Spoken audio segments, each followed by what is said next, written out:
Christmas is what we make of it.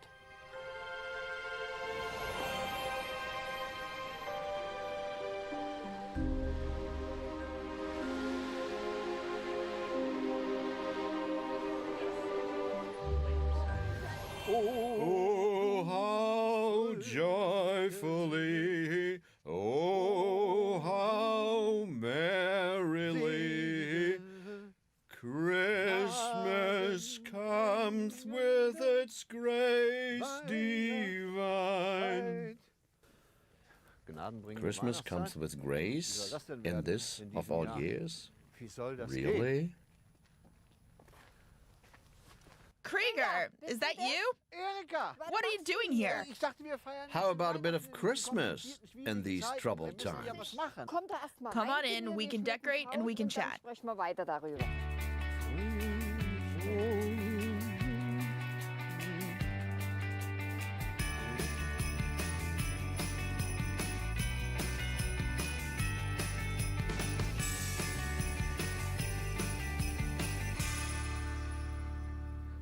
You have children, grandchildren, great-grandchildren. How many altogether?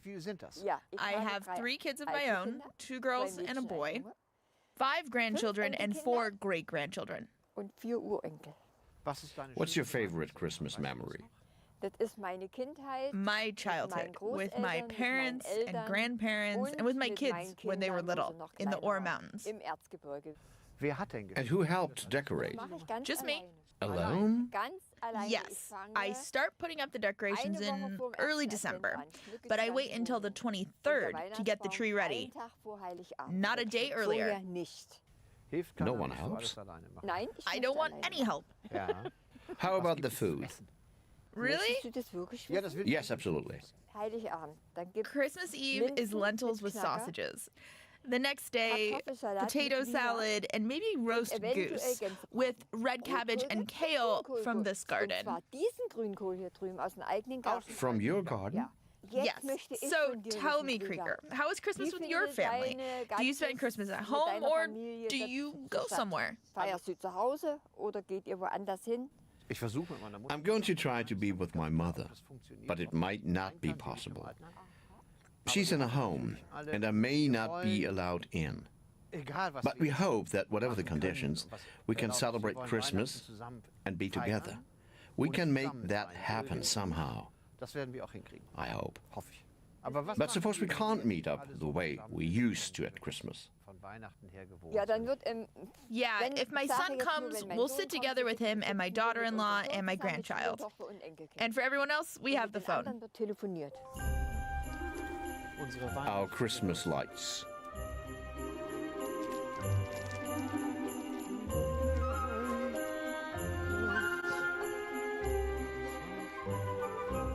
Suddenly people are so important again. Forget about the presents. Christmas won't be cancelled. It'll just be different.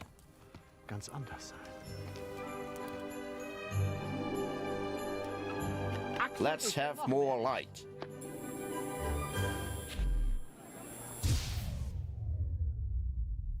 Let's have more light. What a splendid idea. That's our show. Thanks for watching. See you back here next week.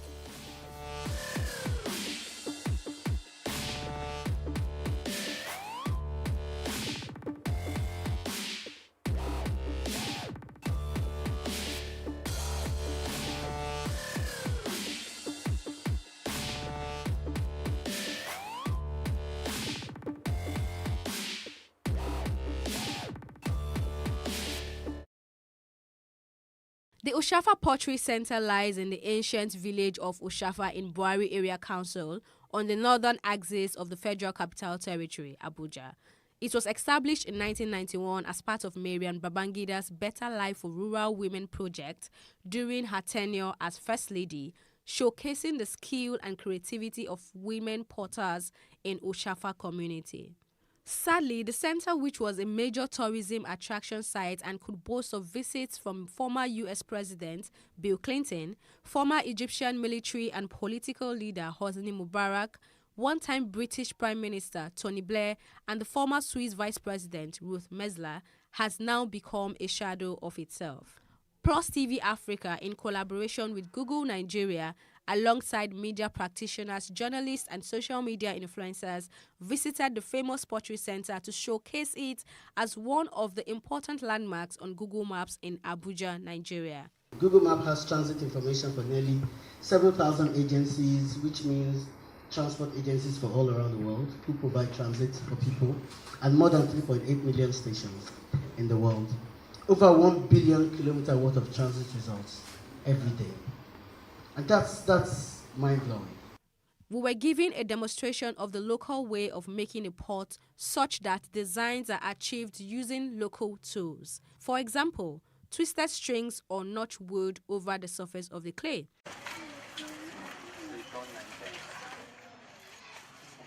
She tends to go round and round about the pot until she achieves the desired shape and height.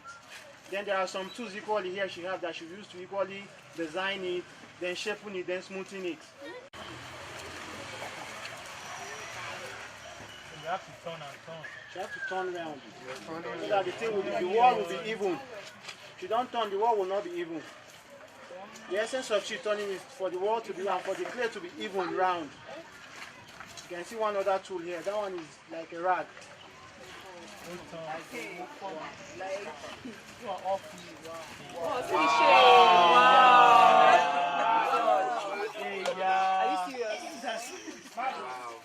Out of that small. How did she do it? Wow. If they didn't show you, it's magic. This is down. Wow. Magic.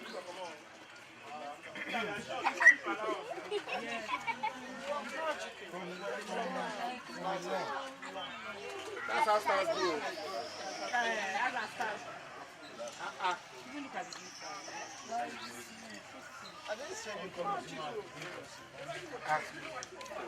The range of beautiful products created include incense burners, teapots, beads, plates, candle stands, water jars, cooking pots, bowls, and flasks. The people of the Oshafa community have been relentless in sustaining this ancient tradition of pottery making, while they hope the government will come to their aid in terms of investment and well-packaged products for exportation, which will generate more revenue and better their means of livelihood. Elsie Godwin reporting for PLUS TV Africa.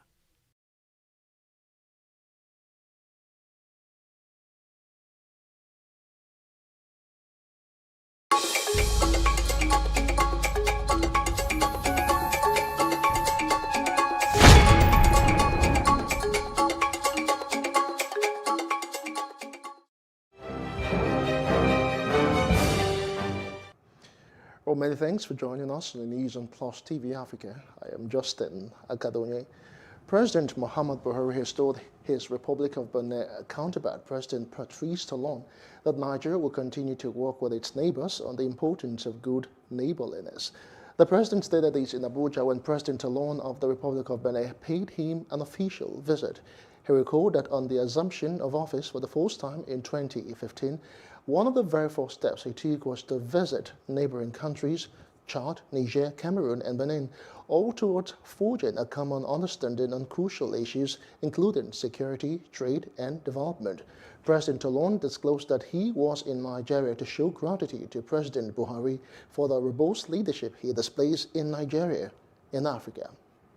Now, the Minister of Communications and Digital Economy, Issa Pantabi, has expressed satisfaction with significant progress in the ongoing NIN-SIM linkage exercise.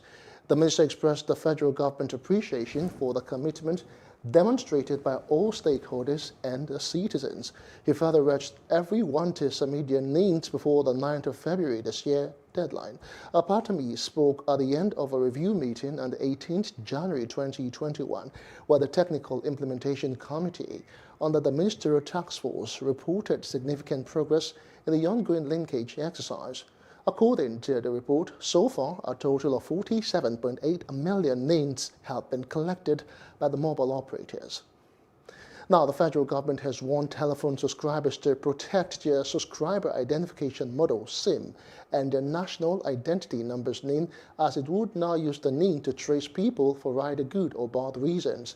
It also announced that a total of 47.8 million names had been collected by the mobile operators, as it expressed hopes that more names would be collected before the February 9 deadline.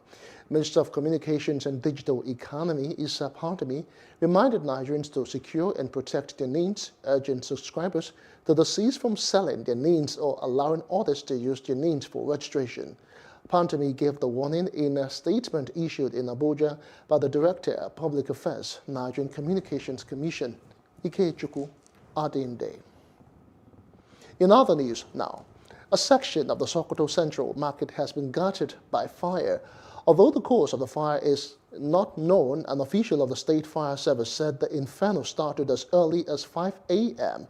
Operatives of the fire services, traders are making efforts to put out the fire as at the time of filing this report. The Federal Road Safety Corps has confirmed that 3 persons died while several others were injured on Tuesday when a petrol tanker exploded on IBB Boulevard in Abeokuta. The FRSC sector commander in Ogun State, Ahmed Omar, who confirmed the incident, said that 5 vehicles and 2 motorcycles were burned. Femi Ogunbawo, the Commissioner for Special Duties, who was at the scene of the incident, said the government would wait for a report from relevant agencies before responding appropriately. Ogunbawo assured that the government would foot the bill of those injured, adding that the governor was aware of the incident. An eyewitness said the tanker, which was coming from the Kuta flyover, lost control while descending and fell, spilling its content and catching fire.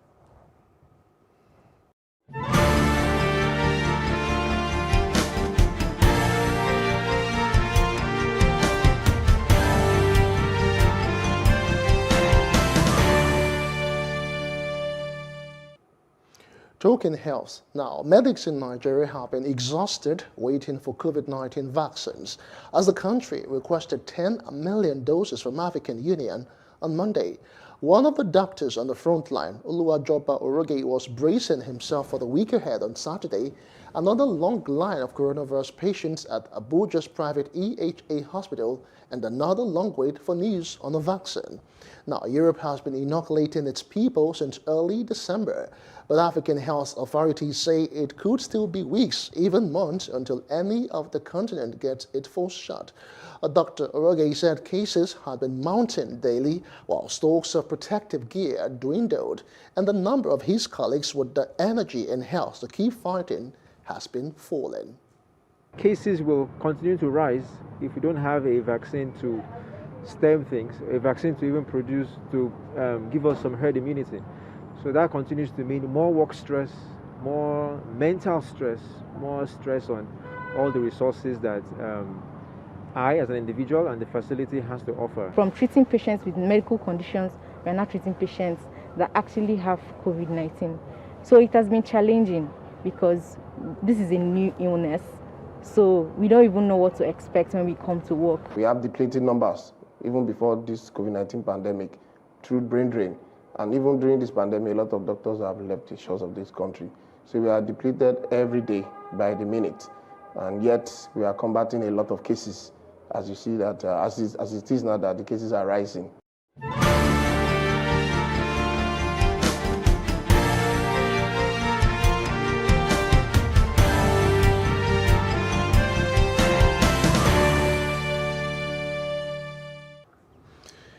In another part of Africa, Rwanda has imposed a 15-day lockdown on its capital, Kigali, as the country battles a second wave of coronavirus cases that has resulted in unprecedented deaths and transmission rate.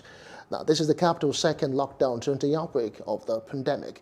The government had in March last year enacted a country-wide lockdown that lasted 45 days. In a statement on Monday night, the government said all movement outside homes in the capital will require an approved permit from the police, except for essential service providers. Travel between Kigali and other provinces and districts will not be permitted except for essential services and tourism. Now, Uganda has accused the U.S. ambassador of seeking to subvert last week's presidential election by trying to visit the main opposition candidate at his home, which has been surrounded by security forces since the vote. Troops prevented pop star turned legislator Bobby Wine from leaving his house shortly after he returned from voting in Thursday's presidential election, in which he ran against incumbent Yoweri Museveni. Wine said he and his wife had run out of food and milk for her 18-month-old niece. Wine's lawyers filed a petition in the High Court challenging the legality of detaining Wine and his wife without charge. Speaking outside the High Court, his lawyer Anthony Wameli said they were preoccupied with Wine's personal liberty.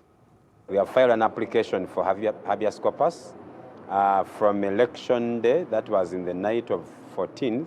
Honorable Kyagulanyi Ssentamu, together with his wife and people at his home, have been detained in their own home by security agencies, including officials of UPDF and the Uganda Police Force.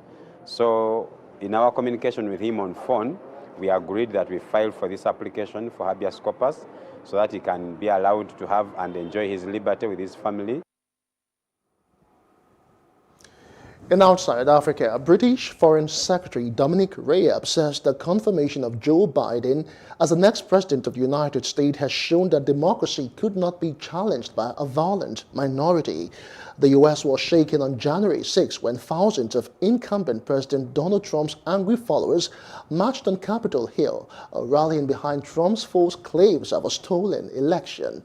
The rioting that ensued left a police officer and 4 other people dead and dozens wounded.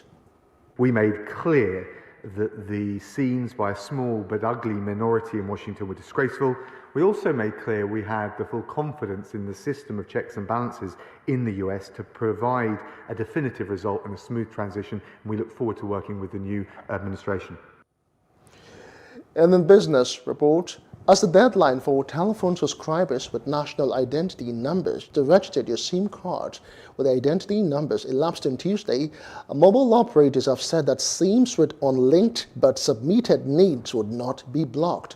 Chairman, Association of Licensed Telecoms Operators of Nigeria, Gbenga Adebayo, who spoke on behalf of the telecoms companies including Airtel, MTN, Globalcom and 9Mobile, said the penalty would be mainly for those who did not have the need and were unable to deliver their needs to the service providers. Now, the federal government, through the Nigerian Communications Commission, had ordered telecoms companies to deactivate telephone lines of subscribers who failed to link their phones to the national identity number.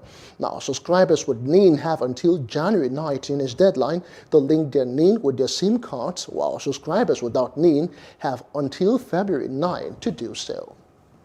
In entertainment news now, it will be a historic moment in the United States of America on January 20 as President-elect Joe Biden and Vice President-elect Kamala Harris will be sworn into office.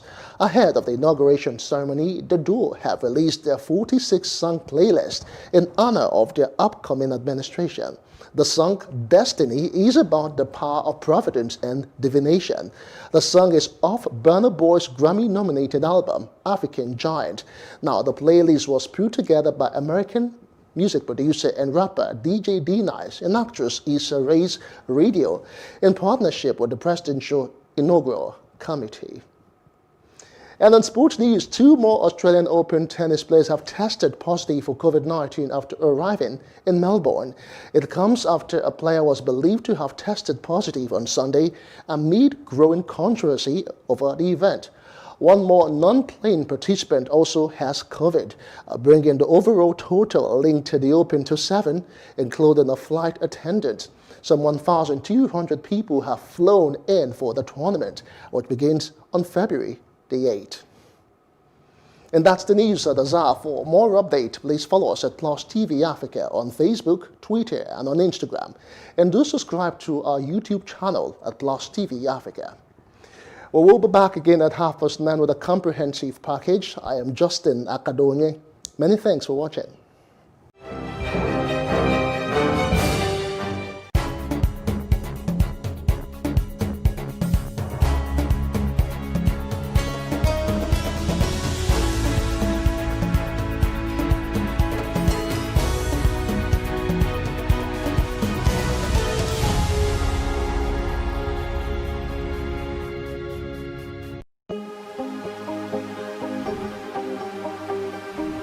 This is it.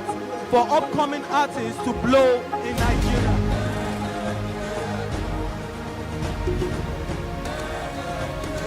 Welcome to Plus Trending. I am Buki November, your host, saying thank you for joining us on today's episode. Welcome back. It's tea time on Plus TV Africa. Practice makes perfect. I'm not perfect yet, but I'm a lot better than I used to be. He's a king. He's entitled to marry 100 if he wants to.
What was assumed to be a regular day for the people in Itafaji, Lagos State, Nigeria, was met with the lasting trauma of a 4-story building collapse housing an elementary school.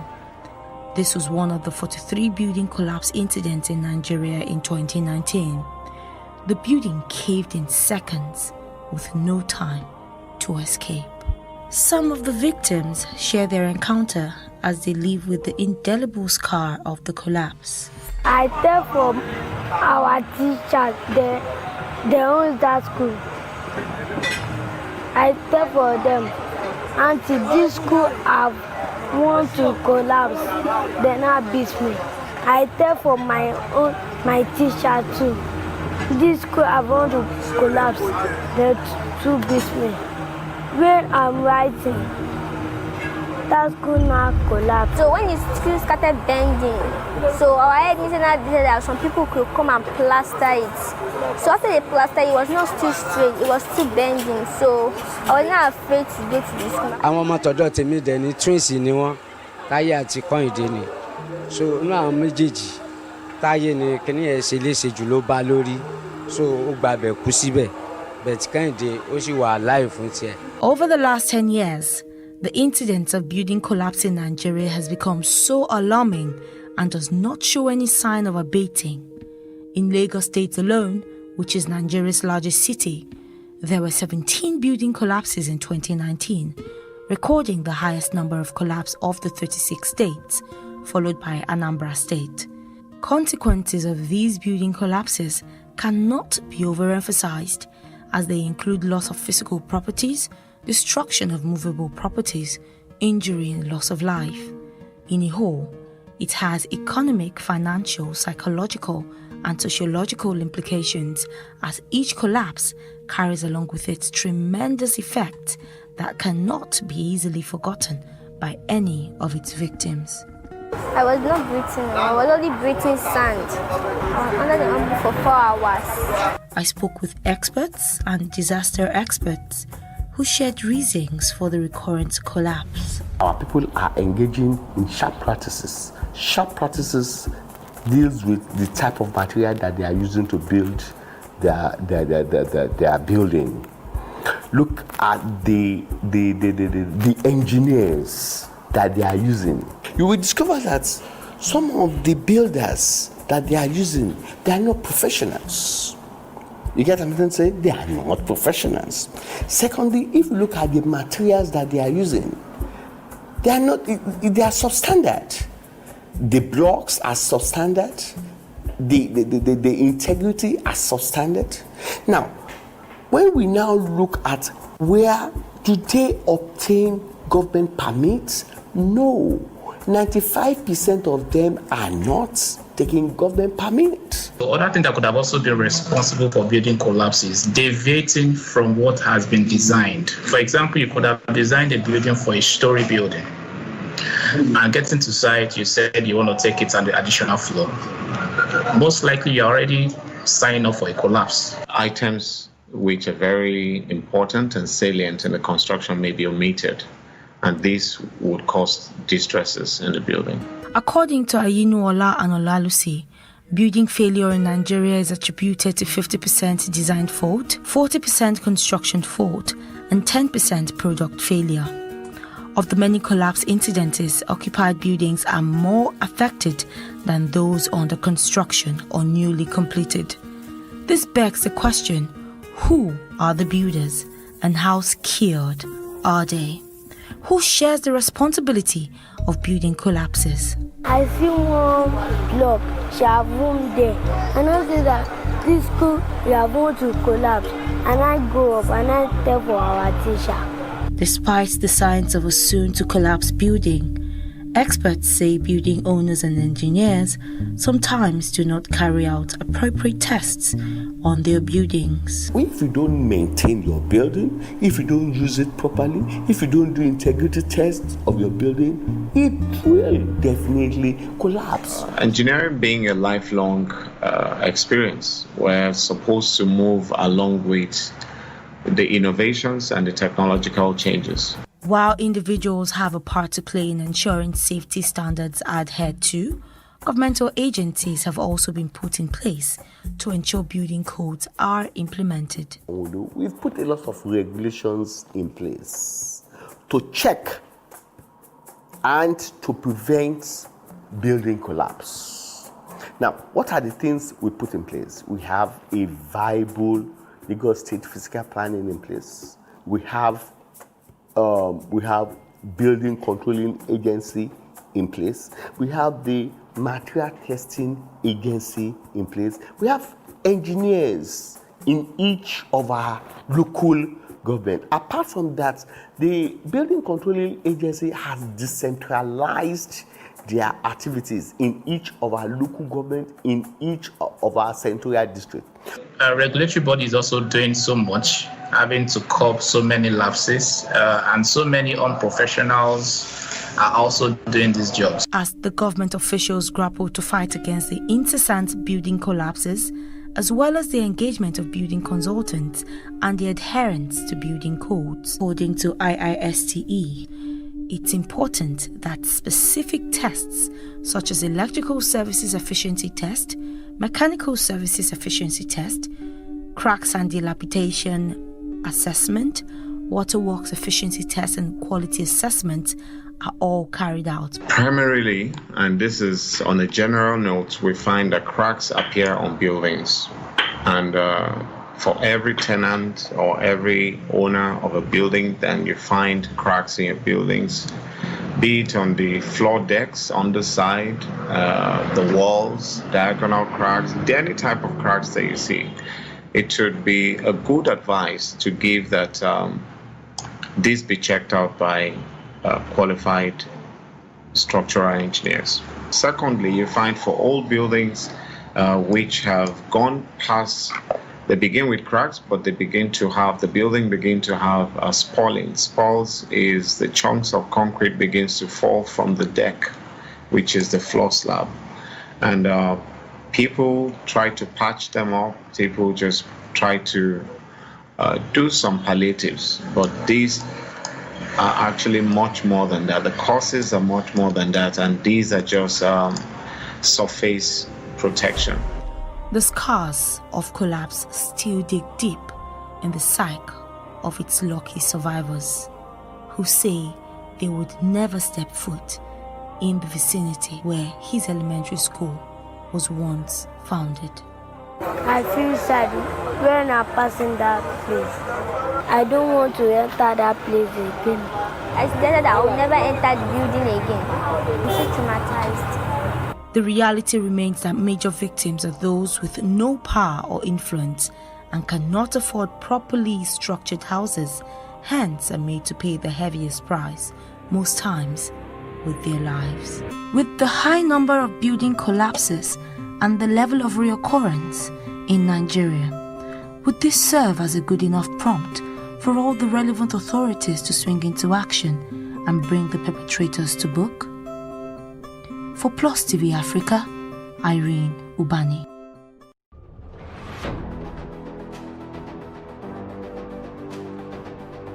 A lot of the jobs that exist today will not exist in the next 10 years. When I see people today shouting, we're not too young to run, we are ready to run. Ready to run to where? The people of excellence are, to a certain extent, being held ransom by idiots and bandits. Once you are in government, you believe everything you do is right. And once you are in opposition, everything the government does is wrong. And so it's time for us to take over power.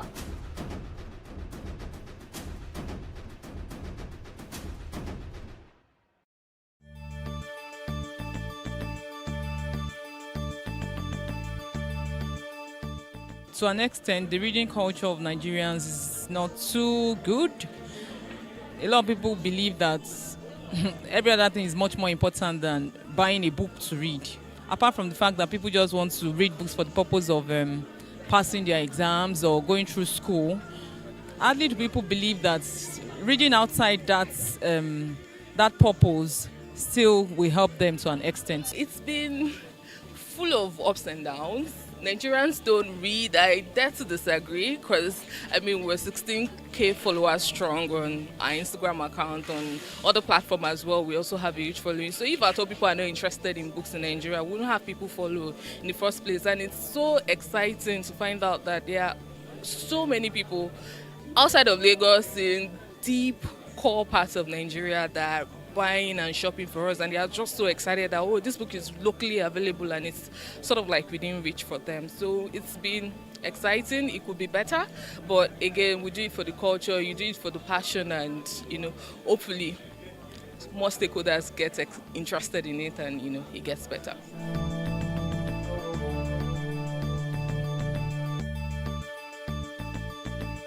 I got into selling books because I was very passionate about it, and then I was hungry to find other people like me. I wanted to connect with them, and the kind of books that fascinated me were not, I could hardly find people around who were excited about them as well. So at the time, when I interact with people within my age range, they're either talking about some foreign authors that write books outside of the context that I'm familiar with. So I wanted to meet with other young people, other people of like minds who were excited about the kind of books that I liked. And that was basically how it all began. And then beyond that also, I definitely used to go to some website online to find out what books are first to reckon with internationally.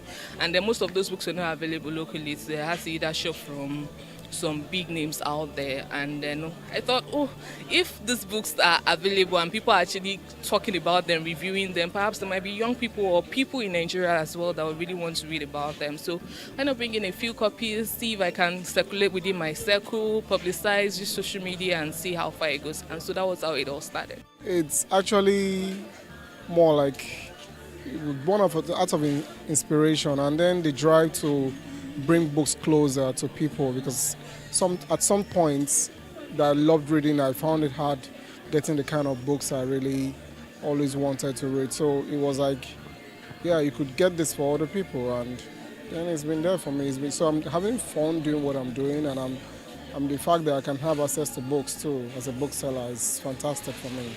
Yeah, it's been profitable. It's how you do the business that makes it profitable for you. So it's been profitable. It may not be the best of the businesses in the country or in the world, especially maybe in this part of the world, knowing fully well the attitude to reading and education generally, and then even government's attitude to education, So, but still, there are still people who know that without education, they wouldn't be where they are. And then even if they are not educated, they get the best of educated people to work for them. So that means education, which comes through reading of books, is a key and vital role in this life.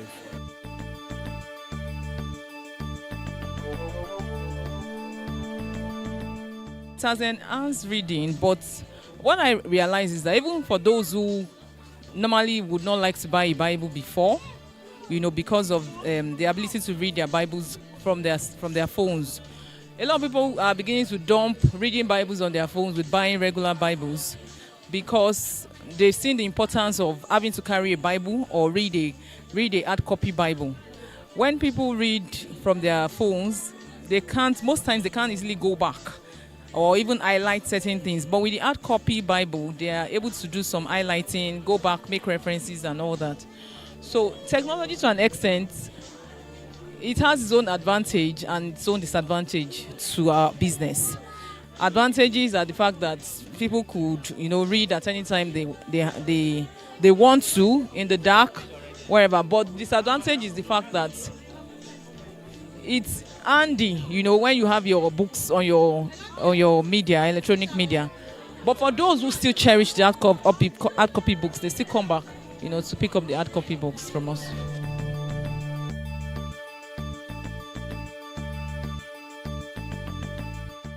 A lot of Nigerians are writing more, because virtually on a daily basis we get new books from Nigerian writers, asking that Latona should carry their books. It's a bit challenging, but at the same time we try to encourage them, to review their books and then accept it for display on our shelves.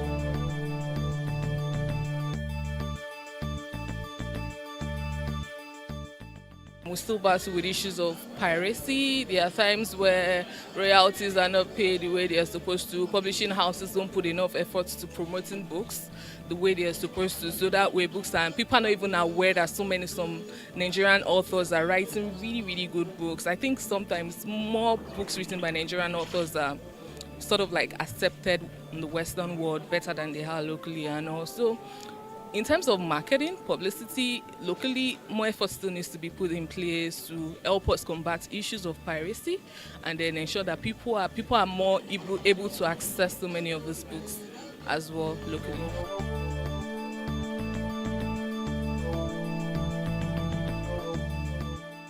For book lovers, I say keep reading, because you know already what you are gaining from reading. And then for governments, give more allocation to education.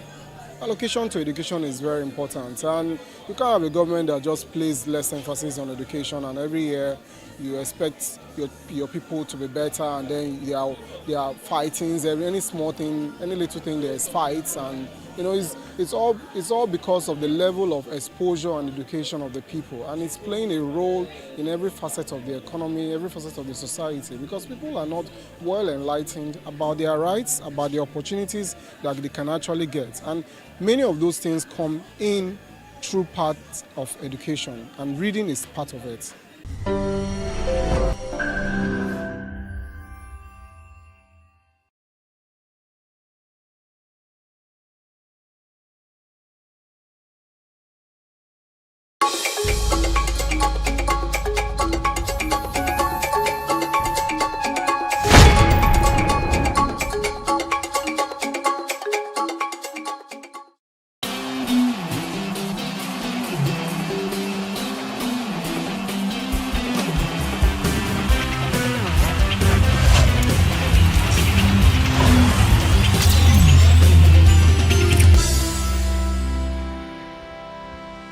Many thanks for joining us on the show today. This is Plus Sports on Plus TV Africa. I'm Udoka Njoku, bringing to you the very best of sports stories breaking across the world. And I've got Wale Scott right here, and I promise this to be a great show. Good to have you, Wale. Good morning. You're looking very, very dapper this morning. Dapper? Yep. Wow. Okay. In these times of COVID and EndSARS and lack of money and all that, I can still look dapper. It's just TV, bro. I like TV. There's this thing that comes with brown, but I don't know. I've never tried brown soup, but I know it's very good. If you were single now, I'd have said the ladies will be crushing on you, but they dare not crush on you. I can assure you, girls will still crush on you. They shouldn't. In fact, the ring on your finger is a major crush. Oh wow! On these girls, you can never tell what you. I don't have one either, but okay, everybody knows that I have one in my mind. But girls will still crush on you. They don't care. I don't have one. My they don't mind, care. Spirit, just have a good job, look quite good. But I don't have any ring on my finger. Yes, okay. which makes you more in the market, though. Oh wow! Which of the markets? Transfer markets or?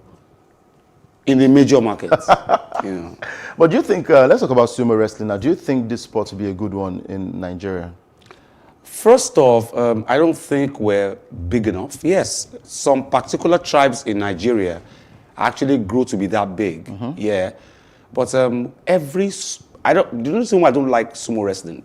Let me confess today on the show today. In all my years of sports broadcasts and reportorial and all that, reportage and all that, I have always never liked contact sports when it comes to boxing, karate, taekwondo, because I still don't get it why someone has to get more points by inflicting more pain on his opponent. You know, it's always been, but I have to cover it because I'm a sports reporter, you know. But I never liked the idea of I have to get more points to inflict more pain on my opponent, you know. But sumo wrestlers, every sumo wrestler I've known from years back up until now, always die of either high blood pressure, their size. It's always something connected with their size, you know. But you know, but they train. Yeah, exactly. But this is peculiar to this little boy now. He's 10 years, Kyota Kumagai. He's a 10-year-old wrestling champion who at 187 pounds towers over his peers. Now, a tough training regime has put him on track to reach Yokozuna status, and Kyota stands out among Japan's young sumo wrestlers, and he is only 10. He weighs 187 pounds. He is twice the size of other children and wrestles and defeats boys 5 or 6 years older than him. Now, last year he was crowned the under-10 world champion, beating competition from UK and Ukraine. And Kyota trained 6 days a week. This is about you saying that they train. So this will beat you now. He trains 6 days a week, either at his local sumo club or lifting weights. He also swims and practices track and field. He also takes food, a lot of food, and on an average day, Kyota will consume up to 4,000 calories down in a liter of milk and copious amount of protein. So these guys, they eat big just to get to that size. It's a case of a man who drinks, who's a regular drinker, not a drunkard though. Yeah.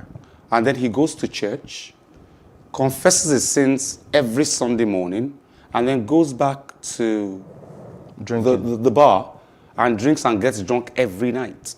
You know, it takes away all of the things you have done. He swims, he runs, he does everything everybody who should be healthy do, then consumes over 4,000 calories every day. For the sports.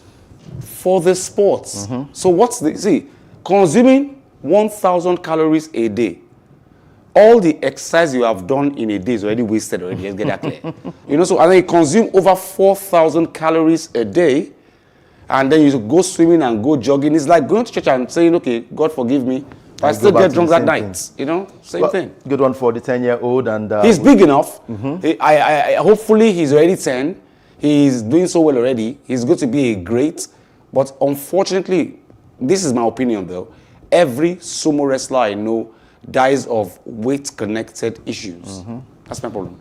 Well, when I hear sumo wrestling, I remember the video game Street Fighter and one of my favorite characters, E Honda. Yeah, E Honda. Yes, was also a sumo wrestler in that one. But let's move on and talk about the Golden Eaglets, where they failed in their defense of their Wafu B tournament after going down to a 3-2 defeat against Cote d'Ivoire in their final fixture on Monday. Now, we know that they've already qualified for the Under-17 AFCON in Morocco, but then they lost. So this is when you say once beaten, twice shy, but of course twice beaten.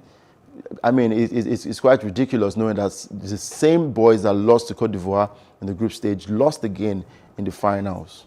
But look, I said it here that these boys were not just good enough. You said maybe it was I think it was just luck, sheer luck, that they got to the finals in the first place and they qualified in the first place, you know, for the North African tournament. However, look, I remember that in Argentina, a particular age grade team was actually disqualified in that tournament. And when I heard the reason why they were disqualified, I was like, what? Really? You mean that? They were disqualified because they said the tournament's organizers said they were not making mistakes that under-17s should have made. Yeah. You know, they said there are mistakes that they should make. And the guys were not just making it. They were too matured for under 17s. They should have been making under 17 mistakes and they weren't making it. You know, and that stunned me. I didn't know that. And, you know, I had a friend then. He's left now. He's now a lawyer. He went to study law in the UK. But he was in the BBC then in the sports department. And the guy was like, Wale, go and find out. Even teachers will look at his and say, how old are you? I'm 8. And they will look out for 8-year-old mistakes. I never heard that before. An 8-year-old should make a particular mistake at 8. If they don't, there's a problem. And if they overknow it, then their IQ is higher than their age. So if at under 17, you don't make under 17 mistakes, it's a problem. Where I'm going to is that these competitions are not supposed to be a do or die, win at all cost affair. It should be a grooming experience for our players. Actually grooming them from under 17, under 19, under 21, you know. So the truth be said, I am not particular about them winning the trophy. No. They've already qualified, good enough. They got to the finals, good enough. Whether it's by luck or not, good enough. And I want to believe that if our guys do so well now, we won't be able to work on our mistakes and work around it. So I think it's good for us. It's good for us that we're actually in the finals. We've qualified. Let's go back and work on our mistakes and correct them. But I've always said age group grade competitions are always a stepping stone to future. You don't have to win them. And then, like I said, dwelling on the fact that the organizers believe that at under 17, you should make some mistakes. If you are too matured, you will get disqualified like that team in Argentina many years ago.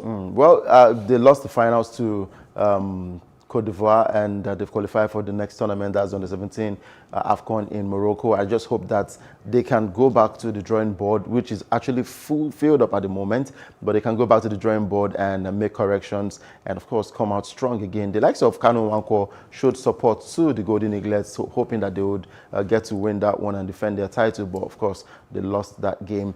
But it was, I would say it was a fair tournament for the Golden Eaglets amidst the pandemic. They were still able to reach the finals of that one. By luck, yes. By luck. Do you really think it's by luck? By luck. Well, if they didn't get to the... If it wasn't for this is a good team performance... that did not win any match. No, they won... Until the one that they... Burkina Faso. Qualify. Yes. Yeah, so they lost one game. And it was a slim 1-0 win. Well, yes, television goal, yeah. But it was a slim 1-0 win. I'm not convinced with this team, really. Let's go to Egypt and talk about Mukhtar, who has resigned as head coach of Entag El Habi after almost 4 years in charge of the military club. The 68-year-old took over Entag El Habi back in March 2017, leading the team in 122 games across 5 seasons. Overall, he won only 34 out of 122 games, drawing 4 while losing 45, with the team scoring 127 goals and conceding 151. And Mukhtar was the longest-serving head coach in the Egyptian Premier League of current managers, and the club was the only one to not change their head coach in the last 2 years. However, after a disappointing start to the 2020-2021 Egyptian Premier League season, which saw the team win just once from their opening 7 games, Mukhtar has decided to end his time with the military club. This is one man who knows how to move when the ovation is loud, and if he sees that things are not working his way, he steps aside. I'll bring this down to other clubs now. Why do we have to wait to get 3-match ultimatum before we start performing? When you know you're not doing well and you think your services are not good enough for a particular club, why not take a walk? I think Mukhtar has always been on the list of people that penciled down to be the coach of Egypt, the Egyptian national team, the Pharaohs. He's always been there, and he's not done well with that club. I think he has put it around, tried to take it around his head and say, what's going wrong with this club? He's tried to figure it out. It's not working for him. And he walks away at 68, respected coach across Africa, across the continent. He knew it was time to leave. And we've always known that he's always been at the front burner as the future coach of the Pharaohs of Egypt. So he's done very well. When Alex Ferguson resigned, he resigned for, as some Nigerians will say, the flimsiest of reasons. But I told them, no. A large amount of you are just not married yet, so you don't know the importance. His wife's, he's never at home. It's always about Man U's issue. He's always on Man U's case. And then the only friend his wife had was her cousin, who's always with her. She took her as her sister, was her best friend, and she died of cancer. And then the man was scared of, listen, I cannot let my wife die of loneliness. Our only best friend that I leave her with when I do Man U's job is gone. And he resigned and went to join his wife so the woman will not die early. And then so I told some of those guys, some of them took offense, but like, if you guys were married, you understand that this guy had to go home to stay with his wife so she wouldn't die and leave him alone, you know? And so I think Mukhtar realized that it was time to go. I don't know if he wants to rest, if he's only getting ready to take on the Pharaohs of Egypt's job, I don't know. Or another club. But the man knows when the ovation is loudest and it's time to go. And he's not doing, he did very well in the past with the club. And the club are not just doing well. Like I've always talked about Arsenal all the time. You can't put your hands around or your fingers around what's wrong with them. You know, I'm sure he couldn't figure it out. And he felt he had to go. Well, talking about Arsenal, they moved up to the 10th position on the table with the visitors. Talking about Newcastle United, whom Arsenal defeated 3-0. Newcastle, who were poor throughout, they stay on 15th position after making it 9 without a win. Great performance from Arsenal. And before Aubameyang scored his first goal in that encounter, he missed a sitter, and the whole Arsenal fans' Twitter was on fire. Aubameyang trended all over, and it was for the bad reasons until he got a brace in that encounter. And once again, Bukayo Saka got on the score sheet, and another amazing performance from the young lad. I think my Twitter was on fire too. My WhatsApp was on fire. I'm sure if your phone was, well, your SIM card was with you already, from you to be on fire too. But truth be said, I have always said on this show, Arsenal have no business losing matches. You've got players like Aubameyang, Lacazette, Holden, and the rest of them, and you're losing matches. How? You know, but now they have proven that, listen, we have to get our acts together. Now they are bonding. Like I've always said on the show, Arsenal strike me as a kid that has a fantastic handwriting, but is dull. They play very good football, play in your box like they are at home, in their own box. And then when it's time to score, they don't. You know, a dull child, a good handwriting, they don't rhyme. You play good football, you don't score goals. How does that happen? You know, however, I am not going to assess Arsenal against a Newcastle team that is not on fire like they were in many years to come. I still want to assess Arsenal playing a Man City, a Liverpool, a Manchester United, a Tottenham, an Everton. Then I will assess them. I refuse to give Arsenal the pass mark. I refuse to say, yes, they are back this morning against the Newcastle team that is not doing very well either. You know, so give me an Arsenal that I played a Newcastle, a Man City over the weekend, a Liverpool over the weekend, a Man United over the weekend, Tottenham over the weekend, a Mourinho over the weekend, and then let's talk about Arsenal. I can assess them well then. But one thing we should note is that Thomas Partey featured in that one, and it was brilliant in the midfield position for Arsenal. Thomas Partey is a brilliant footballer. Sure. And I think what most coaches should learn to do, yes, coaches feel comfortable using you the way they want you to be. You understand? But I think when you bring in a player, I think first of all, start with the fact that he used to play on the right wing, for example. Watch his matches, where he's coming from, and make him comfortable first where he used to play, where he's coming from, and then gradually draft him. Yeah. That's a Mourinho for you. Jose Mourinho, if you bring out a right back from your team, he brings in a right back too. He will never bring in a striker. Watch Mourinho. He will never bring in a striker to cover up and try and get goals for him. Every space you take out, he brings in.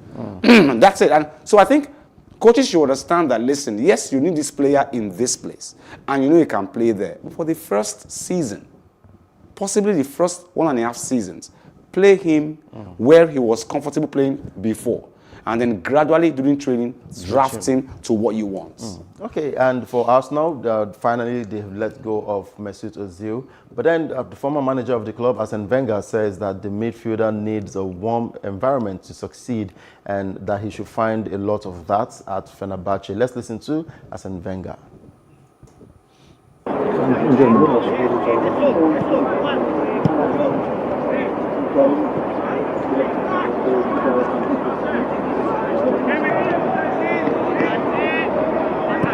One on his side.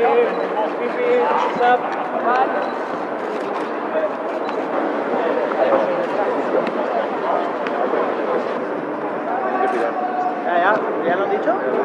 Dice ya? Posizione degli attrezzi sul terreno di gioco. Potrete notare dai 32 metri, 16 e 16 insomma. Evidentemente vuole lavorare con più attenzione sul gioco. I guess we had to see Ozil in his training kits for Arsenal, but then we'll still get to hear what Arsene Wenger said about Mesut Ozil. But then the World Cup winner has arrived in Turkey to complete the formalities of the move, having been frozen out of Arsenal by Mikel Arteta. Now, Wenger and Ozil had a fruitful relationship during their time at the London club, where they won 3 FA Cups, and Ozil became one of the most prolific assist providers in the English Premier League. I know one thing for sure, Arsenal will miss a great player in Mesut Ozil. No doubt. Arsene Wenger just stylishly blew cover. You know, spoke the truth, you know, without many words. He's an old man, so he can't say it all as he should say. But he has said it all by saying that Ozil needs a warm environment, which means he was in a cold environment in Arsenal. He didn't say it all, but the truth is already said.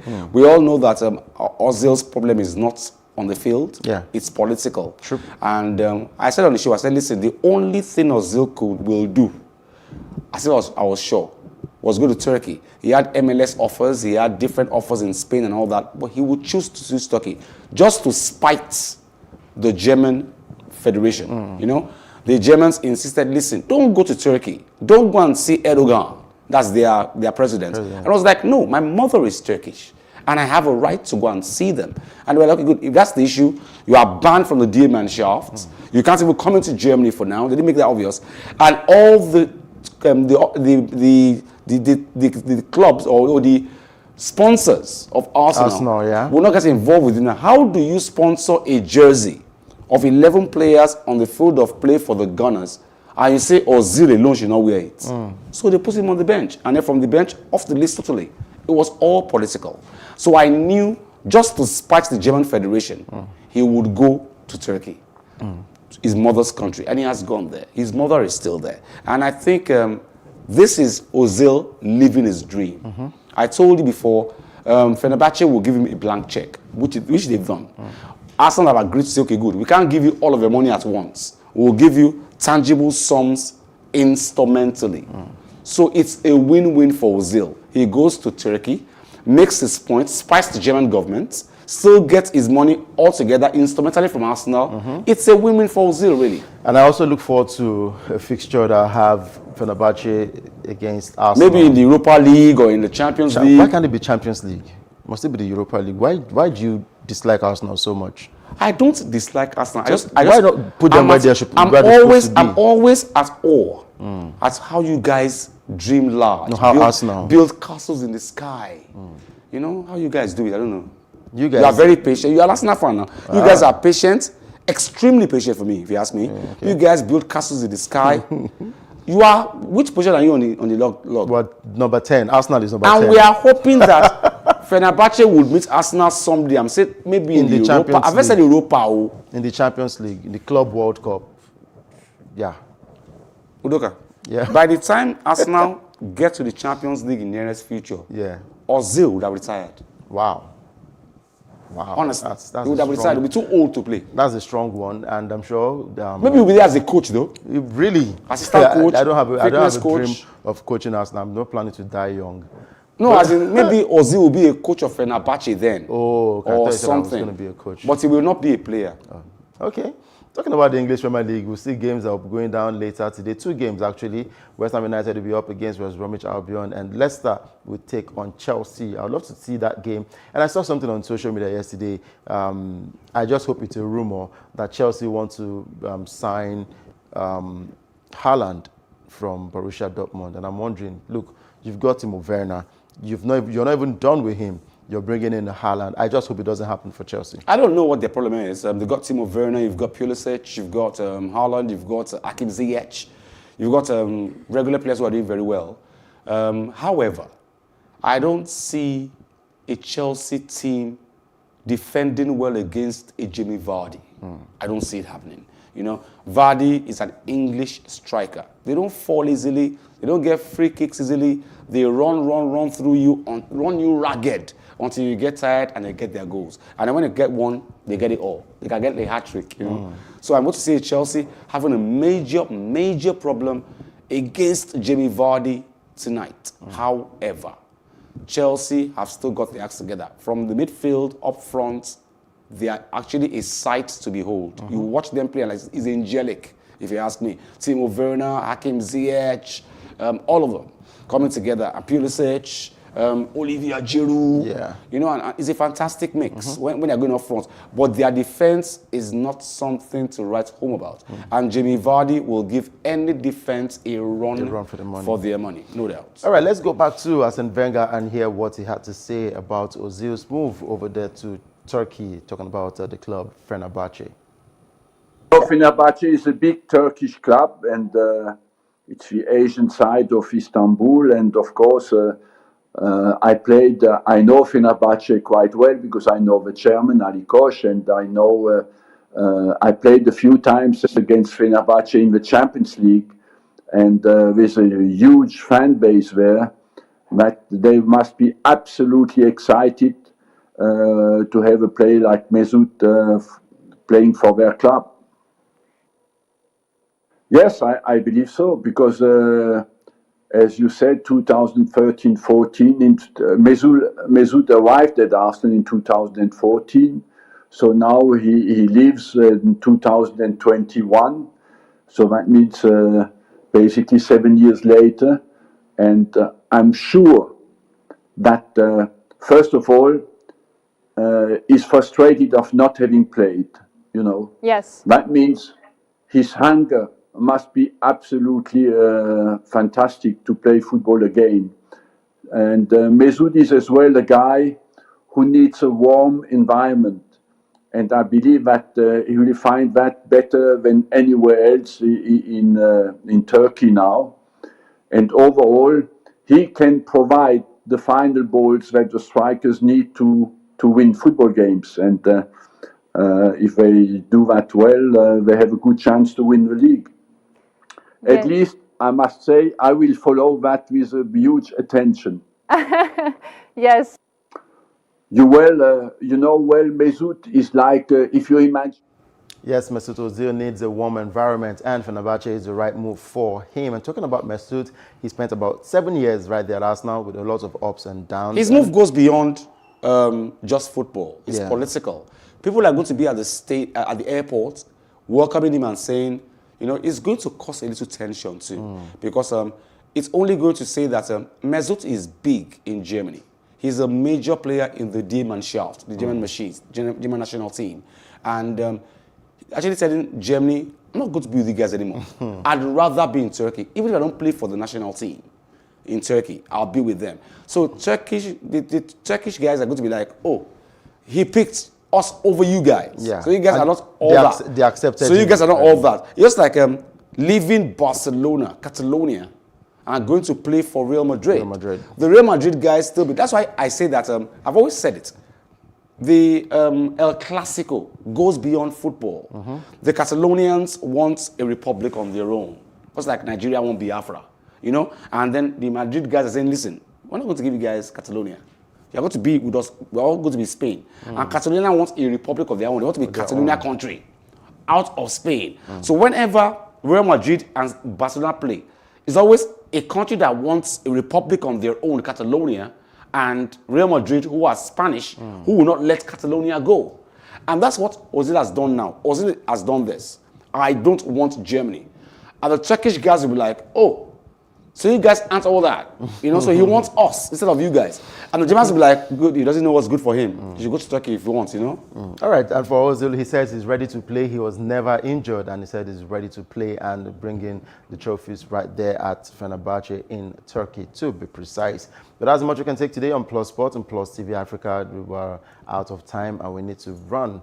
Udoka Njoku, hoping that you enjoyed the package, and thank you, Wale Scott, as always. Thank you very much, Udoka. And before we go, just to let you know, a transfer rumor that I saw this morning, David Alaba, who plays for Bayern Munich, is on the verge of joining Real Madrid, but until he wears that shirt, until he wears the Real Madrid jersey, then we'll confirm to you that he has made that move. Keep a look down to Plus TV Africa, because we bring you the best when it comes to TV programming. Remember, big stories live here.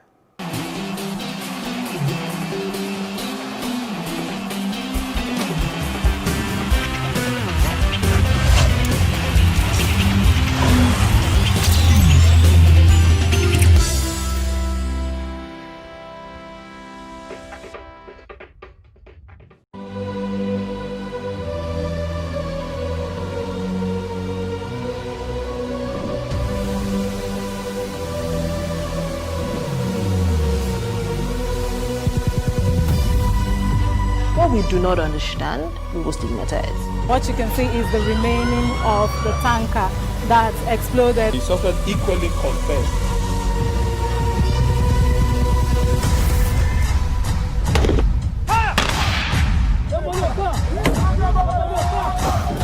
A 500 naira they collect am. If you no talk, dem go beat you. Na 2,500 they pay.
From the APC to the PDP and back to the APC, Dogara faces court action that could sack him from his seat.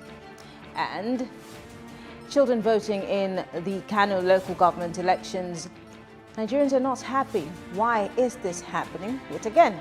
Well, this is Plus Politics, and I am Mary Ann Okon.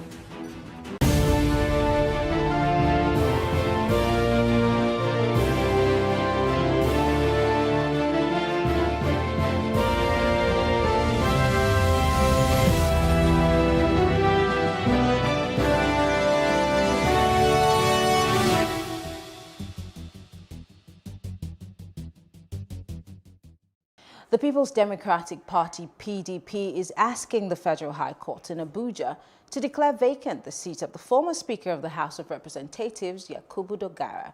The senator, who is representing Das, Tafawa Balewa and Bogoro Federal Constituency in Bauchi State, defected from the APC to the PDP before the last general election and won re-election to the House on the platform of the People's Democratic Party, PDP. In July of 2020, he, however, returned to the APC. The PDP is contending that, right now, by virtue of the Constitution, Dogara ought to have vacated the seat for defecting from the party that sponsored him to the 9th Assembly before the expiration of his tenure. Well, joining us to have this conversation is a legal practitioner. His name is Raymond Nkanebe, and of course joining us is the PDP Deputy Spokesperson. He is the Deputy National Publicity Secretary of the People's Democratic Party, Diron Odeyemi. Thank you very much, gentlemen, for joining us. Thank you very much. It's my privilege to be here with you today. Yeah, thank you for having me. I'm going to start with you, Mr. Diron, because you are the complainant here. You are asking that Mr. Dogara vacates his seat because he came into that office on the platform of the People's Democratic Party. I'd like to start by asking, has there been any precedence as to anyone who defected because in a situation such as Dogara's that actually finally got that seat vacated? Has it ever happened? Thank you very much for the question. That it has never happened before is never an indication that it cannot be challenged. That something has never happened before is not an indication that it is right. That something has never happened before is never to say that it is logical. What we are doing as a responsible opposition is to sanitize our democracy. It is not logical for anybody to contest for a political position under the banner of a political party and having attained that, decide to defect to another party. Where democracy is being practiced all over the world, we don't believe this is the ideal thing. Apart from the legal aspect of it, we believe it is morally wrong. Since there has not been since INEC has not recognized individual candidature, you have to contest for a position under the banner of a political party. And that is why there is no single name of an aspirant on the ballot paper. You aspire and you contest using the political party. So if it is morally right and it is just too okay, if you are leaving the party, then you leave the position through which you came. So what we are saying in practical terms is to ask for a legitimate demand. So it's now left for the legal angle of it to say what we are demanding for is right or it is wrong. Interesting for you to mention morals in this thing called politics. In Nigerian politics, I mean, morals are thrown literally out the window, for a better way to say it. I mean, so morals does not necessarily have a role to play in this issue, and that's why you're going to court, because if we were doing this based on morals, then there are lots of things that would not be, you know, water under the bridge. You know what I mean, sir? So now that you're... I understand what you are saying perfectly well. Now, if there is no moral in politics, then we have to start from somewhere in Nigeria. And you think that this is the best case to talk about morals? This particular one? Of course, yes. Interesting. Of course, yes. We are bringing it out for Nigerians to see, for the law to look into. So whatever is going to be the outcome is going to go into record as an history. But it's better done than being left unchallenged. Let me push you a little further. If the tables were turned, and this is not in any way meaning that I'm playing the devil's advocate for the former speaker. If the tables were turned and the speaker was moving from the APC to the PDP, would you still be sounding this way and talking about morals? What we are talking about is not about APC or PDP. We are talking about democracy here. This is a straightforward question. If the tables were turned, would you be sounding like this? If it is happening in PDP, it's quite condemnable. It's quite condemnable, but if this were happening in your case, sir, would you be sitting on this show talking about morals and, you know, setting an example with the speaker or the former speaker? What I'm saying cut across the board, and it's about democracy in Nigeria. And it's better to sanitize it than to allow it to do it in our own way. That's exactly what I'm saying. It is not about whether it is our turn now or it is because Dogara left the party. No. Interesting. Let me go to the lawyer. Mr. Raymond Kanebe, in 2020, in November 2020, Senator Abbo defected from the APC to the PDP. Same 2020, Imo State Speaker Collins Chiji and other lawmakers jumped ship to the ruling party. There was an uproar, of course, but we really didn't see any follow-through. We didn't see a big deal as much as we're seeing in this case. Why is this such a big deal, and what does the law say in this particular regard as concerning former Speaker Dogara? Okay, thank you very much. Well, as to why this particular scenario, why this particular instance is different from the past, well, I'm not sure it is different. Whenever you have this kind of case of politicians defecting from one party to other, in the first few days, it is dominated in the media, and after that, they tend to fizzle out. But that is that as for that. In terms of the legal dimensions or legal implications of this, let me start by correcting the impression by my friend that our jurisprudence is lacking in this area. As a matter of fact, as far back as in 1983, we've had situations of this kind. In the case of Mohamed Goni, the then governor of Borno State in 1983, who was disqualified by the then Electoral Commission, FEDECO, on the ground that he had defected from the party that sponsored him. Of course, the Supreme Court gave a pronouncement and said that in terms of Section 64, subsection 1 of the then 1979 Constitution, that a person who defects from his political party, another political party, without any division in his own party, stands to lose his seat. So our laws are replete with cases where this kind of situation are played out, and the Supreme Court has had to cause certain politicians to lose their seats. Let me give you the latest example of 2015. That was in Ondo State. That is the case of Honorable Abegunde and the Ondo State House of Assembly. Honorable Abegunde was elected under the platform of the Labour Party, and then he defected to the then ACN. Then when members of his party started to, when there was an uproar around his defection, he rushed to the court and asked the court to interpret the provisions of the Constitution.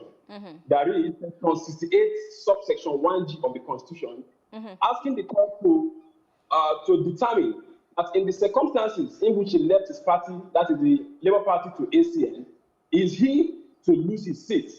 And the Supreme Court, after a holistic consideration of that case, found that Mr. Abegunde should lose his seat because he was trying to rely on the exception in Section 68, subsection 1G, which says that you can defect, but only when there is a division in your party. Now, it leads me to the question, because the excuse of a governor misbehaving is the meat of the matter here for former Speaker Dogara. So I'm putting it to you now. Is an excuse for the governor's misbehavior good enough reason for a person to defect or move to another party? Is that good enough grounds? And what constitutionally is good enough grounds for a person to move from party A to party B? Well, at the risk of preempting the action which is in court, but in terms of the language of the Constitution, the ground that they relied upon to defect is not one that is envisaged under the Constitution. What the Constitution envisages is that there has to be a division in the national organ of the party, not at the state level, not at the ward level, not at the polling unit level. It has to be a division at the national organ of the party. But I'd like to point you to what happened in Akwa Ibom State. We all remember with Senator Godswill Akpabio. There was not necessarily a problem per se in the party when he moved, but then he did move and he still did retain his seat, didn't he? Well, he did. The case of Honorable Senator Akpabio in 2014, in 2018, 2019, who defected on the eve of the 2019 elections to the other side, it was a matter that went to court. And unfortunately, the persons who took that matter to court didn't have what we call the local standard to present the case. And that was why the self-same Justice Okon Abba, before whom this current case is before, dismissed their suit. So the matter was not determined on the merit because of the lack of local standard in the side of the NGO that took that matter to court. So unfortunately, there wasn't any determination on the merits of that matter. So that's the distinguishing scenario. But the circumstances in which Senator Akpabio and the other senators then relied upon to defect at the time is something that, in my view, is close to a division, given what we understood of the crisis in their party at the time. I am of the view that if that matter had gone to court and being determined on the merit, it would be one of the exceptions under the Constitution where they wouldn't have lost their seats. Interesting. Let me come back to you, Mr. Diron. The APC has just put out a statement saying that they don't necessarily recognize the former Speaker, Dogara, as their member, being that his name is not on their register. What does that mean for him politically? And what does that mean for you as your party, especially when you have a case in court? Perhaps they know the implication of his defection, and they know what is likely to be the consequences. And that is why they are trying to maneuver things and use that as an excuse that is not registered. If he has defected and he made it public, and he did that on the floor of the House, what else do we need to be convinced that he is already their member? So when we get to court, it's an aspect that our legal team will have to look into. And I want to believe it's just an excuse to see if they can escape, Dogara losing his seat. But we leave everything to court. So it's not an excuse as far as we are concerned. Why all of a sudden? Because, I mean, I and the lawyer, we've just rolled out names and scenarios that are the same as this. Is this a thing that the PDP is going to keep doing going forward, knowing that, I mean, in Nigeria, our political parties don't necessarily have ideologies per se. We don't have Republicans, we don't have Democrats. There are no clear-cut ideologies, so it's easier to cross-cap at any time. Is this what the PDP is trying to do going forward, to either keep their people in check or just to deter these kind of things from happening ever again? Just like I said, it is not about PDP and it's not about APC. It's about our democracy. We don't want a situation whereby we do things wrongly and we term it our own special way of doing things. We call it homegrown democracy. It's only when we want to have a shortcut to democracy that we coin a name to suit our purpose. This is wrong. And as a credible opposition, we believe it is high time we sanitize our democracy. Not a situation whereby somebody will just wake up in the morning and decide to go to another party holding the ticket of a political party. We just must bring sanity into it. We don't want to become a laughingstock in the Committee of Nations, whereby our own democracy will not give respect to office holders. That's exactly what we are doing. It's not about APC, it's not about PDP, it's about bringing sanity to our democracy. And we have to start from somewhere. But due respect, Mr. Diron, did the PDP just realize that there had not been sanity in the political systems in Nigeria, and then you're just waking up to understand that you need to be the ones to bring sanity? Because this has been a practice for so long. Did you just decide? I mean, let's talk about the case of Obaseki and the rest of them. It's not news. Did the PDP just wake up to this responsibility because 2023 is in the radar? Correct me if I'm wrong. We deserve an applause. Whether we are just starting or it has started or, we just realize it. We just must start from somewhere. So it doesn't matter if PDP has been doing it or if it has favored PDP at the point in time. But what we are saying is, as far as our democracy is concerned, we need to sanitize this so as to move forward. In talking about sanitizing our democracy, looking at 2023 and all of the infightings, and it's not just, like you said, it's not just about the PDP or the APC. There's a lot of infightings in our political parties, and all of these infightings is for positions. How is the PDP going to guard against these kind of cracks in the parties?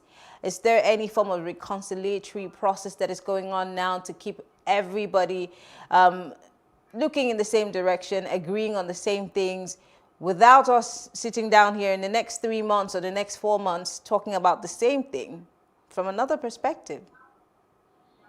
You cannot rule out elements of crisis where you see one or two people aspiring for one position. Even in families, there are bound to be disputes, there are bound to be, misunderstanding. You cannot rule it out. If I'm telling you, or if I'm assuring you that there's going to be an everlasting peace in any political party, it's a lie. We have our own issues, APC have their own issues, so also Labour and NNPP or whichever political party. It's normal in human nature. If you are aspiring, if other people are contesting with you, what then becomes of the game is maneuvering, campaigning, seeking for support here and there. And in the course of doing that, there are bound to be misunderstandings. But what matters is the eventual management of that crisis that does not lead to the political party losing that particular position. And as far as we are concerned in PDP, you are aware that we have set up Senator Bukola Saraki's reconciliation committee, and they are moving around the states. And we hope that very soon there will be a level of reconciliation and peace in PDP. One last question. This might be difficult for you to answer, might not be. If the speaker, former speaker, now that he's being somewhat disowned by the APC, does not necessarily find his foot in the APC and decides to come back to the PDP, will there be an open door for him to walk through? I am not to decide that, and it will be very difficult for me to answer. We have the National Working Committee, we have the National Executive Council that we have to look into it and take a final decision. But, a decision will be made. All right, Raymond, I'm coming back to you. Okay. Like you did say earlier on, most of these cases are determined by who brings the cases, what facts and proofs that they have to plead their cause. And again, I know we run a risk of talking about a case that is in court. What are the chances that this would not be the same thing as we always see? There's a 90% chance that this might just go the way it always goes, or maybe this time that the PDP is in charge and they're pushing with all their power. Maybe something might change. Let's not preempt a matter that's in court, but away from, preempting what is going to be in court, do you see this coming out differently? Is the outcome going to be something different? Okay, thank you very much. From what I've read so far about the case, it seems to be a very straightforward case. I mean, the facts are not much in contention. Last year, I also read in the media when the senator, when the member of House of Rep defected to the APC, and of course, we also saw the letter he wrote to the world chairman communicating the reason why he had to defect. So the facts are not much in controversy. And also, against what the law says, the law is very clear. I don't think there was a division I don't think there has been a division in the PDP, in the quantum that the Constitution envisages that would give Dogara that leeway to walk away from the party. So I think for me, this is another opportunity that has been thrown to the judiciary, particularly Justice Okon Abba, before whom this matter was brought to in 2018. In the case of the self-same Dogara and Akpabio and the rest of other senators who defected in the eve of the 2019 elections. Unfortunately, like I've explained before now, those who brought that matter to court was an NGO which lacked the local standard to ventilate that action. But in this case, it appears to be that the party, that the PDP here, is the one making this case. So they are the right parties to make such case.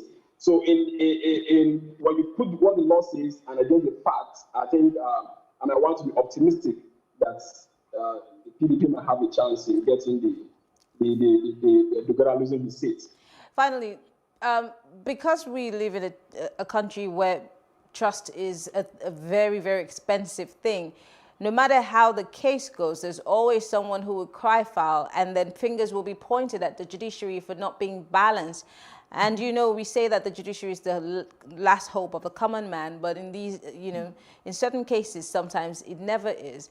Can the judiciary be trusted going forward, knowing that we're going slowly into an election season, and of course there will be several cases, maybe not the same as this, but then the courts will be flooded with several kinds of cases on election matters. Can we trust that the judiciary would be as strong, as powerful, as unbiased as we expect them to be? Well, I thank you. I think I have absolute faith and confidence in the judiciary and their impartiality. let me tell you, as far as I'm concerned, that we have a democracy today is thanks to the judiciary. We have seen very profound judgments and determination and pronouncements from the court. The courts have shown that it can be really independent, even when it considers political cases. So I think it's better to give the judiciary the benefit of the doubt and allow them to do their work. Because that in political cases, no matter how you decide them, there is only allegations of foul play, as you have hinted. This is all the more so because the judiciary can only be seen, but it cannot be heard. So, Raymond, don't you think that the judiciary has also given room for these kinds of allegations and accusations of it not being balanced, of it not being true to its cause? Has the judiciary not necessarily, will you say that they have not given people a reason to think in this regard? I mean, if there were no reasons, why would people be alleging that the judiciary is not being unbiased? I agree with you, but the judiciary should not be narrowed down to the acts of 1 or 2 or 3 or 4 judicial officers who, for one reason or the other, are found to be complicit or in compromising cases. We have to look at the judiciary as a whole in assessing them, and as a whole, I think the judiciary deserves some benefit of the doubt. Okay. Well, I want to thank you very much, Deputy National Publicity Secretary of the People's Democratic Party, Mr. Dima. Thank you very much for joining us. And of course, Raymond is a lawyer. Thank you very much. Thank you, gentlemen, for being part of this conversation. We'll take a short break, and when we come back, children voting in Kano. When will this end? We'll talk about it when we come back.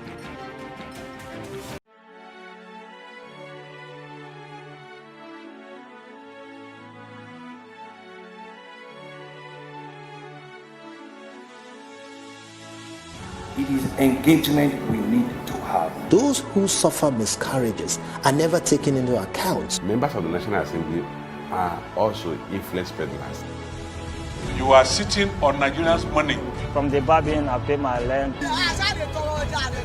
On the Babin, I send my children to school. A consultative engagement. No any tangible notification before they ban us. It's one thing for people to be at your back and the heat of the moment, and another thing for them to still be with you when push comes to shove. I will do everything to take Lagos out of the national grid.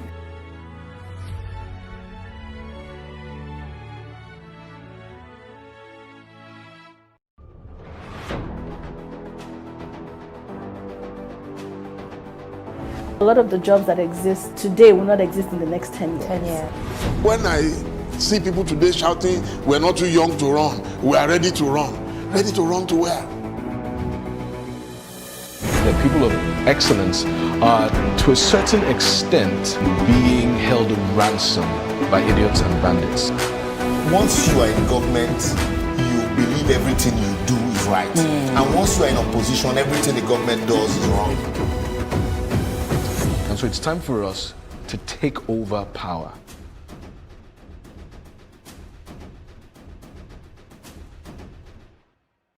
Praise God, from whom all blessings flow.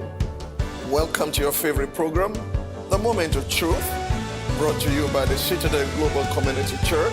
Our God is a God of salvation, far above all principality and power, and might and dominion, that regardless of what happens in this season, you will escape. Say to your neighbor, there is no peace for the wicked. The special anti-robbery squad who are now killing innocent citizens instead of dealing with robbers. Your axe will catch up with you. Finally, my brethren, be strong in the Lord and in the power of his might. Moment of Truth with Pastor Tunde Bakare. Sundays, 7 p.m. on Plus TV Africa. Nigeria, by extension, Africa, is faced with a lot of challenges. The growing youth population with little engagement, that is a ticking time bomb. We are a blessed people with diverse culture and highly cerebral minds who have a lot to say. And yes, we are talking. It is important we drive the right conversation that informs, inspires, influences thoughts and action. If we say there's beauty in our diversity, then let us embrace our diverse culture We must continue to courageously be the voice of transformation as we are the hope for the future. Yesterday's conversations shape today. What are you saying to shape your tomorrow? We know you have a lot to say, and we are here to hear you.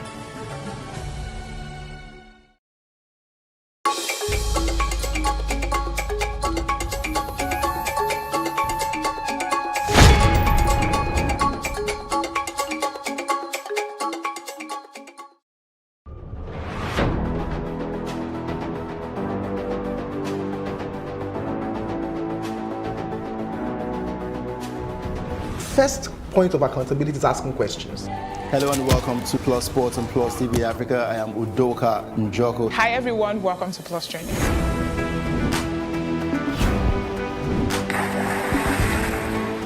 You cannot continue to recycle poverty while you're spending a lot of money on unproductive ventures. The government has to feel the impact. Honorable Commissioner, sir, welcome to the show.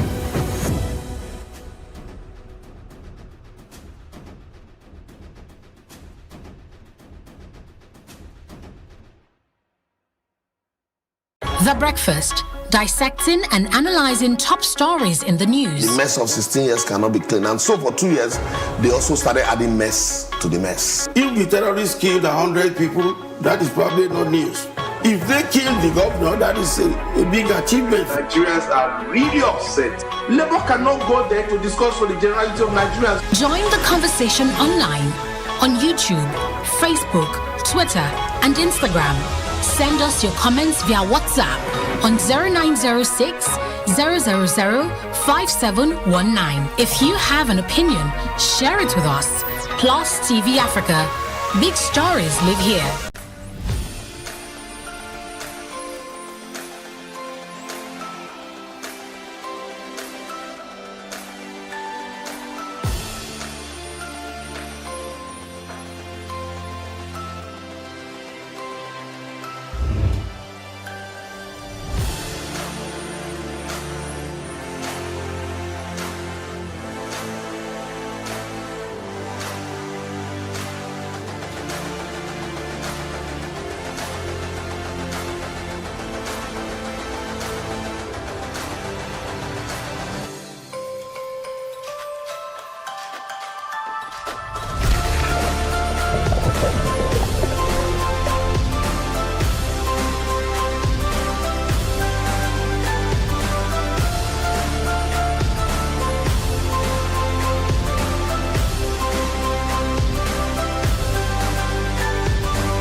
We can't talk about education reform if we don't decolonize our education system.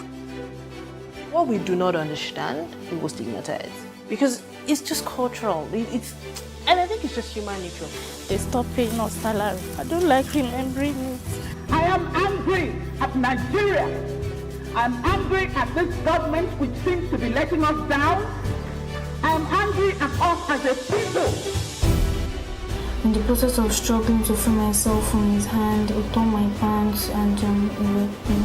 Yes, I commit offense truly. Young girl, do you know where you are going? I say, I'm going to America. I say, now so that they talk, you are going to Libya, which America? As it then do mark our place, some people they die now. This is Plus TV Africa. Big stories live here.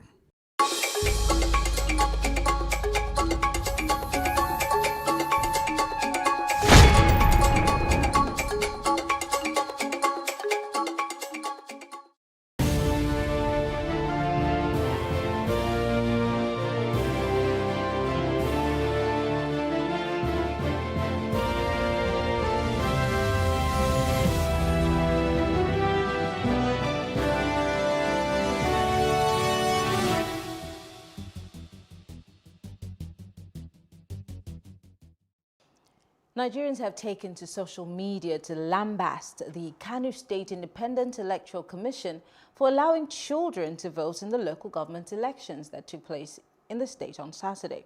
Several pictures and videos circulating on social media show children said to be between the ages of 9 and 16 being accredited by the electoral officials wearing face masks. At first, some people doubted if the videos and the pictures were recent. They were soon authenticated when officials wearing face masks in compliance with COVID-19 protocols were seen. Now, joining us to have this conversation is political analyst Lester Wilcox and Senator Iruogbu. He is also an analyst and a publisher. Thank you, gentlemen, for joining us. Thank you so much for having me. It's my pleasure. All right, I'm going to start with you, Senator. Senator is joining us live on Zoom. There's so many cases similar to what we saw from Kanu before now, and that have been discredited over time and somewhat swept under the carpet, saying that these are just rumors or make-believe. But with all the pictures and the videos that surfaced on the weekend, does this not raise a concern about the results that have been coming from Kano State in subsequent elections or previous elections? Yes, it does raise a lot of questions. Just like you noted, the issue of Kano has been a recurring decimal, and every time, no matter how difficult election terrain is, you always have such a huge number coming from Kano State, and it has always thrown question of eligibility. I know before 2019 election, it was a huge issue that required INEC to go and investigate. And the outcome of that investigation is still inconclusive because there wasn't really certainty in the statement of those that were mandated to go and carry out investigation. And this keep on coming up. And of recent, to tell you that some of their politicians are actually in cahoots with what you see going on. The architect of the amendment to put underage girls into that are married. Mm-hmm. And the person is Senator Gaya, who has been a long-time senator from Kano State. He's from the same state that is pushing this angle of amendment. He's from that state. And they actually admitting that an underage, he used the word, to admit that, yes, these women are underage married girls. Married, I think, yes. They are using marriage to try to cover up the illegality. Using excuse of marriage to try to cover up illegal. As long as that word underage is there, meaning that it's unconstitutional, but they are trying to use that to legalize it. That's the amendment. And thank God, what's that name? This senator from Ekiti State, this lady, I remember her name. Olujimi. Have spoken that she's rising against it. Olujimi, yes. So it's not only that you are flouting the electoral law, you are also taking advantage of these children, because the election requires that you as an adult to be able to make up your mind and choose who you want to vote for. But in essence, it's manipulation. You already started manipulating these children from their taking advantage of their childlike innocence. Because don't tell me that they already know how to make up their mind. No. That means if you tell them, okay, go and vote, they go and vote whoever you choose, not their own choice. Because they cannot be able to interpret political choices. And that's why voting age is made for adult, 18 years. Let me come to you, Lester. In 2019, February, local council polls in Kano State, there was an uproar also similar to this about underage voting. There were queries why these children were in possession of PVCs. And let's not forget that at the same time, in these parts, people were unable to access their PVCs. I'm talking about in the southwest, in the south-south, and the southeast. But children in Kano State in 2019 had access to PVCs, and they were lining up to vote. And several electoral officials, which I will name as we continue this conversation, have attested to the fact that they were threatened to allow these children to vote. And this is my question, just as I asked him, does this not call to question every single election that has taken place in Kano State? Well, I don't think so, in a broad terms. If you are talking about the authenticity of Nigerian elections. Now you're bringing in... I'm talking about Kano State. Kano State is what we're talking about right now. I know. We can't take Kano State in isolation of Rivers State, of Akwa Ibom State. Well, Kano State is where we have seen reoccurring decimal of young children voting. I'm not from Kano, so... But the pictures are from I get Kano. something from social media. So if I get something from social media, I will take them with pinches of salt. Yes. If you talk about local government elections, which is what those figures you are seeing today. Local government elections, be it in Kano, be it in Kaduna, be it in... Okay, Kaduna tries something different. Be it in Oyo State, be it anywhere, it's a sham. But there are no children. No. Because you didn't see... I know where you're going, but let's not pivot away from the you allow conversation. Senator to make his point. Can I make my point? Yes, then please. you can interrogate my points. Look, if you're talking about local government elections, and Senator will attest to that, be it in Delta, be it in Akwa Ibom, be it in Rivers, be it in Borno, be it in Sokoto, local government election in Nigeria is a sham. So it is not unlikely you find all manner of shenanigans that goes on in local government because the ruling party of a state wins all. I'm sure Anambra will hold the local government election very soon. I'm sure Delta will soon hold. I'm sure Rivers, their own will be sometime this year. Find out if another party will ever win, and even a councillor seat. So that is for local government election. Now, if you are taking to national election, this Kano people has always looked at Kano. I don't know why we pay more emphasis on Kano and allow other states to run riot. It's the same, it's the same manipulation everywhere. I am from Rivers State, and I can tell you for free that now, because people are paying attention, thinking that Kano was the only state that swings victory for APC in 2019. Meanwhile, you forgot that there are states before now that you have all manner of names. I mean, you are from the south-south. You know what they call periwinkle. You know what they call lobster. You know what they call catfish and all whatnot. You find on voter register that at the end of the day, they've all voted and somebody wins. So I'm not excusing anybody. It's illegal. It's an aberration to, like the senator said, to bring children to start manipulating them. It can be child, it can be adult. Here you are even seeing children going to giving PVC to go and vote. What of in other places where there's even nobody to vote and you just write results, or somebody sits in his room or somewhere, thumb print and get a result, like it happened in Cross River State. Well, again, we must fight electoral. I totally agree. We must fight electoral inadequacies. Alesta, I headlong. totally agree with where you're coming from, but children are the focus here. Okay. I'm going to pose my next question. We are in a world where we're trying to save children. We're in a world where children are being abused, exploited. I mean, look at what's happening in the Congo. Look at what's happening in some parts of Nigeria. These children are being exploited. And then for an election, children again are being exploited. What does this say about the government, whether it be APC or PDP? Because I don't want us to make this a political party issue. We're talking about the state in itself and the leadership government, whether it be at local levels, or what does this say about the leadership of that state? What does it say about the parents of these children? Because, you know, when we talk about government, we just look at our leaders. There's a government, there are governments in different phases.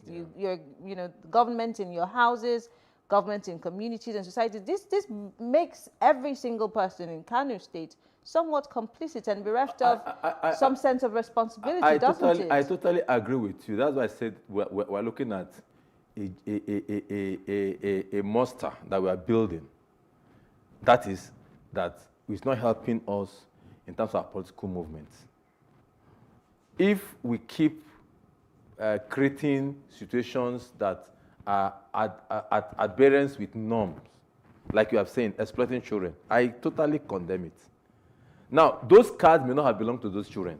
Number one, those cards, you can be sure, does not belong to those children.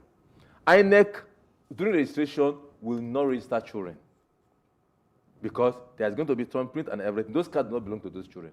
Now, those cards must have belonged to either the fake, the multiple registrants, the fake names found on the voter registers, all kinds of things. So a politician will just pack them, and then in order to have some element of legitimacy with terms of thumbprints and everything, they now share it among kids. That may not be a state policy.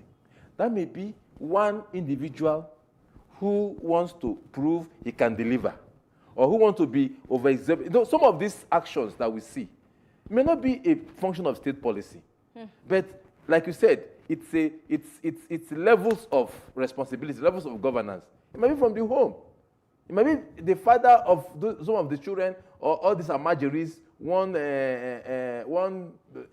preacher or so will gather them, and he has cards, he gives to them. So it may not be a state policy, but we must fight it as a people, collectively. Because it's not only happening in Kano, I'm sure it's happening in Bauchi, I'm sure it happens in Jigawa, all these underage and children voters. Senator, you are on the field most often. You report and cover elections. You are always out there. Let's talk about the complicitness of the INEC officials also, because we see them in their face mask. They don't look like there's a gun to their head. They don't look perturbed in any way, but they're allowing these children to vote. I mean, some time ago, a particular election official, I think his name was Lai, said that he was being threatened in Kano State in 2019 to allow children vote. There is a level to which you can protest and say, I will not do it. But then it looks like all the INEC officials in that picture were okay with it. What does this also say about INEC being an umpire for our elections? It does also call to, it's a cause for concern as to if INEC has been credible at all, ever, when it comes to our electioneering process, doesn't it? Yeah, I would say if they are credible ever, I would say I will use the word they are not perfect, and they are also working towards perfection. That means there are some defects, either structural or from the personnel. Like you noted, why have them been unable to, because this to tackle this issue?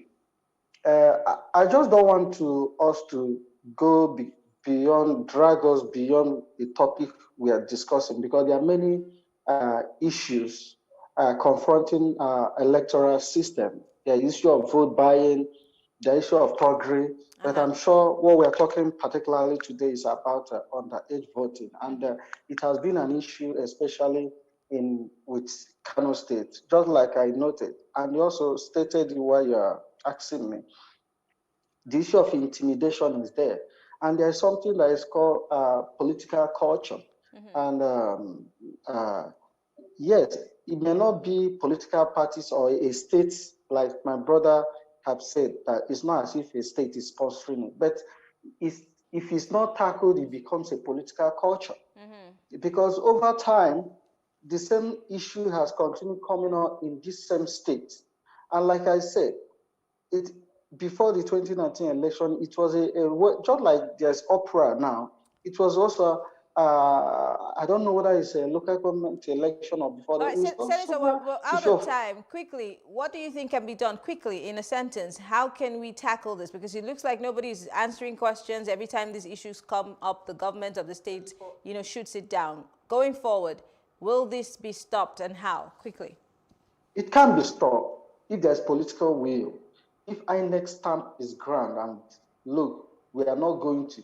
If you insist, if our officials are endangered because of this, you cancel the election in those areas. We are going to, they will not send until there's a guarantee. Then we've always have a security personnel partnering with INEC to ensure that there is peaceful election. You deploy enough security personnel, and they should do their job. So it takes a political will. It's not for us to resign. And who are responsible? INEC and security agents. All right, thank you very much. Senator Iregbu is a journalist, he's an analyst, and of course, a publisher. Thank you very much for joining us. Lester Wilcox is a political commentator. Thank you very much for being part of the conversation. And of course, we will take a short break and see what Nigerians have to say about this same issue. And when we come back, I'll give you my take.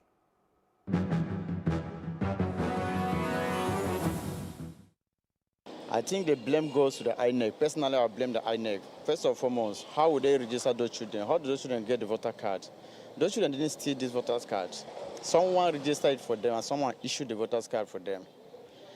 And the other side, the same INEC, I will still portion the blame to them based on, I know there's some political graduates that masterminding the whole scenario when it comes to the sense of voters' card registration. But we cannot keep on blaming the politician alone. The INEC as a body that control this system is supposed to take it to the level that at least we should be able to be talking about fair and fair, what they call it, fair and fair election. Well, underage voting is not what the issue is, because even the adults, we are yet to get a good firm of the voting. In a system where there is no corruption and everything is, the transparency is there, we won't be talking about underage voting. So what I believe is that we should sort the normal voting instead of going to underage voting to complete. So underage voting is not the solution to what we have in the country. I believe that once our government can make the voting to be free and fair, and transparency is the bedrock, I believe we should get there anytime from now. Yes, in Kano State, we all saw that video some time ago, children, underage children lining up for voting. It's quite alarming, and I don't think this country, when we are talking about restructuring, those are the issues we should talk about. The government, as well as the INEC, should be blamed for that issue. In that, it's because of how our government in this country are, because everything is corrupt. At election, anything called election, underage cannot be there. If you are not from 18 above, election is not for you.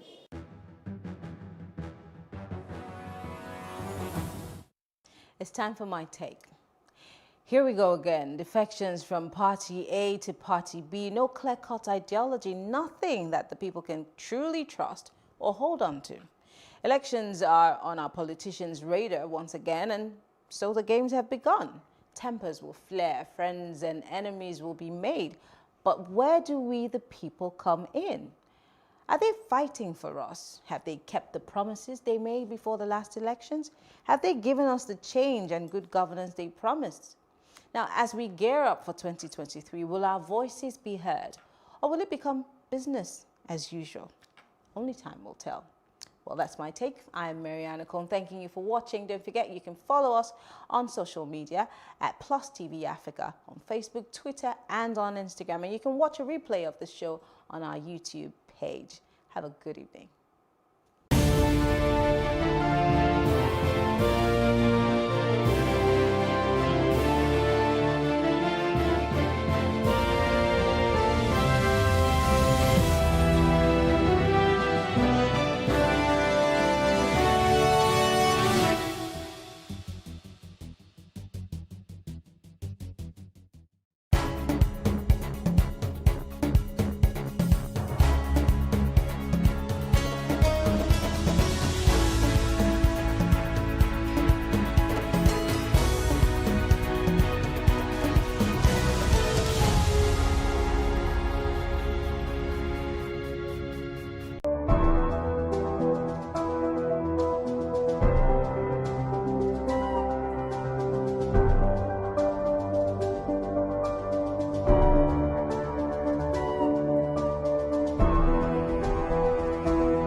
What we do not understand, we will stigmatize. What you can see is the remaining of the tanker that exploded. The suspect equally confessed.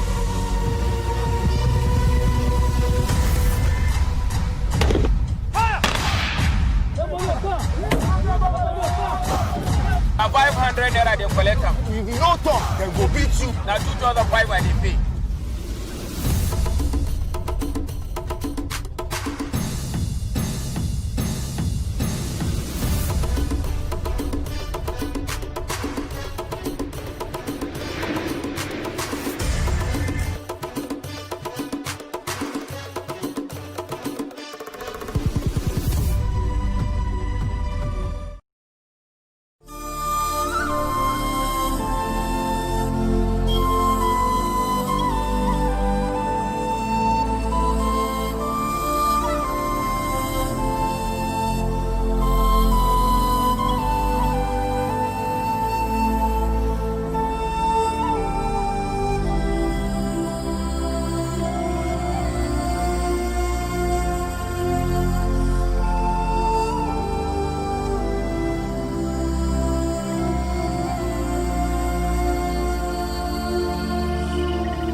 Hello and welcome to What Are You Saying? Hashtag Ways, where we talk about topics in the news as it affects us all. I am Osaiwa Mesale. And today I'm alone in the studio. I think I'm getting used to being alone in the studio. But I have Lami and Maury joining me via the internet. Hello, Maury. Hello, Lami. Hello, Uwa. I feel really bad you're alone in the studio. Lami, I've missed you. How are you?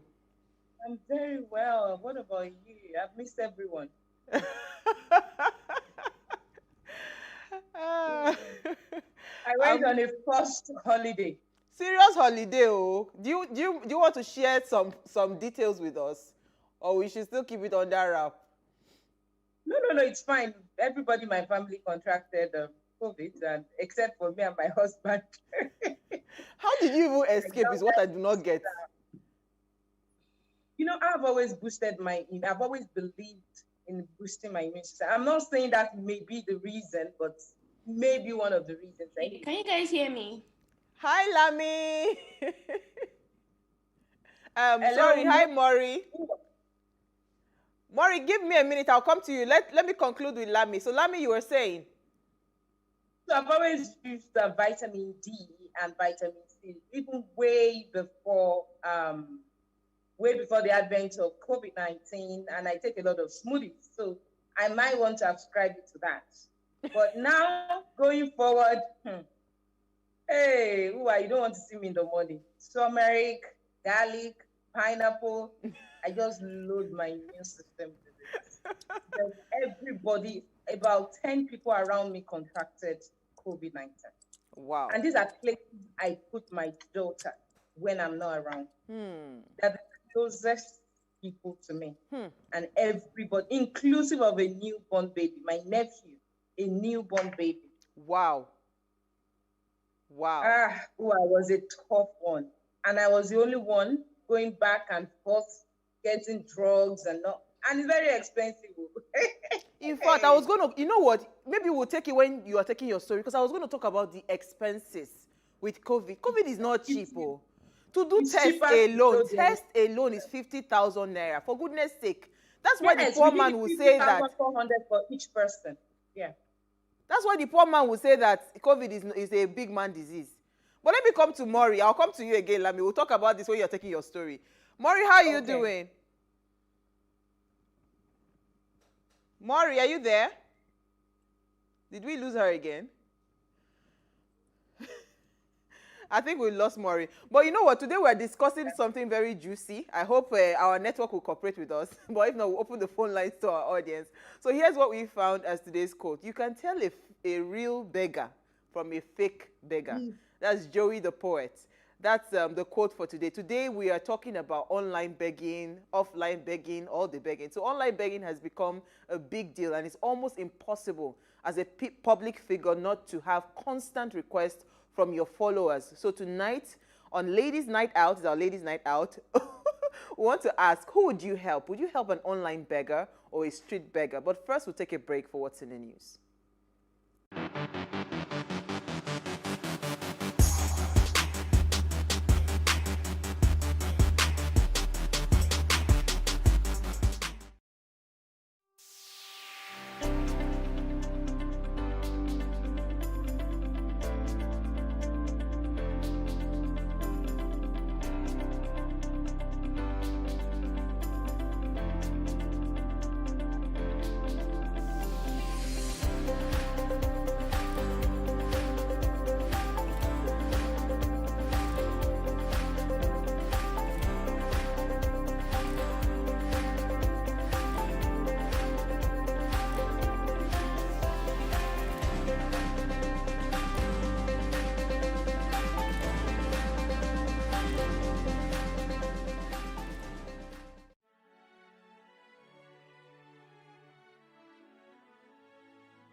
It is engagement we need to have. Those who suffer miscarriages are never taken into account. Members of the National Assembly are also influence peddlers. You are sitting on Nigerians' money. From the barbing, I pay my rent. On the button, send my children to school. A consultative engagement. No any tangible notification before they ban us. It's one thing for people to be at your back and the heat of the moment, and another thing for them to still be with you when push comes to shove. I will do everything to take Lagos out of the national grid.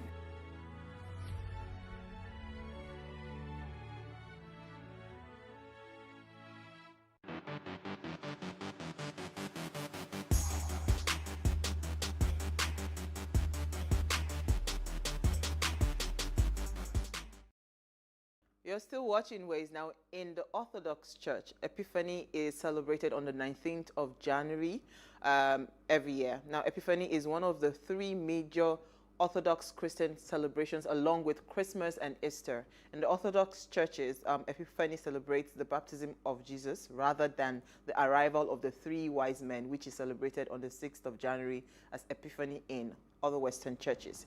So for all the Christians that understand this, happy Epiphany Day. All right, so Maria, I'm going to come to you first for your story. What did you find for us in the news today? Okay, so Nigeria asks AU for 10 million naira COVID vaccine doses. Nigeria's Minister of Health has said that the country has requested 10 million naira COVID vaccine doses from the African Union, which has secured millions of doses on behalf of African countries. Now, it is not clear which of the COVID vaccines Nigeria will get, but the authorities suggested that the country was expecting its first 100,000 doses of Pfizer BioNTech vaccine by the end of January.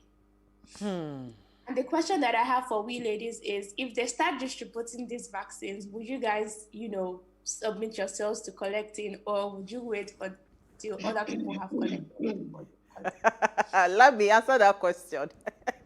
Well, I have mixed reactions on this, because on one hand, realistically, I'll take vaccines because I vaccinate my children. So I really don't know why this is a problem. But from the religious angle, you go to church and you hear something else, they want to mess up with your DNA, they want to do this. So for now, I'm a bit confused. I'm conflicted on the decision to make. But I'll see how times goes. I'll see. But for me, the major reason is the reaction. I don't know what reaction is going to happen to people, especially the ones we are taking in Africa. Because trust me, I don't trust the one in Nigeria. If I can take the one from Dubai or America, I'll gladly take it. Why not? I will. Okay, you are following the Dubai and America vaccine takers, Abby. I'll come to you when I take my story.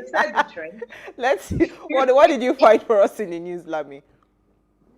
Okay, it's about the governor of Lagos State, Babajide Sanwo-Olu, justifying why children were allowed to go back to school. And I think I totally agree with him.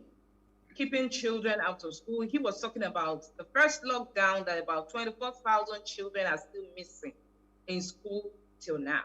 So imposing another lockdown on the children will severely impede or impair on their educational learning and advancement. And I totally agree. Yes, I know that there's an outbreak, there's a pandemic, children shouldn't be allowed to. But I will give you an instance. My daughter did not go to school since last year, March 18, that there was the first lockdown that the schools were compelled to lock down. I was waiting for January, thinking that by January it would have subsided and my daughter can resume normal school life. Only for me to get to January and it has even exploded. So how long are we going to wait? And there is a coded, underlying on something the governor is trying to pass to us that we all need to understand.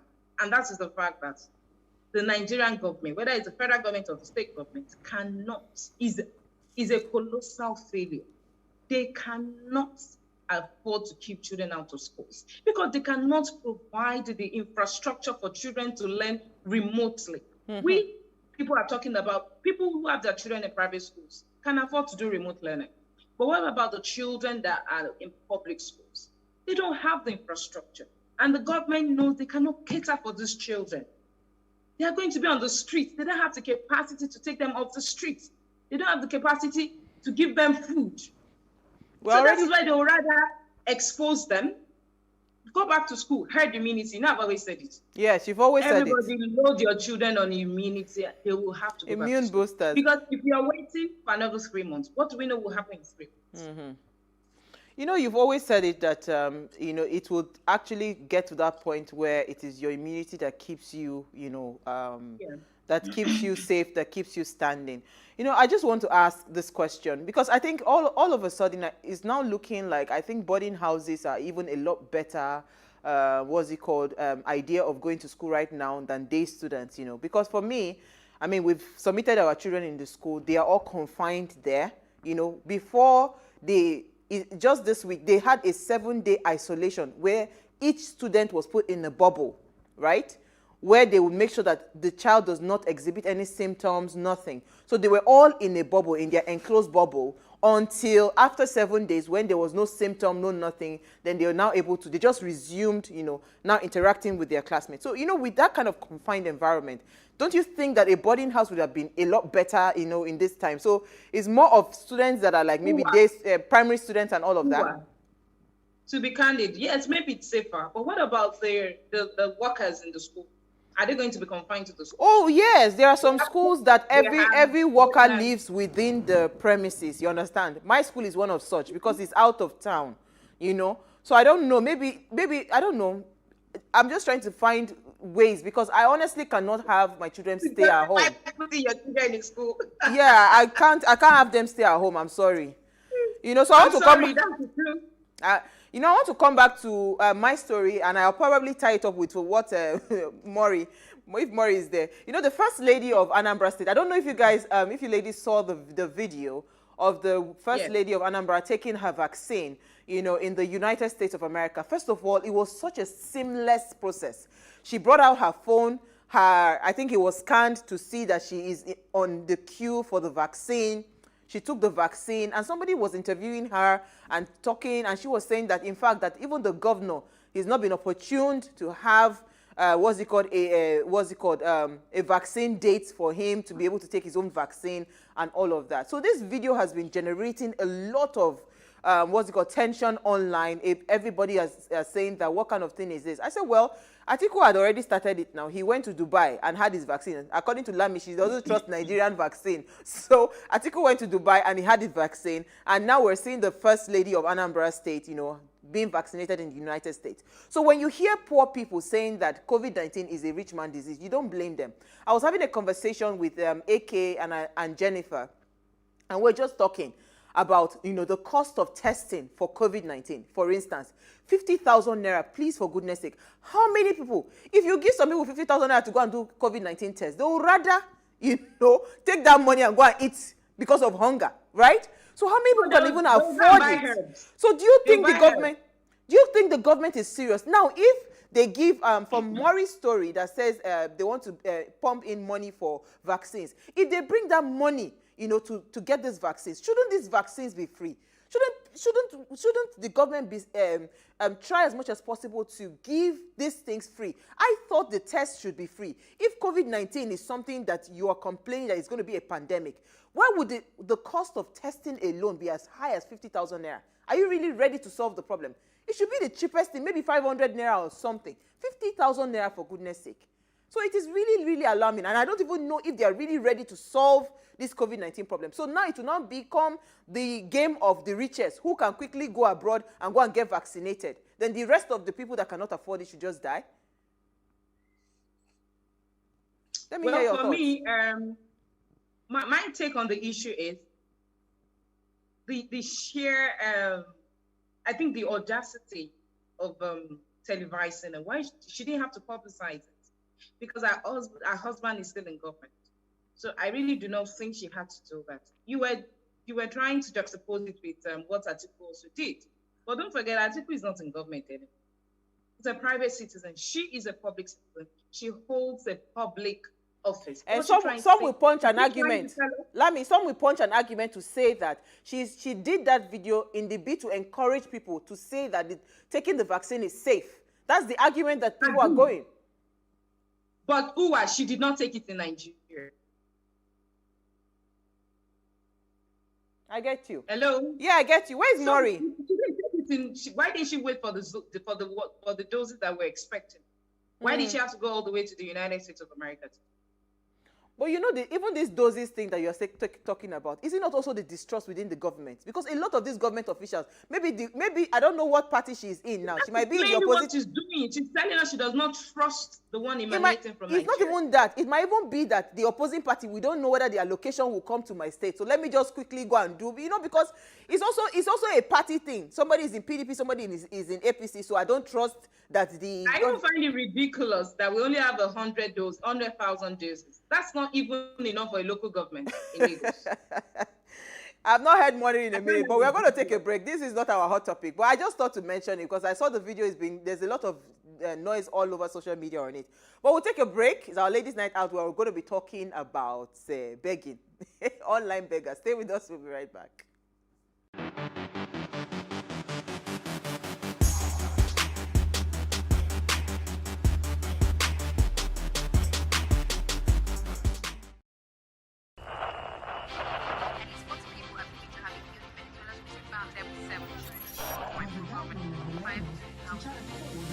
Politics has helped shape the decision of the polity, from conspiracy theories to good old-fashioned comic politics. These are the result of tomorrow's election. You have it already, Abi. I am not hungry. If I need appointment, all I need to do is to start praising government. Plus, politics will fill the polls of the country, from friends to frenemies, even strange bedfellows, to clones and stooges. We go beyond the rhetorics and the drama to analyze the story behind the story. Let anybody come and say. The moment we stop having charlatans occupy political offices, we will curtail hate speech. Plus Politics, not just another political show. It's about putting you, the citizens, in the know.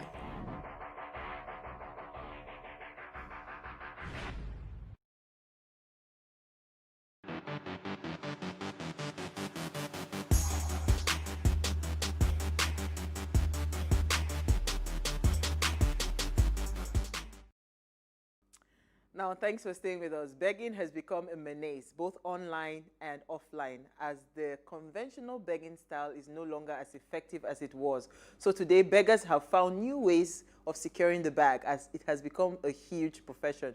We're asking, so who would you help? An online beggar or an offline beggar? Or none of them at all, and why? Please let us hear what you have to say. Remember, you can join this conversation. Tweet at us at WayShowAfrica1 with the hashtag WayShow, or send us an SMS or WhatsApp to 081-803-84663. So we're going to open the phone lines later, but I'd like to have this conversation with you ladies first, because, I mean, when you go online, I don't know how many people saw Yabo Ojo's video. She was just ranting about fans. Maury, maybe I should start with you. You that have plenty fans. How many people come into your DM every day to be begging you for money? It's actually ridiculous the amount of DMs you get of people saying you should help them, or they've never done this before. They can send you proof. Some people even go as far as forging proof to send to you, telling you that they can, even if you want to phone call, they can phone call you to, and then you see them talking about, oh, I've never done this. I'm shy. This is my first time. I'll never do it again. Only for you to find them in another person's DM comment section doing the same thing. Yeah. So to be honest, me, I just use my church mind. I just try to I don't let them bully or cajole me into helping. I just try to use my mind. Whoever my mind goes with is who I just try to help. And even that one, it feels sometimes, but I just see it as doing my own for God, to be very honest. Lami. Yes, my dear. So how many people come into your DM to ask you for money? Well, to be very honest, I've not really witnessed a lot. Probably few times, but I've not witnessed a lot. I don't have a fan base. You don't have a fan base? So that means you have live beggars, physical beggars. Life is benefits, but there are benefits and there are burdens. So when you have a strong fan base, it is expected, because the reality is when we are in a developing country and the extent of poverty is extreme. A lot of people that appear to be middle class, they are under poverty line. And the kind of anonymity that online begging confers on you, makes it very suitable and easy. You can just go behind your key parts. You don't have to show your face and beg for money. And Maury was talking about the person will come to you and pretend like they've not gone to another person, but only to find them in another person's comment section. They are trying their luck. If you don't give them, at least if you throw out like 100 requests, you might be lucky to get 10 people that will get back to you. So, and the issue is that a lot of how would I say it? People see it. It takes a lot of contentment and strong will not to be oppressed on social media. So now talk of people that don't even have anything. They come on social media and they see the way people show off wealth and all that, and they don't have. The first instinct, if they don't want to steal, they will beg. It's and it's not a Nigerian phenomenon anyway. It's a global phenomenon. No, so I would just think that it's more organized abroad, because you can go to GoFundMe. GoFundMe is a beggar sign, isn't it? Is it? You are soliciting for funds for a cause. It's different. It's begging. No, whichever way you want to take it, it's begging. That's why I said they have just structured that. It's just a structured way of begging. Okay, so people are hungry. People are hungry. Absolutely. So why won't they beg? But do you think it's hunger, Lami? Because I saw something very interesting on this comedian. Her name is Chigol. On her page, she posted a DM, and she said, "Good morning, ma. My name is," and she blanked the name. "I was wondering if you could help me with money to start a business for myself. I'm tired of asking people for help. I was wondering if you would help with 900K. Or listen, or any amount. I mean, like, it's so laughable. Or any amount of money to start something for myself. Please, here is my account details. What? I would be very grateful if you could help me. Thanks in advance." This is what? Like, you ask for money and you now ask for 900,000. You not even care. So I understand the anger. I don't know for anybody that saw Iyabo Ojo's video. I understand the anger where she was venting that the fact that you're a fan does not give you the right to beg, because you don't know how hard I work, right? So I think if you ask me who would I help, online beggars or street beggars, I help nobody. I do not believe in begging. I've never believed in begging. I will never believe in begging, because the truth is, every now and then, the more we keep doing this, have you seen the streets on Lekki Ekpe Expressway? How the number of these beggars have increased. Like, it has almost like tripled from what it was before, I mean, in 2020 to 2021, the numbers have increased. It has tripled. It's like they are just birthing children to use them as beggars. Begging is no longer a thing of compassion. It is more of a profession right now. So people are doing it strategically to just be making money and sitting down. And we are encouraging them. So the more we give these beggars, the more they will continue to be there on the street and not want to work hard. But Uwa, you need to understand that there are some people that genuinely need this money. And we have to go back to the root cause of begging, especially in Nigeria. Most of people that beg abroad, statistics have shown that most of them beg, 70% of them beg to feed their drug habits. But I cannot say the same thing of Nigeria. Who told you? This is the government. Come again? I said, who told you that Nigerians don't beg for drugs? They do. No, I am not saying. I know the statistics. I don't have the statistics. I don't have that data for Nigeria. So what I'm saying is, people genuinely are in need in Nigeria. This is a country that offers no social security. There's no social security for children and for the aged. So how do you take care of yourself? In Nigeria, if you don't have children, and if your children don't turn out successful later in future, you're as good as dead. There's no social security for the elderly. If you have children and you cannot cater for them, you are going to be on the streets, and that is what we are saying. And the middle class is also complicit in this, because we're not holding the government accountable to this. So, and they are now a menace to the middle class, and we are complaining. Well, have we held the government accountable to this? People behave like it's not their problem. Now it is a breeding ground for hand robbery and all that. And we are not looking at it. In another 10 years, 20 years, what's going to be the lot of those children? It will get to a stage we'll not be able to drive out anymore. Why is the government not picking up these people and giving them shelters? I went to I interviewed a social worker from the Ministry of Youth and Social Development in Lagos.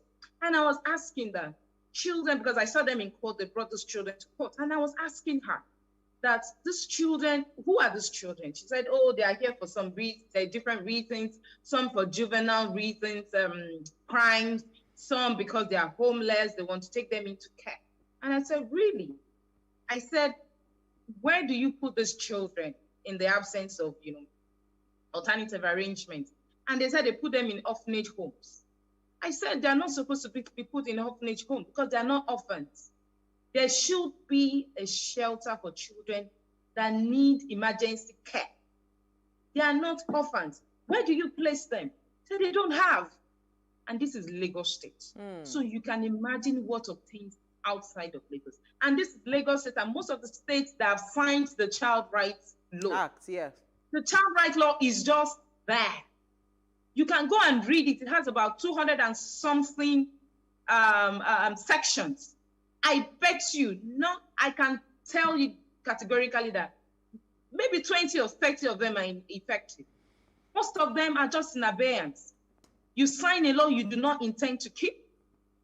What is wrong with us in this country? And if they don't have food, what do you expect them to do? But Maury, let me come to Maury. Do you think online beggars, it is because of the lack of food that they are begging? Or it has just gotten to that point where, people have just seen it that, yes, I can try, like, I don't know who said it, whether it was Lami or they say, I can try 100 people. If 2 people come back to me, it means that, for me, I think it's fraudulent. You have money, you can afford to have money for data. And you're using that data to go into people's DMs to ask them for money?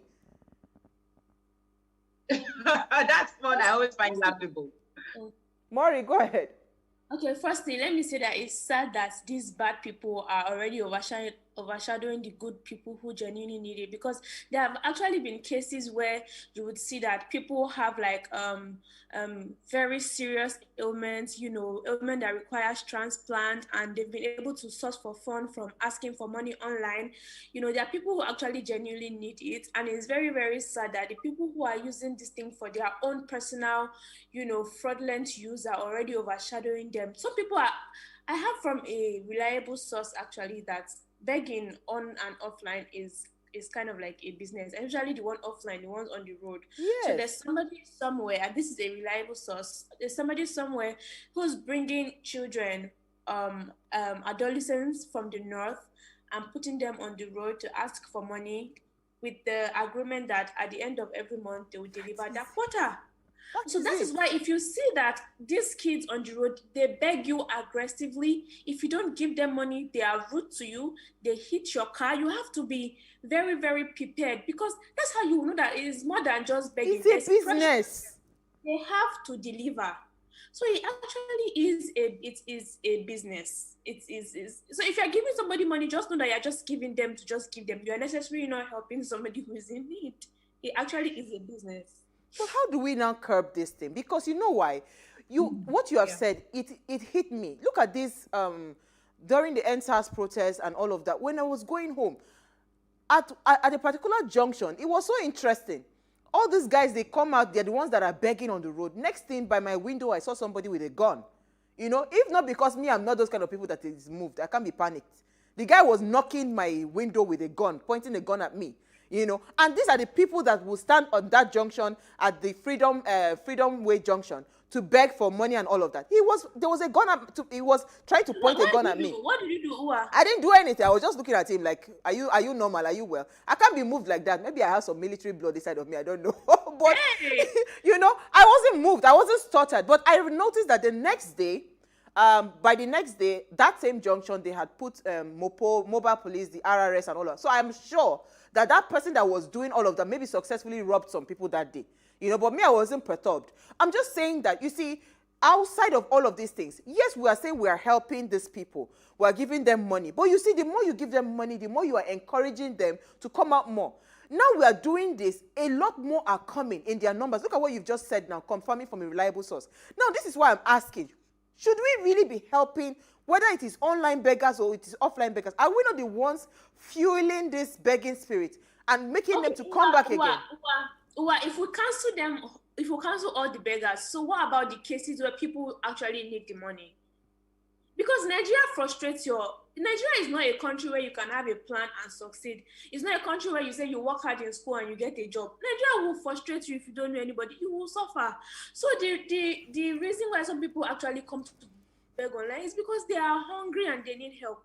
So how do we not help these people if we decide to cancel everybody all at once?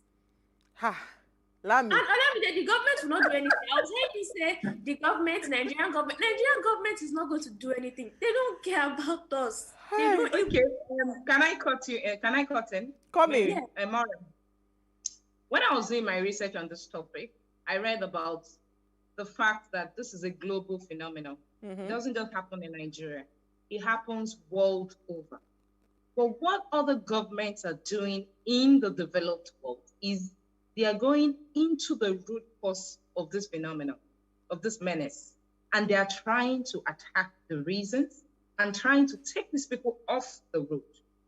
In Nigeria, what is the government doing about this growing menace? If there are no consequences for actions, it will continue. It will perpetuate itself.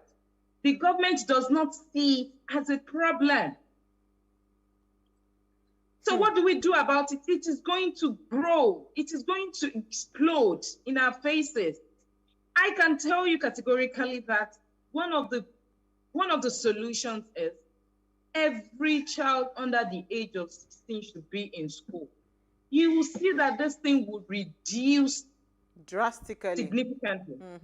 Every child, listen, if you send your child to school from the age of 5 to the age of 16 to get quality education, and that's just saying just anyhow education, quality primary and secondary education, it will be very, very hard for that child, after going through such a quality education, to go on the streets after they turn 16 to be begging for money. Okay, so the problem we have in Nigeria is fundamental. I'm going to cut you short. Sorry, right there. You are saying that it's impossible for a child that got quality education to beg. I think it is. We have people with master's degree. I was going. We have people with PhD. They cut short halfway, left PhD school to go and start begging. I told you this country will frustrate. On the street, Maury. Yes, ma'am. So we have. Go ahead. So this was what I was going to. telling me here to be quiet. Can I be quiet? Yes, ma'am. So this is what I'm saying to you, Maury and Lami, right? The truth is, justifying online beggars, right? How do you justify? Because you are talking about people that have got, some people have gone to school, they have degrees, right? I mean, I can tell you for free. One day, someone I know was in a bank. He was in a bank trying to withdraw money. And he saw somebody that he sees on a particular television series that they film, a particular TV series that is popular that they show on the cable network. This guy, he was trying to be nice to this guy. The next thing, the guy was asking him for money. This is supposed to be, somebody that is supposed to be earning an income. So I think there's a spirit that comes with begging. And I think because... Are you sure it's not a prevalence of poverty? I think it's poverty that it's not altogether poverty. It takes a lot of willpower to beg. No. Let me. You are saying it takes a lot of willpower to beg because of the kind of person that you are. Thank you. It's me, I would say that it takes a lot of willpower. See, some people, they live on beg. They like to beg. They are very comfortable with begging. I'm not going to deny that fact. But my own is that if we say we should cancel all of them, then what happens to the people who it took them like 2 months to come up with a way to beg you because they genuinely, need your help? So my own is, how do we find a balance between helping people who genuinely need it or helping people who have taken it upon themselves to be lazy and just beg? Okay. So another thing I would say, Maury, is where is the role of non-government organization in this? Okay, we are going to take a break. Where is their role in all of this? We'll take a They'll break. tell you that they're helping people that can help now. They can't, but they'll say we can't help everybody. But if you can bring this, We'll take a very short break. When we return, we'll be having this conversation. What Maury has asked now, how do we strike a balance knowing who to help and who not to help, and the role of the non-governmental organizations. And we'll take questions and phone calls if possible. Stay with us. We'll be right back.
Thanks for staying with us. Now, if you're just tuning in, it's our ladies' night out, and we're discussing online begging, offline begging. Who should we help? And, Maury and Lami, before we went on a break, raised the question. Maury asked, how do we differentiate the people that are genuinely in need?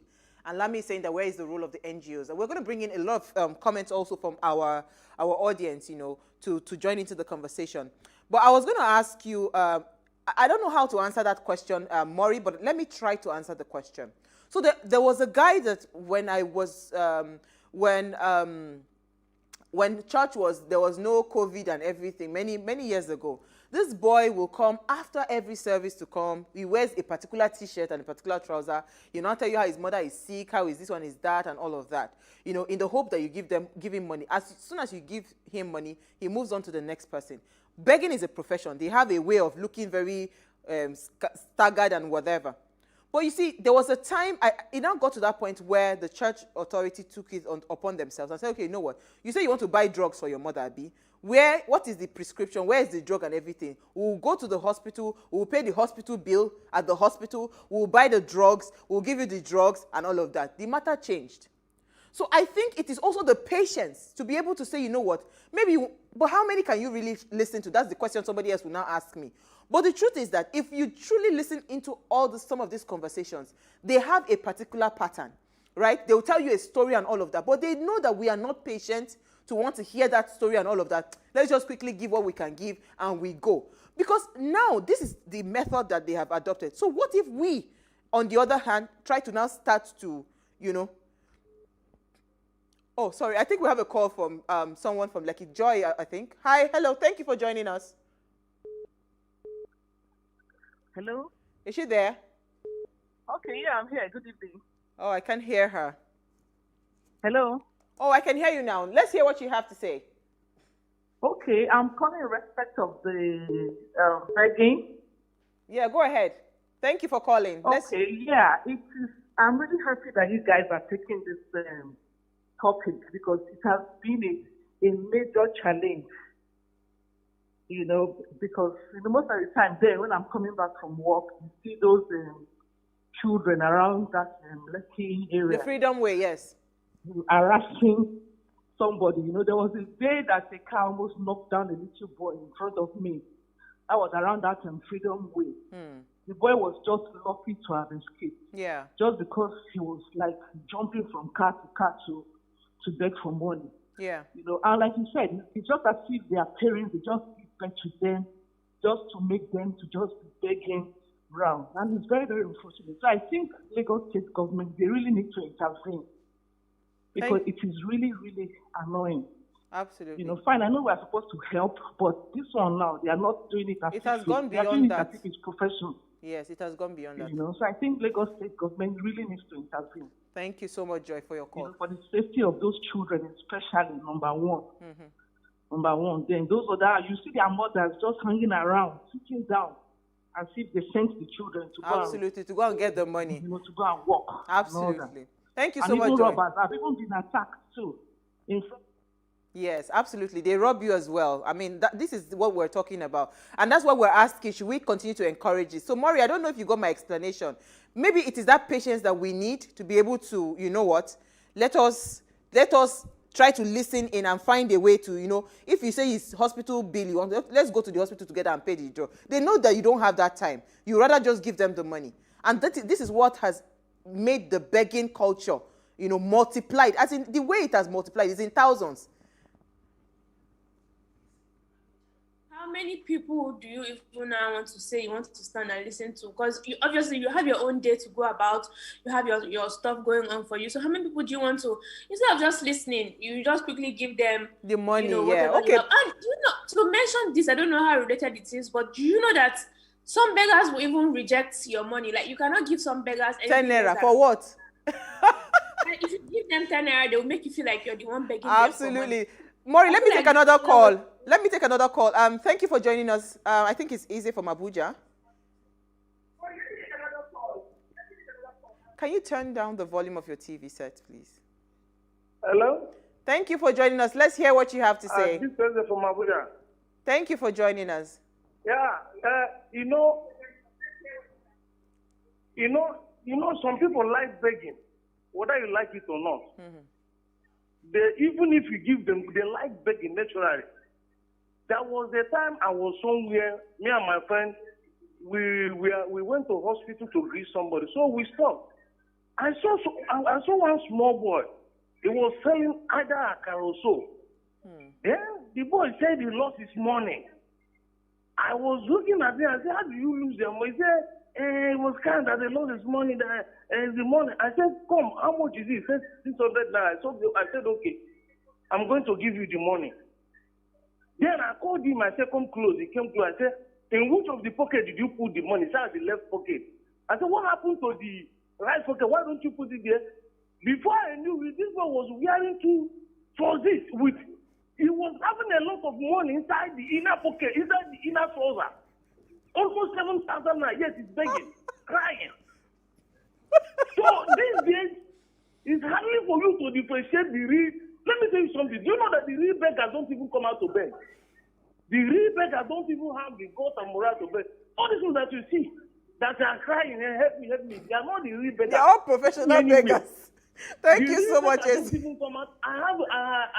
used to see a woman on AYA. I'm coming. I used to see a woman on AYA. For those people living in Abuja, they know the woman. Most of us will see the woman. She said she went and put GV on her breast, that she have a breast cancer. So and somebody stopped and called the woman, come, let me take you to the hospital. The woman ran away. So people do all manner of things. And let me see, the real beggars, some people, they're in the house. They don't have the guts and the morale. Mostly, this lockdown, the last lockdown, many family was in need of problem, and they I know them. I saw them. Thank you so much, Eze. That is on the street. I'm sorry. Thank you so much, Eze. Maury and Lami, sure you people are hearing now. All these people on the street, they are not real beggars, so they are all professional beggars. Let me take a comment. Yeah, go ahead, Maury. Lami, sorry. No, I was just going to make a comment that have you been to Anowambe recently? You'll be scared to go out of the party. What? They will bombard you in droves, from men to middle age to the young. Okay, so let me take a comment from Benson. He says the begging behavior has also been escalated by some critical factors. 1, poor governance. That's in bracket, he put collapsed support system. Number 2, he says leadership conditioned the citizens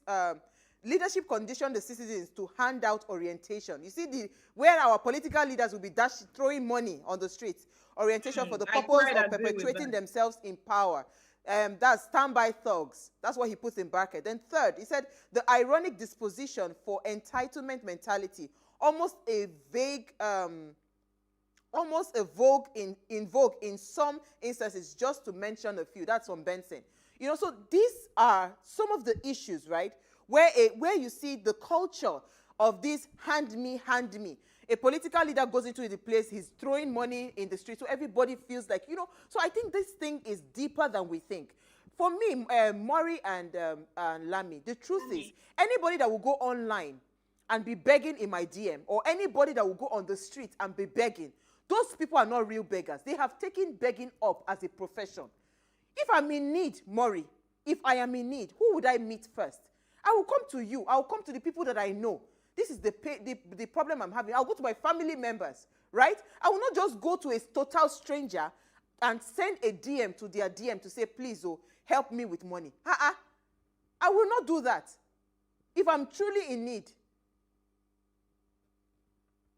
Well, I get your point. I get your point, but you are talking from, I feel like you're talking from an angle of somebody who has shame. From the angle of a beggar. Beggars don't think like that.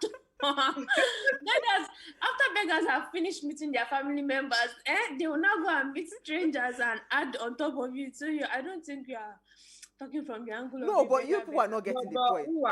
Yeah, go ahead. On the issue of Iyabo Ojo, I completely disagree with her. And I think her anger is misdirected. So do you agree with what Bobrisky said? I think if you can find that picture to put it on the screen. I think I agree with. I don't even want to talk about Bobrisky.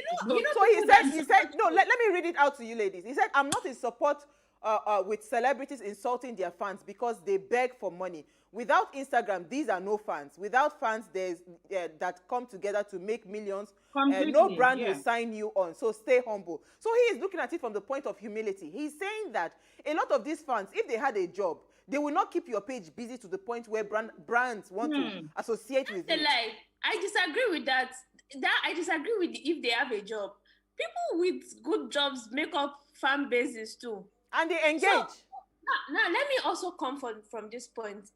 A lot of people who claim that their fans are very, very entitled, talking about that, talking about if there's no us, then there's no you. But then they also forget that you are doing hard work to serve them content. Yes. So if your content is not good, you won't even be there to watch it in the first place. If I'm not entitled, they won't even be fans in the if you have a good content and there's no fan base, you will feel poor. Wait. Lamide, what you need to understand is that good content, if you are saying good, what do you mean good? If you have good content that is serving people, you will draw fans. If you are No, I completely disagree with you. I've seen people that have good content and they still don't have fans. What do you mean good content? It's relative. She is using them. That's why you need to know your market audience. What you might think that some people don't have, somebody might have 1,000 followers. They have fan base. Have you not heard somebody with 1,000 followers earning millions because they have Instagram page? I've not heard about that. So it depends on your content. Are you serving people? If you are serving people good stuff, are you making people happy? Are they laughing? Are they dancing? Do they know where to buy clothes just by checking your page? You're already rendering a service. If that I was not doing anything, my page was just blank, nothing is there, would you follow the person? So ladies, does it justify that this fan will now come on your page and be asking you for money? No, because I think that's what I'm trying to say is that some people are just entitled. They just feel like they are following you, or they buy your movie, or they buy your CDs, or and they are not pressurizing you to do giveaway. Nobody can come and meet me to do giveaway. I don't have anything to give you. I think there's an answer to this. Yeah. You just put a disclaimer on your page. If you solicit for funds on my page, I will block you. Simple. You can activate your blocking mode. The thing, Lami, is not that people don't want to help. It's just let the real people be the ones people who actually need it. Have you not seen cases where, like I mentioned earlier, somebody is coming to source for fund because they have liver or they have kidney problem? Obviously, the country has failed you. Don't leave Nigeria. Nigeria cannot help anybody at this point right now. So obviously, the country has failed you. It is really the people. No, but let me explain something to you, Lami. And so let me cut you there, Maury. Right? Yeah. Benson sent in another question again. I'll come to what you said. He says, how do you explain beggars that have built houses and are still on the streets begging? Let me cut you short there, Maury. Now, remember that we've seen several times where celebrities that we know, they now come up with an ailment and they now come on. So it is not them that come. It is people that rally round, you understand, to say, please, let's raise funds for this person. If it is a genuine help, it is always obvious when the help is genuine, right? It is always obvious. Did you people see the video of the young girl that kept calling her sister? The sister did not pick. Then she now did a video sending her a message, feeling entitled that my school fees is coming up, school is resuming, and all of that. I think it is this mentality of this entitlement. And you know, it is the way we, you go into a room, Maury, because you are Maury. You have hundreds of thousands of people following on social media. People just automatically assume you have money. And they want to, you know, why? So this thing you're saying about genuine help, you can truly understand genuine help. When it is genuine, it is not even you that will be asking for the money. The people around you will be soliciting and be going around to be saying that, please, help Maury. She cannot, you know, that is how it works. Another thing I would like to say is, I think some of these issues are issues that stemmed up from upbringing, from the home. You'll see some parents, as little as 5, 6, they'll start telling their children, go to your uncle now, go and ask for money.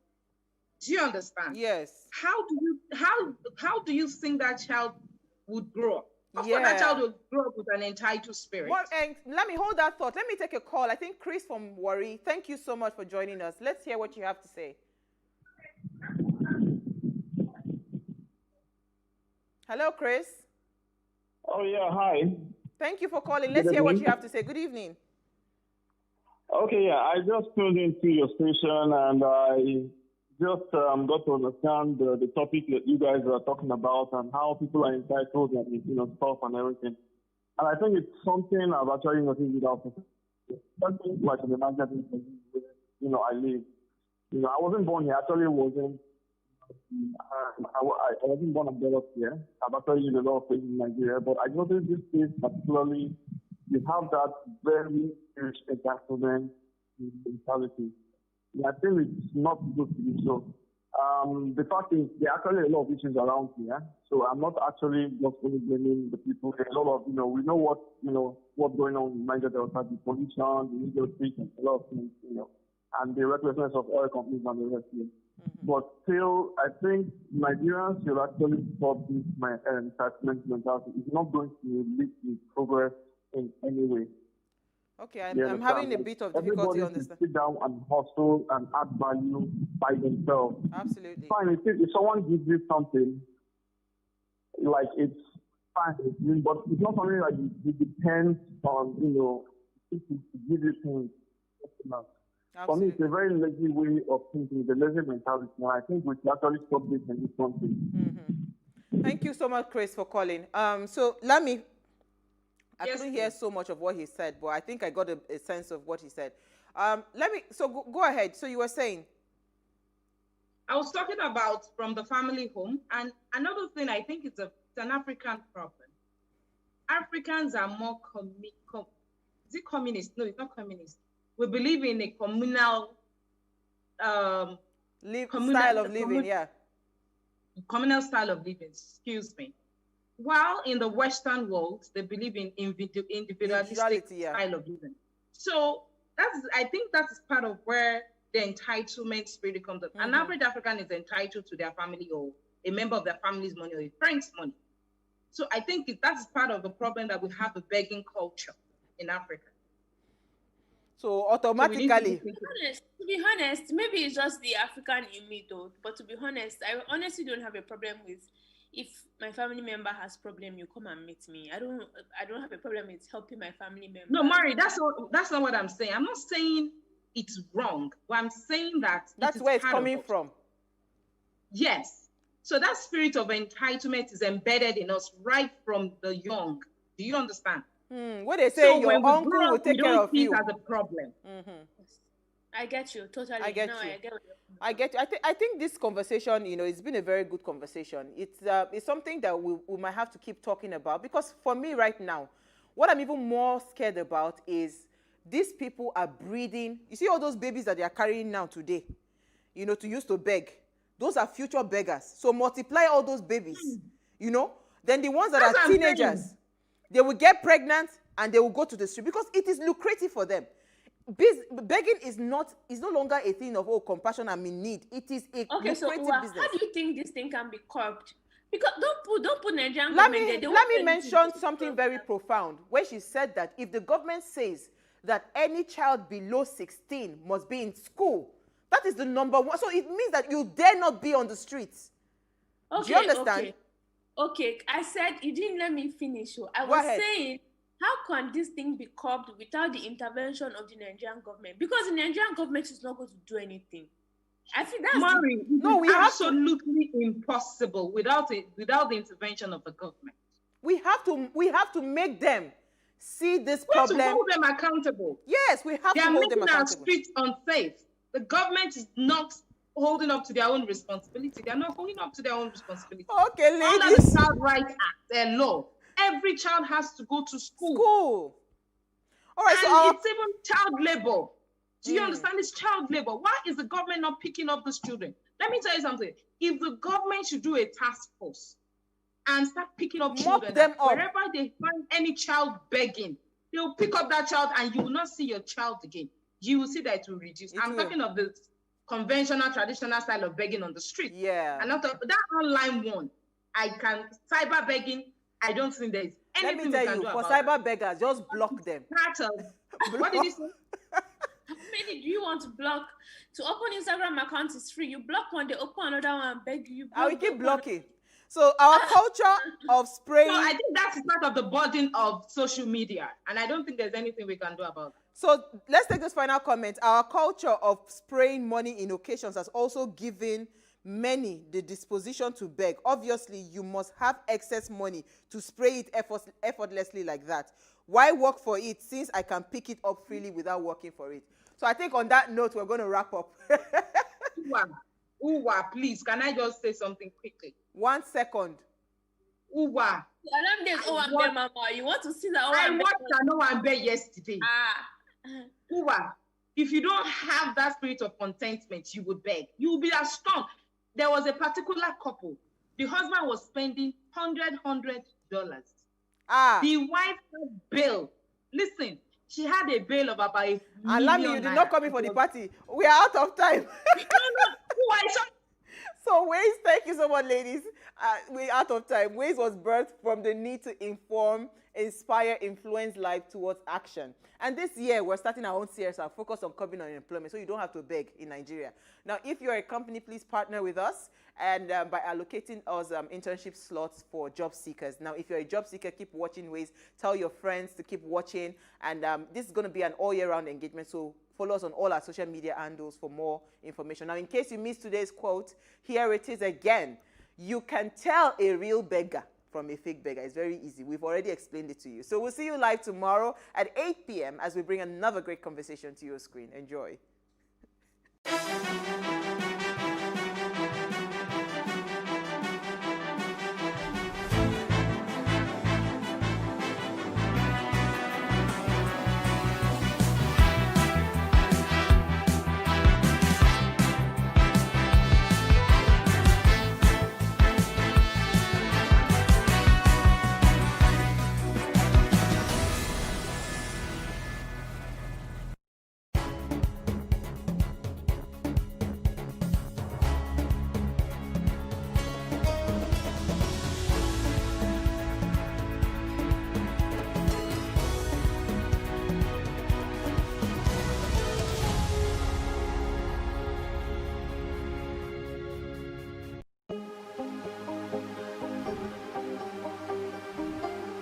It for upcoming artists to blow in Nigeria.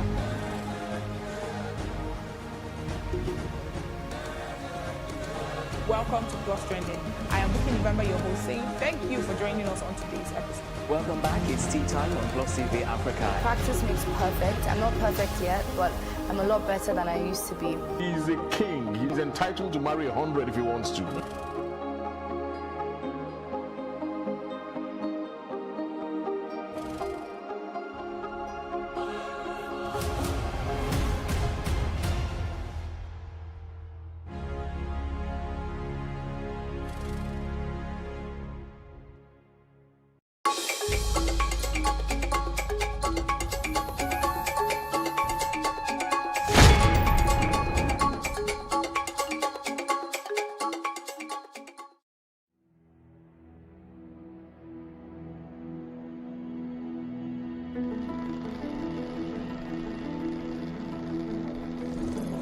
someday tranquility will settle upon Borno State in northeast Nigeria.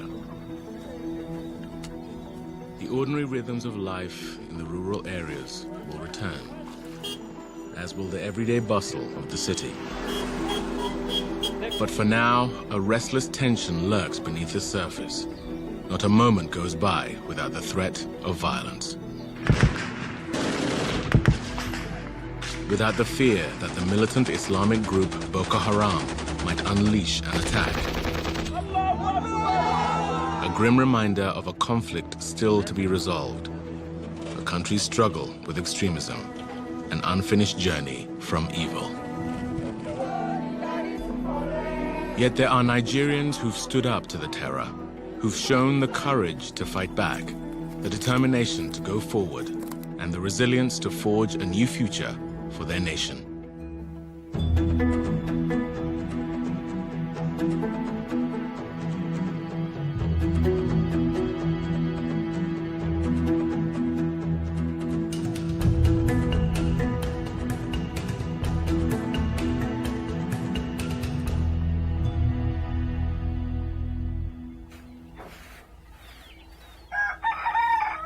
Each morning in the town of Chibok, Rebecca Solomon goes about her chores. But what may appear a simple life became for her a nightmare that began on April 14th, 2014.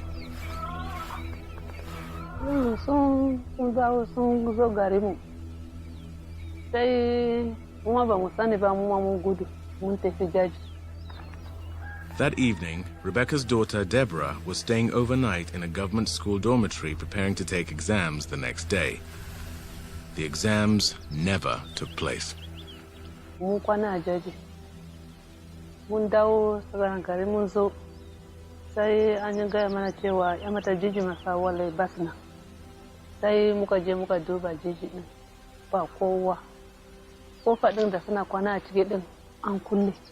Deborah is one of the kidnapped Chibok girls believed to be held in a remote forest hideout.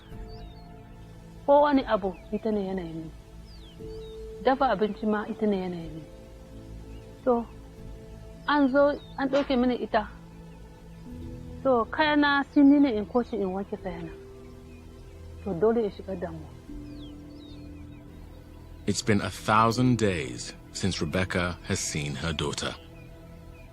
Deborah's abduction, along with over 200 other girls, exposed to the world Boko Haram's ruthlessness, as well as the dysfunction of Nigeria's government and military, and it stirred many Nigerians to take action on their own.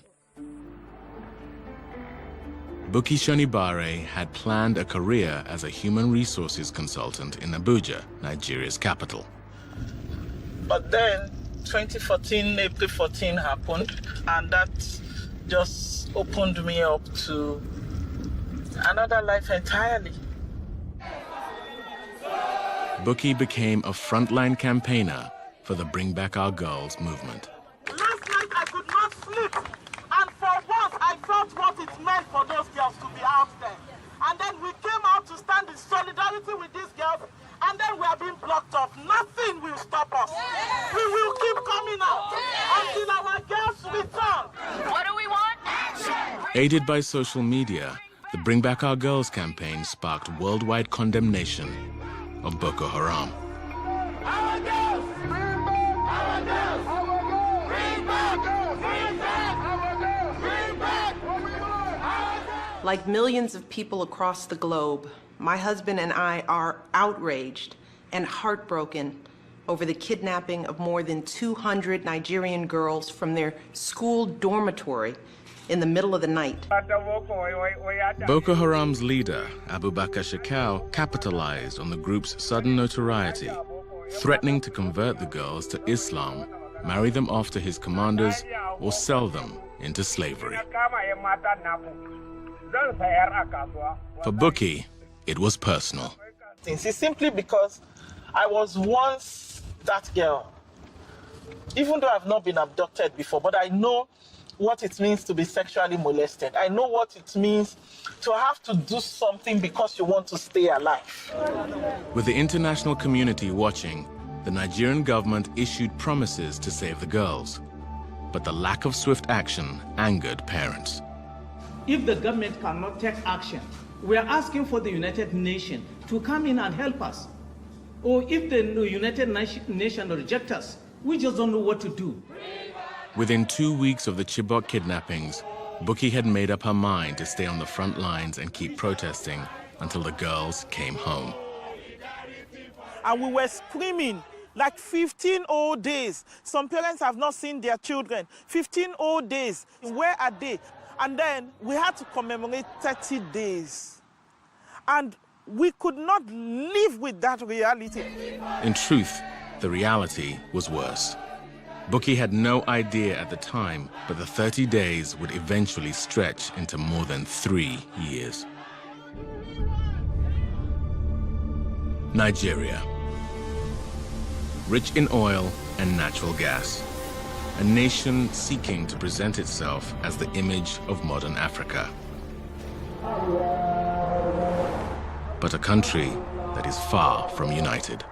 180 million people plus 250 ethnic groups, thereabouts. This is a difficult country to govern at the best of times. Splitting the north from the oil-rich south are cultural and economic fault lines that date far back to Nigeria's colonial past. In the predominantly rural and traditionally Muslim northeast, that fault line is fragile. Although Nigeria collects billions of dollars selling its oil each year, more than 60% of Nigerians live in poverty, many on less than $2 a day. In the Northeast, the poverty rate is even higher. We're speaking about northeastern Nigeria that is really one of the most impoverished and marginalized regions of the country.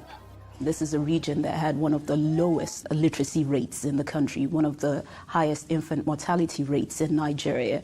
So the nature of governance was really poor to begin with, and people were frustrated in seeing the growing levels of inequality in this community.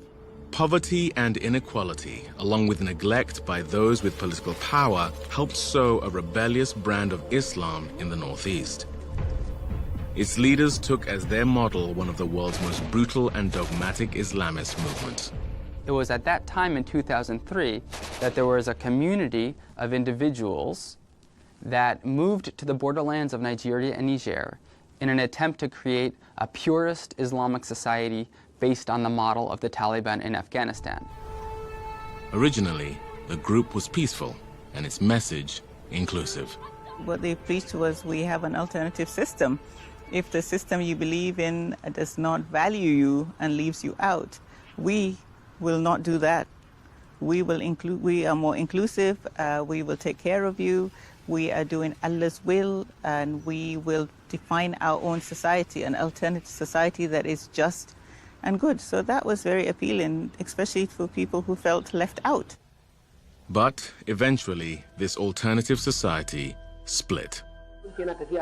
The leader of its dominant faction wanted a pure form of Islam and an outright insurrection against the government.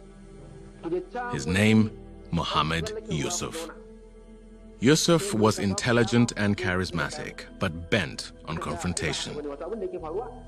People began calling his movement Boko Haram. Literally, Western education is forbidden. Although the group disavowed the name, and still does, it captured Yusuf's essential beliefs. He preached that Western values were undermining Islam, and he called for a holy war. It's difficult for the West to understand jihad, in part because our modern societies are by their very nature essentially secular. We've come to terms that religion is not a reasonable pathway to organize modern society. Whereas those who are pushing for jihad are saying that religion is the correct way to shape a righteous Muslim society, a land of faithful Muslims. So invariably, those two positions are going to be extremely difficult to reconcile.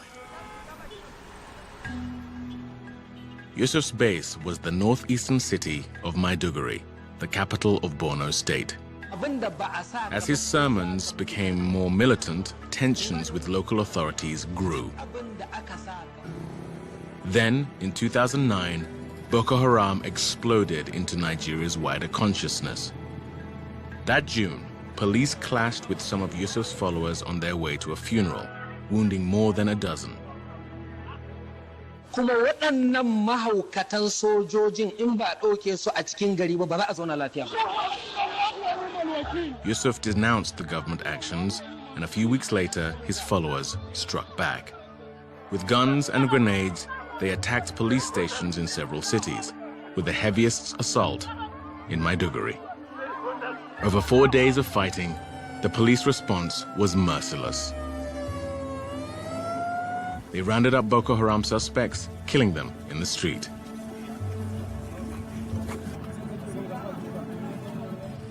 They destroyed Yusuf's mosque. Then they captured him and took him for interrogation. Hours later, his body was in the street. He'd been shot multiple times. And he became a martyrdom figure to Boko Haram. And since 2009 until today, all factions of Boko Haram consider him their inspiration.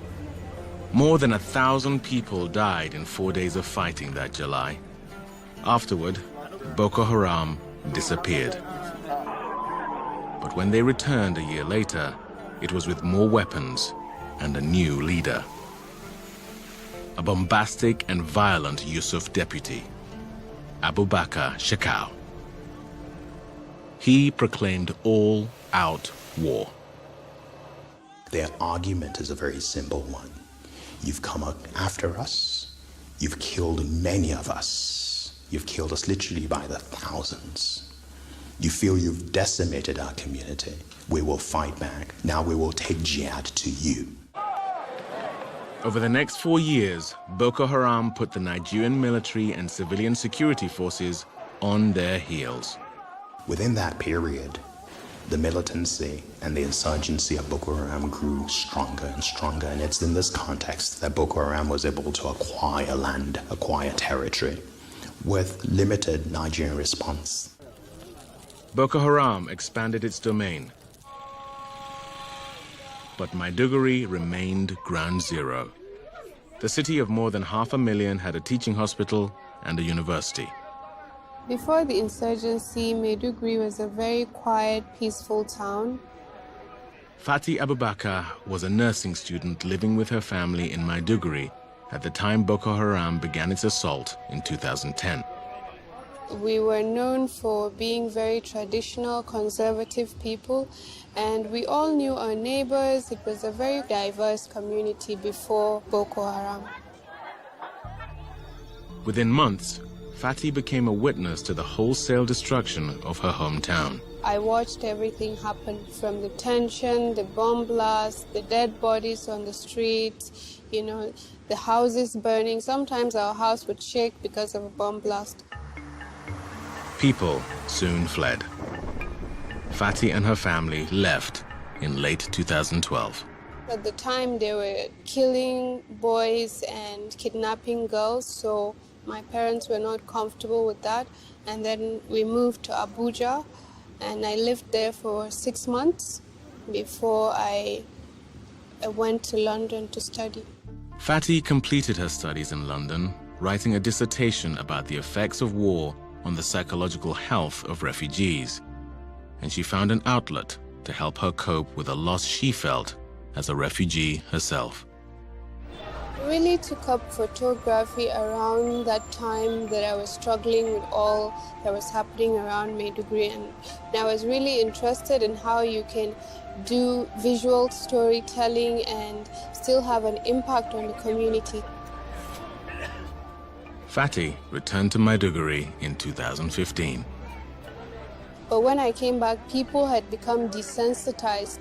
It was like a transformation. They didn't even feel any of it. They just kept going. So that was what, had my attention.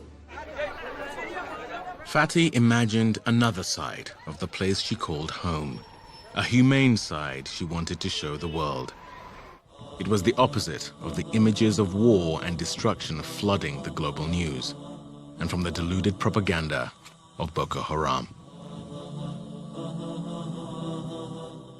In its videos, Boko Haram's leader, Shekau, glorified the group's violence in the name of Islam. But hidden inside his secretive caliphate, the reality was starkly different. Boko Haram brutalized fellow Muslims, beating and killing them at will to maintain control and religious piety. Graphic evidence of the group's conduct surfaced in 2016 when Voice of America journalists obtained and authenticated some 18 hours of videos shot by Boko Haram's own photographers. The raw footage is an unflinching record exposing how one of the world's deadliest extremist movements operates behind the scenes. A daily diary of terror. At public tribunals designed to enforce authority by intimidation and fear, villagers were herded together for displays of discipline. For small sins, offenders were flogged, sometimes by their peers. But for offenses like selling drugs, the punishment was ultimate. No pleading for the accused. Just a bullet in the heart or the head. When Boko Haram first became violent, the attacks were mostly on the Nigerian state itself. So government offices, prisons, police headquarters. As time went on, and it seems that Boko Haram felt more and more aggrieved, its targets widened and widened, until now it seems to be anybody. In their encampments, Boko Haram soldiers, many mere boys, trained for warfare and played like children. The media characterizes Boko Haram as madmen, as crazy, as psychopaths. But what we can see in the footage of the foot soldiers is that in many respects, they go around their daily business just like kids in any other part of the world. We also see them receiving pep talks before battle, where they're told some of you are going to die and some soldiers are going to die. The difference is the soldiers aren't going to go to paradise and you are.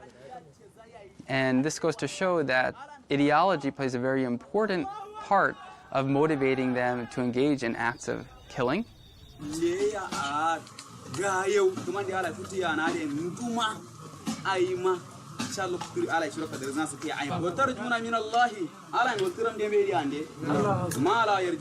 And after a period of time, these young boys become regular Boko Haram fighters willing to sacrifice their lives for the broader mission of the commanders to establish some form of Islamic governance. It's impossible to know how many Nigerian boys have been conscripted into Boko Haram. Likely, it's several thousand. The penalty for refusal is severe. Danladi was abducted when he was 12, but found a way out later. Shown the Boko Haram video footage, he recognized some commanders and recounted how boys were forced to fight. Mulai bai layaka suna yanka. Su yanka kan wannan su ajiye wani a kan gadon bayan shi, wani a kirji. Wani sun yanka shi har su bude kirjin shi su cire zuciyan shi. Haka da sun surata mu suka ce mu kara mu kwashi bindigogi. Shekau made clear that Boko Haram would cleanse Nigeria of anyone who didn't submit to its brand of Islam. Men or women, young or old, Christian or Muslim. The Shekau faction of Boko Haram has a belief system whereby any Muslim that does not join their group is an apostate because they are fighting a legitimate jihad. And therefore, the idea that a Muslim would get killed in a Boko Haram attack, either because they're targeted or because it's collateral damage, is really not something that the Shekau faction worries about. because their penalty for not joining the group and being apostates is death anyway. 2015 marked a shift in the war. The Nigerian army, aided by military from neighboring Chad, Cameroon, and Niger, began reclaiming towns and territories once under Boko Haram's control. The momentum quickened under a new president, Muhammadu Buhari, elected that year. But the government's success also brought disturbing allegations of human rights abuses, excesses by the military and civilian vigilantes in their zeal to defeat Boko Haram. Amnesty International cited thousands of summary executions, arbitrary arrests, and instances of torture by Nigerian forces, war crimes the group said went unpunished. The Nigerian government somehow have some doubts in what Amnesty is doing, but all the same, they have come clean and set up a presidential task force, and you have to take into account the composition of members of the panel. They are not people that could be manipulated, they can be manipulated, and they are judges of repute, and we wait and see the results. As the government ramped up its pursuit of Boko Haram, Abubakar Shekau changed his strategy too. Boko Haram officially aligned with the Islamic State, or ISIS, the jihadi group waging war in Iraq and Syria. Shekau, in 2015, formally pledged allegiance to ISIS, and ISIS responded to this. Some see this as because this coincided with the time when Boko Haram was coming under increasing pressure from the Nigerian military. It was being pushed back. After this, you had the Pledge of Allegiance to ISIS. So it's read as actually this is something of a desperate move on the part of Boko Haram. Boko Haram could claim affiliation with the largest jihadi group in the world. It began using Islamic State templates in its social media postings, but it was an insurgency on the run.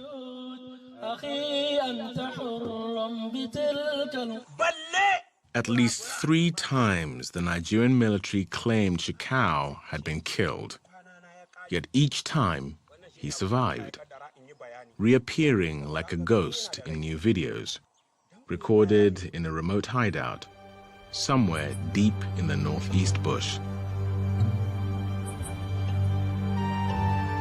The Sambisa Forest, a thick jumble of thorny scrub and scattered trees spread across 5 northern states. A portion was set aside as a game reserve, but its once abundant wildlife has been depleted by war. Now parts of the Sambisa are Boko Haram's sanctuary, a vast area of danger for anyone who dares enter. In a village nearby, Aisha Bakari Gombi lives with her family.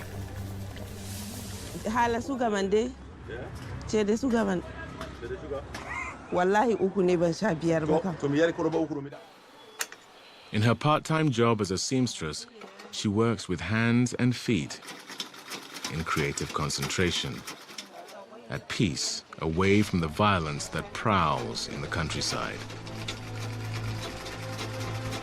But the rhythm of the sewing machine is only one facet of her world. Aisha knows the Sambisa well. It was there as a young girl that she was initiated in a long-standing family tradition.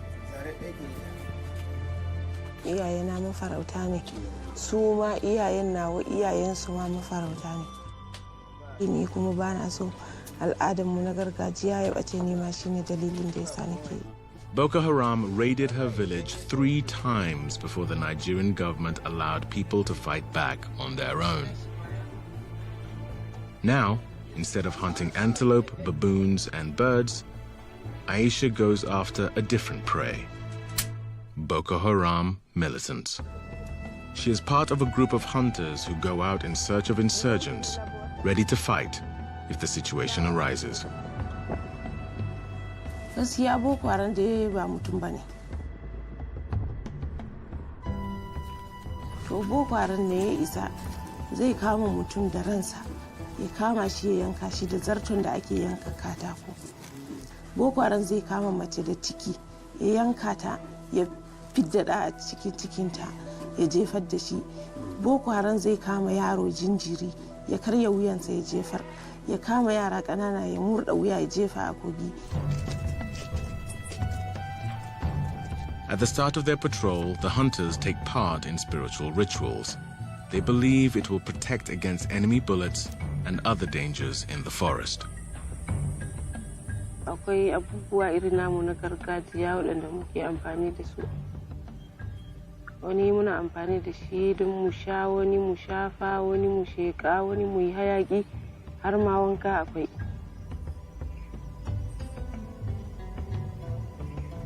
To mukan yi su ne kafin mu fita.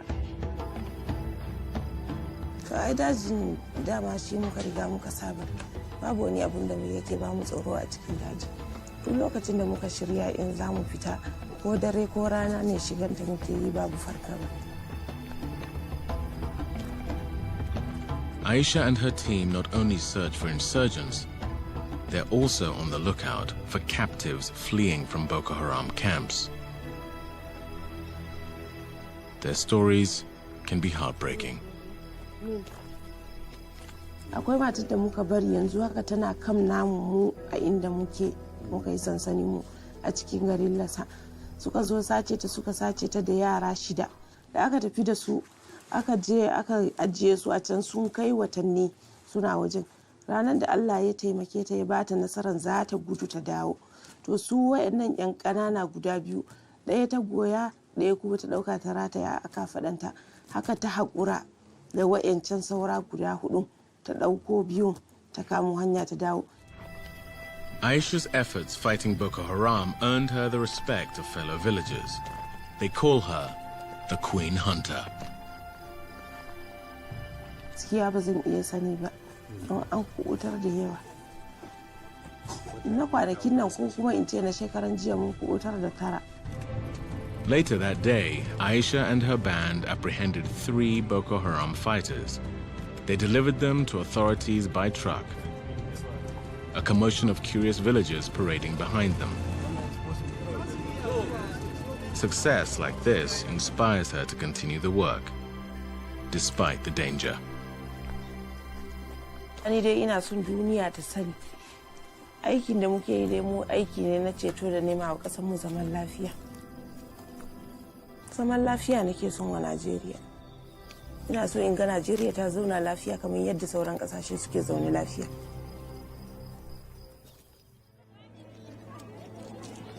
They appear in seemingly endless streams, fleeing terror, bringing with them only what they can carry.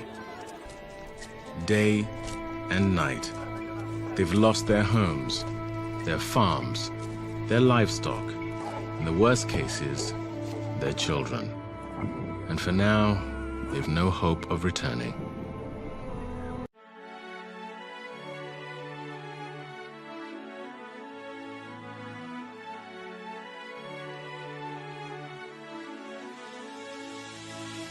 It is engagement we need to have. Those who suffer miscarriages are never taken into account. Members of the National Assembly are also influence peddlers. You are sitting on Nigerians' money. From the Babin, I pay my rent.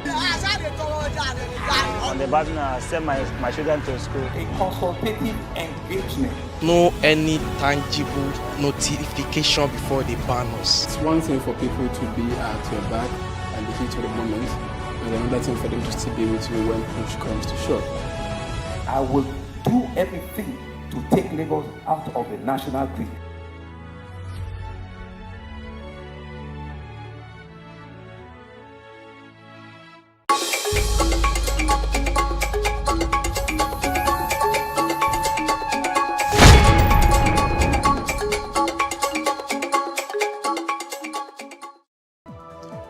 On Plus TV Africa News tonight, Niger Communications Commission confirms 47.8 million national identity numbers collected by mobile operators.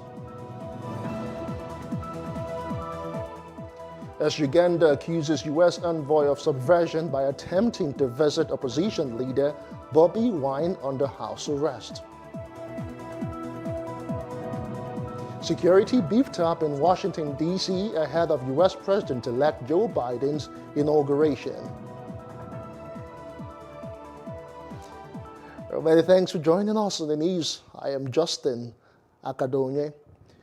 President Muhammad Buhari has told his Republic of Benin counterpart, President Patrice Talon, that Nigeria will continue to work with its neighbors on the importance of good neighborliness. The president stated this in Abuja when President Talon of the Republic of Benin paid him an official visit. He recalled that on the assumption of office for the first time in 2015, one of the very first steps he took was to visit neighboring countries including Chad, Niger, Cameroon, and Benin, all towards forging a common understanding on crucial issues, including security, trade, and development.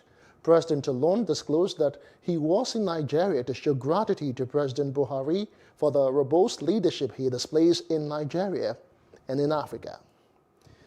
Meantime, Vice President Yemi Osinbajo has assured that with the successful activation of the Economic Sustainability Plan's cash transfer scheme, the present administration's vision of reducing extreme poverty by lifting at least 20 million Nigerians out of poverty in the next 2 years is now within reach. He stated this while flagging off virtually the cash transfer scheme to be facilitated through a wholly technology-based approach called the Rapid Response Register. According to a statement issued by spokesman Laolu Akode, the scheme is aimed at delivering financial support to at least 1 million urban-based households using technology. The Nigerian Communications Commission says over 47 million Nigerians have registered for the national identity numbers. The NCC Director of Public Affairs, Ikechukwu Adende, says the figures represented the statistics collected by telecoms mobile operators. Adende is optimistic that many more Nigerians will be linked up before the deadline for the exercise in February. Reacting to the report, the NCC spokesman said the Minister of Communications and Digital Economy, Issa Pantami, expressed satisfaction with this commendable achievement. He was said to have expressed the federal government's appreciation for the commitment demonstrated by all stakeholders and citizens and urged them to submit their names before the 9th of February 2021 deadline. Now, following the deadline for the linking of national identity number with mobile SIM cards, Nigerians who are seen crowded at the registration center amid the COVID-19 have expressed worry, calling for extension and more registration centers to be open to ease up the process. Jacinta Obioku reports. Nigerians seen here at the Koyi Registration Center believe the deadline date is not feasible considering Nigerians' population. They must extend it. What is the population of Nigeria? How many people have been captured? Over 1 million people have not been captured. So they will tell the 1 million people that they will not use their phone again. At the National Identification Management Commission headquarters in Lagos, there are different stages of queues. Gaining entrance through the main gate does not guarantee success as the queue continues inside. We've been here 3 days now. What if they ask me tomorrow not to resume at my place of work just because I want to get an NIN? Our government can come up with something meaningful. It's frustrating. Nursing mothers are not exempted from the hustle for the registration. This thing is not encouraging. I'm fed up of, if it's not compulsory, I don't need to bring my baby down here. And here are some of their suggestions and pleas to the government to ease the process. Since we have this COVID-19 on ground, the federal government or the names in the people in charge should create more enabling centers to enable people register at ease. Just like Pennywise found foolish, NIN should not come by this time.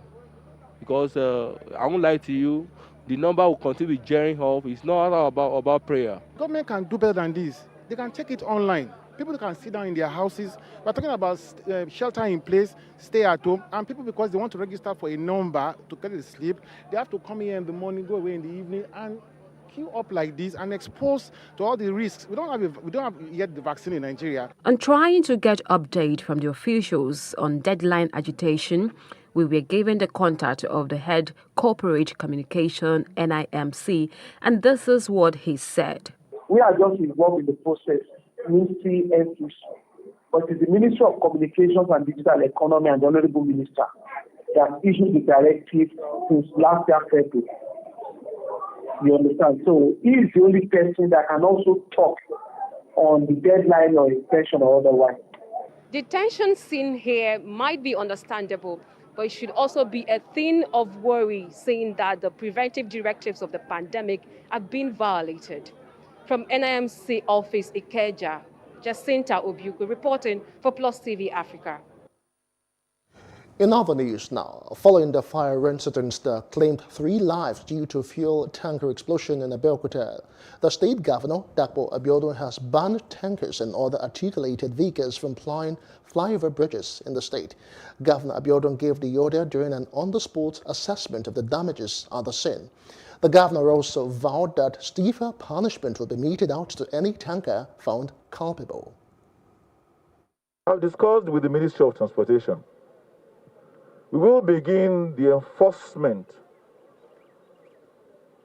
the serious enforcement of ensuring tankers and tanker drivers operate vehicles in Ogun State that are roadworthy. They will now begin to check those vehicles to ensure and confirm when last were they maintained, do they have the adequate safety equipment, how well are they mechanically operating. Because this is not the first time we're experiencing this in Ogun State. We see a lot of this happening in the Otta axis. There's a bridge in Otta that always has this kind of incident. We are also going to put measures in place to try and reduce or almost eliminate this such occurrence. Part of that, amongst others, will include ensuring that tanker drivers do not drive on our overhead bridges anymore. If the ability to control their vehicles at times now becomes a hazard to other road users, we think it best to ensure that we don't create or allow for that opportunity that it would even make room for their vehicles spinning out of control. So henceforth, by way of this pronouncement this afternoon, tankers are not allowed on our overhead bridges anymore. And we will put in place a very steep fine for any tanker driver that is caught on any of these bridges. This is a measure amongst other measures that the Ministry of Transportation will be rolling out in the next day or two. We're still talking road transportation. The Lagos State Police Command has restated its commitments to clamp down on vehicles with covered number plates in the metropolis. Commander Rapid Response Squad Olayinka Egbeyemi, who dropped this hint, says it will not be business as usual for owners of the 14 vehicles. The details in this report. We'll bring you details of that report subsequently. The Independent National Electoral Commission has fixed November 6 for the conduct of the governorship election in Anambra State. INEC Chairman of Information and Voter Education, Festus Okoye, announced this in a statement issued on Tuesday. He said the date followed a meeting by the Commission to deliberate on the activities for the conduct of the poll, adding that the tenure of Governor Willie Obiano would expire by March 17, 2022. According to the electoral umpire, a statutory notice on the timetable and schedule of electoral activities would be issued on June the 9th, while the collection of forms would commence on June 10. INEC said the deadline for the conduct of primaries and resolution of conflict arising from the exercise is July 1. The call to have a paradigm shift in waste management in Nigeria has been the major talking point among stakeholders. At the press conference called by the U.S. Consulate in Nigeria in collaboration with the Yali Network and the Mandela Washington Fellowship Alumni of Nigeria, the team briefed journalists on the environmental campaign awareness, which kicks off in 4 states across the country, beginning in Lagos and subsequently in Oyo, Enugu, and Rivers State. Mary Ann Okon tells us more. One of the major hindrances of sustainable development, not only in Nigeria, but in many countries of the world, is poor waste management. This was the position by the president of the Mandela Washington Fellowship Alumni Association, Beju Jayoba, at the official launch of the Clean Up Nigeria. And while some may attribute this poor waste management system to weak environmental policies or even implementation, urbanization, or the large population of Nigeria, we know that a lot of it rests on us as citizens of this country. This is about our actions. What are we doing to improve the environment? How are we making it better for others? How is the environment impacting on our own creativity as individuals, entrepreneurs, organization owners, or public policy management or managers in the system? These are some of the questions that we would like to answer with our program. According to her, the cleanup program seeks to answer questions on how to improve the environment, prevent illnesses and diseases, and encourage more recycling. She explains that the cleanup campaign will involve leaders in the different communities in order to successfully carry out the project. Every year, Nigeria loses 455 billion naira to poor sanitation. And another 70 million Nigerians, live in very, very poor environmental conditions. Our goal is to bring down these numbers and create behavioral changes across board for every member of our community. Through now and June 2021, we would educate the public, engage stakeholders, deepen relationship with our partners, and increase environmental awareness in the public. Experts say this call is coming at the right time when the topic of environment protection needs to be on the front burner. Mariana Cohn for Plus TV Africa. And back to the covered number plate story. The Lagos State Police Command has restated its commitment to clamp down on vehicles with covered number plates in the metropolis. Commander, Rapid Response Squad Olayinka Egbeyemi, who dropped this hint, says it will not be business as usual for owners of the 14 vehicles. The details in this report. Although the law provides that every vehicle in Nigeria must have registered number plates affixed in proper places, not all comply to this provision. The reality today is gilded personalities, establishments have made mockery of this law as they go about with vehicles without number plates, covered numbers, fake number or no number plate at all. On Sunday, men of the Rapid Response Squad arrested 6 cars for breaking the law, following a fresh directive from the Lagos State Governor, Babajide Sanwo-Olu. Commander of the Rapid Response Squad, Olayinka Egbeyemi, says this trend has led to an increase in crime wave. Of course, the last one we did that brought about this news was this Mercedes-Benz that covered the plate number at Victoria Island. And when our men accosted him, rather than submitting himself, he mobilized military men to just cause trouble with our men. But I told them, when they called me on phone, I said, no, nothing. They should just stand their ground and they go from our hand there, from their quarters. Why you bought a vehicle, you licensed, you registered it. So what is now behind you now covering something that you've licensed? If it is even better that you didn't even register it at all and be using it like that. Although some Nigerians say the clampdown is sudden, as there has not been much enlightenment. However, social commentator and lecturer at the Lagos State University, Nuruddin Adigbenro, believes otherwise. He says there has to be a harmonious relationship between the police and the Federal Road Safety Corps.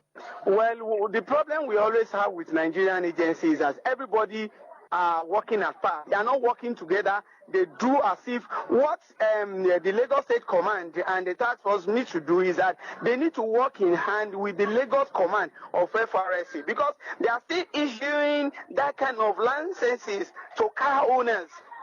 So if the private car owners have been applied and has been given such kind of license, you can't claim them, or else that person is going to sue you to court. The task force boss assures law-abiding commuters and vehicle owners to look forward to a robust relationship with the RRS, explaining that the squad would be uncompromising with criminals. And these are people, the way sometimes the reason. It's not like because somebody is doing it. They should have, okay, I must do it.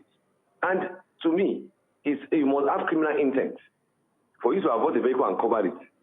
The Lagos police urges residents to be cooperative as criminal elements in recent times have devised means of operating with such vehicles to attack unsuspecting members of the public without any trace.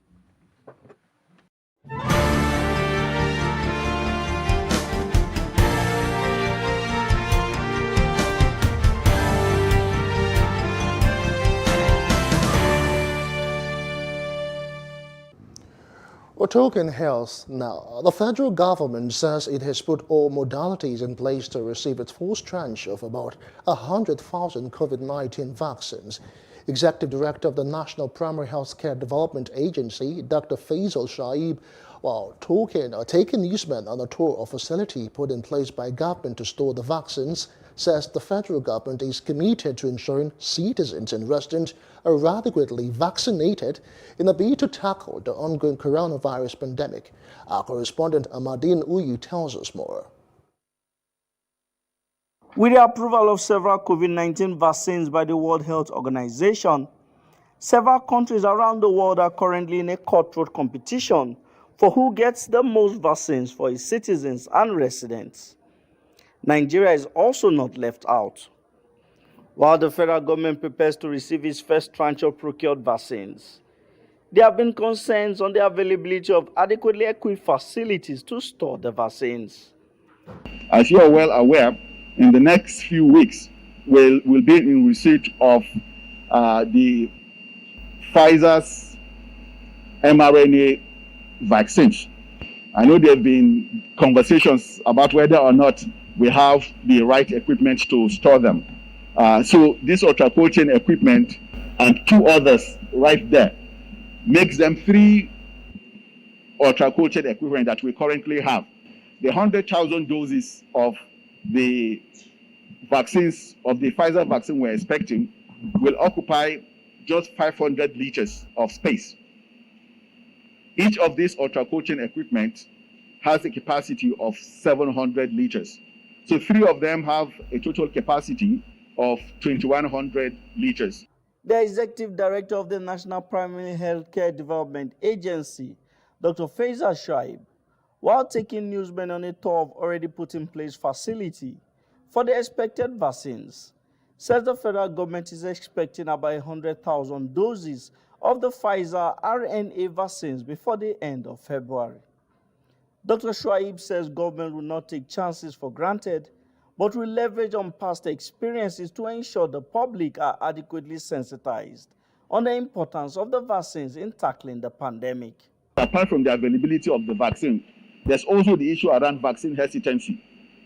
We have to try and overcome vaccine hesitancy by providing the right information to people. We don't want to make the same mistake that we made with the polio eradication program when we went out without engaging with local leaders.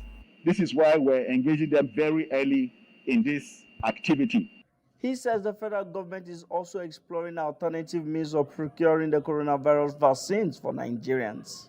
We're having multiple engagements with African Union, with the Russians around the Sputnik V vaccine, with the Chinese, with the Indians. So all those options are on the table. We want to get vaccines as fast as possible to Nigeria, but the underlying principle has to be that these vaccines have to have passed all of the criteria that are required. So even before they are utilized, we're going to be looking at their certification by stringent regulatory authorities. With preparations already in place to ensure Nigeria commences its own COVID-19 vaccination campaign, many Nigerians will be hoping government matches its words of assurance with action. Amadine Uyi, Plus TV Africa. Meantime, reactions have continued to trail the federal government release of 10 billion naira to support production of COVID-19 vaccine in the country. Speaking to Plus TV Africa News, former Commissioner for Health in Ogun State, Dr. Babatunde Ikpaye says a COVID-19 vaccine production is novel and has taken huge researches and technologies by manufacturers, which is one thing Nigeria lacks. Dr. Ikpaye urges the nation's public health system to harness the opportunities the second wave of the pandemic has brought. This is the fastest vaccine that has been produced globally. Ordinarily, nobody expected that the vaccine will be ready 1 year into a pandemic. Okay, and the technological requirement is so huge, and I'm not sure that we have the kind of technological infrastructure that was put into producing any of these vaccines. You know, mRNA vaccine requires a whole lot of technology, including the storage at minus 70 degrees centigrade. Where are we going to have technology to do that? On the resumption of schools in the wake of rising COVID-19 figures, the medical practitioner says the decision of reopening by the government is one that has been widely discussed. He believes that if all stakeholders follow laid-down guidelines, the students will be safe.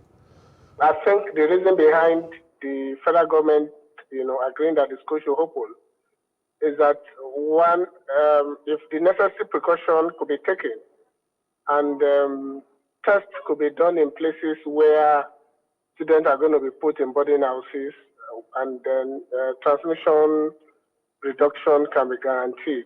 There's nothing stopping many of the schools from resuming.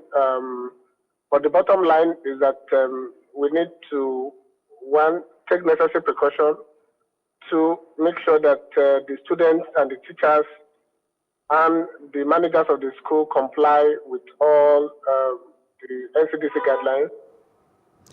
Well, as part of measures put in place to contain the second wave of COVID-19 in Ondo State, the government has declared that henceforth only persons wearing face masks will be allowed entry into all government offices in the state.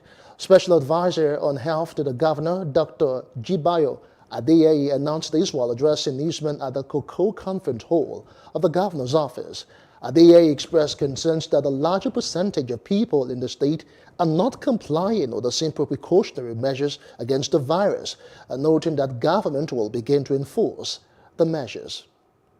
Now, Governor Babajide Sanwo-Olu of Lagos State says over 24,000 children are yet to resume in the state after the forced lockdown imposed to prevent the spread of coronavirus.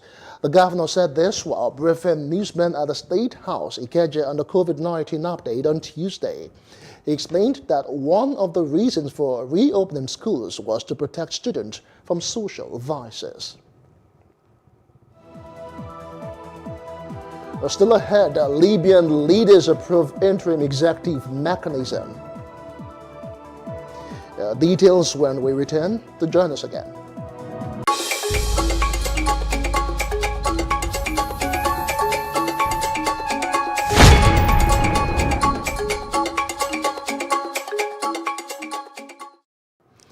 And now to other parts of Africa. Rwanda has imposed a 15-day lockdown on its capital, Kigali, as the country battles a second wave of coronavirus that has resulted in unprecedented deaths and transmission rates. Now, this is the capital's second lockdown since the outbreak of the pandemic.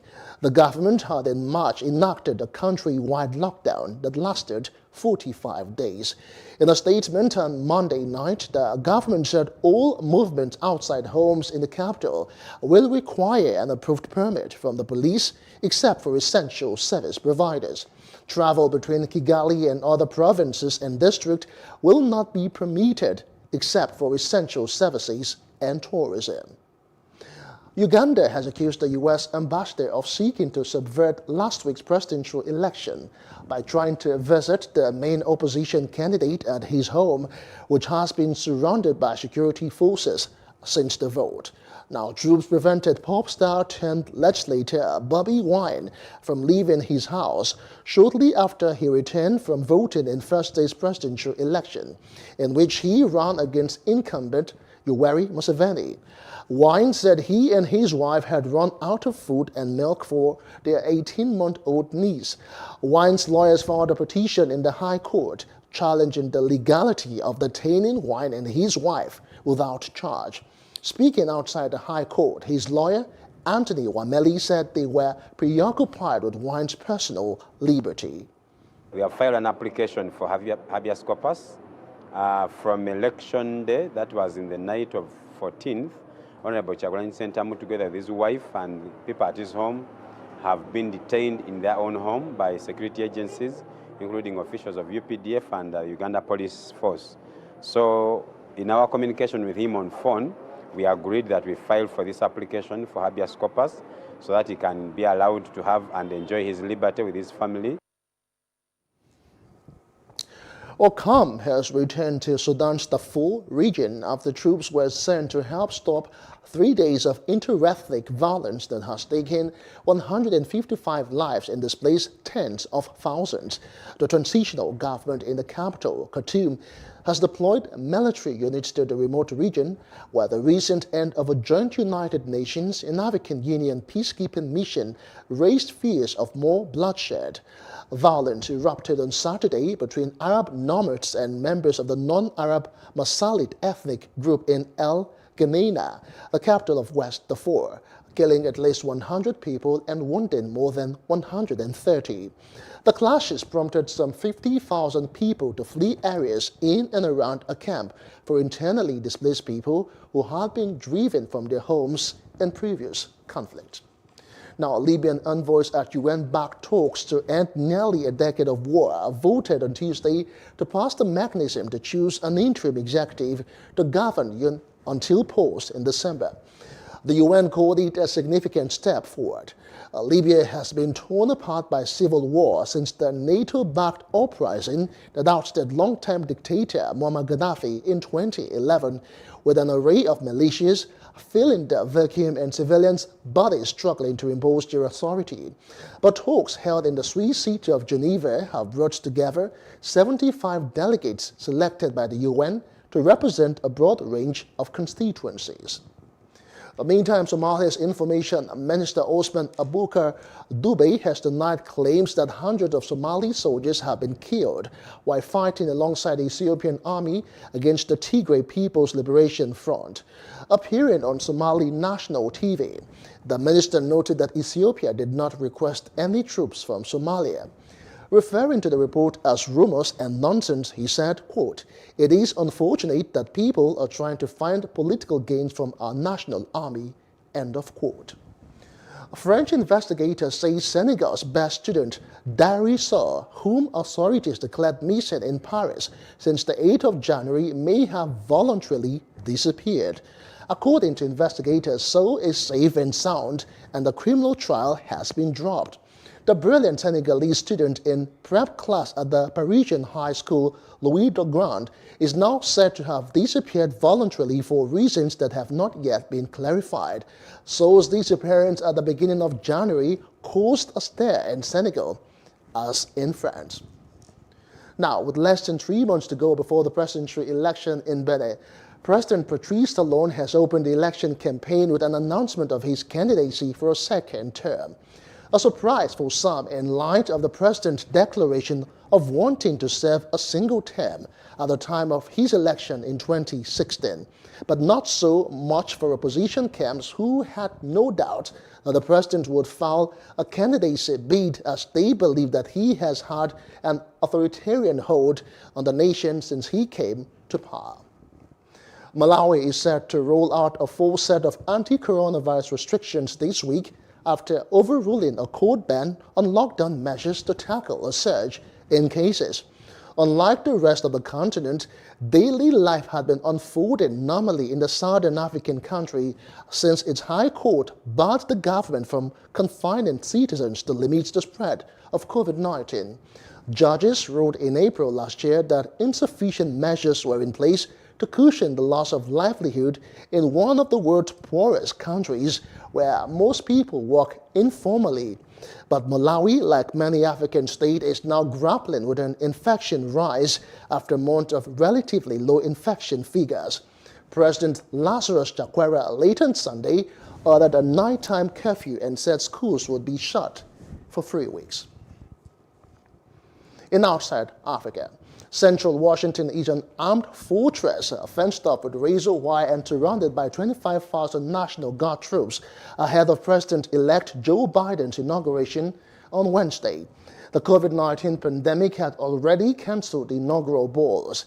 Now the National Mall is closed to the public due to threat of violence from groups who attacked the U.S. Capitol on January the 6th. Almost none of the public will witness firsthand the transition of power, soaring the mood of Washingtonians.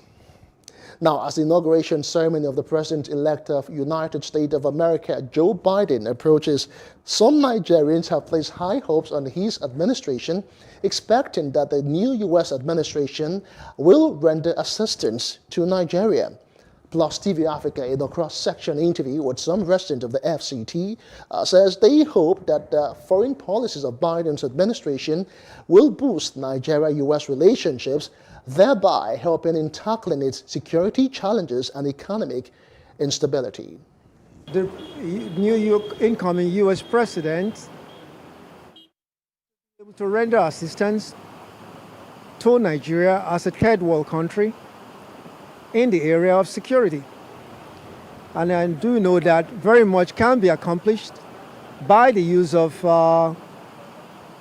up-to-date technological defense equipment, and of course maintenance is another aspect of it, not only to assist with those equipments and as well as to maintain it. We have been here in Nigeria for a while, and we know how influential American government is over Nigeria. And we know that the incoming president has his own policies and he has his own ideas in which he wants to implement to make the economy better. And I believe that every incoming government has the people at heart. So I believe that when he comes in, his policies are going to affect Nigeria positively. I believe Biden may try his better, because one, he has served as a vice before, and that experience he has gathered it somehow, and his former boss is still there. So anywhere I believe he may make a mistake, trying to make a mistake, his former boss will try to correct him. But of a Trump, when one is too rich, sometimes it intoxicates. I believe it's his wealth that is intoxicating him right from the beginning. At the time he said he wants to even ban Nigerian from America. Nothing less or nothing short. It's just a better economic friendly policies, better immigration friendly policies that will benefit Nigerians, and far much better economic support, because that will transcend a lot. Then security as well. With the challenges we're battling, we need a whole lot of support. And America is the #1 nation. So we need the security support most especially. Then economy, then the immigration. Just the three sums it up. The European Union Foreign Policy Chief says he is keen to visit Moscow to discuss the detention of poisoned opposition politician Alexei Navalny, and that sanctions on Russia over the issue were not the only possible response. Attitude, relationship, we are on the way of sanctions. It has been sanctions, it can be more sanctions. But sanctions by itself is not a policy. Sanctions is a tool. And apart from sanctioning, you have to continue reaching out and discussing. Iraq's cabinet has decided to postpone the general election to October 10 from June the 6th. The government last year set a general election for June 6, 2021, roughly a year ahead of when it would normally be held, but Iraq's Independent High Election Commission proposed it be delayed to October to allow more time to prepare. Earlier elections were a key demand of anti-government protesters who staged mass demonstrations that started in October 2019. Hundreds were killed by security forces and gunmen suspected of links to militia groups. Meantime, European Commission has recommended to vaccinate against COVID-19 at least 70% of the European Union's adult population by this summer in an attempt to curb the coronavirus pandemic. Now, vaccination campaigns are conducted by the 27 EU governments who decide their pace and priority groups. The Commission did not clarify how it intended to boost production capacity of some vaccine makers to reach its broad vaccination goal. Today proposing that by March this year, Member States should have vaccinated a minimum of 80% of health and social care professionals and 80% of people over 80 years old. We also propose that by summer this year, Member States should have vaccinated a minimum of 70% of the adult population. The COVID-19 pandemic could be the catalyst for much-needed reform of the World Health Organization, just as the Chernobyl nuclear disaster in 1986 forced urgent changes at the UN Nuclear Agency, a co-chair of an independent review panel. The panel, set up to investigate the global response to the coronavirus, said that WHO is underpowered, underfunded, and required fundamental reform to give it the resources it needs to respond more effectively to deadly disease outbreaks. We are not here to assign blame, but rather to assess what could be improved and to make concrete recommendations that will help the world to respond faster and better in the future. The panel's report has noted areas where time to act took too long. Up next, Naira now exchanges at 470 to a dollar.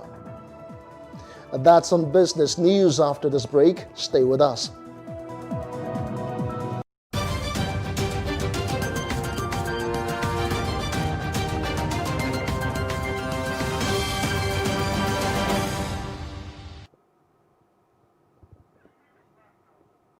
Welcome to the business side of the news. I am Annetta Felix.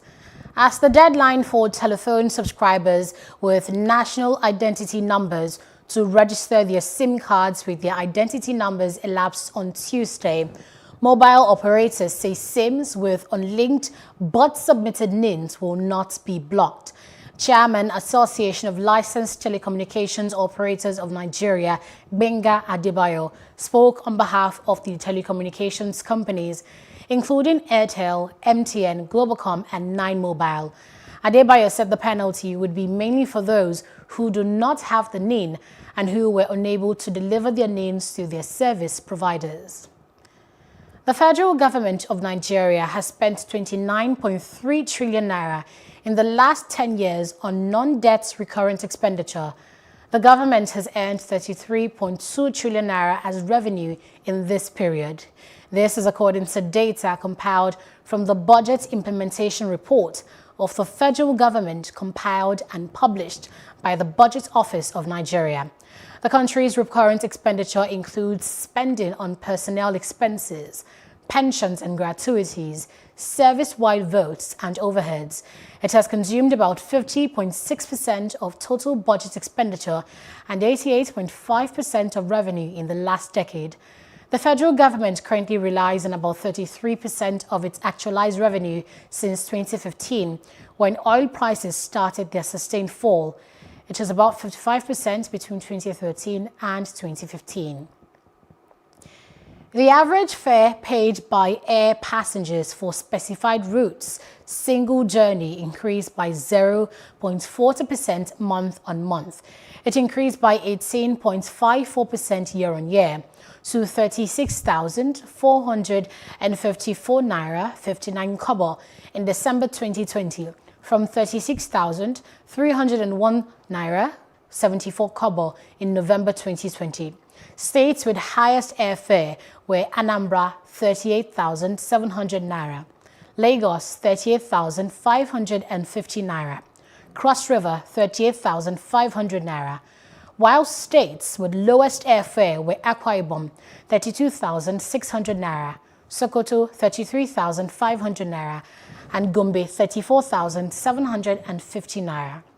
Meanwhile, the average fare paid commuters for bus journey within cities in Nigeria increased by 6.18% month-on-month and by 78.50% year-on-year to 354 naira 49 kobo in December 2020 from 333 naira 86 kobo in November 2020. States with the highest bus journey fare within city were Zamfara 600 naira 50 kobo, Bauchi 526 naira 30 kobo, and Cross River 458 naira 7 kobo. But states with the lowest bus journey fare within city were Abia 200 naira 50 kobo, Anambra 242 naira 23 kobo, and Borno 243 naira 12 kobo. Poultry farmers on the platform of Poultry Association of Nigeria (PAN) on Tuesday raised the alarm that farmers in the country would lose 5 million jobs if urgent action is not taken. The association noted that if urgent action is not given to the lingering crisis of grains, especially maize and soya beans, at least 5 million of its members would soon lose their jobs. Southwest General Secretary of the association, Dr. Olalekan Odunsi, said this while speaking at a press conference held at the Nigeria Union of Journalists Secretariat in Ibadan. Odunsi urged President Muhammadu Buhari and governors in the southwest states to save the industry from imminent collapse.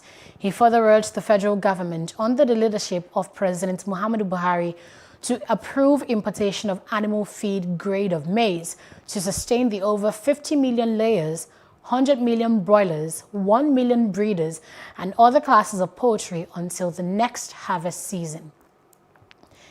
The exchange rate between the naira and the US dollar for Tuesday stands at 470 naira to $1 in the parallel market. The rate had also closed at 470 naira to $1 on Monday, January 18th, 2021. In the same vein, the exchange rate between the naira and the British pound sterling stands at 630 naira to £1 on Tuesday. The rate had closed at 360 naira to £1 on Monday, January 18th, 2021. Meanwhile, the exchange rate between the naira and the European euro stand at 575 naira, €1 on Tuesday, January 19th, 2021. It had also closed at 575 naira to €1 on Monday.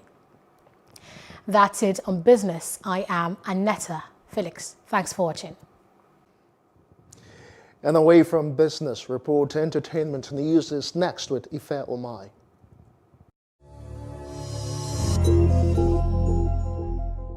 And in entertainment, socialite Harry Brandt, who had fought a lengthy battle with addiction, was reportedly found unresponsive on Sunday.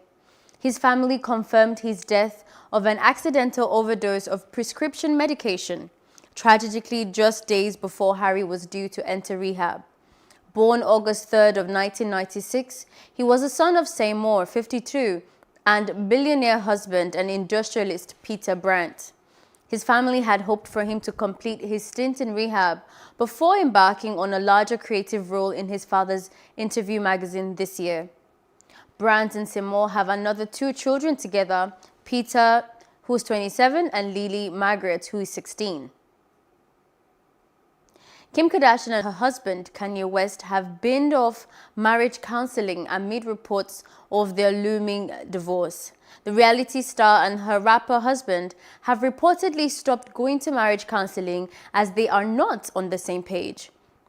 The celebrity couple last moved this indicated that an official split could be announced as they reportedly stopped saving their marriage. The 40-year-old Keeping Up with the Kardashian beauty did her best to find some common ground with her husband, but they are reportedly not on the same page. Kanye, who shares 4 children with his wife Kim, reportedly contacted divorce lawyers of his own as their marriage breakdown looks to be on the cards. Moving on, the cast and crew of Amazon Prime show Tandav have apologized after the political drama was accused of being insensitive to the Hindus. Some Hindu politicians called for the show to be removed, and complaints have been filed to the police. One member of the ruling BJP party claimed it was deliberately mocking Hindu gods. The show stars Bollywood A-lister Saif Ali Khan and is loosely based on hit show House of Cards. One of the criticized scenes shows a university play in which Hindu god Shiva talks about azadi, freedom, which is a controversial term in India. Tandav is a work of fiction and any resemblance to acts and persons of an event is purely coincidental. This is coming from the show director. He wrote in a post on Instagram and Twitter on Monday, and I quote, "The cast and crew of Tandav unconditionally apologize if it has unintentionally hurt anybody's sentiments," he added. Moving on to more movie dramas, British crime drama Peaky Blinders is said to be coming to an end. According to the writer and creator of the series, Stephen Knight, he revealed that the forthcoming 6th series will be the last of the production. The BBC crime drama has resumed filming after being hit by COVID-related production delays, but Knight assured fans that the show is returning with a big bang, adding that the mobsters in the series would face extreme jeopardy in the 6th and final season. He teased that while the TV series is coming to an end, the story will continue in other forms that would interest the viewers. Canadian rapper and songwriter Drake has become the first artist ever to surpass 50 billion combined streams on Spotify. The Toronto rapper is one of the streaming service's most popular artists, with his 2018 song God's Plan racking up to 1.6.7 billion streams alone. The website, which keeps regular tabs on chart movements and streaming figures, announced that Drake had surpassed 50 billion combined streams, including featured credits on Spotify. The independent music data website Chartmasters back up this claim as well, calculating that Drake has clocked up to 35.72 billion streams of his own songs and 14.30 billion streams of featured streams, such as tracks that he guested on, taking his combined total to over 50 billion streams on Spotify. A 16th century copy of Leonardo da Vinci's Salvator Mundi, the world's most expensive painting, has been recovered by Italian police after it was stolen from a museum in Naples.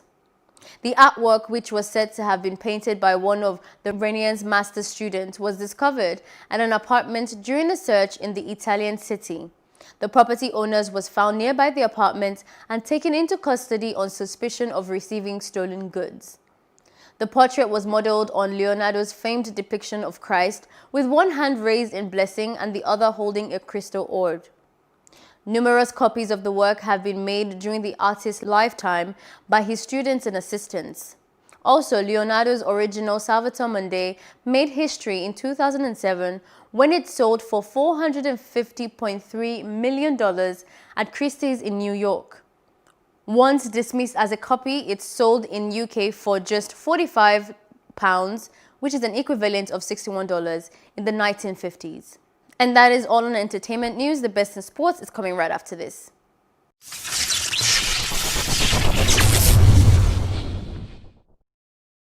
And in sports, the Egyptian national team have launched an official complaint to the International Handball Federation against the match official of their game against Sweden, which ended in a defeat to the Pharaohs. Egypt conceded their first defeat in the 2021 Handball World Championship against European giants Sweden in the deciding game for the leader of Group G. The Pharaohs had opened their campaign with a 35-29 victory over Chile and needed at least one more point in order to secure their place in the main round of the competition. Their second game was against North Macedonia, who replaced the Czech Republic due to a COVID-19 outbreak in the latter's squad, and the Pharaohs managed to win the game easily. Moving over to Malawi, the Super League of Malawi has said in a statement that the Elite TNM Super League season has been put on hold for 3 weeks. The statement said the games have been shelved in compliance with the government's new restrictions on public gatherings to a maximum of 50 people. The 2020-2021 campaign kicked off last month with 9 rounds played so far. Silver Strikers topped the 16-team table with 19 points on goal difference from Ekwendeni Hammers and Red Lions, while defending champions Inyasa Big Bullets lie 8th with 12 points. And going over to Italy, AC Milan have confirmed the signing of Mario Mandzukic, agreeing a deal until the end of the current season with a one-year extension option. After 5 seasons with Juventus, Mandzukic signed for Qatari side Al Duhal in January 2020, scoring once in 7 appearances before leaving the club in July. The Croatian international has been a free agent since and will wear the iconic number 9 shirt at Milan. And Milan are currently top of the Italian Serie A table by 3 points, courtesy of a 2-0 victory at Cagliari on Monday.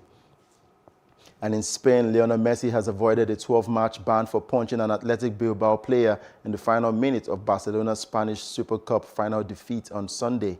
The Spanish FA have slapped Messi with just a 2-match suspension, as they did not deem the incident to be severe enough to merit a longer one. Messi will miss Barcelona's match against top-tier Minos Conena in the Copa del Rey and against Elche in the La Liga. The Argentine received the first red card of his Barcelona career in the last minute of extra time for striking an Athletic Bilbao player around the head of the ball. And in Formula 1's Monaco Grand Prix will happen this season after being cancelled last year due to the COVID-19 pandemic. The organizers said this in response to speculations that the showcase race could be scrapped again. The Harborside race, traditionally a glamour highlight of the year, is scheduled for May 23 as the 5th round on a calendar that was tweaked earlier this month due to the continuing spread of the virus. The historic Grand Prix for classic Formula 1 cars was also confirmed for the 23rd to the 25th of April, and the all-electric Formula E race will be set for the 8th of May. And that's it on Sports Update on Plus TV Africa. I'm Udoka Njoko. Oh, many thanks, Udoka. Sports wrap it up for us on the news tonight, but just before we go, here is a recap of our major headlines. We told you that the Nigeria Communications Commission has confirmed that 47.8 million national identity numbers have been collected by mobile operators.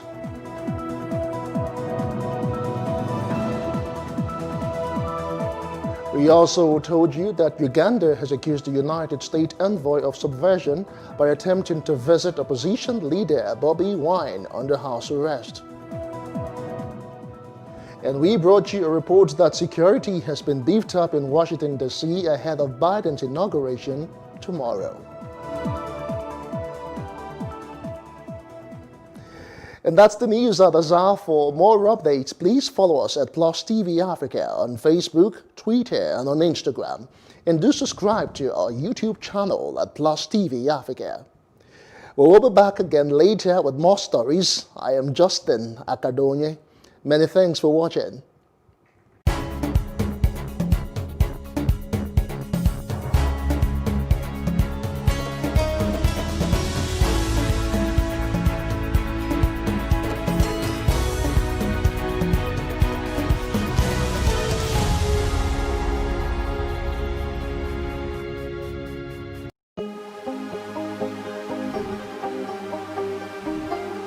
It for upcoming artists to blow in Nigeria.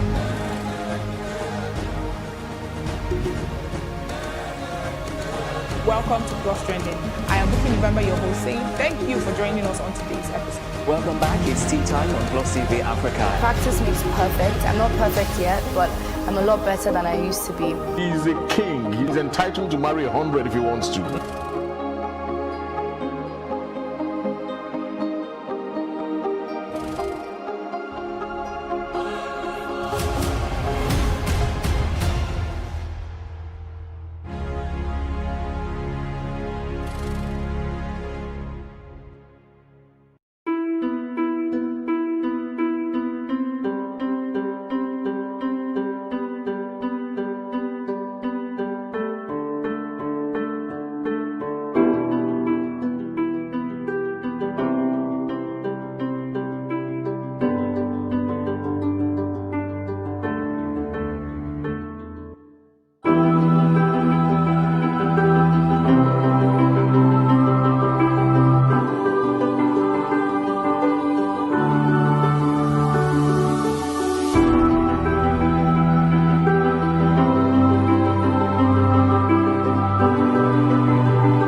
a great source of pride to Nigeria whenever a Nigerian in a foreign country rises to the top of their field and is recognized for good. Here are a few of such Nigerians. Oye Obolewa is the first Nigerian-born Democrat that has been elected as a shadow United States representative out of the District of Columbia. Based on the result, Oye had 82.65% of the votes, which represents 135,234 votes against Joyce Robinson Paul. Oye was congratulated by many, including the Nigeria in Diaspora Commission, NIDCOM. His father is from Kwara State and mother is from Oyo. He holds a PhD in pharmacy from the Northeastern University, Boston. He will be representing the District of Columbia under the Democratic Party. Esther Agbaje. Born to immigrant parents, Esther has been elected into the Minnesota House of Representatives in the recently completed United States general election. In the election, Agbaje won by a total of 17,396 votes, which represents 74.7% of the total ballots cast. She will represent District 59B in the 134-member House on the platform of the Democratic Farmer Labor Party, an affiliate of the Democratic Party. She has a degree in political science from George Washington University, Washington, D.C. Oyema Ogbuagwu. Oyema is a Nigerian-born researcher and medical doctor who is one of the brains behind the research at Pfizer for the potential world's first effective coronavirus vaccine. The vaccine has been tested on over 43,000 people in 6 countries and no safety concerns have been raised. Oyema is the son of a former vice-chancellor of Abia State University and a professor of sociology. He was born in New Haven in Connecticut but went to the University of Calabar in Cross River State to complete his university education in medicine. He then returned to the Yale School of Medicine to work as the director of the institution's HIV clinical trials program. After becoming a fellow of infectious diseases, he rose to the height of an associate professor of medicine at the Yale University School of Medicine, New Haven. He has worked there for 5 years, focusing on finding a cure for HIV/AIDS. Robert Shola Okoje, the Nigerian doctor who is a native of Uromi, Eson Northeast local government area of Edo State, has been inducted into the NASA Inventors Hall of Fame. Dr. Okoje is recognized globally as the leading expert on silicon carbide-based microelectromechanical systems, MEMS, for use in extreme environments. He has worked with the National Aeronautics and Space Administration, NASA, for 20 years and has 21 patents. Isaac Okoro. In the world of sports, Nigerians are also taking center stage. Isaac was the first of the 8 Nigerian players drafted into the National Basketball Association, NBA, in his 2020 draft. He was the 5th overall pick and was chosen by Cleveland Cavaliers in 2020. He was born in Atlanta, Georgia, to Nigerian parents and was a small forward, part of the USA's winning team at the 2018 Under-17 Basketball World Cup in Argentina. His parents originated and emigrated from Nigeria. Isaac played basketball for his high school in Georgia for 4 years, helping his team win the state championship and achieved national success in the senior season. He was considered a 5-star recruit by Rivals and a 4-star recruit by 24/7 Sports and ESPN, respectively. To these Nigerians and other Nigerians breaking the proverbial glass ceiling, we say, keep it up. The motherland is proud of you.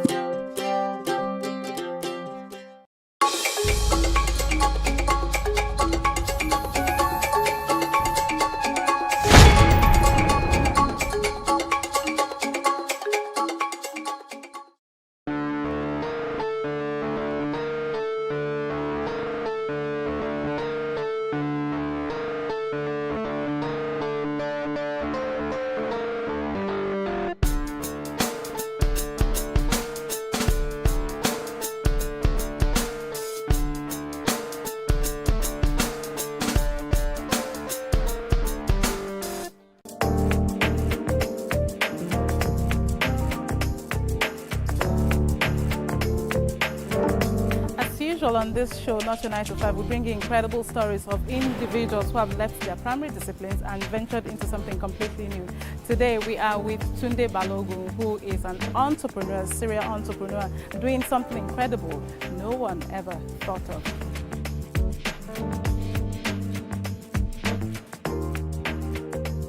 My name is Tunde Balogun. I'm the co-founder and CEO of Rent Small Small. I studied international business management, and then I had my MBA, also business focused. Before Rent Small Small, I started a company called Unique Edge Management, and we were managing and renting out luxury properties, primarily vacation rental. And prior to that, I had a number of startups that I worked on, and then a lot of my experience outside of being an entrepreneur is primarily internship, Rent Small Small is been one of the most successful business I've started over the years. I'm sure in due time you get to know about Rent Small Small.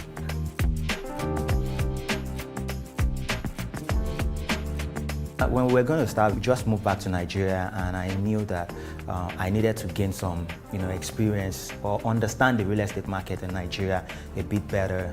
And what I did was to take an internship of some sort. Even before coming to Nigeria, I'd already ran a successful real estate company.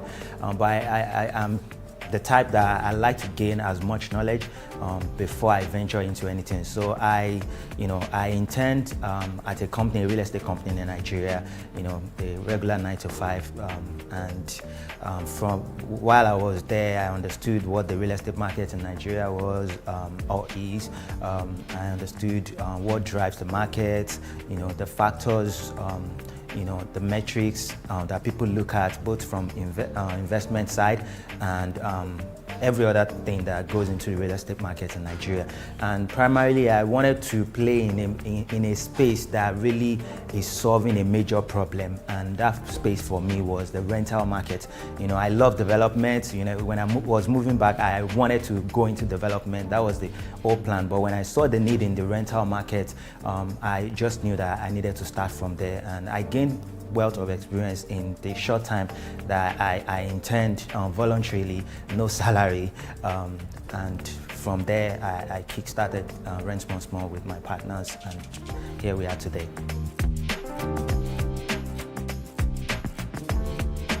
The whole idea is to allow people to pay their rent monthly. Before now, the norm is that people pay a year, 2 years upfront. When I moved back, I saw, I was used to paying my rent flexibly in all the countries I've lived in, both in Asia and Europe. So I just knew that something needed to be done. Not a lot of people will survive or can improve their life by paying money they haven't even earned, upfront. So, when we were starting, people were telling us no landlord will collect their rent monthly, and all of that. That this is almost a failure from the get-go. But I was convinced that anything you want to do, as long as it's value packed, and people see the value over time, you will gain ground and momentum. So that was what we started with. And the challenges, before used to be, trying to convince landlords. At the beginning we had challenge with, building, because Rent Small Small is technology driven. From finding to payment, everything is driven by technology. So we had some issues with getting the right tech guys to join the team, but we're able to, cross that barrier and, talking to the landlords. But a business like this, over time, it's word of mouth will help you gain some ground, and that has done it for us with a lot of landlords that have really tested, the concept. They will tell us that, oh, I never thought I would enjoy collecting my rent monthly, but now actually I'm enjoying it. And before you know it, they will tell another landlord, another friend, another colleague, and over time we've built that momentum. The challenges we are having now is just still getting more landlords to sign up, because our demand is huge. you know, on a daily basis, we have hundreds of people, you know, reaching out, signing up on our platform, joining our waiting list that they need a property in different parts of Lagos, different part of Nigeria. And so, yeah, we still want to get as many landlords on board as possible. And we believe they are going to enjoy, you know, what other landlords are enjoying.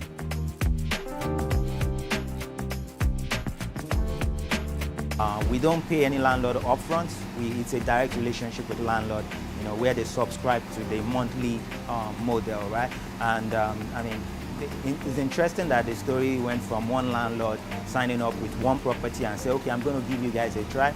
And then we have hundreds of properties now. We have landlords that started with one property. They have 45 properties, you know, units with us right now, you know. So, and that has been the story. You know, we have landlords that haven't experienced the model and beauty.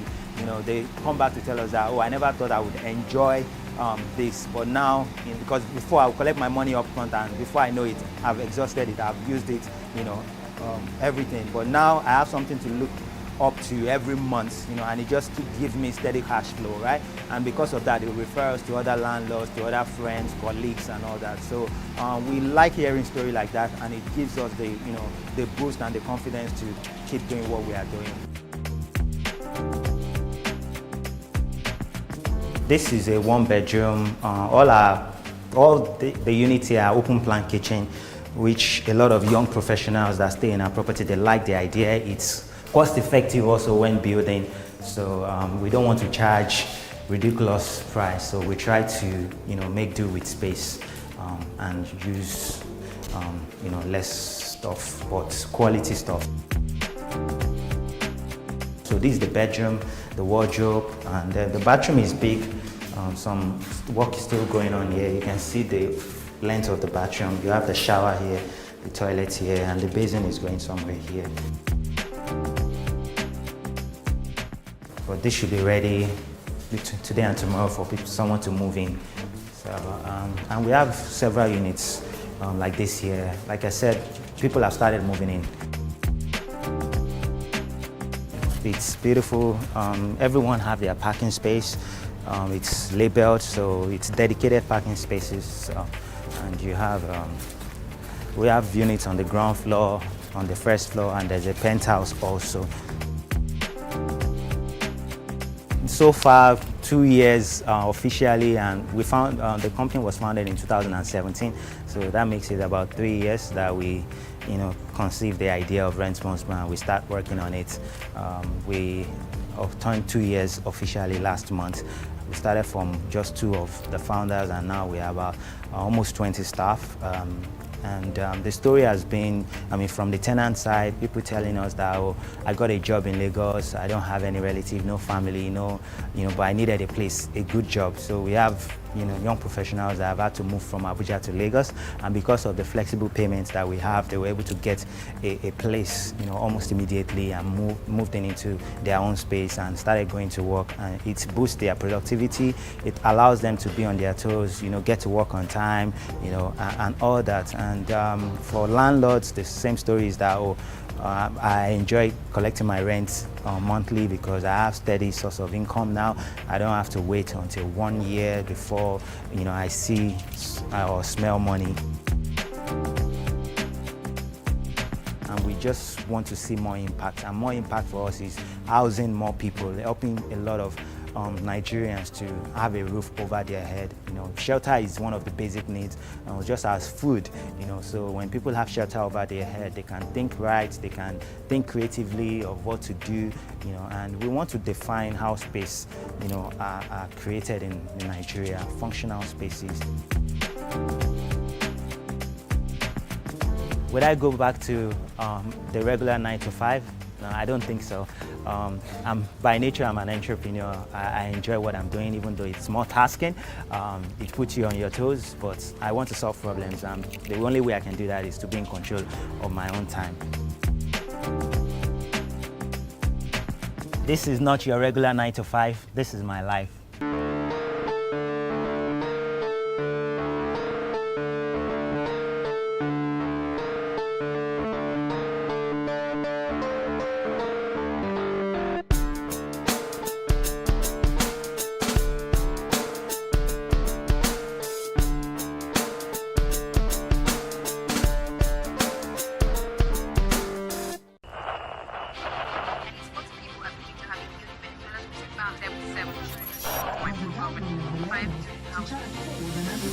politics has helped shape the decision of the polity, from conspiracy theories to good old-fashioned comic politics. These are the results of tomorrow's election. Okay, you have it already, Abi. I am not hungry. If I need appointment, all I need to do is to start praising government.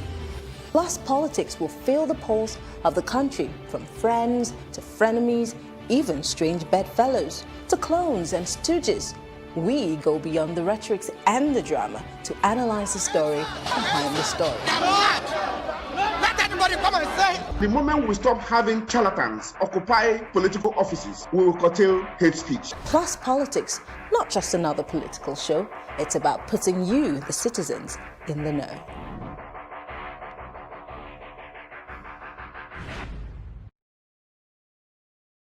If we don't put our best people forward, you'd not expect magic. All of us in Nigeria have one mental health issue or the other.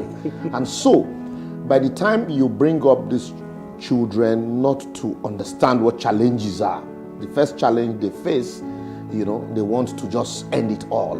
I don't think we're going to pull through anything in 2021. I saw it coming. I think we're going to go deeper into suffering. It's horrible. Nigerians are impoverished every day. It looks like when we wake up on a good day, the government has one more policy to make us poorer. We have duplication of work, passing files from one person to the other for no reason. What are you borrowing for? We can't see anything. The government needs to look inwards, to change things, to save us money, and then redistribute the wealth, where the wealthiest 1% of Nigeria can actually feed the whole of Nigeria.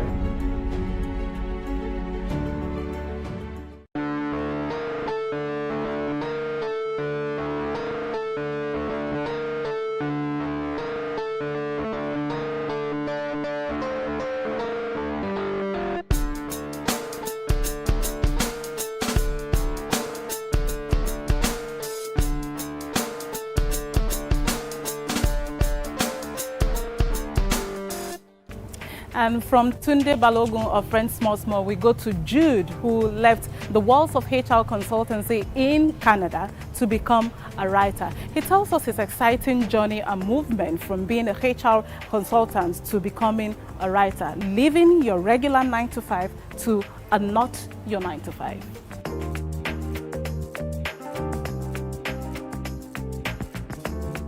My name is Jude Idada.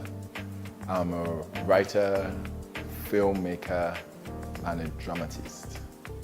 That was not the beginning of my story. I used to be a management consultant, working with KPMG. Then it was known as Andersen Worldwide. I traveled to Canada and I worked in human capital development and change management in different companies in different industries, telecommunications, banking, and the health sector. Around 10 years ago, thereabouts, I took the decision to change industries. I left to become a filmmaker, from being the Vice President Human Resources for a company called Trapeze Media in Toronto, Canada. But that is my story, and I'm about to share the intricacies of it. My name is Judy Dada. I'm a writer, the current winner of the Nigeria Prize for Literature, and this is my not a 9-to-5 story. My story is pretty circuitous because I did start out being a pure science student from high school for the maths and all of that. I left and I wanted to be a medical doctor. That was a childhood dream that my parents were holding on to. But then I did JAM and, put in for medicine, and then I changed my mind and I told my parents I didn't want to do it again. I wanted to do, I wanted to do the arts. But of course my father couldn't understand why a pure science student who wanted to do medicine would just make a segue to the arts. We had a JoJo for a while and then finally agreed that I would go to do the social sciences. But you know how JAM is, you have to do the same, you have to transfer to the same course that has the same qualifying subjects. In JAM it was English, chemistry, physics and biology, and the closest social science course to that was agric economics. So I left and I changed to agroeconomics. I was there for 3 years. And in my third year again, I changed my mind. I said I didn't want to do agroeconomics. I really wanted to do the arts that I always wanted to do. And of course, my father still held his ground, and he felt that once you put your hand to the plowshare, you had to finish tilling the ground. But I held my ground too, and I said, no, I'm not even giving an inch again like I did before. Well, there was a 1-year interregnum between myself and him, and he finally agreed that I did theatre and film, which I did at the University of Ibadan. When I graduated, I was the best graduate student in my class, and Arthur Andersen, called Andersen Worldwide at the time, came recruiting, and I was recruited to work for them. I served with Guardian Express Bank, and then I worked with Andersen Worldwide, which became KPMG. And I left there and I went, did my postgraduate in Canada, or I immigrated to Canada. And from there, I finished my tertiary, postgraduate studies. And I went into professional work, 9 to 5, every single day, wore the suit and the tie. I rose through the ranks from a recruiter until I became Vice President HR in Trapeze. Then one day, I had an epiphany. I sat down behind my desk and I said, this is not what your life should be. This is not what you imagined it to be. This is not your passion. This is not what makes you wake up in the morning. I hated 9 to 5, to be honest. I did hate it. I was a creative at heart, and it always called out to me. I was always writing poetry and writing drama pieces and all of that. So I went back home. Actually, I didn't go back home first. I instantaneously resigned, which was crazy. I instantaneously resigned and I went back home and I told my mom, because my mom lives in Canada also, and my mom thought that they were doing me from the village. She just couldn't understand why I would take that kind of drastic action, but I did, because I knew that if I told my mom before I told my siblings, they will convince me not to do it. And I was tired of always giving to what other people wanted me to do instead of what I wanted to do.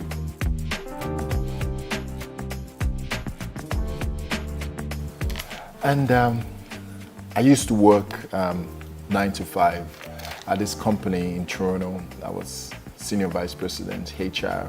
Things were great for me. But one day I had an epiphany and I asked myself, is this what you fought your father for? Is this what you wanted to change your course for? Is this the life you thought you were created to do? And I knew that the answer was no. And I knew I had to follow my passion. I knew I had to follow my calling. It's like a vocation, like a priest answering the call of God. I'm not trying to say I'm a priest, but something like that. So I went and I typed my letter of resignation. It was instantaneous, it was spontaneous. I didn't even think twice about it. I said, "Dear Brian, it was nice working with you. I have learned a lot under your tutelage, but the time has come for me to follow my purpose. Please accept this as my resignation, which begins immediately."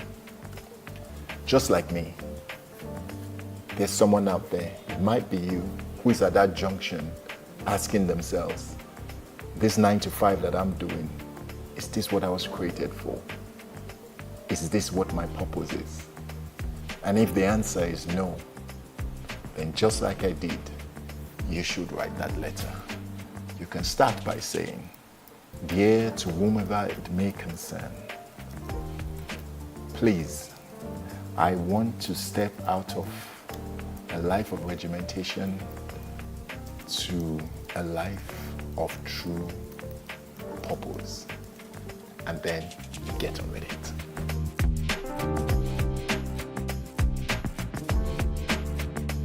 I resigned and I sold some of my property and I went and I did my first film with a friend of mine called Lucky Aging.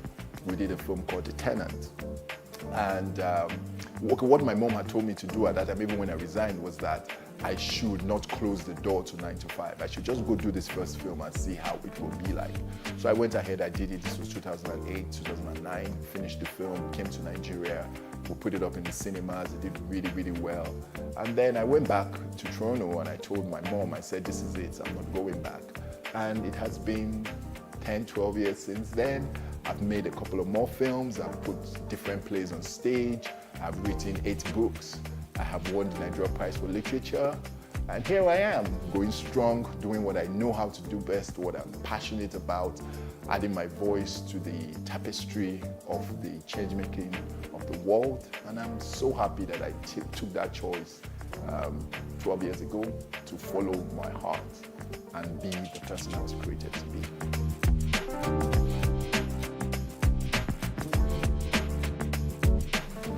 The one thing about following your passion is finding out if you can stay the course when the challenges come. It's knowing that even though I love doing what I do, when things are tough, do you stick to it? For me, as a writer and a filmmaker, deciding to leave my 9-to-5, which was really well paying, I was earning 6 figures. I was the vice president of human resources.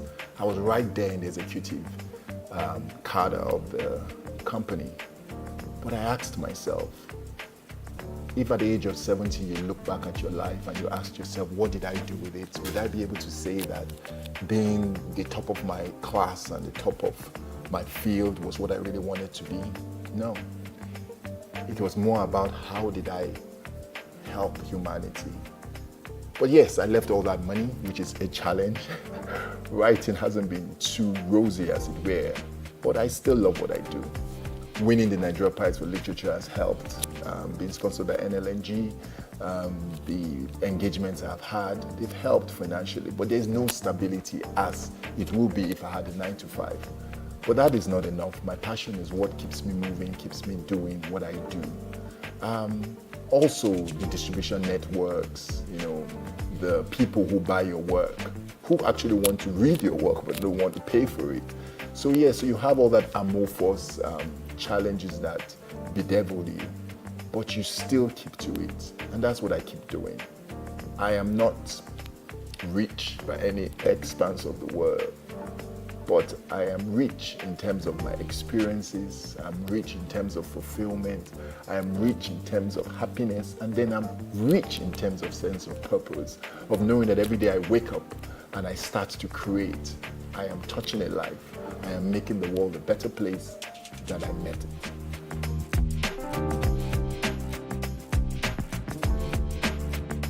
So as a creative, what excites me most about what I do? These kinds of things excite me. The fact that having the power to join in the voice that changes things that concerns the world. I am honored to be a change maker, to be able to get into people's lives, to get into people's minds, to shape the thought systems and the thought patterns, to, create the world as it should be, not necessarily as it is. Because at the end of the day, a creative is a vessel that is surrendered to communication with something that is divine, to be able to move the thought patterns of the world so that we exist optimally and we create the best systems, the best lifestyles, the best relationships that we can possibly have. So I am empowered. This is what I do. This is what I was born to do. And this is what I will keep on doing. Being a creative, being a writer, being a filmmaker, being the voice that matters.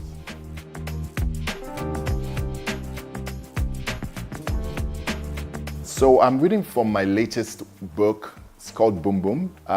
It's a book that explores the intricacies and the nature of sickle cell anemia. It's about an 8-year-old boy called Osaik who is trying to save the life of his 5-year-old sister called Ege Boom Boom, who has sickle cell anemia.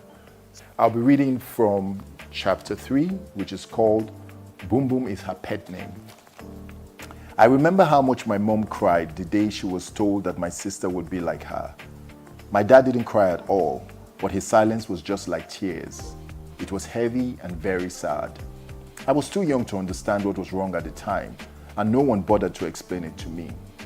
But the night my mom slept and didn't wake up, she told me that she and my dad should not have had my sister. She said that they should have known better because there was a huge chance that my sister would be born with the same illness that afflicted her, since my dad had the genotype AC and she had the genotype SS. She explained to me what genotype means as she groaned from the pain that made her tremble with heavy beads of sweat on her body. First, she told me about genes. A gene is what determines a characteristic you have. It is like a recipe that makes food come out a certain way, she said. Like a manual that teaches you how to play a video game or build a tree house?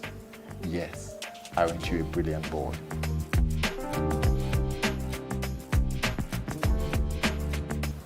So would I go back to a 9-to-5 again?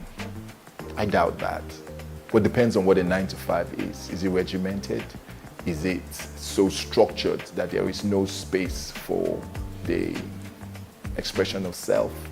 If it is, then I can't find myself there.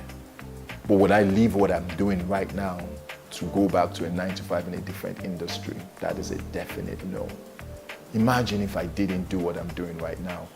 Would I have won this? Would I have been a winner of the Nigeria Prize for Literature? Would I have done so many films that have shaped thought patterns and plays that have begun good discourses or books that have enriched the lives of people? No, I wouldn't have. And that is why this life that I live, it's not your regular 9-to-5, but it is my life. It is my purpose.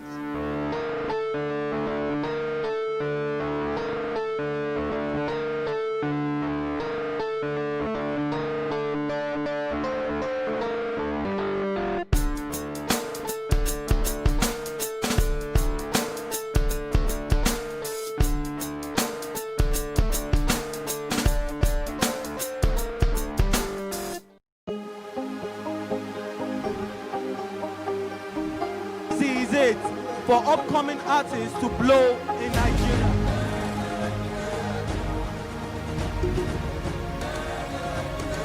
Welcome to Plus Trending. I am Bukky November, your host, saying thank you for joining us on today's episode. Welcome back. It's tea time on Plus TV Africa. Practice makes perfect. I'm not perfect yet, but I'm a lot better than I used to be. He's a king. He's entitled to marry 100 if he wants to.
Five panelists, 5 topical issues, no holds barred. For me, it's not knowledge that's lacking.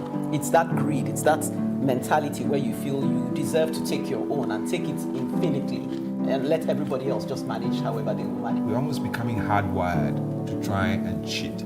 I would, suggest that we begin to hold our leaders accountable. There was a time in this country when things actually work. I don't think that any organization should be above the law. And I think one of the challenges we have in this country is about governance across the board. What I'm saying is that it doesn't really affect us in Nigeria. That's really It does. I don't know what we can do if the system is already corrupted. We've been warned as a continent of the influx of the Chinese. If you don't repay your debt, they will just colonize you.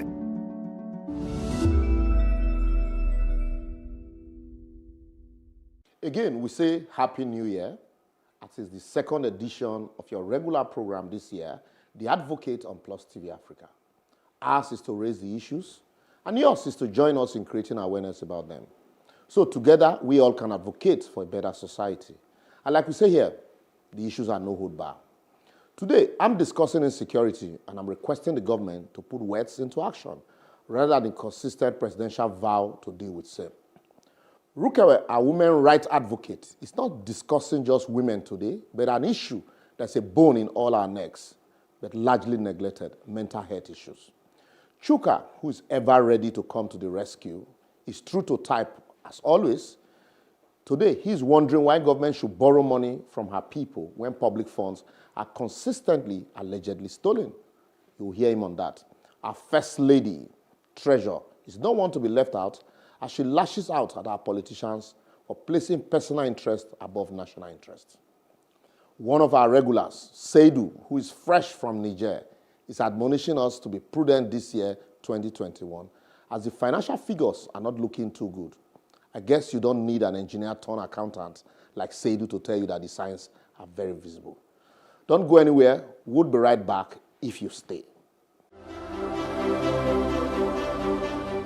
Broken promises are worse than lies because you make others hope for something you can't give. Hence the saying, your words mean nothing when your actions are the complete opposite. Insecurity and the president's many vows.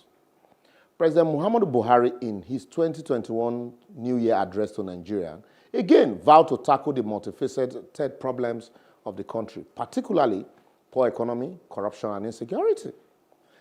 These were the same promises the president made at his inaugural address on Friday, the 29th of May, 2015, when he emphasized that effort will be intensified to rescue the Chibok girls and every other person in captivity of Boko Haram then. How much of these promises were kept? The answer, my friend, is in another promise made by the president almost a year after, when he promised to put an end to the issue of suicide bombers, stating that Boko Haram had been decimated by his government and that the suicide bombers were only after soft targets.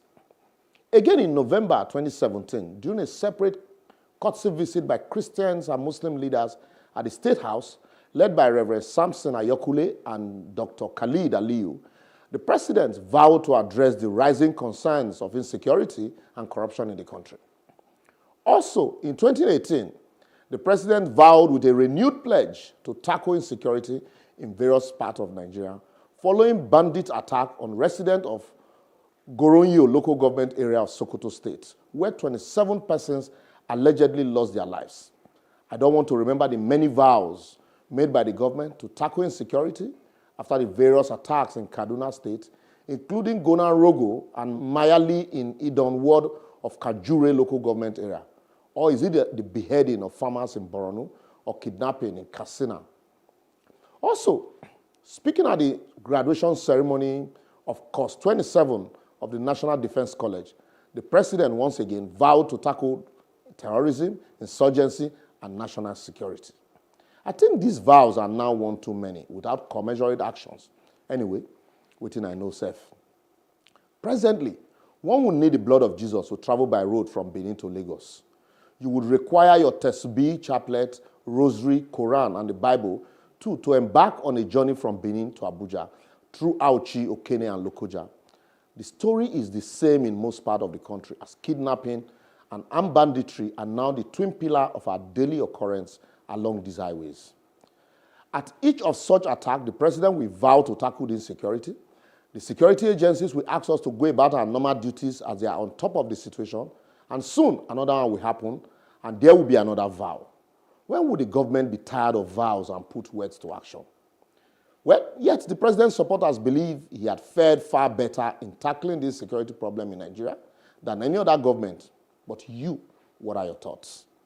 I would therefore advocate, as advised by Professor Wole Soyinka and other well-meaning Nigerians, including the Borno State Governor and northern elders, if we have to pay people to come help us, call them whatever you want, we should go ahead and cry out or hire hands to help us, as we have gone past the stage of desperation or pretending to be on top of a situation that is way above us. Because this security problem in the country is now a national phenomenon, with citizens dying carelessly either in the hands of kidnappers, armed bandits, terrorists, militants, hired assassins, or even armed robbers, with no commensurate respite or hope of improvement from the government apart from presidential vows and promises. Need I not say that it has become visible to the blind and audible to the deaf that either the government has run out of idea or they don't appreciate the enormity of the menace that should require drastic action rather than vows. Even if we have to restructure our security apparatus by introducing states, local government, police, and vigilante, let there also be a general mobilization in which farmers, especially, are trained to protect their lives, their harvest, and the people around them. After all, if we all travel safely through our roads, sleep with our eyes closed, and go to farms not afraid of being killed, it's the president that will take credit for the attendant safe country and not those that came to assist him. I'll be waiting you think. Happy New Year. I don't see anything about insecurity that you have said that has not been amplified in many places already in Nigeria. We're just tired of talking. As you've said in your advocacy, Lee, it's promises upon promises, and that's why a lot of us didn't wake up early on January 1st to listen to the president, because he's saying the same thing without action. What we need is visible progress, growth, that what the president has promised has been done. And then what we see is that when you criticize or you draw attention to some of these things that are, some of these vows, some people in the garb of religion begin to say, for example, for Bishop Kukah, that he should just get out of the north. It's just so unpleasant, so not nice for a nation. You know what Libros was saying about these vows that are never kept. It's true that we can't travel by road in Nigeria. It's really scary. Apart from the bad roads where you have these huge potholes where you can have an accident, you die because there's no help coming. These potholes are traps for those bandits to come, and they know those spots. Right. And where is the security? We all know where the bad roads are. Where's the police when securing those spots where you can fix the roads? And then of course, suicide bombers. We have satellites. We have intelligence. It was Bola was saying how they rescued one American. Within 24 hours or so, one person and hundreds of people are kidnapped, and we have no idea where they go or where they are. I mean, it's really getting ridiculous. And then when you talk and criticize, some people wake up and say, "Why are you criticizing Shehu Garba?" You're making it into religious things. I think all lives of Nigerians are lives of Nigerians, so we really need to do something. The truth is, it seems to me like we have some sacred cows within the government. It's about time that our government, would evaluate what has been working for them. In business, from time to time, you evaluate yourself. You want to see what is working, what you need to continue doing, and what you must stop doing. I think it's about time that Mr. President re-examine his cabinet and expunge those people that are not performing. The dead ones. It's very important because insecurity it's at its peak. The poverty level it's at an alarming rate. I've always supported this government, but I mean when it's time to tell the truth, we need to face it. They've not done very well. A lot still needs to be done. So I'm hopeful that we still have 3 years. They could still do a whole lot, but it's time to. We still have 3 years. Oh my God. Scary Chuka, No, where are it- you? Oh, that's like a death sentence to me right now.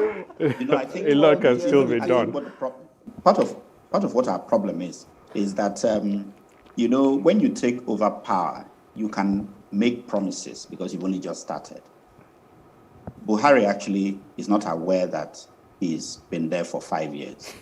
So it's so funny. He looks like a comedian when he keeps saying, I will flush those people out. I vow that we will pay money to get the trains running. I vow that we will get something happening. Now he's a complete joke. You know what I mean? I'm just, you know, when I watch him, I laugh. When he was talking about NSAS, I was laughing throughout. You know, he's a joke. And that's very sad because if he had done even a little bit in the last 5 years, we will take it whenever he says, I will do something, that he actually means to do it. Right now, there's not going to be any security because he's not going to do it, he cannot do it, and he's just joking. The thing No, is, you I don't know if can't- anyone sees that. I disagree with Chuka. We still have time to review where the mistakes are. We can still fix it. Yeah, but that's when We you can have a still fix it. listening government, Seiju. Where's your plan? That's when you have a listening government rather than a reactive government. What Chuka is saying is that it's not that there is no time, but looking at the It's had 5 years antecedents, and nothing looking at has the happened. antecedent. If you didn't do anything for 5 years, it means that The 3 next years. 3 years, what do you want? And that the body language, from what you also admitted, the attitude of the president is that all is well. Gabashew said it recently. And the attitude That the of people we are like not Gabashew- seeing, we are not seeing what the president is seeing in these people. Why he still retain them? The service chiefs. So if only the president ineffective. sees good in the service chiefs who have failed us woefully. Woefully. Just as you said, Saidu, insecurities at its highest. Is it lowest? Highest. Whichever. It's horrible. The highest. Everything is highest. Nigerians are impoverished every day. It looks like when we wake up on a good day, the government has one more policy to make us poorer. Crazy. It's crazy. Crazy. Insecurity can cause mental health problems if not addressed. I'm next after the break.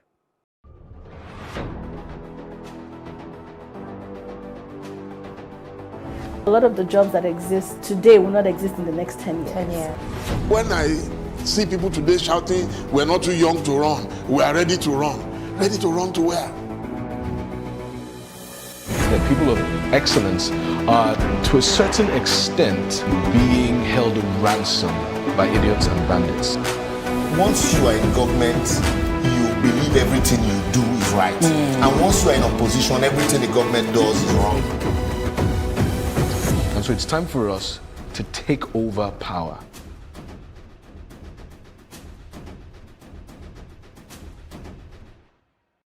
Suicides in Nigeria, the facts of the matter. Suicide is really a hard last act, yet is getting the support and treatment to prevent one in Nigeria possible? Stress is normal, a biological reaction to any change that requires adjustment or response. The body reacts in varying degrees to these changes, physically, mentally, and emotionally.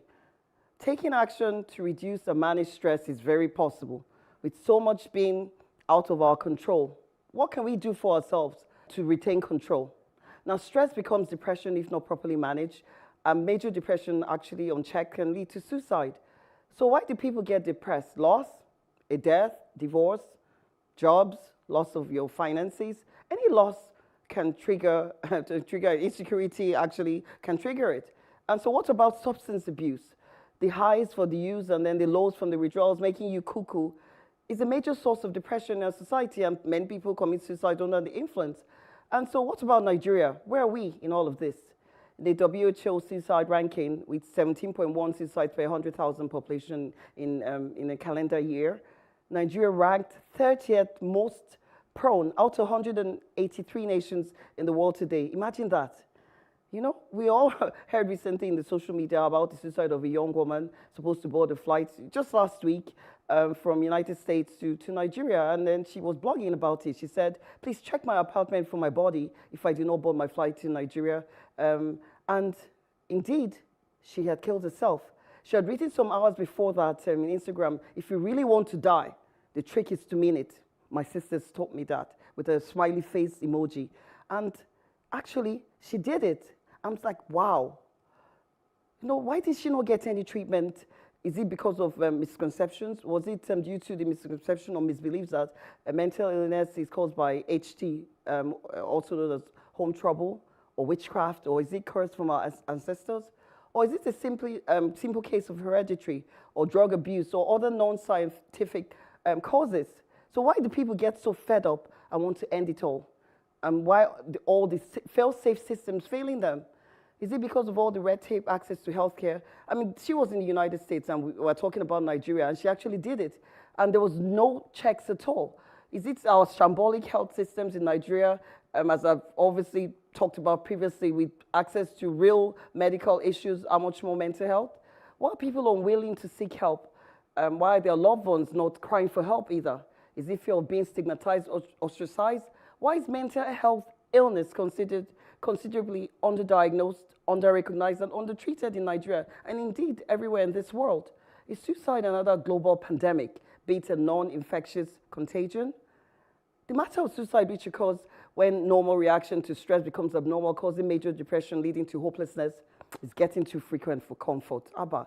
You know, on the 2nd of August 2020, the Lagos State Police spokesperson, Superintendent Bala Elkanah, reported that the Lagos State Police Force has successfully foiled 8 suicide attempts in the state in just the past preceding months, 2 months.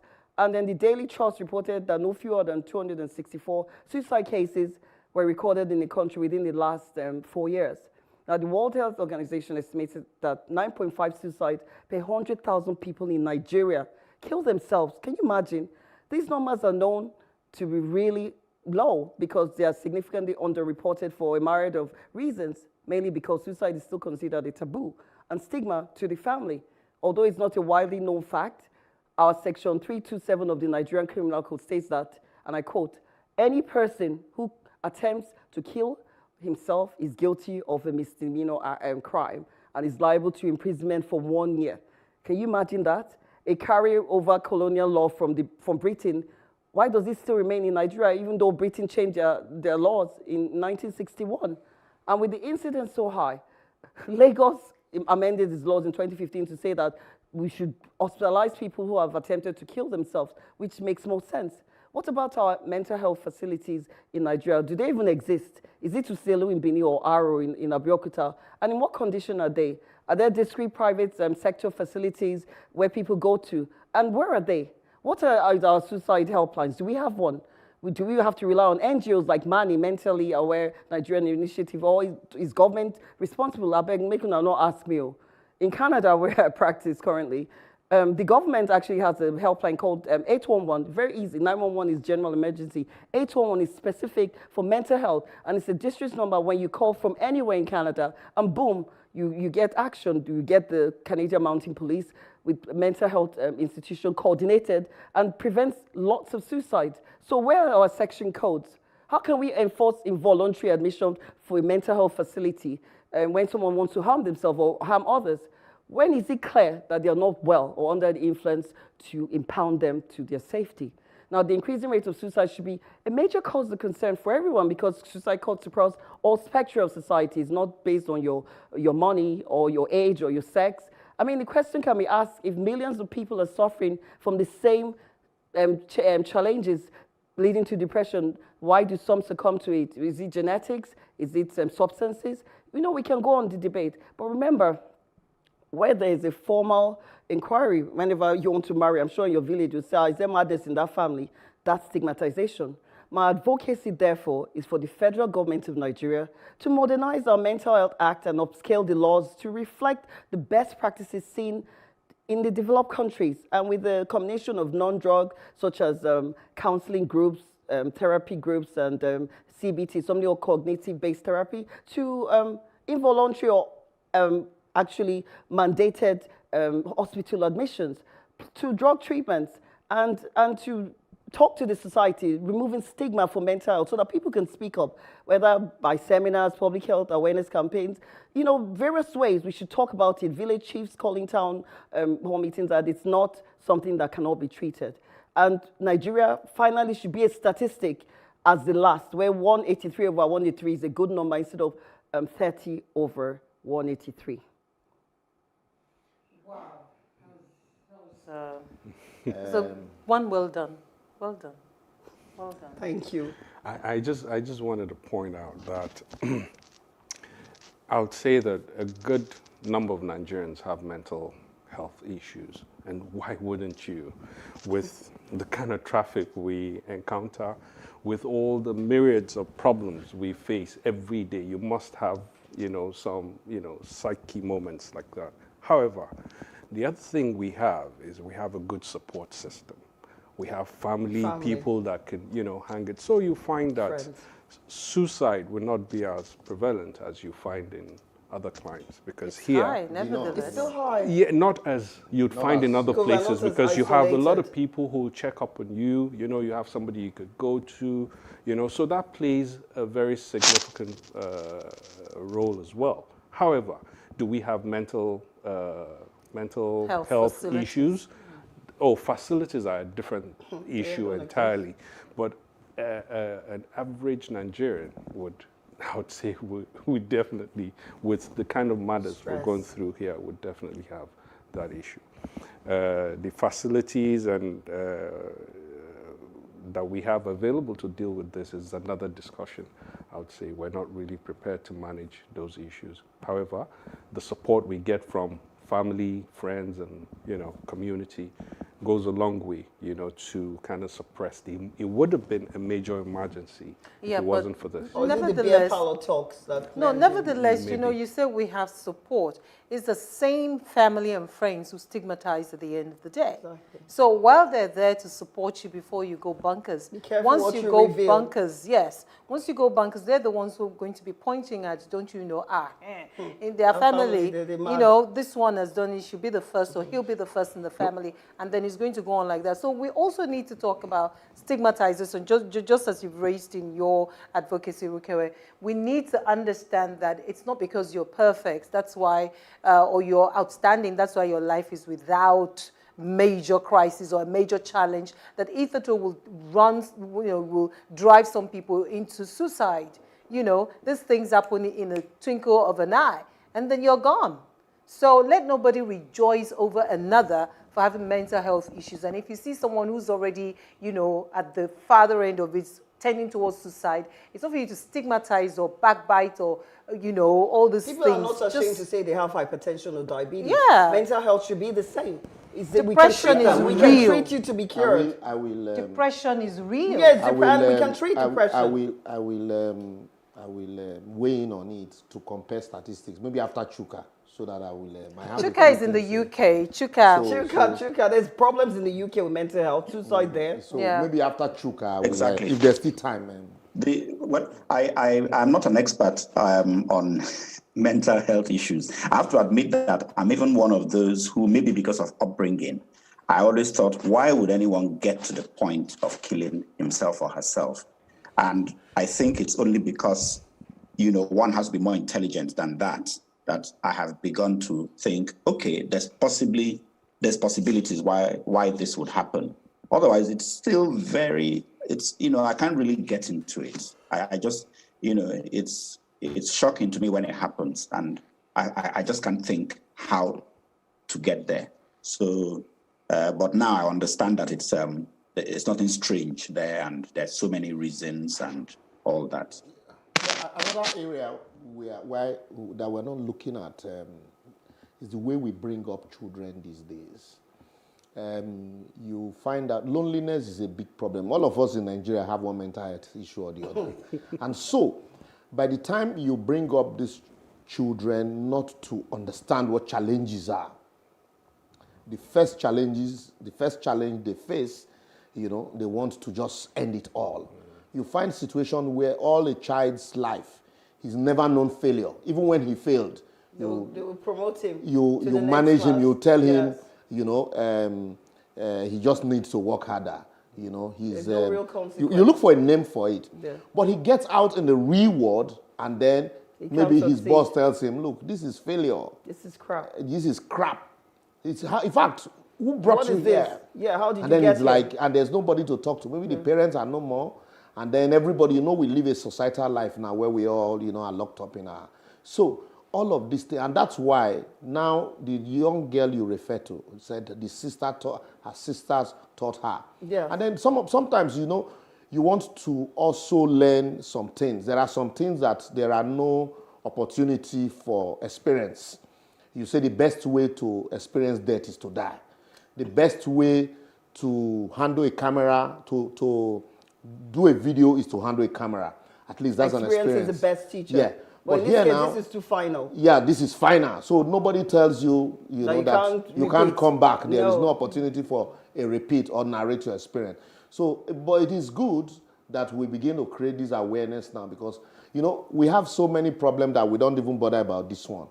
So, but it's a big problem that is gradually, you know, creeping on us and it's staring us in the face to the extent that people are jumping into the lagoon or jumping through third mainland. Why wouldn't anybody even have, hold on, how wouldn't you have a mental health issue in Nigeria? Your salary is 30,000 naira, you can only buy a bag of rice. But no, you're not even contending with the bag of rice. You have to contend with your electricity bill. Nobody exempted you from taxes now. If you're 30,000. Yes, with your 30,000. From taxes. What about your electricity tariff if you do not have the... what's that, prepaid? And the prices that have gone up since 30, COVID. 40, you just have some ridiculous amount of money. That's your entire salary. I just wanted to say something that, just quickly, that you said, these soft children, you know, in the United States again, a child went and killed his mother. You heard about it last year because he couldn't cope with these things. And so, again, managing children is not sugarcoating them. It's raising them to know what is really going on in the real world so they can cope with their mental health. Now, health, they say, is wealth. So let's make the year a mental health-free one. Chuka is next after the break.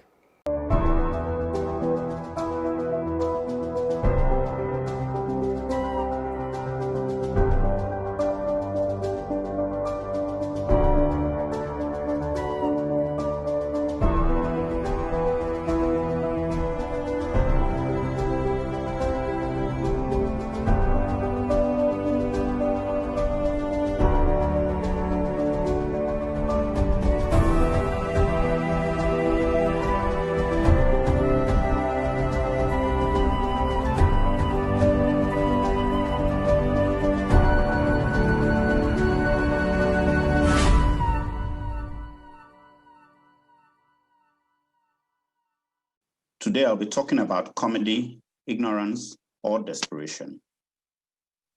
There's a way the current government of our country acts that begs certain questions consistently. The sort of information spewed forth from the trio of Lai Mohammed, Garba Shehu, and Femi Adesina reminds us that nothing has really changed, even from the time the likes of Ruben Abati and Segun Adeniyi walked in the same offices, or even further back to Comrade Chukwume Rije or Walter Ofonagoro of NTA. And so the sort of information we are currently receiving accounts us in no small measure, in particular the borrowing habits of governments that shows no shame. Now, why would anybody lend to a government whose representatives steal from her?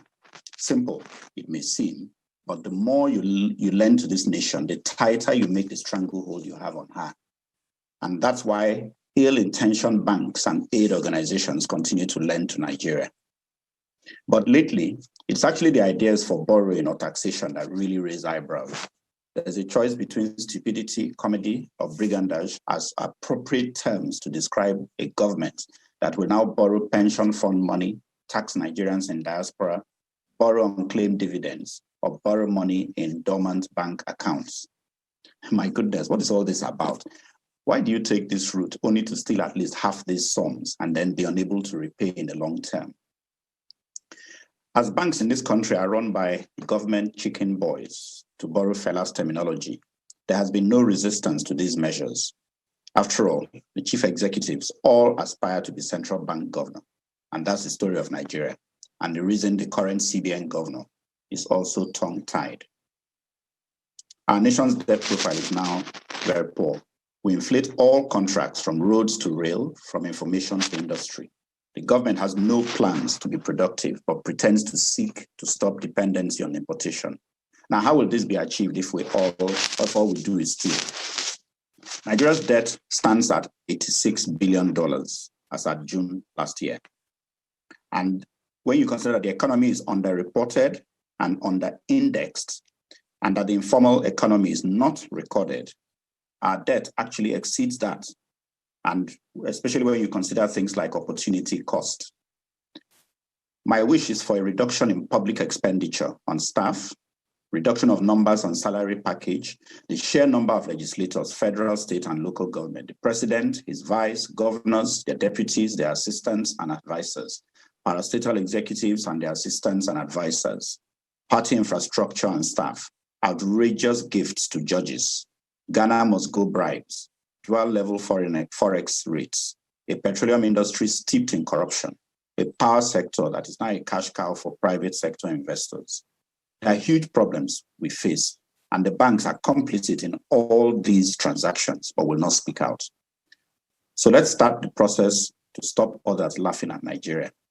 This nation should not be such a joke. Well, it's a joke already. The nation is a joke But we're not already. laughing. No. And people are actually laughing. Well, just this week, someone said Nigeria is fast becoming the capital for insecurity, for bandits or banditry in West Africa. It's in such the world. No, it can't be in the world. That's an in West exaggeration. Africa alone, it's just mind-boggling. We're catching up to the worst Such a places. huge And we don't even have a war. Seriously, as beautiful as the Financial Act 2020 is, government just spoils it with these outrageous sections to borrow funds in dormant account and unclaimed dividend to be managed by the Debt Management Office. And I ask a very simple question. Yes, you've identified these funds. There is no privity of contract between the owner of such funds and the Debt Management Office. Exactly. The privity is between them and the bank and the security houses. Secondly, we also know the cumbersome nature of even seeking letters of administrations in Nigeria. So there are even some people now who have been in the process of processing such letters for 3 years. And so if they realized that this is what they can do to access the money, maybe 4 years after, and in 3 years they are there. So they would have been caught up with this 6 years thing. And then government takes this fund. And then you go to the bank tomorrow, the bank says, well, the money is with government, we need to write to them to release the fund. And then you're there for another 1 year. 3 years. Even the one you contributed, contributory pension, I can tell you authoritatively, as a government official, you will need, after retirement, you will need at least 1 year plus to access that fund, even if you are up to the age for assessing it. You will need 1 year to do all the paperwork, not to talk of the one that is borrowed. So like Chuka said, why do you need to borrow when half of the money will be stolen? So if you plug loopholes and then you reduce costs of governance, this money you want to borrow to finance budget, you will have it. You wouldn't have it in surplus. My worry is this is a Nigeria that was completely debt-free before this administration I know it's a took country over. well as No, not this administration. Maybe which one? The Obasanjo administration Obasanjo with the country well as before the- Jonathan. Yeah, But the impunity with which this present administration borrows from is China. just mind Borrowing is boggling. not bad, But really. yes, that's the thing. What I- are I you was- borrowing No, for? We I'm can't going to see be able to repay anything. that. No, in this our lifetime. I wanted you guys to learn. See, what I thought we would be focusing on is holding them accountable. What are you borrowing this That's money the question for? I asked now. What are we Do you understand? borrowing But borrowing for? itself, it's How do not you bad. plan to pay back? Right. We can see the real project that's going on. Yeah, Has I it mean, started this- in Goodluck Jonathan's No, time? but No, it they are is. not It government is funded. No, they are no. funded from Chinese, third party. but we have to pay. We have to pay that money back. We have, but not now. We are not paying it now. Yeah, we have but a we 30 can year never- moratorium They're for it. still borrowed money. So if you anyhow. borrow, Interest. no, Yeah, what so then I you agree must with you, kill the Seydou. people before Agree. the 30 We years should- We is shouldn't over. set the record straight. Yeah. Yes, let's Those monies focus. are borrowed. Let's The focus payment on. plan period is not now. So It's 30 years, but you See- want to get everything in 2 years and kill the Yeah, I people. want to focus no, on allow what Libro Seydou, please. said. Allow Yes, Seydou. I wanted. No, allow Seydou, I please. Okay, I wanted to say something that look, this government came in with price of oil at how much? Less than $40, right? They didn't have money, right? Now But they didn't we've have had. any debt. Allow him, allow him. They were. so many issues. I'm not trying to absolve them of, corruption and all. They've had their issues. However, I will still go back to our constitution. All these problems you're talking about, the cost of governance, is not something that the president can change on his own. It's a constitutional matter. But it's easy to tell us right. to go and queue for need So tomorrow, these are the problems. These are structural problems we have as a people. There is no constitution that says you must have 100 SA and 200 SSAs. There's no constitution. The constitution says you must have one minister from all the states. Look, leave the ministers now. No, it's part of it. No, ministers are still even manageable. Wait, there is no constitution. And the ministers have SS. Yes, there is no constitution that says the minister will have 10 SSA and SAs. Yeah. So what I'm saying, there's a all lot of of this duplication in all of government. this adds to the burden. And that increases the Deal cost. with the ones that are not constitutional. And now if you go down, that's the bulk. A situation where a governor, for example, will have 1,000 SSAs. What are you doing with them? Just because you have to satisfy It is not a everybody constitutional that provision. contributed money to your campaign. There's something I mentioned that very soon Nigerians will begin, this year, will begin to feel the bite because the country is broke. Now, government will look inward, start taxing people.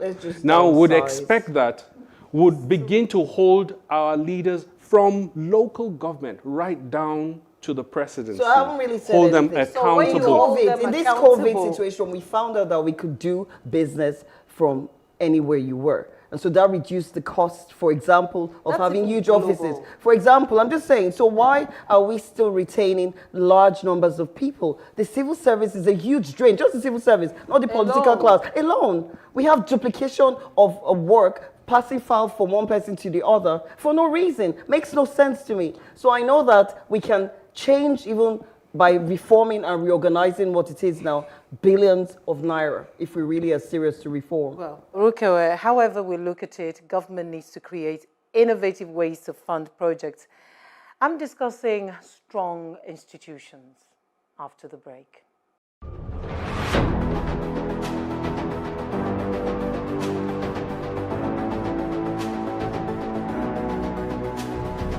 First point of accountability is asking questions. Hello and welcome to Plus Sports and Plus TV Africa. I am Udoka Njoko. Hi everyone, welcome to Plus Training.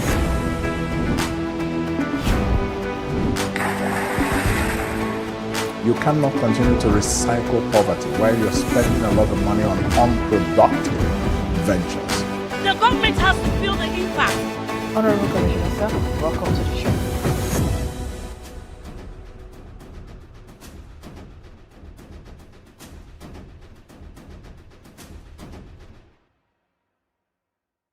Strong institutions, the beauty of American democracy.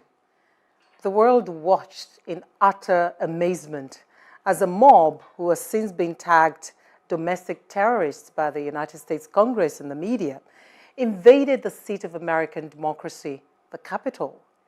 In the United States, the combination of the Houses of Rep and Senate is called the Congress. And our sitting president inciting the people against lawmakers, a democratic institution and the seat of democracy in the nation, is not a common spectacle in the 21st century. And so it has been described as a civil coup and christened an insurrection. How unprecedented.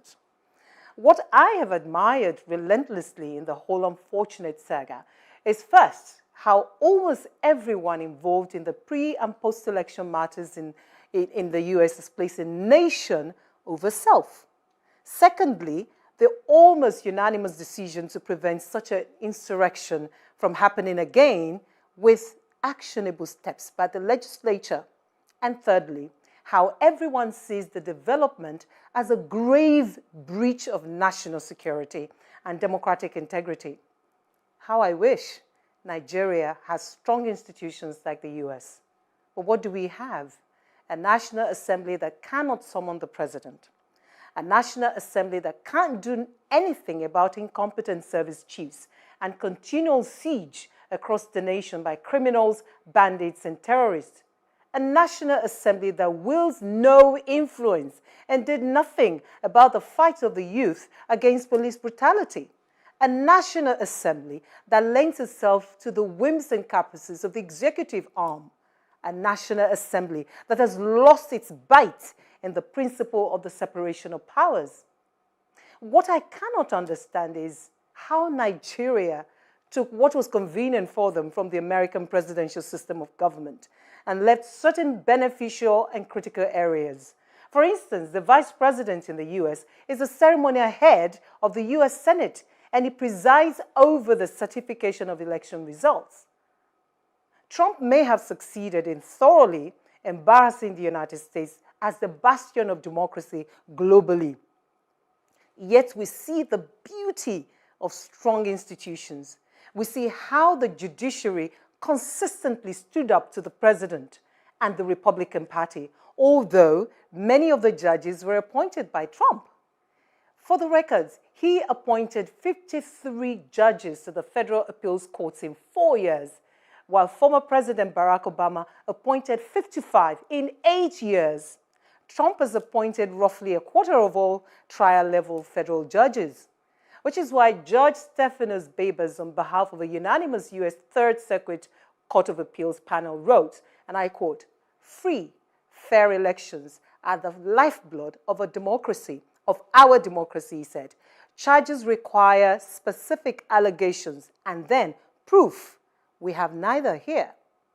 And then Jessica Livingston, a professor at Loyola Law School in Los Angeles, said, "The Trump administration has been so efficient at confirming judges, but it's a real mistake to think that just because you appointed someone, they will rule in your favor in an election case." How instructive. Trump's campaign, his allies, some Republican lawmakers and activists have filed more than 40 lawsuits in states and federal courts in order to overturn Biden's victory in the November 3 election. And I have wondered at how truly powerful the Speaker of the House in the U.S. is. Nancy Pelosi has been so outstandingly assertive, leading the nation through its present political turbulence and trying to chart a course and prevent a reoccurrence.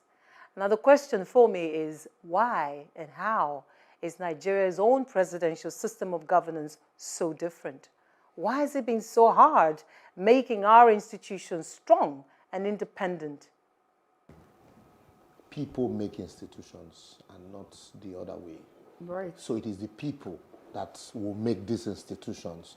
And it is the people in America, it's a convention. At some point, even people that blindly supported Trump over the years, including his vice president, Mike Pence, at some point now notice that, look, for his political future, broke ranks. For his political future, he would need to break rank with, you know, the president who was heading to the wars of rain. And because they understand that they are the ones that will build those institutions. But here, what we first do, starting from us, the voters, we don't even ask, what are your antecedents? Oh, he's a good man. He's just surrounded by bad people. It's rice now. And so you collect money, you vote the wrong persons. And then you expect those wrong persons to uphold institutions? How? With a joke. You know, for me, I really loved the fact that Mr. Trump finally overdid things. You know, Trump is bigger and larger than life. He never imagined that he could do anything too much. When Twitter handed him a life ban, then I knew that things are working. The truth is, this man thought he was acting. He's an egomaniac, he's a narcissist, and he really doesn't care for anyone apart from himself. And so at the end of the day, he wasn't working for the American people. Make America what great. America is actually a laughing stock in the whole, like you said, bastion of democracy now being the worst ever. It's worse than even that Idi Amin in those days when he was a dictator. Trump thought he could order things. He said he was putting pressure on his vice president to go to the Senate to change the results. How? And he said and he made a statement. I love that Pence. He's a very smart guy. Before he said, I hope they read my statement prior to those people running into the Congress. He said, let them know what I have said. And he says, this is the freest and most voted elections in the history of the United States. And the people have spoken. And he cannot go and change things.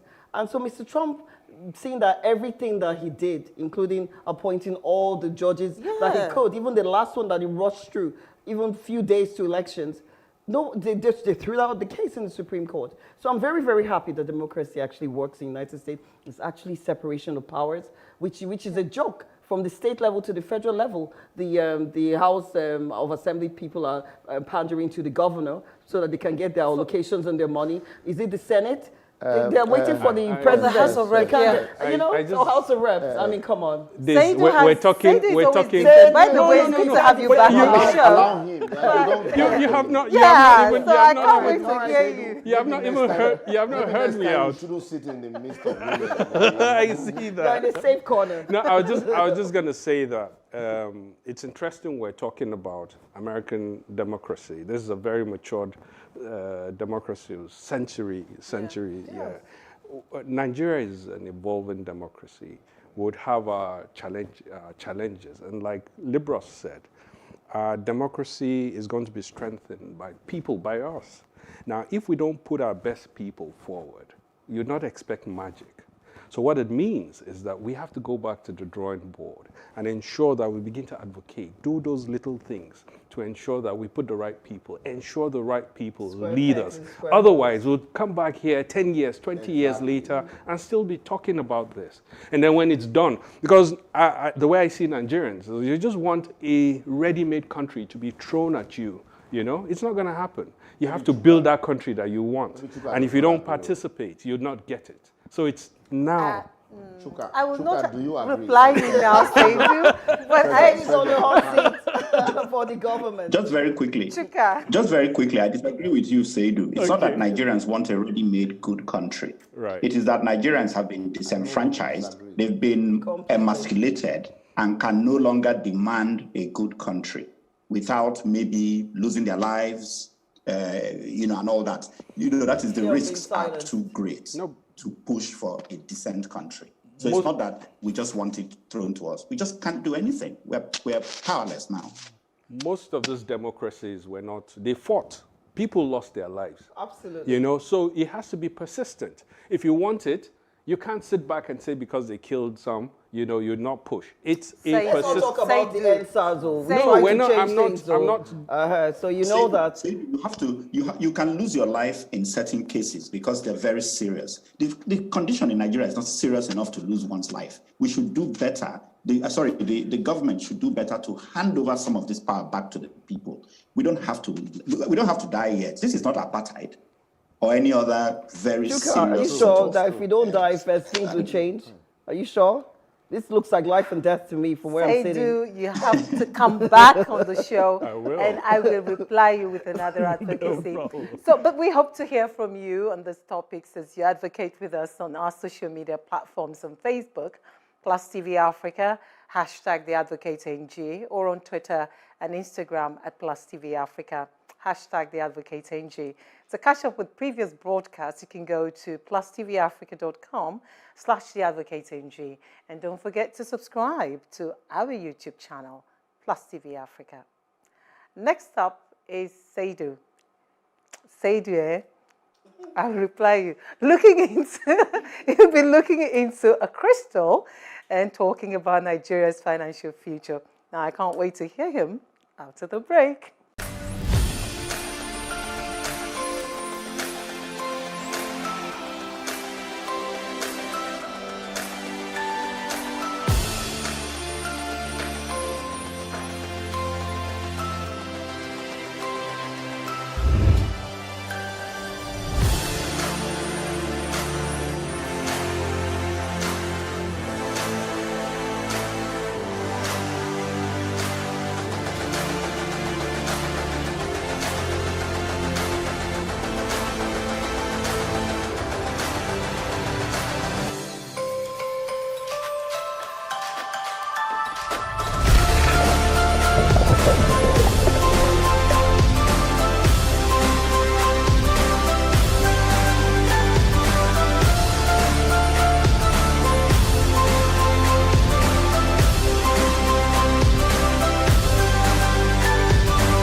So, as Treasure said, I'll be looking into the crystal ball to predict what I see in 2021.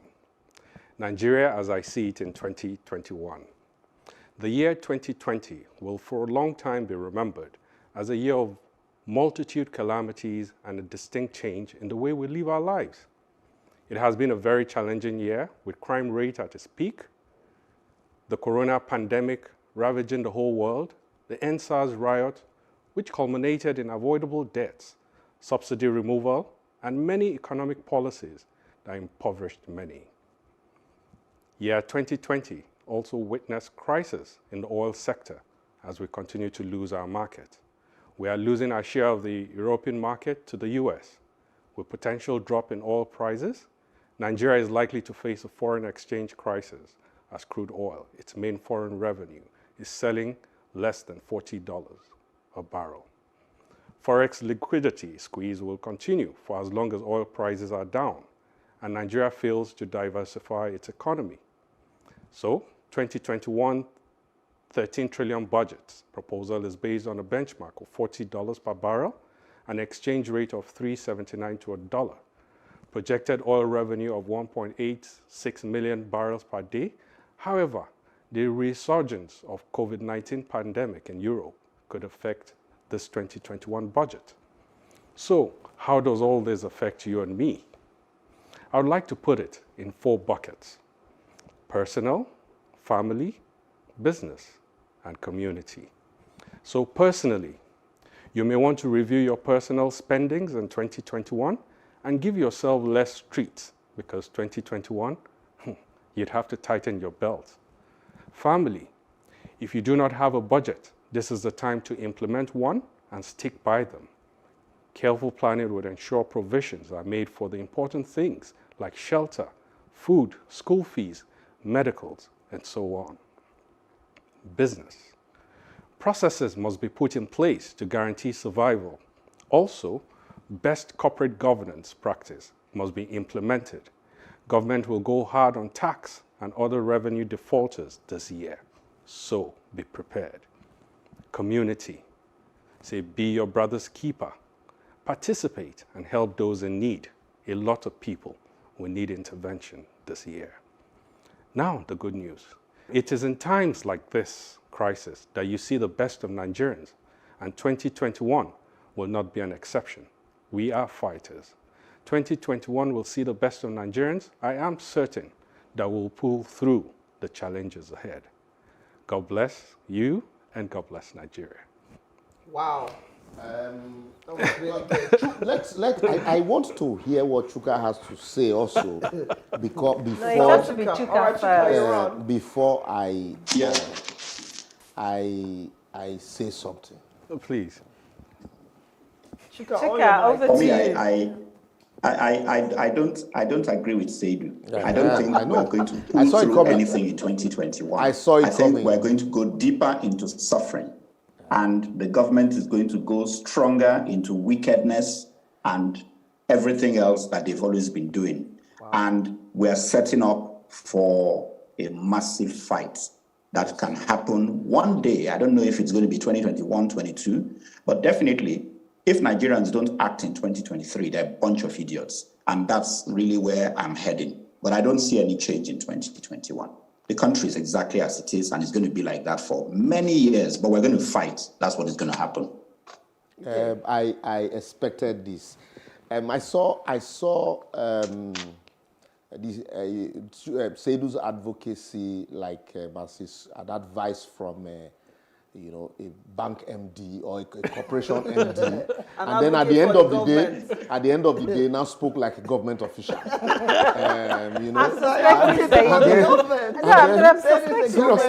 Seriously, you reel out the reality, and then at the end of the day, you come in like government. You say we will put through. We are fighters. We will fight. With all of this stark reality, quickly. Is it not true? With all of this stark reality that you have laid out, government is going to push you.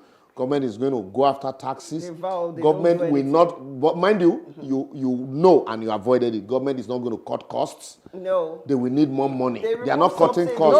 No sacrifice on them. Government is not tightening their bets. They're not reducing the size of government. Recently, during the week, I think on Monday, they said that the price of oil might go up and maybe they might introduce a subsidy again, and all of those things. They So, remove and like Chuka said, I see a fight because Their wickedness young will people continue, have he said. tested NSAS and they saw where their mistake is, and then they might also be poisoned for another one.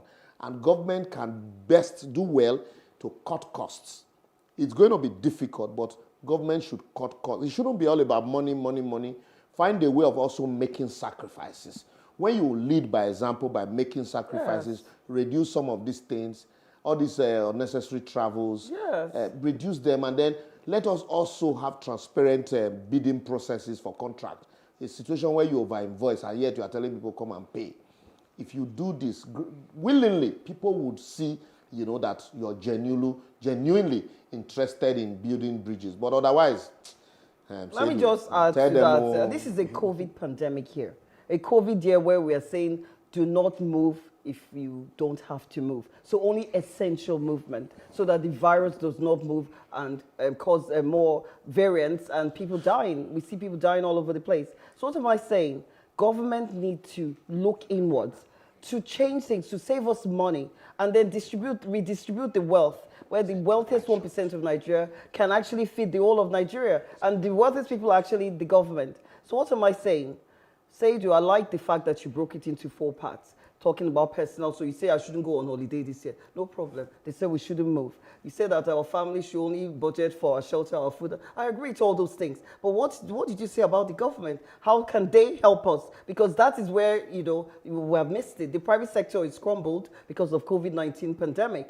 And so government, now that we're getting more for the oil barrel, we're going to save more. So how are they going to reduce the cost to make it beneficial for Nigerians? Otherwise, we're spring for another fight. That answers now the beginning. What I'm going to say to government, Seidu has delivered his advocacy. But I just want to say to government, the people are groaning. You're taking too much from the people. They don't have anything to give anymore. So if you're wanting to take anything again, imagine, you're even taking our money is lying dormant somewhere. So there is nothing to fall back on. There is nothing, absolutely nothing to go back to. The electricity tariff is so high. Look, the people are groaning, and you just have to stop milking the people. You make sacrifices. Milk yourself. This 2021. Well, we've come to the end of this week's episode of The Advocate. However, the advocacy continues on our social media platforms on Facebook, Plus TV Africa, #TheAdvocateNG, or on Twitter and Instagram at Plus TV Africa, #AdvocateNG. To catch up with previous broadcasts, go to plustvafrica.com/TheAdvocateNG. And don't forget to subscribe to our YouTube channel, Plus TV Africa. Till next week, same time on the station, let's keep advocating for a better society. Bye-bye. It looks like you're on the hot seat today. I absolutely am. I am. 5 panelists, 5 topical issues, no holds barred. For me, it's not knowledge that's lacking. It's that greed. It's that mentality where you feel you deserve to take your own and take it infinitely and let everybody else just manage however they will manage. We're almost becoming hardwired to try and cheat. I would, suggest that we begin to hold our leaders accountable. There was a time in this country when things actually work. I don't think that any organization should be above the law. And I think one of the challenges we have in this country is about governance across the board. But what I'm saying is that it doesn't really affect us in Nigeria. That's really It does. I don't know what we can do if the system is already corrupted. We've been warned as a continent of the influx of the Chinese. If you don't repay your debt, they will just colonize you.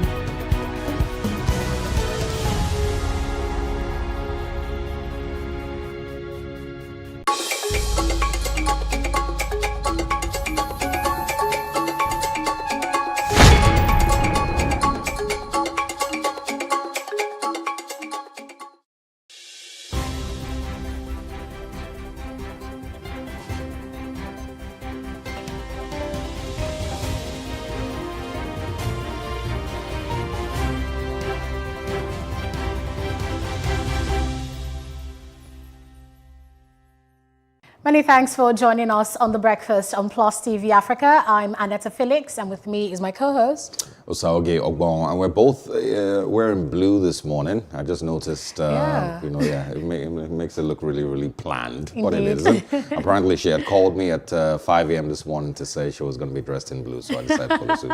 That's a lie. Good morning. Interesting. Good Thanks morning. for joining us, and we hope you had a great Monday. We are, of course, in the second working day of the week. It's one step at a time until we end the month of January. It doesn't seem as slow as a lot of people had predicted. You know, this is a pretty fast month. Yes, I mean, I can't believe it's 19th already. In a week or so, the week will be the month will be maybe over. there's so much going on, you know, and so you fail to keep track of time, and before you know it, it's the 28th of January already, and the month is over. I couldn't agree more. But I know one thing a lot of people are looking forward to is the month of love, February 14. Lots of people are making plans already, and I can't wait for us to get closer to that time for Saragate to let us know just how much plans it's having for that special one. 2021 is about loving yourself. Just in case you forgot to love yourself more, buy yourself a gift. All right, stop waiting for someone to get you something this year. Indeed. But when we get there, we'll figure that out. Good morning. Good morning. So just as we always do it, it's a full buffet, like Saragate loves to call it. We're discussing topical issues today. We're starting with the issue in Ondo State, where Governor Akeredolu has said everyone in the forest, if you are a herdsman and you don't have rights or permits to be in the state, you're ordered to be out in 7 days or get registered. We're discussing all of that on the show. We have the essay to the Ondo State government on security to discuss that, as well as the security expert coming up. We're also discussing the NDLEA issue, but that just might be between Osarage and myself, as well as what's that last topic we're discussing today, Osarage? Oh, we're going to be going back to the conversation on AMCON, and of course setting up a new international airline called Nigeria Eagle. There's a follow-up interview that we're going to be having this morning, and it looks like we're going to cover up most of the things that we may have missed on yesterday. Yes, indeed. Remember yesterday we couldn't finish that conversation, but we're back to continue where we started and make sure that we cover all sides of the story. Absolutely. But we'll kick starting off with a newspaper review. It comes up in a bit, but just to quickly say, back to the Akeredolu story, some things just don't, add up to me. The fact that, people have to get registered to be herdsmen in the forest and the forest reserves. There's also the conversation about ban on open grazing that happened, a couple of years ago, that became very controversial, Yes, because of indeed. certain governors who didn't think that, it was okay. And of course, the governors who took that step also were applauded in certain parts of the country. So there is that conversation, and also at what point are we going to move away from this level of farming and agriculture? Why do we still have to move cattle across the country on Exactly. foot? This is an Asian forest? practice with the nomads and all of that. But really, if you see how this is done in other parts of the world, it's different. I wonder why we can't actually imitate the good stuff. Yeah, But I would also like to know, how other states are faring, and if other state governors will take the same step. In what ways has Governor Akeredolu seen that, that you can't deny the fact that the herdsmen have, now become a security threat in Ondo State? In what ways has he just, made that well, decision? anyway, what he's saying is that, these kidnappers are operating under the guise of being a herdsman in the forest. But anyway, That's the let's politically get correct way into to all say of it. that when, we get there. That will come up at around 7:30 a.m. If you're just joining us, you're watching The Breakfast on Plus TV Africa. Thank you very much for being a part of our day. We'll be back.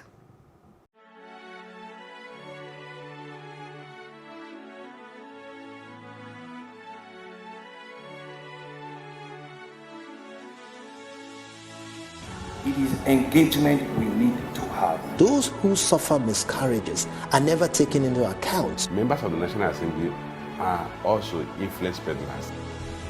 You are sitting on Nigerians' money. From the Babin, I pay my rent. On the Babin, I send my children to school. A consultative engagement. No any tangible notification before they ban us. It's one thing for people to be at your back and the heat of the moment, and another thing for them to still be with you when push comes to shove.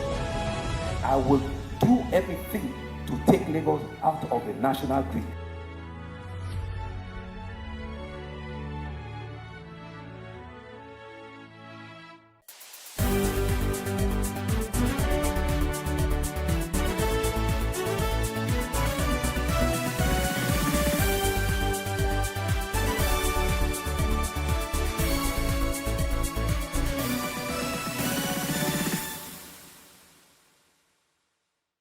And welcome back to The Breakfast. Good morning once again for those who are still just joining us. As always, we love to kick off the program. We're talking major stories making headlines across the country. And this morning is not going to be different. We would like to say good morning to our guest, Mr. Chris Nwandu, the publisher CKN News. Thank you very much for your time and thanks for joining us.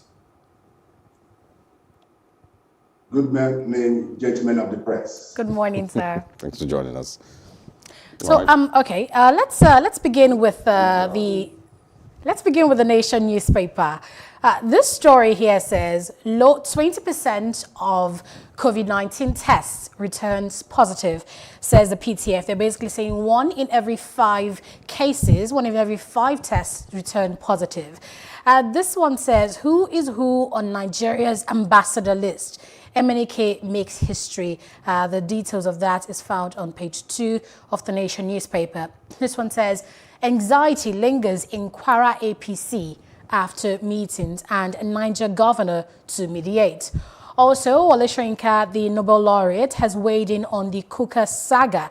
He says Kuka position on state of nation in order, and Okada riders spying for bandits, kidnappers in Oyo State. Stock exchange to list shares for trading. Also, Ondo orders herders to quit forest. AFCC arraigns Mama Boko Haram on another 41.7 million naira fraud. Police, Amotekun, raises a search party to rescue kidnapped travelers in Osun State. Also, this one here says low turnout in public and private school, as they resumed yesterday, Monday, January 18th, 2021. Good morning again, Mr. Nwandu. Let's dive right into the papers this morning. Which of them would you like to analyze with us? Of course, the major headline, which is the rising cases of coronavirus across the country. The news coming from PTF yesterday is worrisome. It goes to show that 1 out of every 5 testing cases so far came out positive. That to me is a very, very, very, very serious one. And that's what we've been saying, that if you take that on the face value and as a benchmark, then what's in essence is that probably we're having within the region about 20% of Nigerians being COVID-19 positive, but that is the ratio. But that is based on those that we are tested, and which is why some of us are very, very scared with the reopening of school and the way we have been going about our lives as if nothing then seems to be happening. And most Nigerians still don't take it seriously. Just look at it as some are saying that it's a big man disease and the rest of them. But that is very worrisome. And what that has come to show is that everybody has to take personal responsibility for his or her life now. The government is trying to do their best. Whether their best is good enough is a thing of discussion for another day. But for now, the cases seems to be rising, and that is very worrisome.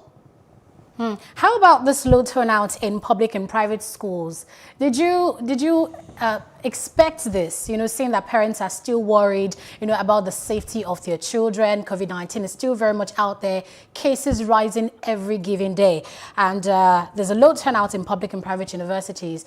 Did this come as a surprise to you? Well, funny enough, I'm in the midst of this. I'm a student, I'm an undergraduate in one of the universities, the private university. I'm reading law. Currently, I'm in Ibadan as we are speaking. So I'm in school. Yes, the turnout in school has not been that encouraging. When I was in class yesterday, most close to about 40% of my mates were not in class. So but we are believing that some of them will still join us.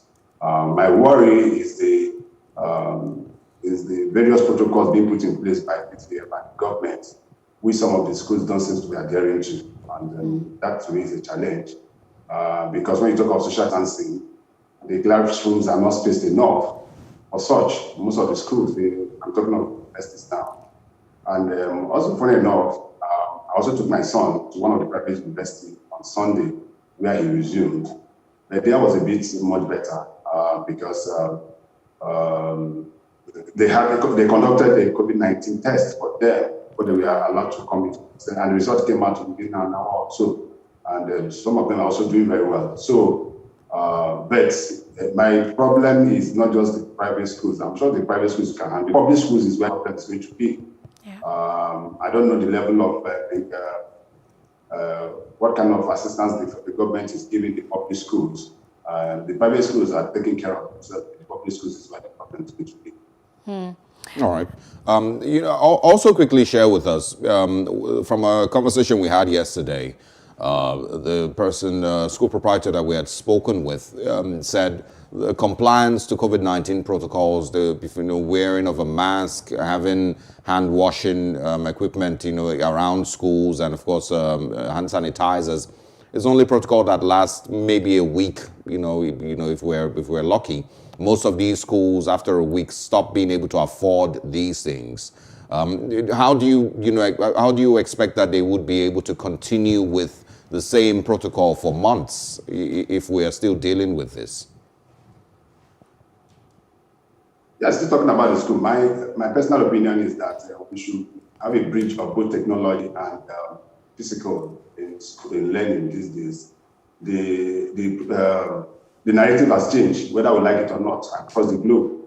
What I should think is that most institutions, especially higher institutions, should start embracing technology, where we can students can be allowed to also have online lectures, probably bring down the physical presence in schools about 50%. So prior to the reopening, Immanuel University will be having online lectures before the reopening. So that has helped. But how many public universities or higher institutions can be able to afford that? Same thing with the private schools. The private schools also, secondary schools have been having online learning. But the public school is where I don't know how they're going to contain the social distance in my village in Umongo State. Where this is possible. And the problem is that when you're talking about social distance, have we expanded the infrastructure in the schools? Because that is the issue.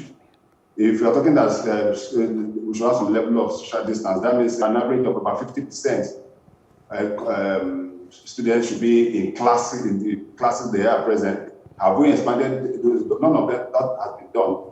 So I think what we need to, government should do, I saw the Commissioner of Education, Lagos State, moving around yesterday, around the schools to make sure that some of the schools are applying the protocols. But how many will they be able to visit? So, which is why most of the parents are also very scared in raising their children to go back to school.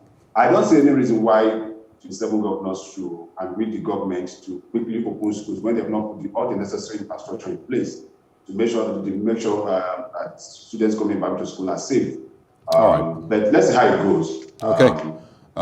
Let everybody take personal take of their hygiene as it were. Okay, all right. Let's move to the Nigerian Tribune now, where there's a story I can already see there that refers to some of the statements that you've made. You stated that COVID-19 tests were done or were carried out, when in some of the places that you visited.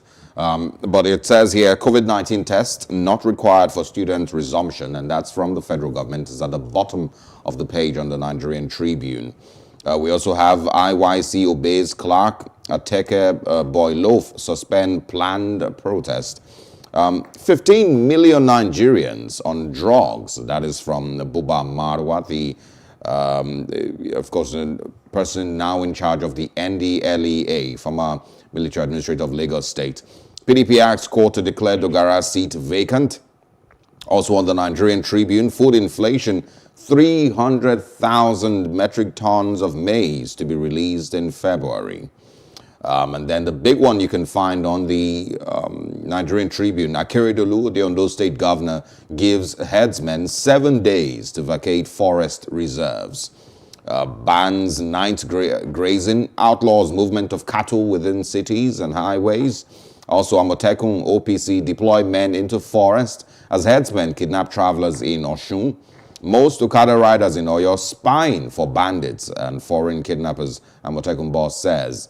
And also, top of the paper there, you can see Wole Soyinka backs Kuka, condemns double standard, and slams pastors supporting Trump. I'm not sure why that is. 22 Kwara legislators, 7 federal lawmakers support APC chairman's removal. Lai Mohammed faction adamant on his removal. All right, Mr. Nwandu, let's first of all start with what's going on in Ondo State. The governor, of course, put out a notice yesterday after security meetings and discussions and decided that headsmen were no longer welcome in the forest in Ondo State. Apparently, there seems to be a security challenge that they're struggling to deal with the headsmen. So let's start with your reactions to that. It's becoming worrisome for me that the headsmen are now being tried as kidnappers, and that to me is a very worrisome one. The headsmen we used to know when we are kids. We are very loving, caring, jovial. And if you remember, we were growing up, when you see school and the headsmen when we were kids, going with their cows and rest, they will let them at the back and clapping and jumping and playing with them. That's not what we are seeing now. From most of the mention we have seen when most of these people are there, you come to see that most of them go under the disguise of being headsmen and perpetrate evil. And so I'm not surprised that the governor of Ondo State came out with a policy yesterday that they should leave this. But the problem for me, if they leave forest, where are they going to keep their cows? And that means that they have to come back to where we were before, where they have the cows have to start moving from one end to the other, destroying cash crops and crops of farmers. I don't know why we have not been able to implement the issue of the ranching, which was agreed 3 months and years ago. And the government came with that policy that are going to be ranching.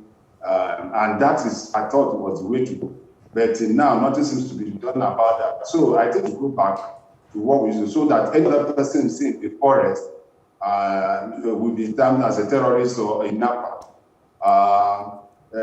Build less ranches. I'm not of the opinion that government should build ranches for anybody, because that is very business. Building ranches also means the person that is in charge, that is involved in poultry or piggery and the rest of them also need that kind of assistance. It's very business which the headsmen or whoever has the cows should be able to participate. And funny enough, let me also tell you that most of those cows used with the headsmen are not owned by them. They are just helping to move those cows, feed them. The owners of those cows are multi-millionaires that stays in their house and just rent out. So I think the way forward is to go back and look at the issue of ranching as agreed and make that possible. But 7 days, let's have answer. But it's becoming worrisome. The issue of headsmen kidnapping. Yes, Mr. Nwandu. Across, not just in Ondo State, across, and that is becoming very, very worrisome. Okay, Mr. Nwandu, we have less than 5 minutes on this segment, so I wanted us to quickly turn to the Daily Independent newspaper very briefly.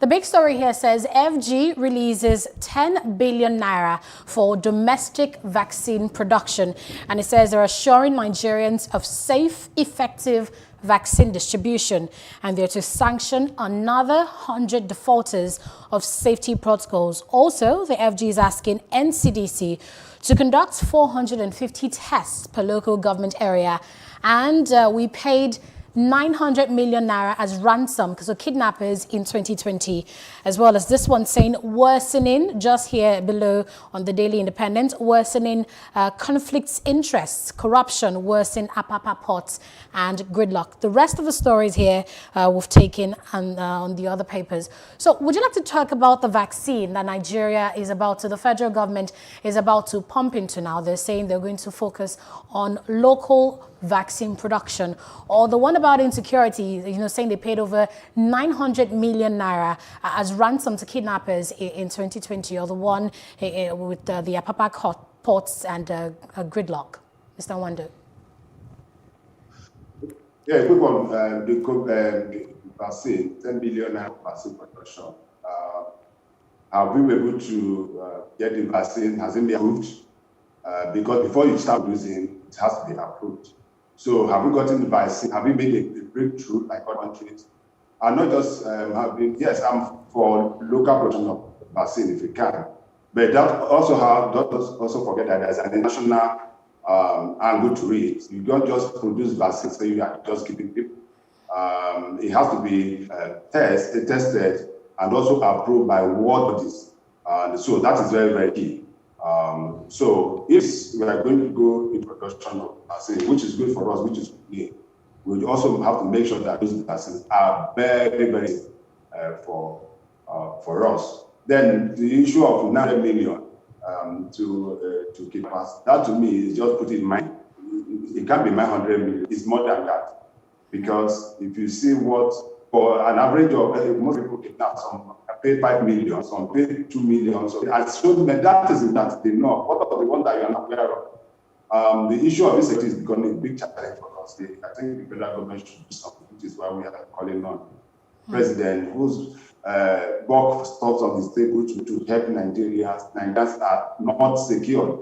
A few days ago, he said Nigeria is better than how we created in 2015, and that is a total lie for me. We are worse off, and we should be able to do something about that.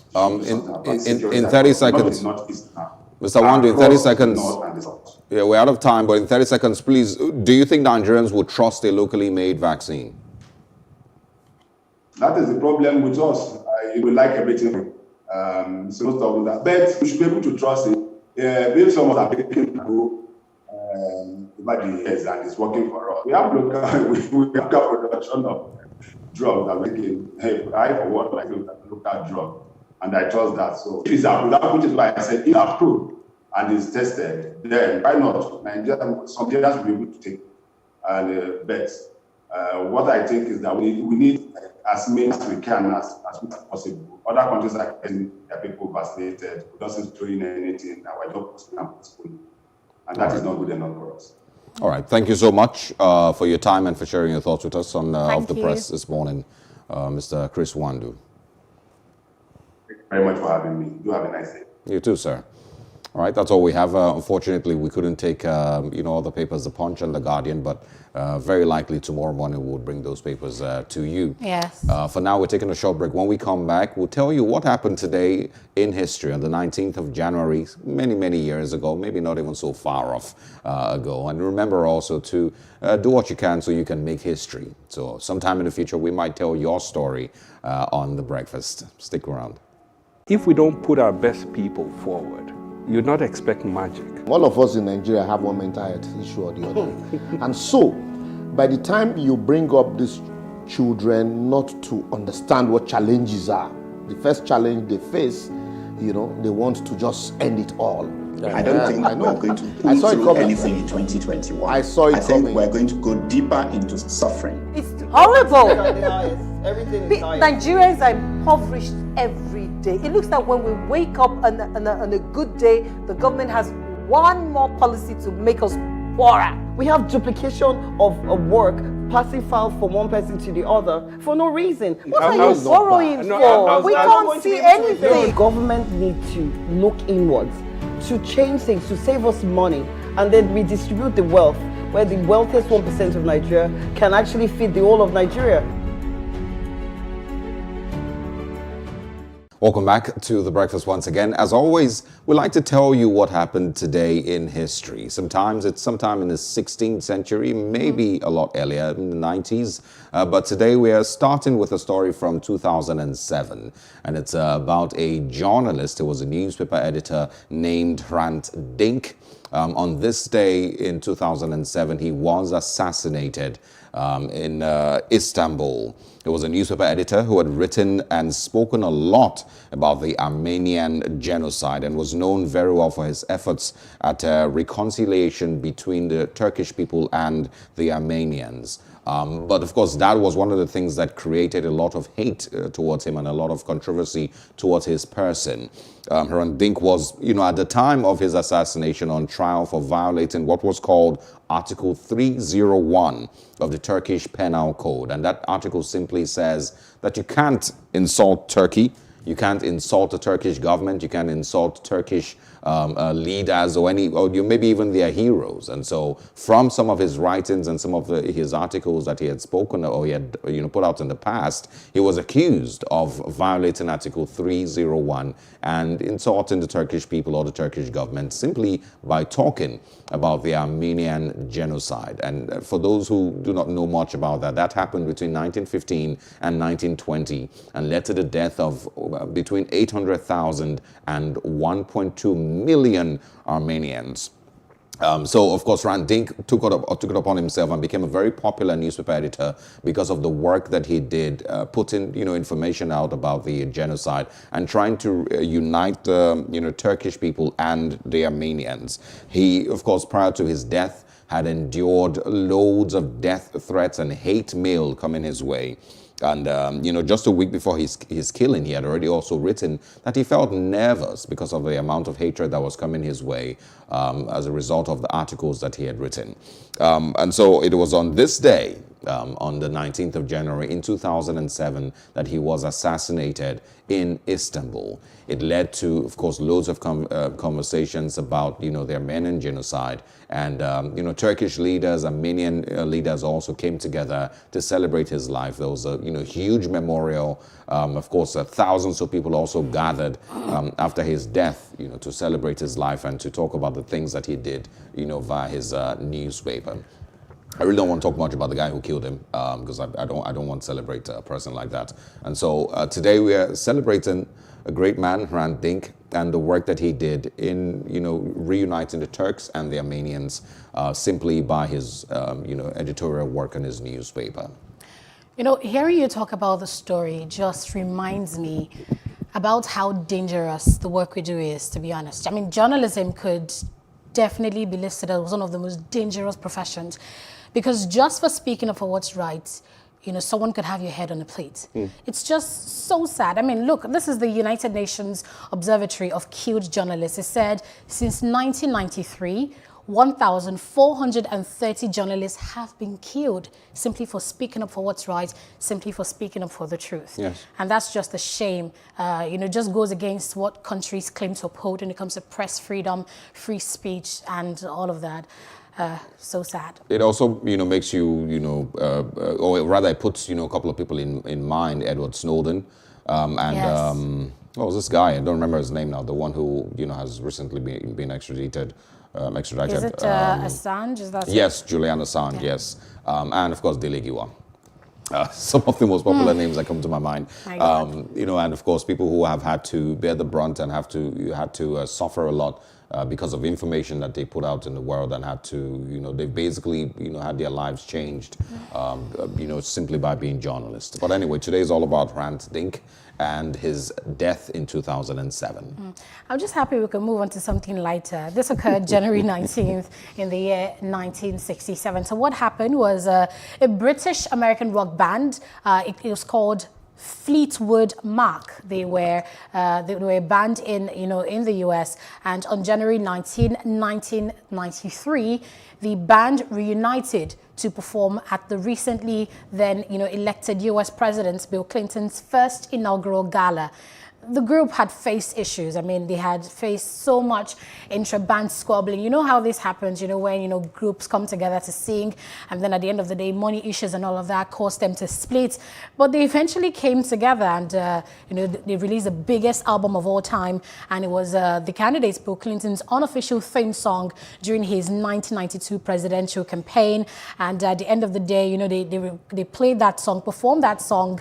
It was basically an endless loop. I mean, Do you know how much you must have loved the song for you to play just that one song continuously on repeat? I mean, that song was just on loop for the entire night. You know, Clinton loved the song, and the recording of the song was called Don't Stop. Yeah, that basically was it. The song was also played for Clinton's appearances at the 2004, 2008, and 2012 conventions. I mean, that man was a fan. The song, that band was one of the most enduring hits. It peaked at number 3 on the Billboard Singles Chart, and that event marked the first time that the band played together in 6 years. I mean, can you just imagine how the president must have loved you for a band to have split apart, but, you know, to come together to perform, you know, at the president's inauguration. Now, this reminds me, many decades later in 2020, we see that President-elect Joe Biden and Kamala Harris will be inaugurated Wednesday, 20th, 2021, right? And who's performing this time? Justin Timberlake. Lady Gaga. We have Lady Gaga. We have Demi Lovato. We have Kerry Washington, Jennifer Lopez, all performing at the inauguration of the U.S. president. And I'm not sure what Jennifer Lopez is going to be performing at the inauguration. I have no idea, but these people, they just, you know, they've made it to the list. And I guess basically it's trying to celebrate arts and culture, people who've made their mark in the industry. And 2 points that I want to make. So the first one, of course, I always like to bring conversations down here to Nigeria. The first one is about how many bands we've had, you know, in our music, you know, history. We've not had that many of, you know, them. We've not had that many 3-4-man bands, you know, that have been successful over time. The, you know, maybe most successful, more Style than one Plus? person, you know. I wasn't a band. They were a music group anyway. You know, the P Square, you know, brothers, which eventually that ship has capsized now. But there's a band right now. Have you heard of the Cavemen? They're really good. Well, yeah. Well, you know, so they're still in their, you know, teething stages. Let's see how long they last. You know, I'm talking of a band as big as, you know, the Fleetwood Mac. We're talking of, you know, the Coldplay. We're talking of, We had you High know, Life Band. We had High Life Band back in the day. Yes, I'll give you that. The second point that I want to make, I hope I don't forget it now. Yes. So people who have performed at presidential inaugurations and campaigns do not get the same energy here in Nigeria.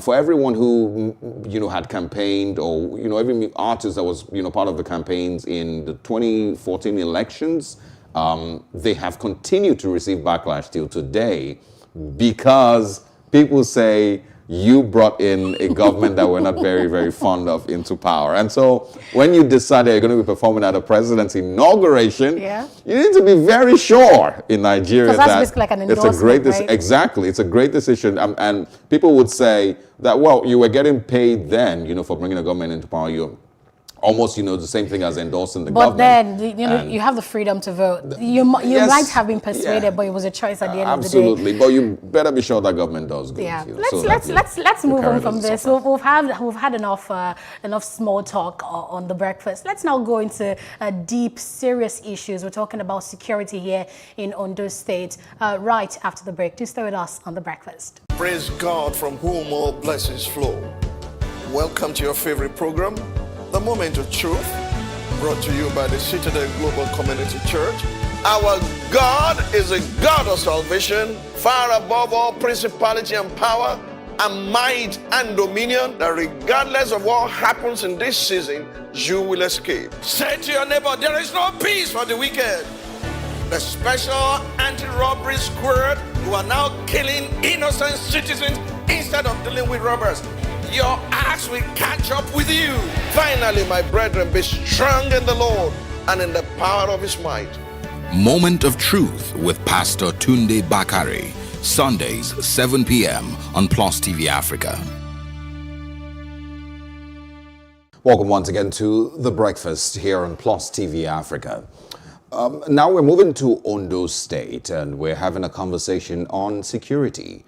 The governor of the state, Rotimi Akeredolu, yesterday put out a message and, of course, a notice to all headsmen in the state and asking, of course, that they vacate Ondo State and the forest reserves. Of course, speaking mostly on the security challenges that had been noticed in the state and the increase in the kidnapping and other crimes that had been noticed in Ondo State. He said that there might be certain elements masquerading as headsmen to carry out these crimes. And so, of course, we're quickly having a conversation about that this morning. We've invited to join us the special advisor to the Ondo State Governor on security, Mr. Jimoh Dojumo. Good morning, and thank you very much for joining us. Thanks for your time this morning, sir. Good morning. All right. We also have a security expert, Dixon Osaje. Thank you for your time. Good morning to you. Good morning. Good morning. Thank you for having me. All right. I'm going to start with Mr. Dojumo. I want to get, from the horse's mouth, what exactly is going on in Ondo State and what may have led to the governor taking these steps.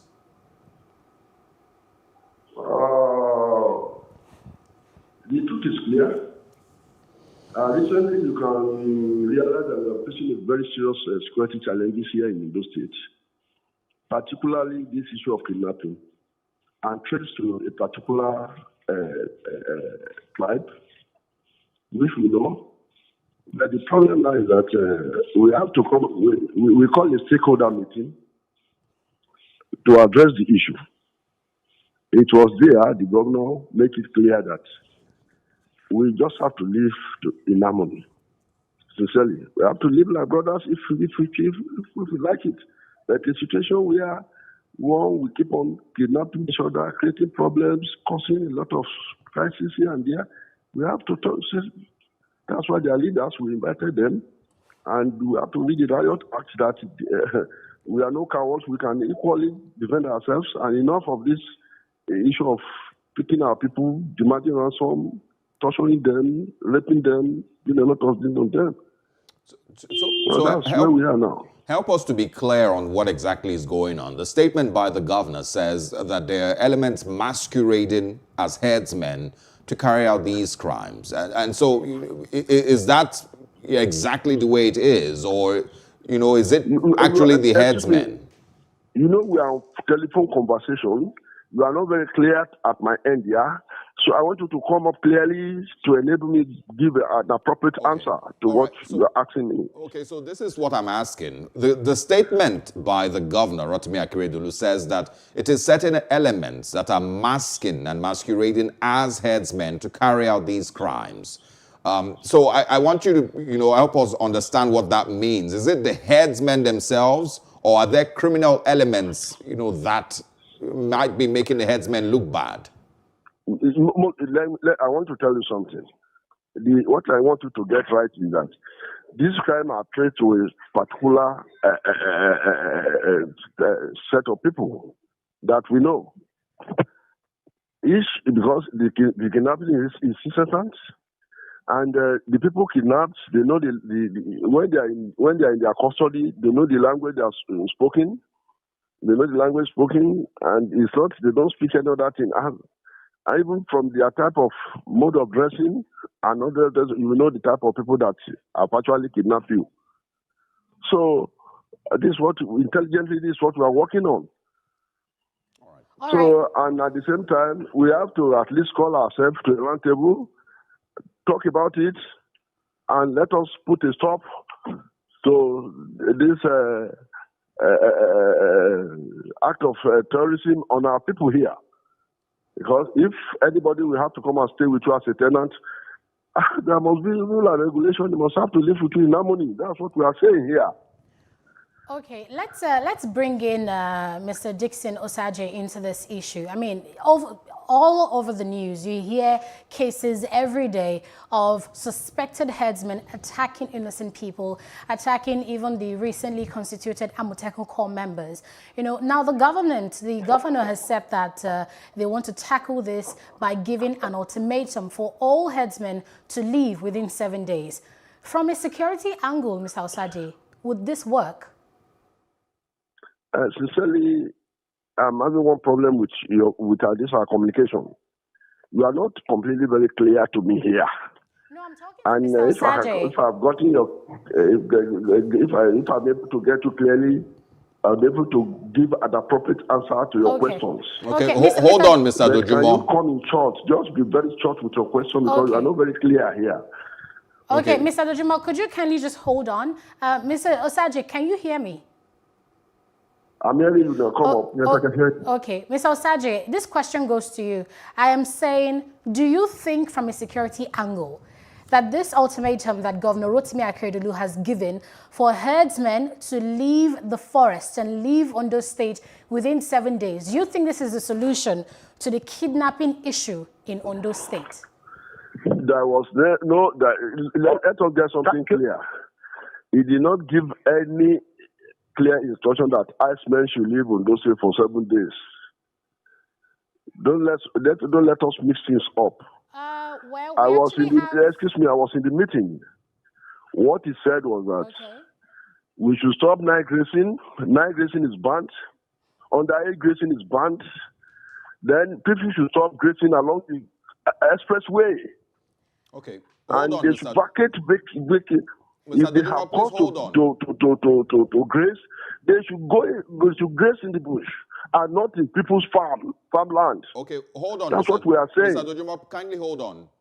Hold on. We they should find an alternative means of feeding their cows. We understand that. Mr. Dojimo, please not hold on. Not feeding on people because the other people too are equally, their farm crops, their farm crops are their means of livelihood. Why the cows are the means of livelihood of those people rearing cows. All right. That's what he's saying. Okay, hold on, please. If you can hear us, we have a second guest that we're also trying to get to speak. And unfortunately, I think he has disconnected now. But to clarify, the official Twitter handle of Governor Rotimi Akeredolu says here, and I'm going to read it to you. It says, all forest reserves in the state are to be vacated by headsmen within the next 7 days, with effect from today, Monday, 18th January 2021. It also says night grazing is banned with immediate effect because most farm destruction takes place at night. So can you help us understand? Because you're saying that there's nothing like a 7-day ultimatum, but the official Twitter handle of the governor. There is ultimatum for night grazing. There is ban on night grazing. It was in the night that people used to go to people's farm and start destroying their farm crops. That is one. Then underage grazing, you cannot imagine a situation where a boy of about 7-8 years is rearing cow, grazing cow, a herds of cows of about 20-30. How will he be able to control it? So this is part of the problem we actually identify.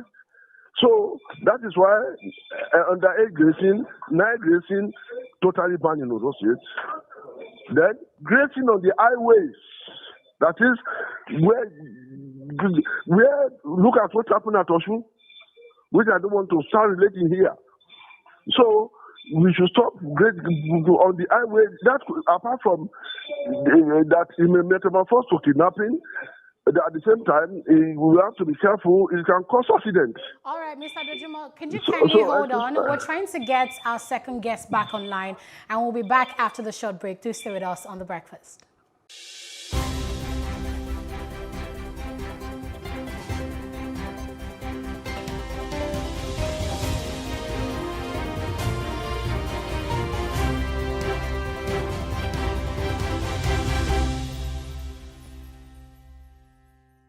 You're welcome back to the conversation on The Breakfast on Plus TV Africa. If you're just joining us, we have with us the special advisor to the governor of Ondo State, Rotimi Akeredolu, on security matters, Mr. Jimoh Dojimo. Also, we have security experts, Dixon Osagie, and we've been analyzing the issue in Ondo State, the 7-day ultimatum that the governor has given to all herdsmen to leave the state or register if they want to continue their farming operations. So, Mr. Osagie, just before we went on that break, I was asking you about your opinion. If this ultimatum Governor Akeredolu has given is what will solve the problem of kidnapping in Ondo State? All right, thank you very much for having me. Good morning to everyone. I think I heard about the decision of the governor of Ondo State. And I would like to put in my own light to that decision. For me, I think the governor is trying to secure the lives and properties of the citizens and people of Ondo State. And actually, to be very honest, he is not far from the truth, or I would say he has not taken any departure from the normal. First of all, before we look into the analysis or the reasons why the governor gave that decision, we need to know what went wrong in Ondo State. What are the security challenges? One of the security challenges in Ondo State are kidnapping, terrorism, destruction of farmers' crops.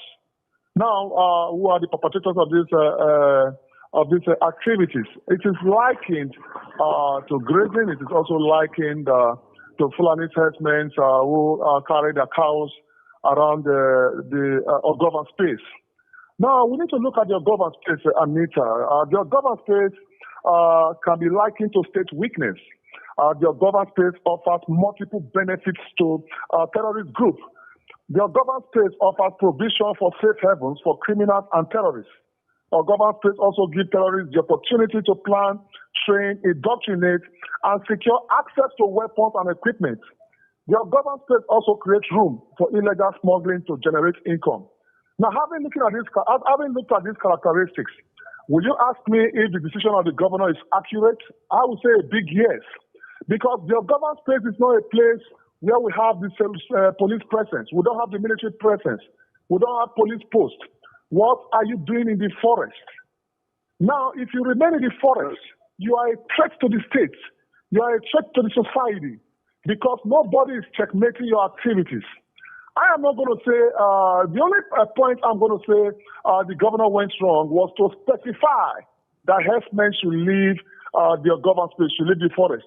Are you telling me it's only the herdsmen are in the forest? I would say no.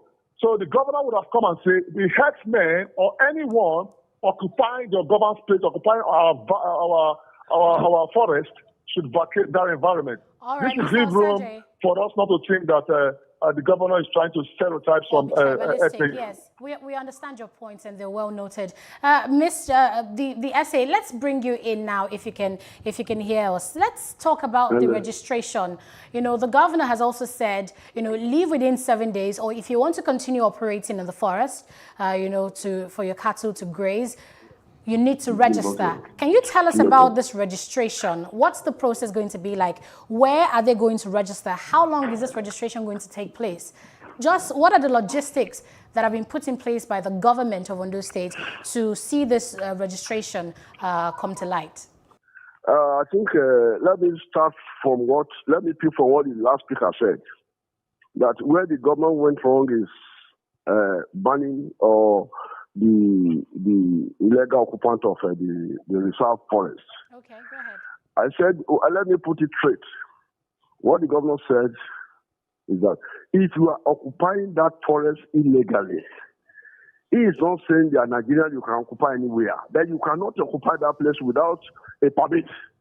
We have our own indigenous farmer in the forest occupying the place. They are registered. And he is only saying that if you have cause to occupy the forest, come and register. When you register, you will be known. So, Mr. Dojimo, the question now is, sorry to interject, but the question now is, how are they supposed to register? Can you let us know the logistics that are being put in place for them to go and register to be allowed to graze, for their cattle to graze in the forest in Ondo State? Are you saying how could they be registered? Yes. What's the process of the registration? Where would they go to? Is it local governments? What's the process? Our Minister of Agri that registered all the farmers occupying the forest. They can still go through the process with the Minister of Agri and to register themselves, identify yourself, register yourself. That I wanted to do one or two business in the forest and disclose yourself, not illegal occupation. Not just coming from nowhere, occupying their place, doing nothing there. Okay. The people occupying there presently, who are from this state, the farmers, they are means, they are all farmers there. They are located lands. They are officially given lands, and these people they are farming on those lands. But these people just come and just occupy, just litter everywhere without doing anything in the forest. All right, Mr. Dojimo, I want to come in here. I read, a report yesterday also from a person called Baba Usman, the National Secretary of the Mieti Allah Cattle Breeders Association. And they are saying that they have no agreement with Governor Rotimi Akeredolu to vacate the forest in 7 days. It says that a series of agreements had been reached with the government, but it didn't include vacating the forest. Are you aware of this, and how do you think that the government should respond to this?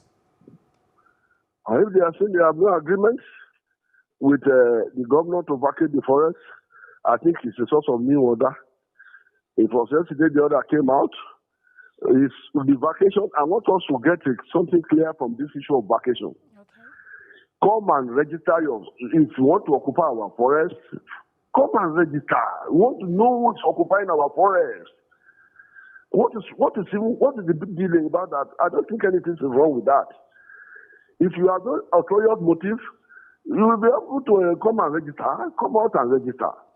That is what we are saying here. Okay, but once again, are you aware, or in the meeting that you said that was held, was the Mietiala involved in that meeting? The chairman of the Mietiala was present. That's the state chairman of Ondo State chairman of Mietiala. And most of the Mietiala chieftains are invited. The Hausa community are equally invited. The Bera communities are invited. So we are there, and we all agreed. Okay. We're running short of time on this segment, so I just want to finally bring in Mr. Osagie on this issue. I mean, social media is abuzz with this matter, and a possibility people have been raising is that the headsmen might turn to attack the community, saying they're Nigerians, they have a right to be to go anywhere they want to go, they have freedom of movement, and they might turn to begin to carry out attacks on the community. If this is a possibility, how should the government handle it? Mr. Osagie. Mr. Osagie, please. Mr. Dojimo, kindly hold on. Hello? Mr. Dojimo, kindly hold on. Let's bring in Mr. Osagie for this one. It's okay. Thank you. Mr. Osagie, please go ahead. All right. You see, that is the essence of having what we call forest guards. If the Ondo State governor will want to have a very good, secure Ondo State should, enforce maximum forest guards that will carry out the, surveillance of the forest. Because, like Mr. Jimo rightly said, that the governor or the state government has asked whoever is interested in staying in the forest should come and register. That is in form of tenancy. I agree with that. Register so that your details will be captured, your presence will be captured, so that there will be ability for the state government to monitor your movement in and out of the forest. Should peradventure anything goes wrong or any act of terrorism or kidnapping goes wrong, they'll be able to have a trace or have a track of whoever committed such acts. For me, I think it's a welcome development by the state governor. And we also want those staying in the forest without the consent of the state to vacate the forest, or else whatever goes wrong, they'll be held accountable. And the governor should also look at projecting surveillance activities in the forest, because it's not all about asking people to vacate the forest. What are the security mechanisms you're going to put in place to ensure that crime does not take place? That is where surveillance activities should be applied to mitigate the threats. Unfortunately, we're out of time. Dixon Osagie, thank you so much for stepping in and for sharing your thoughts with us. Thank you. We'll look forward to speaking with you again. Thank you for having me. All right, Mr. Jimo Dojimo, thank you also for taking our time to speak with us. Thank you, sir. And I hope that we can bring you in again if there's any development to this story, and to clarify some of the things that we may have missed out this morning. Thank you once again.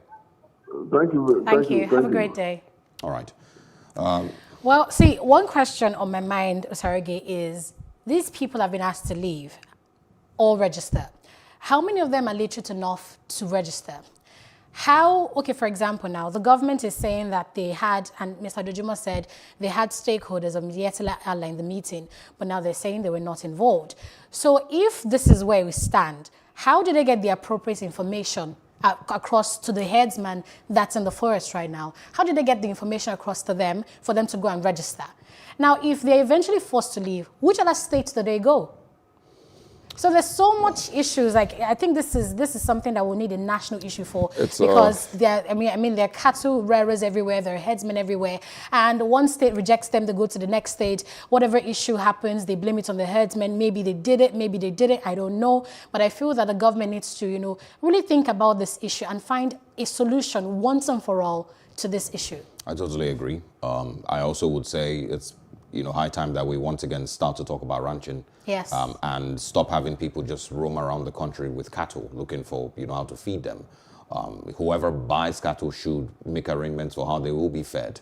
And lastly, if you are an entrepreneur, this is a huge opportunity for agriculture. We've known this opportunity. This is something you can definitely invest in. We need solutions. We need tech, innovative solutions right now in agriculture, to help us, tackle other issues like security as well. So yes, this is where we'll draw the curtain on this segment of the program. Our next guest is standing by to help us discuss issues with the National Drug Law Enforcement Agency. They just discovered this huge stash of cocaine at the airport, and what the new NDLEA executive chairman is saying about this. In just a moment, do stay with us.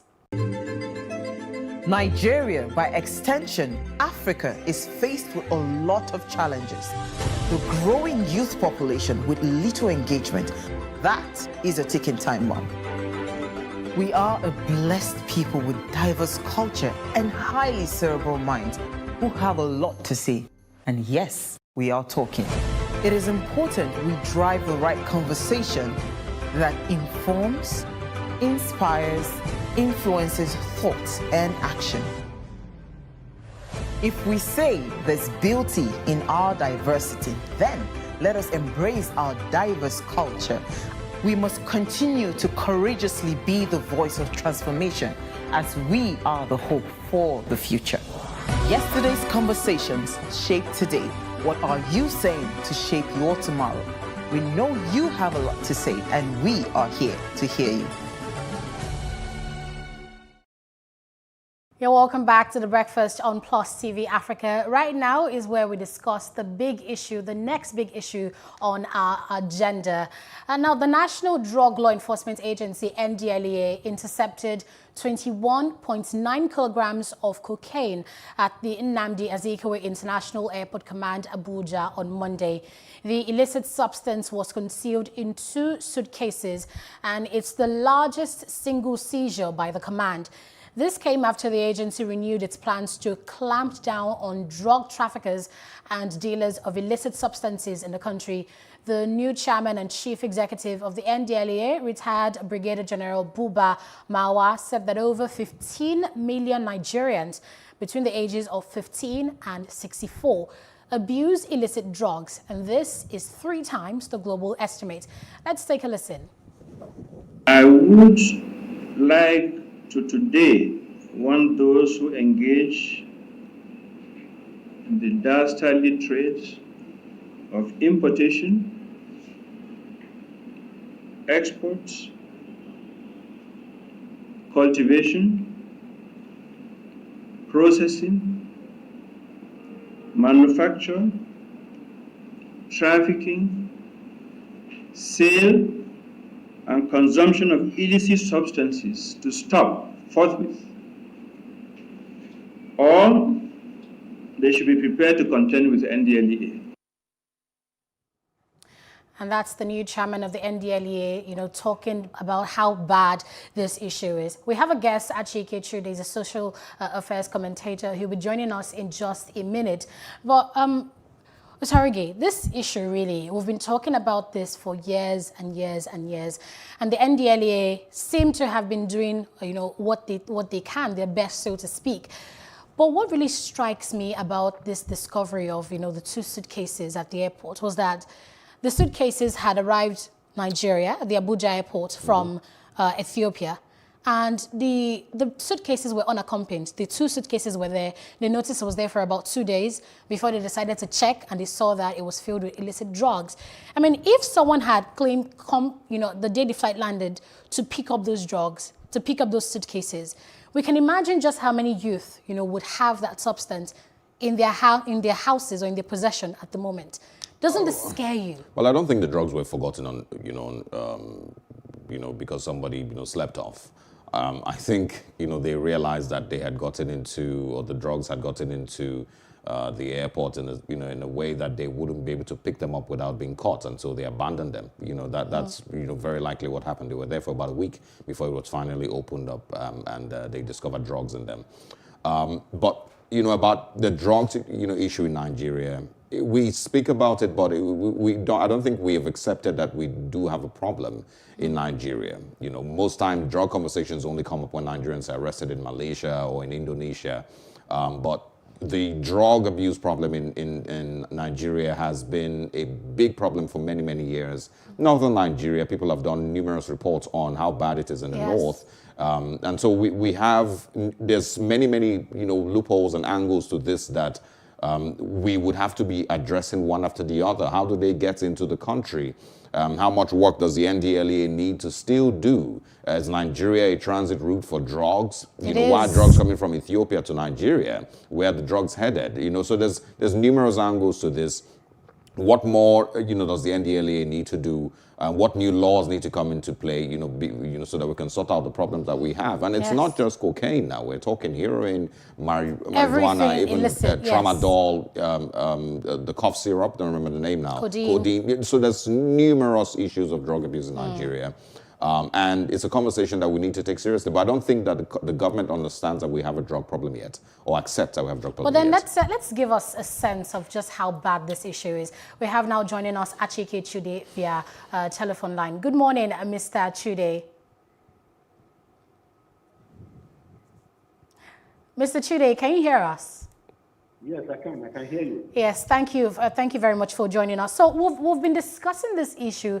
We just played the clip from the new NDLEA chairman talking about, saying 15 million Nigerians from the age of 15 to 64, abuse drugs. How does this statistic, which could be even more than this, strike you? Well, consumption of illegal drugs is nothing new. I guess in every country we have such a situation. I think it is a degree of consumption or drug usage in a country that should be worrisome, because there's no way you're going to avoid that, really. You have local people who are involved in drug manufacturing and production and sales. You also have international drug cartels that are also involved in importing drugs into the country. And there's no doubt that Nigeria has become a transit point for illicit drugs in West Africa. In fact, in Africa, especially parts of West Africa, have become a transaction points for drugs.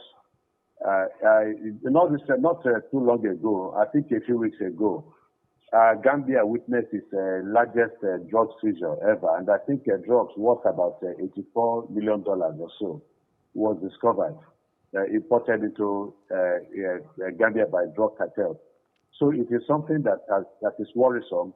About 15 million Nigerians being on drugs represent about 7.5% of the Nigerian population. That is a significant and alarming rate. So it is worrisome, and it is a sport, because there's no way you can talk about developing human capital sufficiently in the country for as long as a major component of the population is on drugs. It's dangerous for the society. So it is extremely worrisome. Okay, let's talk about the government agency that, of course, is left with the responsibility of fighting drug abuse and drug entry into Nigeria, the NDLEA. It has a new boss now, former Lagos State Military Administrator Buba Marwa. But I want you to speak on, the likely challenges that the NDLEA might be facing with regards fighting the inflow of drugs in Nigeria. Or into the country, to, of course, be circulated among these young persons. What challenges do you think that the NDLEA has, with itself and must work to fix? Yes, well, I think I was smiling ironically when I read the statement credited to Buba Marwa when he gave a warning to people involved in illicit drug business in Nigeria.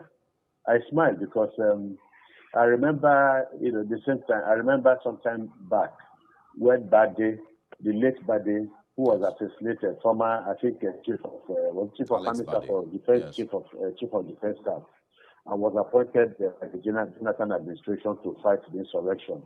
And I remember him making all kinds of promises, at that particular point in time. I remember also smiling that day because I just felt that he didn't know what he was talking about, or he didn't understand the challenge, or he was, carried away by his new office. And of course, months later, we realized that he couldn't walk the talk. So and I think that this is the situation again with Buba Marwa. There's no doubt that the former governor of the military administration of Lagos State was an action person, and that he left the state as administrator is, I would say, in flying colors. A lot of innovation of fighting insecurity and security in the state then, and all the other things that he did. But this is a completely different ballgame. First of all, it is no longer the same period when he was military administrator. The Nigerian economy was relatively very buoyant, and then so they had access to more money. Because you find out that one of the major challenges that Buba Marwa is going to have is that the NDLA is grossly underfunded. And I will say that because I know it is true. Under the platform of the Justice Development and Peace Center, JDPC, in Lagos State, we once organized an event to campaign against drug consumption and drug use in Nigeria among youths. And we affected some people from secondary schools, and then also officials of the NDLA. And they came there and they gave us a stark report of the problems that they are having. And one of the major problems is that the NDLA is grossly underfunded. So the kind of zeal and enthusiasm with which it was set up many years back, and the way it worked, or I think under its first chairman, Police Commissioner Fidelis Ayakilome, I think that is gone. A lot of the people, the personnel, are completely, demoralized. They feel that the government is no longer working the talk. They are not funding the organization. Without funding, there is nothing they can do. Without funding, even the officials of the will find themselves susceptible to inducement by some of these drug barons who are exceedingly well financed. So that is the first major problem he's going to have. So he can do all the talking, but by the time reality hits him, he will realize that that this is a far bigger challenge than he had when he was military administrator of the state. I'm sure there is, allocation annually, that gets to the NDLEA. You've just stated that, from your observation, they're poorly funded.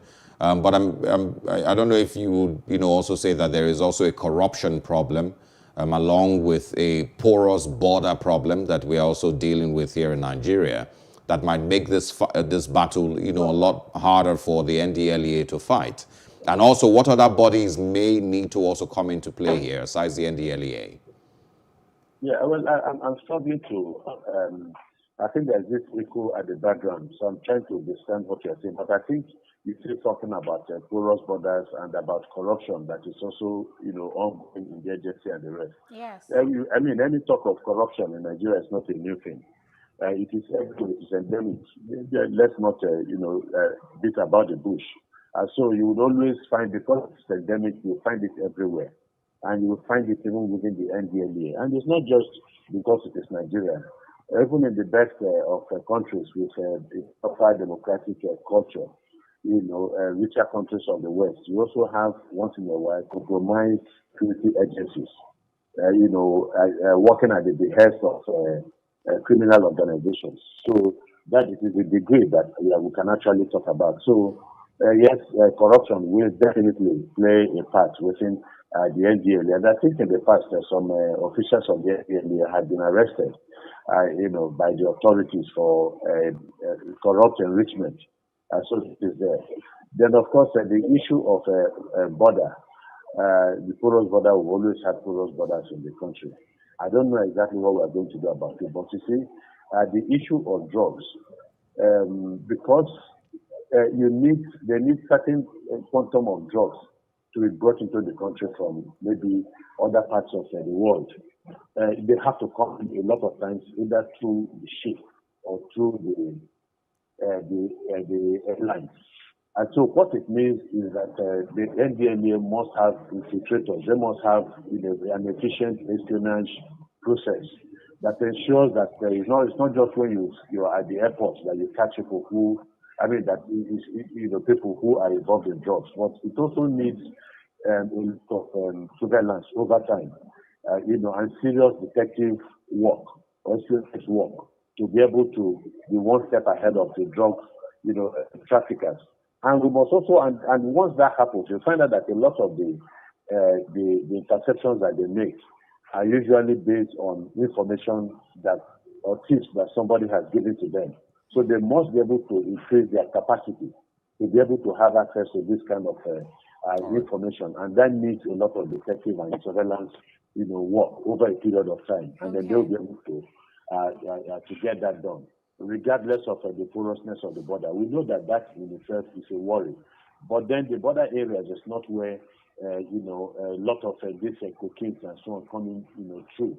If you're talking about Niger and the rest, it depends on the operational blueprint of the drug cartels and how they go about carrying out their activities.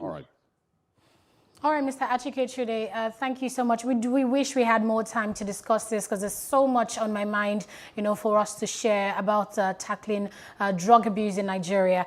But the new NDLEA chairman seems to, have a lot of zeal and drive. So let's hope that there will be, lesser, there'll be lesser of this issue, or that this issue would be reduced in society in Nigeria today. Thank you so much, Mr. Achike-Chude, for your time and thoughts on The Breakfast.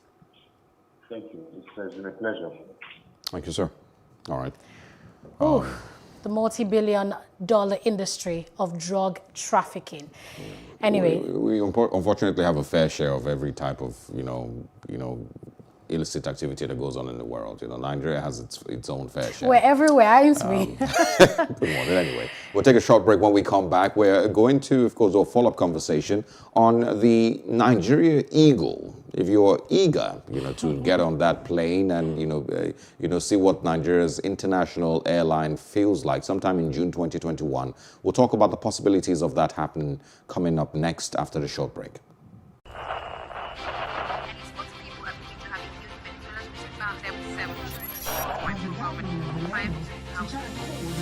Politics has helped shape the decision of the polity, from conspiracy theories to good old-fashioned comic politics. These are the results of tomorrow's election. Okay, you have it already, Abi. I am not hungry. If I need appointment, all I need to do is to start praising government.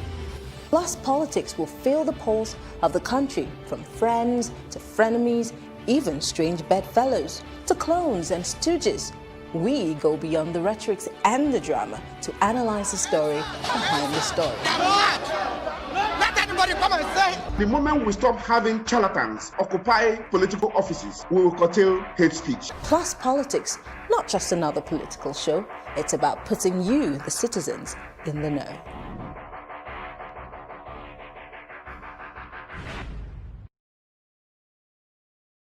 Good morning once again. Now we're going into a follow-up conversation on something we started yesterday. The Asset Management Corporation of Nigeria says that by June 2021, the Nigeria Eagle, Nigeria's international airline, will be launched. It's taking charge of some assets that were repossessed from ARIC and Aero contractors, and will be using those assets to start their international airline. And so we've once again invited Dr. Austin Anyanwu. Good morning. Thank you so much for joining us. It was a pleasure. Good morning. And once again, James Durojaye, thank you very much and good morning to you. It's a pleasure. Good morning. Okay. So yesterday, we of course, we're getting into a little bit of the controversial part of this story. I'm starting with Mr. Durojaye this morning. You had little challenges with the process by which AMCON was taking charge of these airplanes and setting up its international airline. So let's start with that again this morning. Where do you think the biggest challenges are with this whole process concerning ARIC Aero Contractors and AMCON?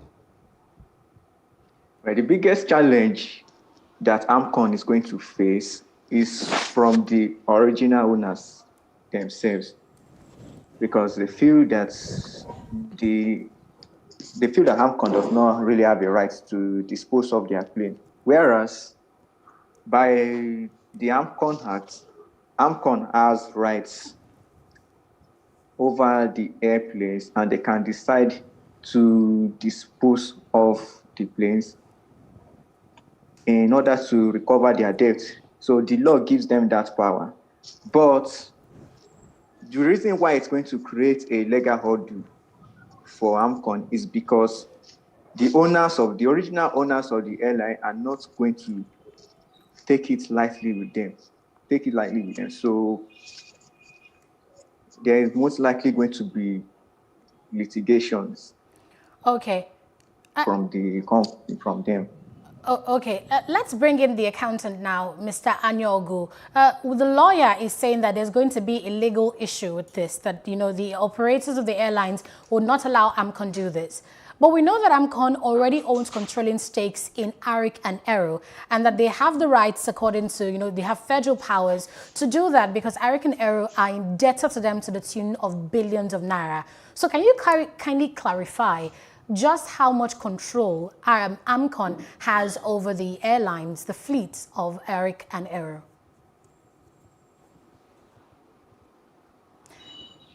Mr. Anyogu. Is that question directed to me? Yes, please. Okay. When you talk about control, he who owns a slave owns his properties. And then the truth is this, AMCON has disposed several assets of other business owners in the past. The only difference between the airline or the aviation industry is that their product or their property is not easily disposed or acquired. And then AMCON also understand the fact that Nigeria also is lacking in this area of national carrier. So if you talk about ownership or holding, I think that the indebtedness of the two airlines have actually eroded their stake in those businesses, because I know Aero for one is owing huge amounts of money. I may not be able to say exactly what it is. And then if you look at the value of the company, if you look at the value of those aircraft, if you put them side by side, you may even be shocked that they may not be able to actually pay off what they are owing in terms of value. So rather than AMCON disposing them of, it's better to now convert them to use for the benefit of the entire Nigerians. Yeah, there's nothing that goes smoothly actually. Before AMCON can come to the level of deciding that they are going to float this international airline using those aircraft, it means that value of those aircraft, our ownership of those aircraft has been transferred to them. And then we don't know the essence, because we're probably not inside AMCON. We don't know the essence of core proceedings or core judgments that's already in place, because there could be a court judgment that probably also gives them the power to say, oh, at this point, you have exhausted all available options of recovery.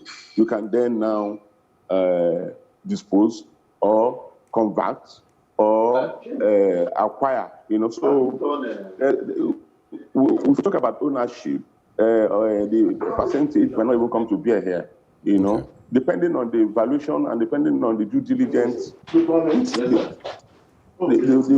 of the owners of those businesses may have been eroded, you understand? So that is my position.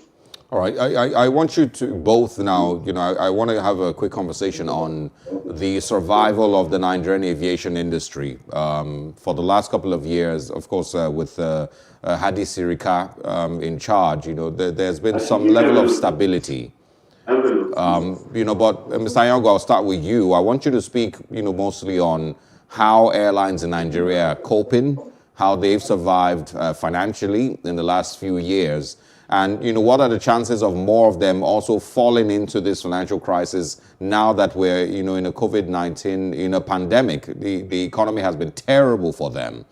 Do you think that, they will continue to struggle, to make it through? There's so many of them. There's Azman, there's Ibom Air now, there's, of course, Dana Airlines. There's so many of them in the country currently.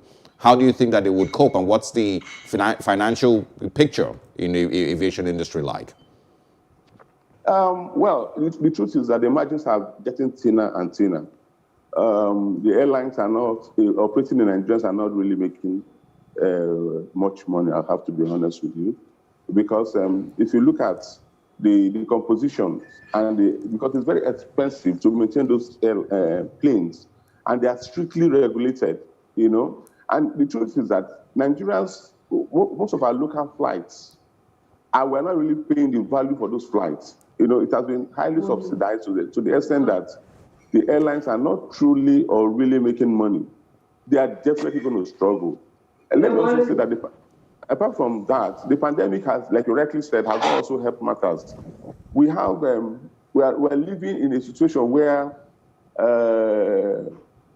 people, at times, the airplanes are not even in full capacities in terms of flights.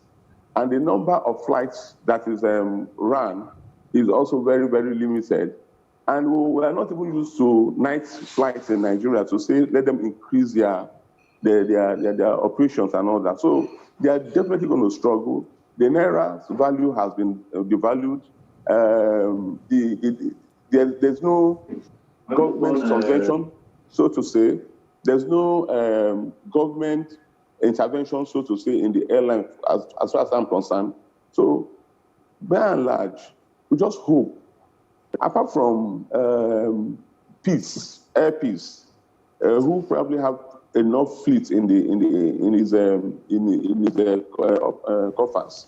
I don't see any other airline that seems to be striving, And Air Peace also made some money during the airlifting of the people who are held back by the pandemic, during the lockdown and all that. So they are going to struggle, except something happens now. As long as we are still paying in Naira and they are paying in dollars for all the services they are getting abroad, they are going to struggle. All right. So, Otarege, I wanted to get the opinion of Mr. Durojai on that one. Well, I think because of time, I think we can move something else. Okay. So, Mr. Anyago, let's wrap up with you on this one, talking about debt recovery. I mean, AMCON has struggled over the years to get, to recover, money loaned or borrowed to several businesses. I mean, we recall last week or so, we talked about how over 300, firms, companies, businesses and individuals were owing money to the government and how AMCON was struggling to recover that.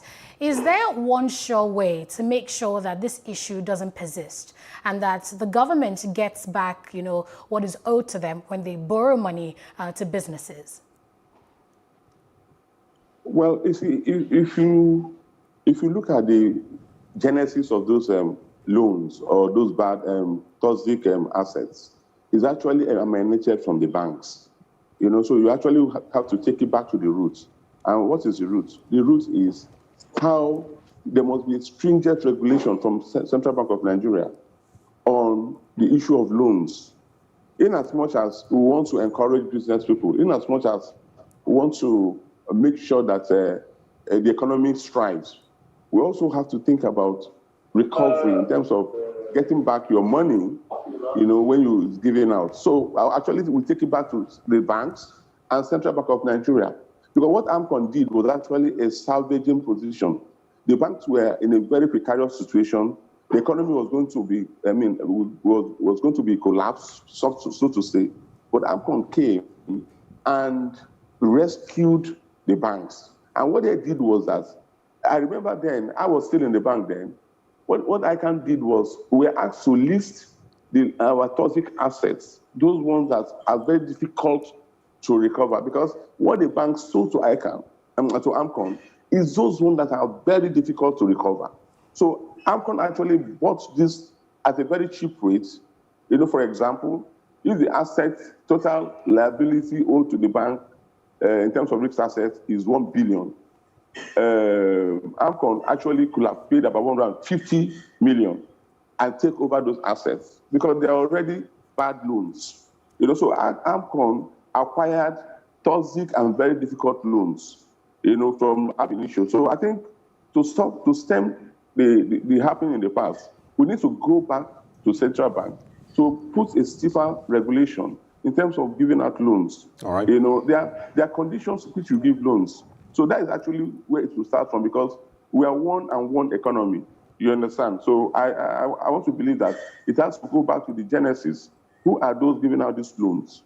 You know, and what are the conditions before you give loans? And how are the recovery, what are the transaction dynamics? You know, everything must be regulated properly and ensure that our economy does not face such situation anymore. All right. From the Nigeria Airways, which folded many years ago, to, of course, projections on Nigeria Air, to the Nigeria Eagle now.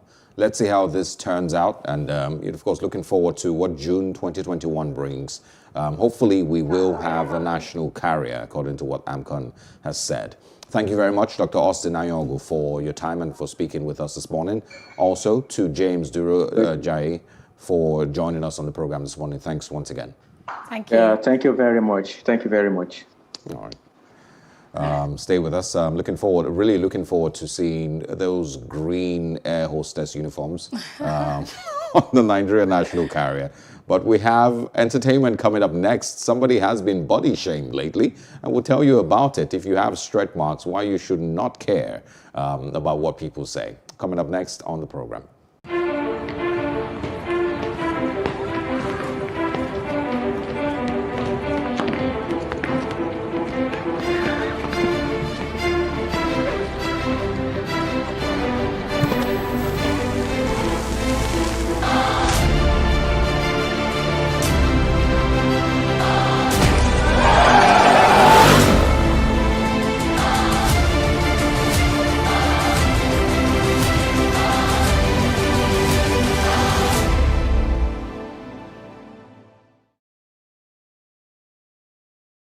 You're welcome back to The Breakfast on Plus TV Africa. Let's now discuss entertainment, body shaming in the entertainment media industry.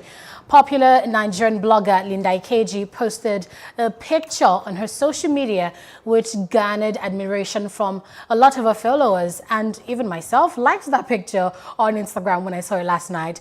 But a fashion police was observant enough to see that her stretch marks were visible in the last slide. Now, we're going to talk about this, discussing body shaming with our entertainment correspondent, Ifeoluwa Osunke. Good morning, Ife. Hello, thanks for joining us. How you doing? What do you think about this? I think it's a very popular situation in the entertainment industry. It's not even just body shaming. Shaming generally. You see a lot of celebrities having to borrow clothes because they do not want to repeat outfits they've worn on social media. So it's a social media thing. And it's so crazy to the point that people actually zoom into these pictures to see your pimples, to see your freckles, to see your acne, to see things that are natural, that really that they have as well. But because you're a celebrity, they expect you to be perfect. But we all know it doesn't work that way. And a lot of people in the media industry, especially when you're on screen, you suffer this. But when we're even talking about like Linda Ikeji, when you're talking about stretch marks, and the person was like, you have too much money for you to have stretch marks. What has money got to do with stretch marks? It happens when you've added weight, or you're losing weight, or childbirth, or whatever. You get, it's just a stretching of the skin. And even if you want to use treatment, you can only fade it. It can be removed completely. So why the shaming? A lot of people are not just informed. It really, and this is the way that I see it. I see it as, the effect of having so many people have access to you, and that's what social media brings. A lot of people who make these type of statements would not be able to stand in front of Linda Ikeji any day, any time. They would not be able to sit in the same place that she is. So it's just some random person, someplace, with his, 100 naira data that he bought in the morning, that the social media gives these persons access to just anybody. And unfortunately, we also live in a society where any random person can set standards for you in your house who is trying to make a living and doing what you need to do. There's some random Emeka somewhere, or Tunde somewhere, certain standards But for guess you what? You that are- he can't even meet up with. But guess what? You are the Or one she. referring to them as random because you have a thicker skin. What about those that do not? Do you know how many people, especially in America, statistics states that a lot of people commit suicide based on the fact that their body shame, especially fat people or people that have. So how do you think on in the the bigger Nigerian side? situation this affects, their mental health? Of course it does, because it reduces your confidence. Now, you can't wear certain things you want to wear as a celebrity because you like this dress, but it's show back. And then when you wear that show back now, the stretch marks will come from your armpit. You can't wear it. So you probably want to put a jacket on it, killing your style. So do you understand? So if people allow people be, maybe you would even admire their dress sense even more. Do you understand? A lot of people have better taste, better dress sense. But you see them dressing in a certain way and you're wondering why. It's because they have things they really do not want you to see because they're scared of the comments you put out there. All right, how did we get to this point where rather than... Social media. Like really, That's rather really- that's than really social embrace our body, love ourselves, we then become so particular. Social media. Seeking perfection and Validation. And validation, exactly, from random people. And I feel, it's not the easiest thing in the world, but, at the same time, people need to just do like Wizkid. And ignore everybody. Wizkid doesn't respond just to don't anybody on speak. social media. Doesn't And I respond. like, to be honest, I really admire Linda Ikeji's response. She said, I love don't you. care. No, she actually said, love you at the end of the day. Yeah, Love you. I don't care. Love you. Love you. Wow. Do you understand? Like, very cool. So I think a lot of people should learn to be like that. And the thing is, the general public, there's a clarion call. Just let people be. Just let them live their lives. You have your own faults. Nobody is made to be perfect. Exactly. You see, this issue, you can't discuss agree body with that. shaming without discussing online bullying because, basically, Definitely. these are people, like you said, that wouldn't be able to walk up to you in person to speak to you, to your face. They even act like a fan. They'll be Exactly. starstruck. When they see you, it might be a different reaction. So how do you think online bullying comes into play here? Definitely, it does come into play because a lot of people that do not even have self-confidence or they're insecure about themselves. Now, you'll be shocked that the person typing from behind the keyboard also has a lot of stretch marks and that person is not confident. So you're looking for the next person to make feel bad about their own self. So, of course, online bullies, they definitely do exist, and that is why they are there. They're called trolls these days, right? They just want to troll people. They buy data to come. Some people are there for the comment section. Some people, when you're reading the comment, if you are here for the comment section, put your hand up. Why are you there for the comment? Why are you not just there to get the message or admire the picture or just like and move on? Must you comment and everything? But you see people reading 3,000 comments and then they are replying each person in the comments that you don't have this, you don't. Do you understand? Like, it's a war zone on social media right now, and it's really sad that we've gotten to that point. Like you said, we're seeking validation from other people and what other people see on social media. If you can't tell me in person, but to be honest, it also happens in person. You see people that there's none of that. They're just like, you're now big, oh. Yeah, How does that even? bad. They're looking very slim. How is that even any of your big? Do you know what I'm going through? What the first question you should ask me? How you doing? Are you okay? Be concerned about people's mental health, their well-being. That's not the first question. Let the person now open up and say, I'm going through. Oh, is that why you're losing a lot of weight? There's Do you understand? There are ways to approach people. Don't just walk up to me and say, you're not very fat too. How is it any of your business? What if I want to be fat? Indeed. You have to either, if you have to be a celebrity in Nigeria, you need to learn to either have very, very tough skin or to not care. So either of those, are great defense mechanisms, from these, little bits of madness that you see every now and then. So it's either you're that person who can see these hate, comments or see hurtful comments on your And just let it social slide. media and just not let it even, slide. let it bother you. Or you are a person who, has very, very thick skin and, looks at it and, still. And aside so from it's online, either of both. aside from online bullying, it also leads to the fake life because you want to impress everybody. On So you social touch up media. all your pictures Yeah, more. you touch up all your pictures. You borrow cars to take pictures. You borrow clothes to take pictures. You put bag. Now I heard they sell designer boxes. There's nothing in it. Yeah. So there's a place that you can actually go to in Lagos Island just to go get designer bags. Same way there's, private jets that Yes. don't Yeah, really you just go off, take a but you picture. You don't and move. It looks like You just go in and you pay. It's a set that's designed like a You private jet. understand? Like, yeah. Anyway, so let people be. I even heard one about, how people, on their birthdays, they get a cake with money. I hear that money is fake. They just wrap it. Yeah. It's fake money.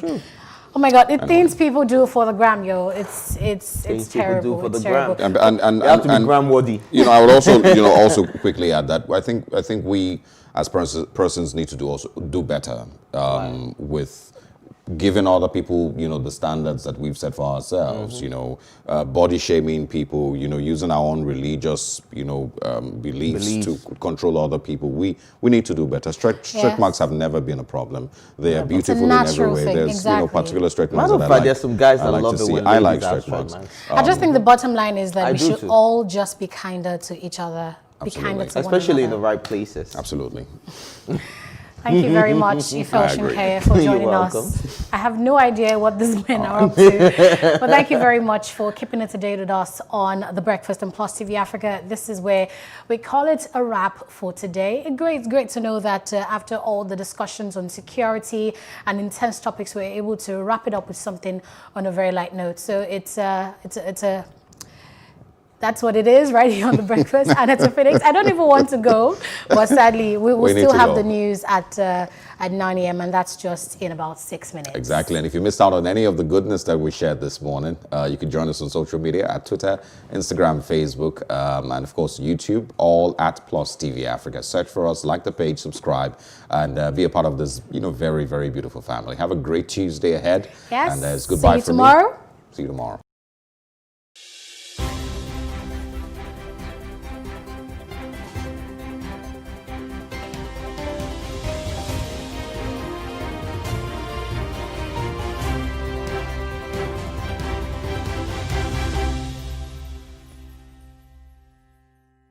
Fame, glamour, success, money, and all forms of flamboyance are what you associate with celebrities.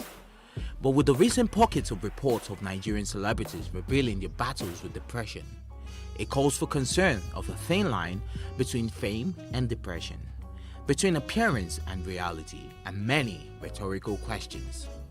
It is the desire of most artists to have an international deal and get international recognition. The quest for this fame and self-accomplishment continue with a lot of the big names now relocating outside the country. Nothing seems unchanged as racism is another social menace still confronting them. This leads to depression at the expense of love for their craft. A close observation shows that social media has continuously been a contributory factor. The regular interface with imaginary audience creates a lot of tension and illusions by many of these artists. Recently, many of our favorite stars such as Ari Song, Wajay, Dija, and a host of others have been vocal about their battles with depression. Plus TV Africa spoke to some key players such as a music executive and convener Social Media Week Lagos, Obi Asika, and a mental health specialist, Dr. Kadiri Memuna, and a popular Nigerian actor, Arike Akinyoju, who has been vocal about her struggles with depression.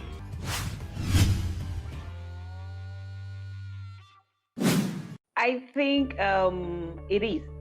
Yes, especially in this part of the world that we belong to, Nigeria, fame here, I think is a major cause of depression. Because human beings are unique, and because human beings are, we all have our personal journey. They are what we call vulnerability risk factors. People are already vulnerable in one way or the other, maybe from adverse childhood experiences, and then with fame, which is somehow as you grow, it may be a child with fame, because sometimes you see some children, they grow into fame, while some people are deliberate and intentional into achieving fame.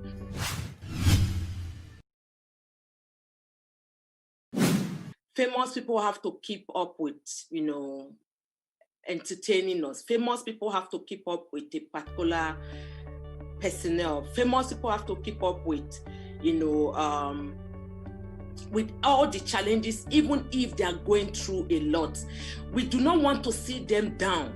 We are following them for the things that we want to get from them.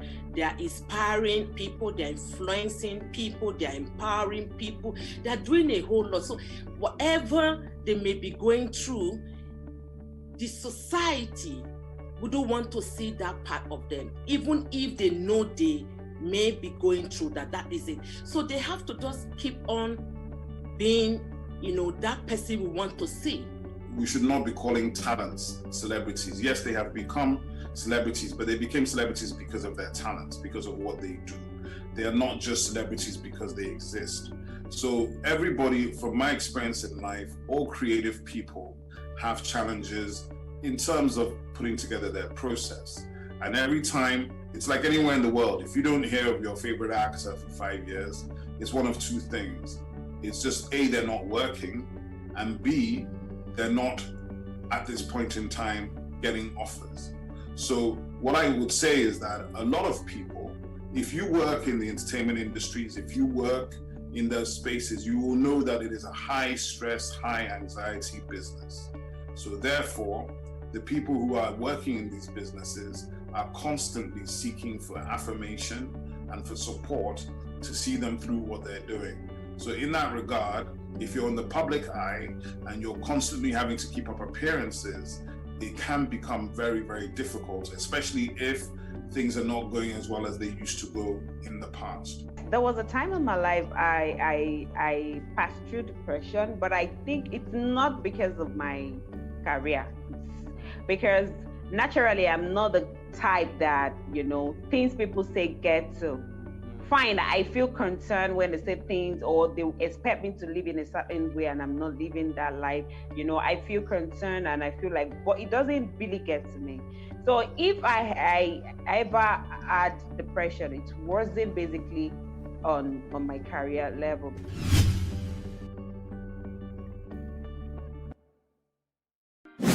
That would be great. In fact, that would really, really, really, help in this advocacy that, have been blazing the trail in Africa, trying to change the narrative and let it be a movement for people to understand that mental health is as important as our physical health, if not more important. And for the fact that it's intrinsically linked to our physical health, we have to guard, protect, and prioritize our mental health at every given point in time. So if we start seeing the media and entertainment industry putting our mental health as part of their package, it may not necessarily be a department because that's a tall order, but ensuring that from inception, when they are setting up that business, they incorporate what we call an employees assistance program. It's a subtle way of inculcating mental health services within your organization. What that just means is that as a business owner and having artists and producing whatever you're doing in media and entertainment, you and your employees or you and your gang, you and your group have a safe space where you have been able to build a culture of compassion that individuals in that organization can speak up, can speak out, can seek for help from professionals in rendering this employees assistance program. I don't actually agree that record labels, entertainment companies, or businesses should actually be having mental health departments. I think mental health is a very, very specialized issue. What they should be doing is being aware of mental health and have mental health professionals that they can relate to if they have issues with any of their talents or clients. Unfortunately, for many years, it has always been stigma here. So people do not engage the topic and they don't discuss their problems. But definitely, a lot of talents and a lot of people in society have mental health issues and issues with depression and anxiety and other things of that nature. So it's important to relate to mental health professionals who can help when you have somebody or friends or family or clients or talents who have any issues at all. You could you could insist that your clients and your talents do have regular counseling sessions, do have relationships with counselors and psychiatrists that they can have conversations and unload and unbundle any issues they might have.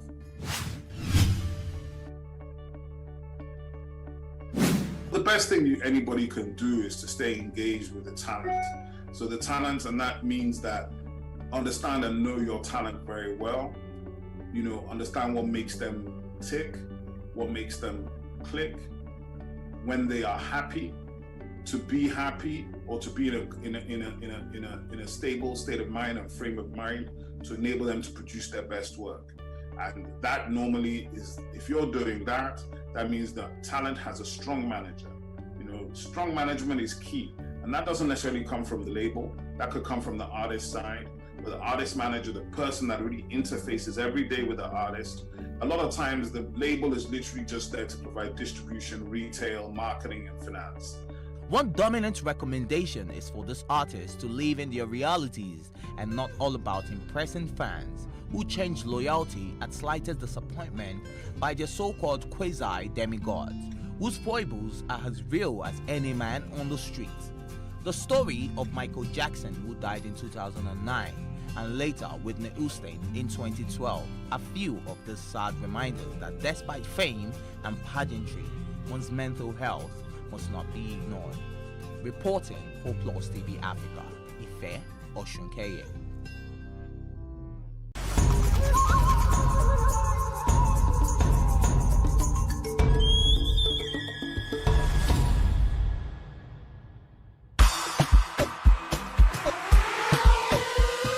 It's been an unusual year for us all. We've been forced to learn to adapt to the changes that COVID-19 has brought upon us. However the cards may have been dealt to us this year, we have remained resilient. The Afrima Fashion Show stems from the Afrima Award Show, which is the biggest African award show in the diaspora.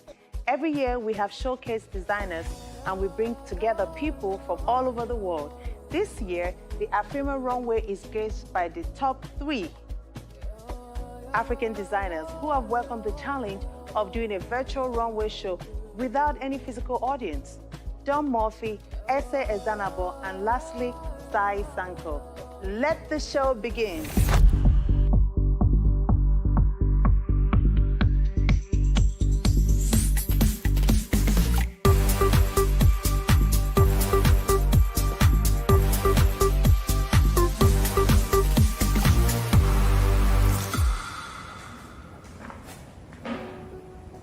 Hi guys, my name is Sai Sankar and I am a luxury resort wear designer and I make the most amazing and fabulous kaftans and everything that you desire for traveling.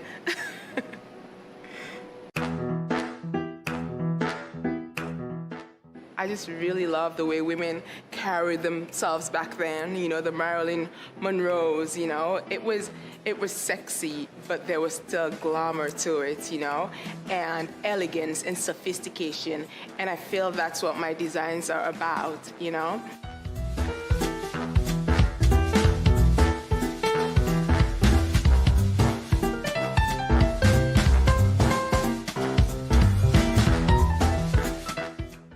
I've also been inspired just by my continent, the continent of Africa.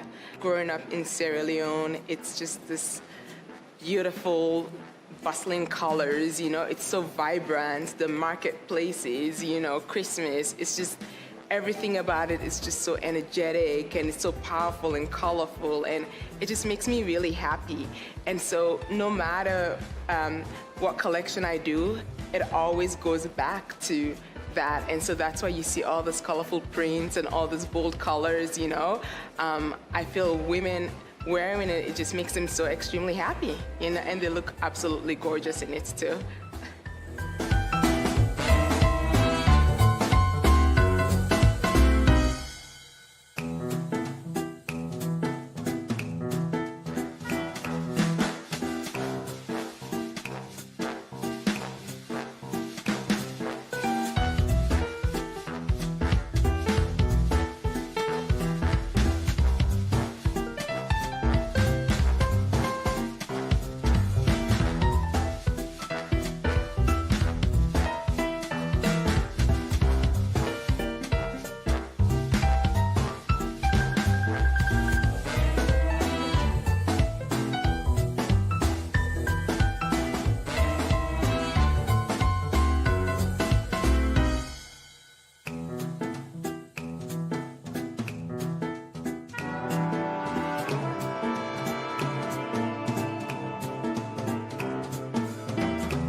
My name is S.A. Grambowski, and I am the designer and owner for S.A. Azinabor Atelier.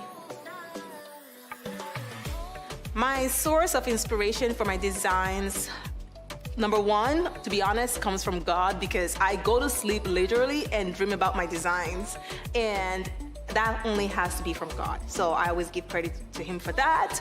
And of course, my culture is very influenced in my design. I've been designing since I was 8 years old.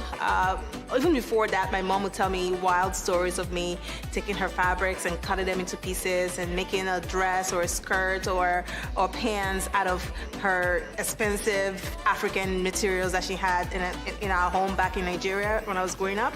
And I draw a lot of inspirations from where I've been, and I just try to tie them into modern design mixed with vintage designs, mixed with traditional looks, and just tie it all together in a bowl to create a true S.A. Azinabor couture piece.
Hello, my name is Daniel Mofo.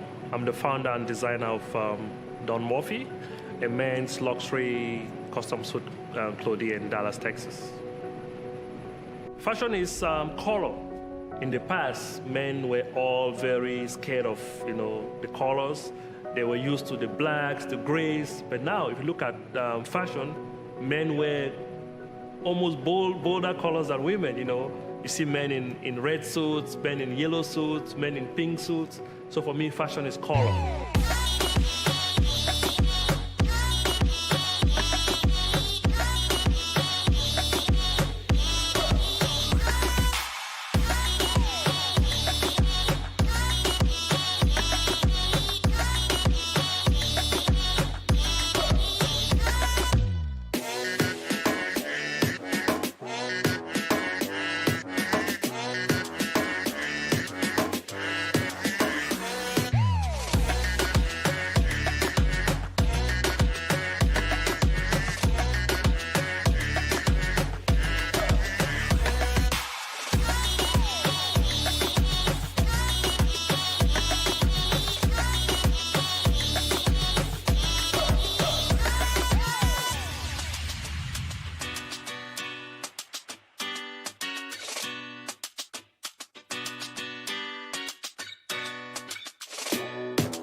is expressive. So when I just wake up and have an idea and I create something out of that idea, it's God showing off. So that's what it is for me. I've always been a little bit shy, but when it comes to fashion, I will wear anything and I will wear it with confidence. And so for me, that is a way of expressing myself, you know? And I feel it also is the same thing for a lot of women.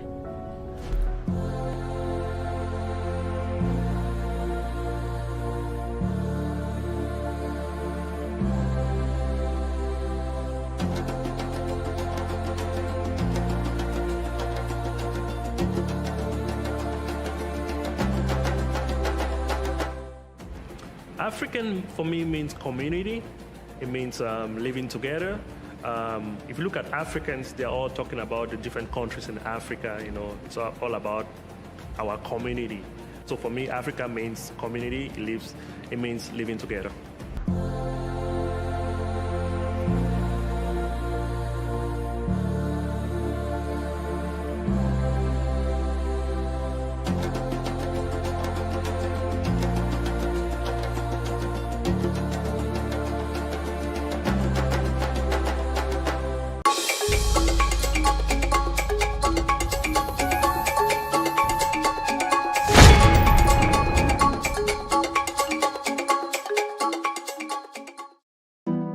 Five panelists, 5 topical issues, no holds barred. For me, it's not knowledge that's lacking. It's that greed. It's that mentality where you feel you deserve to take your own and take it infinitely and let everybody else just manage however they will manage. We're almost becoming hardwired to try and cheat. I would, suggest that we begin to hold our leaders accountable.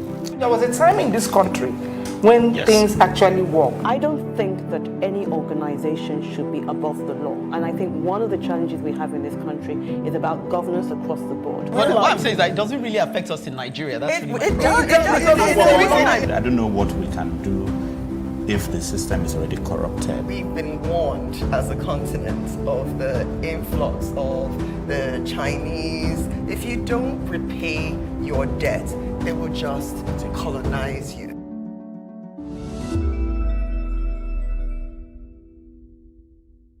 Again, we say Happy New Year. It is the second edition of your regular program this year, The Advocate on Plus TV Africa. Ours is to raise the issues, and yours is to join us in creating awareness about them. So together, we all can advocate for a better society. And like we say here, the issues are no hold bar. Today, I'm discussing insecurity, and I'm requesting the government to put words into action, rather than a consistent presidential vow to deal with same. Rukawa, our women rights advocate, is not discussing just women today, but an issue that's a bone in all our necks, but largely neglected, mental health issues. Chuka, who is ever ready to come to the rescue, is true to type as always. Today, he's wondering why government should borrow money from her people when public funds are consistently, allegedly stolen. You'll hear him on that. Our First Lady, Treasure, is not one to be left out, as she lashes out at our politicians for placing personal interest above national interest. One of our regulars, Seidu, who is fresh from Niger, is admonishing us to be prudent this year, 2021, as the financial figures are not looking too good. I guess you don't need an engineer turned accountant like Seidu to tell you that the signs are very visible. Don't go anywhere. We'll be right back if you stay. Broken promises are worse than lies because you make others hope for something you can't give. Hence the saying, your words mean nothing when your actions are the complete opposite. Insecurity and the president's many vows. President Muhammadu Buhari, in his 2021 New Year address to Nigerians, again vowed to tackle the multifaceted problems of the country, particularly poor economy, corruption, and insecurity. These were the same promises the president made at his inaugural address on Friday, the 29th of May, 2015, when he emphasized that effort will be intensified to rescue the Chibok girls and every other person in captivity of Boko Haram then. How much of these promises were kept? The answer, my friend, is in another promise made by the president almost a year after, when he promised to put an end to the issue of suicide bombers, stating that Boko Haram had been decimated by his government and that the suicide bombers were only after soft targets. Again in November 2017, during a separate courtesy visit by Christians and Muslim leaders at the State House, led by Reverend Samson Ayokule and Dr. Khalid Aliyu, the president vowed to address the rising concerns of insecurity and corruption in the country. Also, in 2018, the president vowed with a renewed pledge to tackle insecurity in various parts of Nigeria, following bandit attack on residents of Goronyo local government area of Sokoto State, where 27 persons allegedly lost their lives. I don't want to remember the many vows made by the government to tackle insecurity after the various attacks in Kaduna State, including Gona Rogo and Mayali in Idon ward of Kajure local government area. Or is it the beheading of farmers in Borno or kidnapping in Katsina?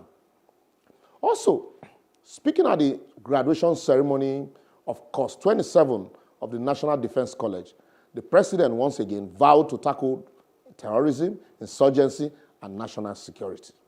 I think these vows are now one too many without commensurate actions. Anyway, within I know self. Presently, one would need the blood of Jesus to travel by road from Benin to Lagos.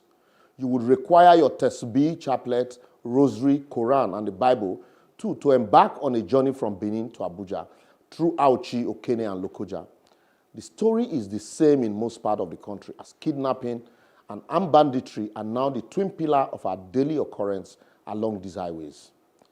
At each of such attacks, the president will vow to tackle the insecurity. The security agencies will ask us to go about our normal duties as they are on top of the situation, and soon another one will happen, and there will be another vow. When will the government be tired of vows and put words to action? Well, yet the president's supporters believe he had fared far better in tackling this security problem in Nigeria than any other government. But you, what are your thoughts? I would therefore advocate, as advised by Professor Wole Soyinka and other well-meaning Nigerians, including the Borno State Governor and northern elders, if we have to pay people to come help us, call them whatever you want, we should go ahead and cry out or hire hands to help us, as we have gone past the stage of desperation or pretending to be on top of a situation that is way above us.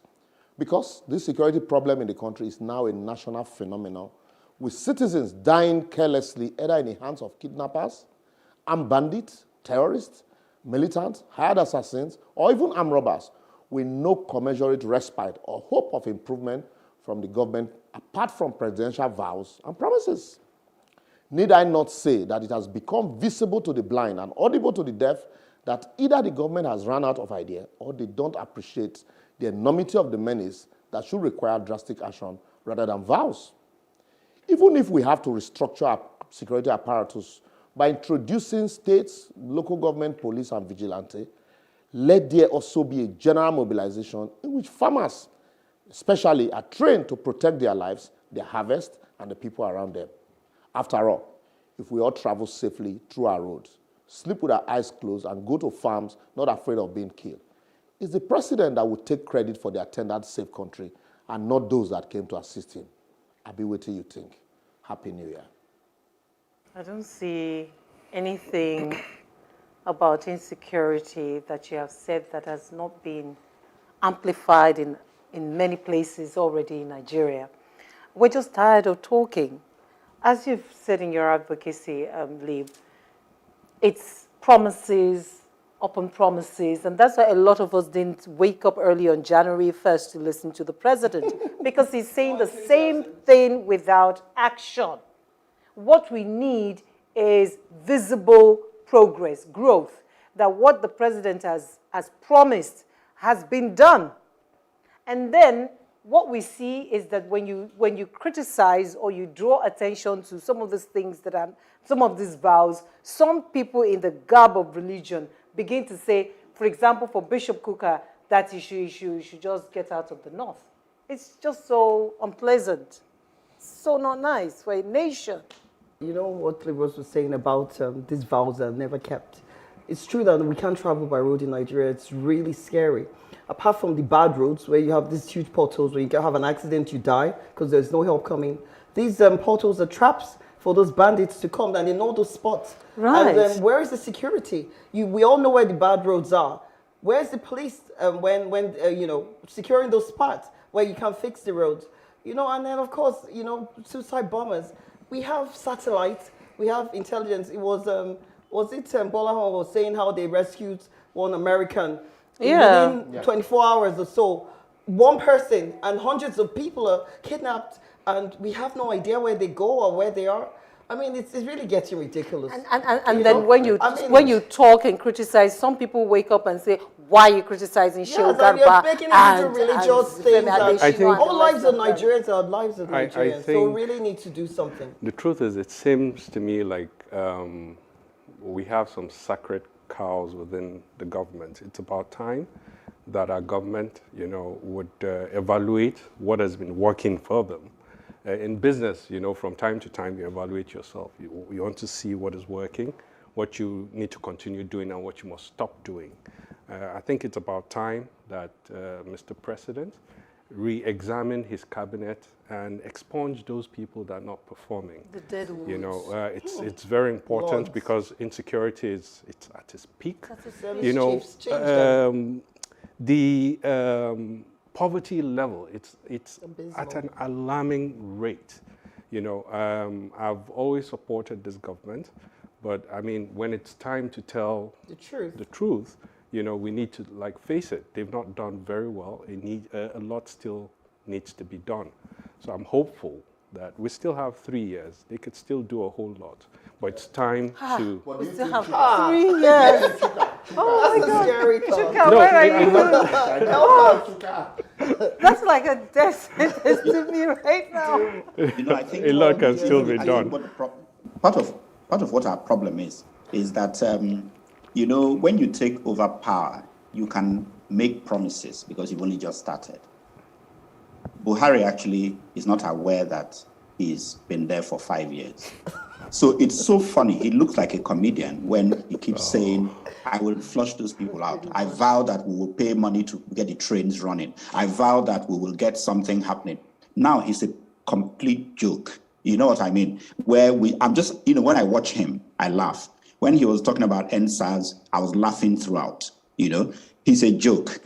And that's very sad because if he had done even a little bit in the last 5 years, we will take it whenever he says, "I will do something," that he actually means to do it. Right now, there's not going to be any security because he's not going to do it, he cannot do it, and he's just joking.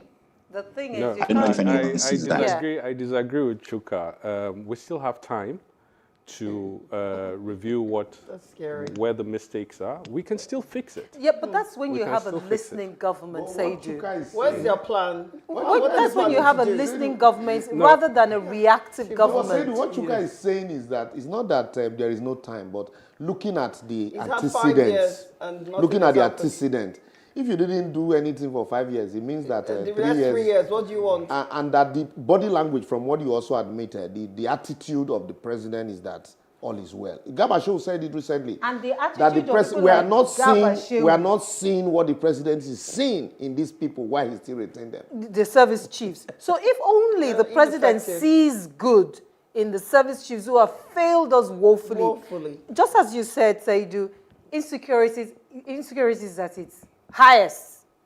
Is it lowest? Highest. Whichever. It's horrible. The highest. Everything is highest. Nigerians are impoverished every day. It looks like when we wake up on a good day, the government has one more policy to make us poorer. Crazy. It's crazy. Crazy. Insecurity can cause mental health problems if not addressed. I'm next after the break.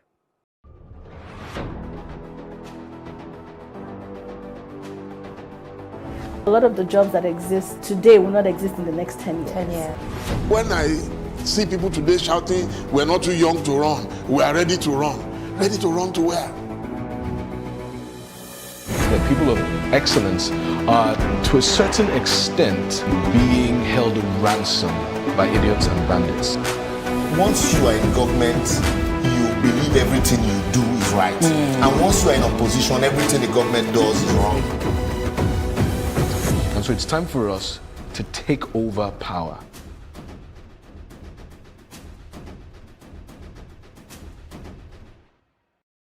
Suicides in Nigeria, the facts of the matter. Suicide is really a hard last act, yet is getting the support and treatment to prevent one in Nigeria possible? Stress is normal, a biological reaction to any change that requires adjustment or response. The body reacts in varying degrees to these changes, physically, mentally, and emotionally. Taking action to reduce and manage stress is very possible, with so much being out of our control. What can we do for ourselves to retain control? Now, stress becomes depression if not properly managed, and major depression actually unchecked can lead to suicide. So why do people get depressed? Loss, a death, divorce, jobs, loss of your finances. Any loss can trigger, insecurity actually can trigger it. And so what about substance abuse? The highs for the use and then the lows from the withdrawals making you cuckoo is a major source of depression in our society, and many people commit suicide under the influence. And so what about Nigeria? Where are we in all of this? The WHO suicide ranking with 17.1 suicides per 100,000 population in a calendar year, Nigeria ranked 30th most prone out of 183 nations in the world today. Imagine that. You know, we all heard recently in the social media about the suicide of a young woman supposed to board a flight just last week from United States to Nigeria, and then she was blogging about it. She said, please check my apartment for my body if I do not board my flight to Nigeria. And indeed, she had killed herself. She had written some hours before that in Instagram, if you really want to die, the trick is to mean it. My sisters taught me that with a smiley face emoji. And actually, she did it. I was like, wow. You know, why did she not get any treatment? Is it because of misconceptions? Was it due to the misconception or misbeliefs that mental illness is caused by HT, also known as home trouble, or witchcraft, or is it cursed from our ancestors? Or is it a simple case of hereditary or drug abuse or other non-scientific causes? So why do people get so fed up and want to end it all? And why all the fail-safe systems failing them? Is it because of all the red tape access to healthcare? I mean, she was in the United States and we were talking about Nigeria, and she actually did it. And there was no checks at all. Is it our shambolic health systems in Nigeria, as I've obviously talked about previously, with access to real medical issues, how much more mental health? Why are people unwilling to seek help? Why are their loved ones not crying for help either? Is it fear of being stigmatized or ostracized? Why is mental health illness considered considerably underdiagnosed, underrecognized, and undertreated in Nigeria, and indeed everywhere in this world? Is suicide another global pandemic, be it a non-infectious contagion? The matter of suicide, which occurs when normal reaction to stress becomes abnormal, causing major depression, leading to hopelessness, is getting too frequent for comfort. Abba. You know, on the 2nd of August 2020, the Lagos State Police spokesperson, Superintendent Bala Elkanah, reported that the Lagos State Police Force has successfully foiled 8 suicide attempts in the state in just the past preceding months, 2 months. And then the Daily Trust reported that no fewer than 264 suicide cases were recorded in the country within the last 4 years. Now, the World Health Organization estimated that 9.5 suicides per 100,000 people in Nigeria kill themselves. Can you imagine? These numbers are known to be really low because they are significantly underreported for a myriad of reasons, mainly because suicide is still considered a taboo and stigma to the family. Although it's not a widely known fact, our section 327 of the Nigerian Criminal Code states that, and I quote, any person who attempts to kill himself is guilty of a misdemeanor crime and is liable to imprisonment for 1 year. Can you imagine that? A carryover colonial law from Britain. Why does it still remain in Nigeria, even though Britain changed their laws in 1961? And with the incidence so high, Lagos amended its laws in 2015 to say that we should hospitalize people who have attempted to kill themselves, which makes more sense. What about our mental health facilities in Nigeria? Do they even exist? Is it Uselu in Benin or Aro in Abeokuta? And in what condition are they? Are there discrete private sector facilities where people go to? And where are they? What are our suicide helplines? Do we have one? Do we have to rely on NGOs like MANI, Mentally Aware Nigerian Initiative, or is government responsible? I beg, make una not ask me. In Canada, where I practice currently, The government actually has a helpline called 811, very easy. 911 is general emergency. 811 is specific for mental health, and it's a district number when you call from anywhere in Canada, and boom, you get action. You get the Canadian Mounted Police with mental health institution coordinated and prevents lots of suicide. So where are our section codes? How can we enforce involuntary admission for a mental health facility when someone wants to harm themselves or harm others? When is it clear that they are not well or under the influence to impound them to their safety? Now, the increasing rate of suicide should be a major cause of concern for everyone because suicide cuts across all spectrum of society. It's not based on your money or your age or your sex. I mean, the question can be asked, if millions of people are suffering from the same challenges leading to depression, why do some succumb to it? Is it genetics? Is it substances? You know, we can go on the debate. But remember, where there is a formal inquiry, whenever you want to marry, I'm sure in your village you'll say, is there madness in that family? That's stigmatization. My advocacy, therefore, is for the federal government of Nigeria to modernize our Mental Health Act and upscale the laws to reflect the best practices seen in the developed countries, and with the combination of non-drug, such as counseling groups, therapy groups, and CBT, something called cognitive-based therapy, to involuntary or actually mandated hospital admissions, to drug treatments, and to talk to the society, removing stigma for mental health so that people can speak up, whether by seminars, public health awareness campaigns, you know, various ways we should talk about it. Village chiefs calling town hall meetings, that it's not something that cannot be treated. And Nigeria finally should be a statistic as the last, where 183 over 183 is a good number instead of 30 over 183. Wow. So one well done. Well done. Well done. Thank you. I just wanted to point out that I would say that a good number of Nigerians have mental health issues. And why wouldn't you? With the kind of traffic we encounter, with all the myriads of problems we face every day, you must have, you know, some, you know, psyche moments like that. However, the other thing we have is we have a good support system. We have family, people that can, you know, hang it. So you find that suicide will not be as prevalent as you find in other climes, because it's here, high, nevertheless. It's still high. Yeah, not as you'd find in other places, because you have a lot of people who check up on you. You know, you have somebody you could go to. You know, so that plays a very significant role as well. However, do we have mental health issues? Oh, facilities are a different issue entirely. But an average Nigerian I would say, would definitely, with the kind of matters we're going through here, would definitely have that issue. The facilities and that we have available to deal with this is another discussion.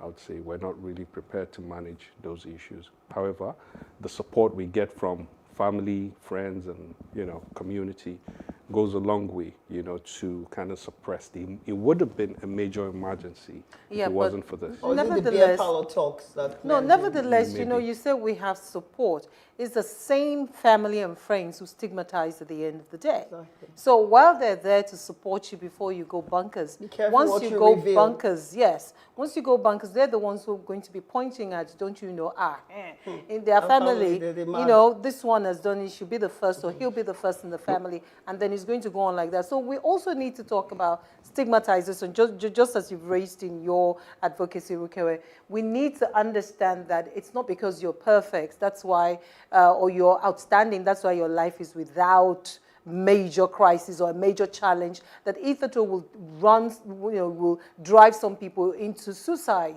You know, these things happen in a twinkle of an eye, and then you're gone. So let nobody rejoice over another for having mental health issues. And if you see someone who's already, you know, at the farther end of it, tending towards suicide, it's not for you to stigmatize or backbite or, you know, all these things. People are not ashamed to say they have hypertension or diabetes. Yeah. Mental health should be the same. Depression is real. We can treat you to be cured. I will depression is real. Yes, we can treat depression. I will weigh in on it to compare statistics, maybe after Chuka, so that I will. Chuka is in the UK. Chuka. There's problems in the UK with mental health. Suicide there. So maybe after Chuka, Exactly. if there's still time. I'm not an expert on mental health issues. I have to admit that I'm even one of those who, maybe because of upbringing, I always thought, why would anyone get to the point of killing himself or herself? And I think it's only because, one has to be more intelligent than that I have begun to think, okay, there's possibilities why this would happen. Otherwise, it's still I can't really get into it. I just, it's shocking to me when it happens, and I just can't think how to get there. So, but now I understand that it's nothing strange there, and there's so many reasons and all that. Another area that we're not looking at is the way we bring up children these days.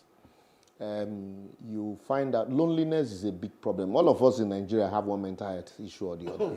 And so, by the time you bring up these children not to understand what challenges are, the first challenge they face, they want to just end it all.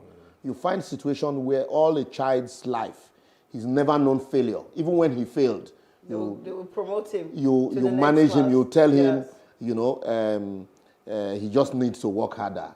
He's There's no real consequence. You look for a name for it. Yeah. But he gets out in the real world, and then maybe his boss tells him, "Look, this is failure. This is crap. This is crap. In fact, who brought you here? Yeah, how did you and then get it's here? like, and there's nobody to talk to. Maybe the parents are no more. And then everybody, we live a societal life now where we all, are locked up in our... So all of this thing, and that's why now the young girl you refer to said her sisters taught her. Yeah. And then sometimes, you want to also learn some things. There are some things that there are no opportunity for experience. You say the best way to experience death is to die. The best way to handle a camera, to do a video is to handle a camera. At least that's an experience. Experience is the best teacher. Yeah. But in this case, this is too final. Yeah, this is final. So nobody tells you, that you can't come back. There is no opportunity for a repeat or narrate your experience.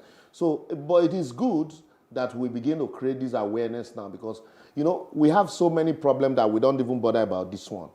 So, but it's a big problem that is gradually, creeping on us and it's staring us in the face to the extent that people are jumping into the lagoon or jumping through Third Mainland. Why wouldn't anybody even have... Hold on. How wouldn't you have a mental health issue in Nigeria?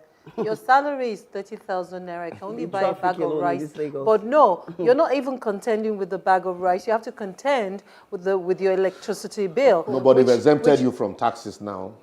If really? you're 30,000. Yes, we do 30,000. From taxes. What about your electricity tariff if you do not have the... what's that, prepaid? And the prices that have gone up since 30, COVID. 40, you just have some ridiculous amount of money. That's your entire salary. I just wanted to say something that, just quickly, that you said, these soft children. In the United States again, a child went and killed his mother.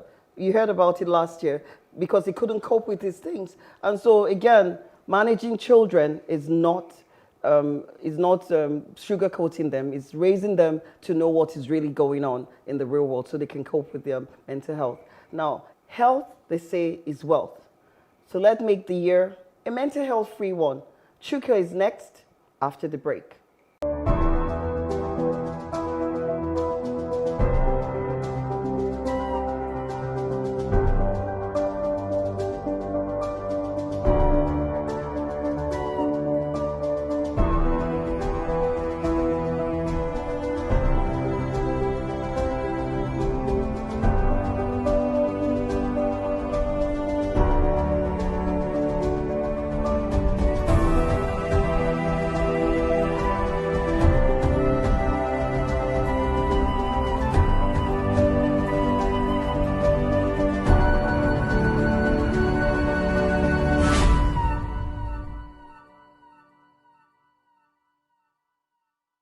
Today, I'll be talking about comedy, ignorance, or desperation. There's a way the current government of our country acts that begs certain questions consistently. The sort of information spewed forth from the trio of Lai Mohammed, Garba Shehu, and Femi Adesina reminds us that nothing has really changed, even from the time the likes of Ruben Abati and Segun Adeniyi walked in the same offices. Or even further back to Comrade Chukwume Rije or Walter Ofonagoro of NTA.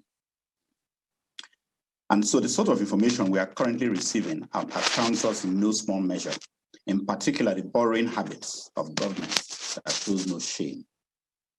Now, why would anybody lend to a government whose representatives steal from her? Simple, it may seem, but the more you lend to this nation, the tighter you make the stranglehold you have on her.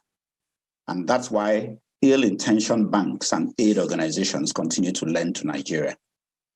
But lately, it's actually the ideas for borrowing or taxation that really raise eyebrows. There's a choice between stupidity, comedy, or brigandage as appropriate terms to describe a government that will now borrow pension fund money, tax Nigerians in diaspora, borrow unclaimed dividends, or borrow money in dormant bank accounts. My goodness, what is all this about?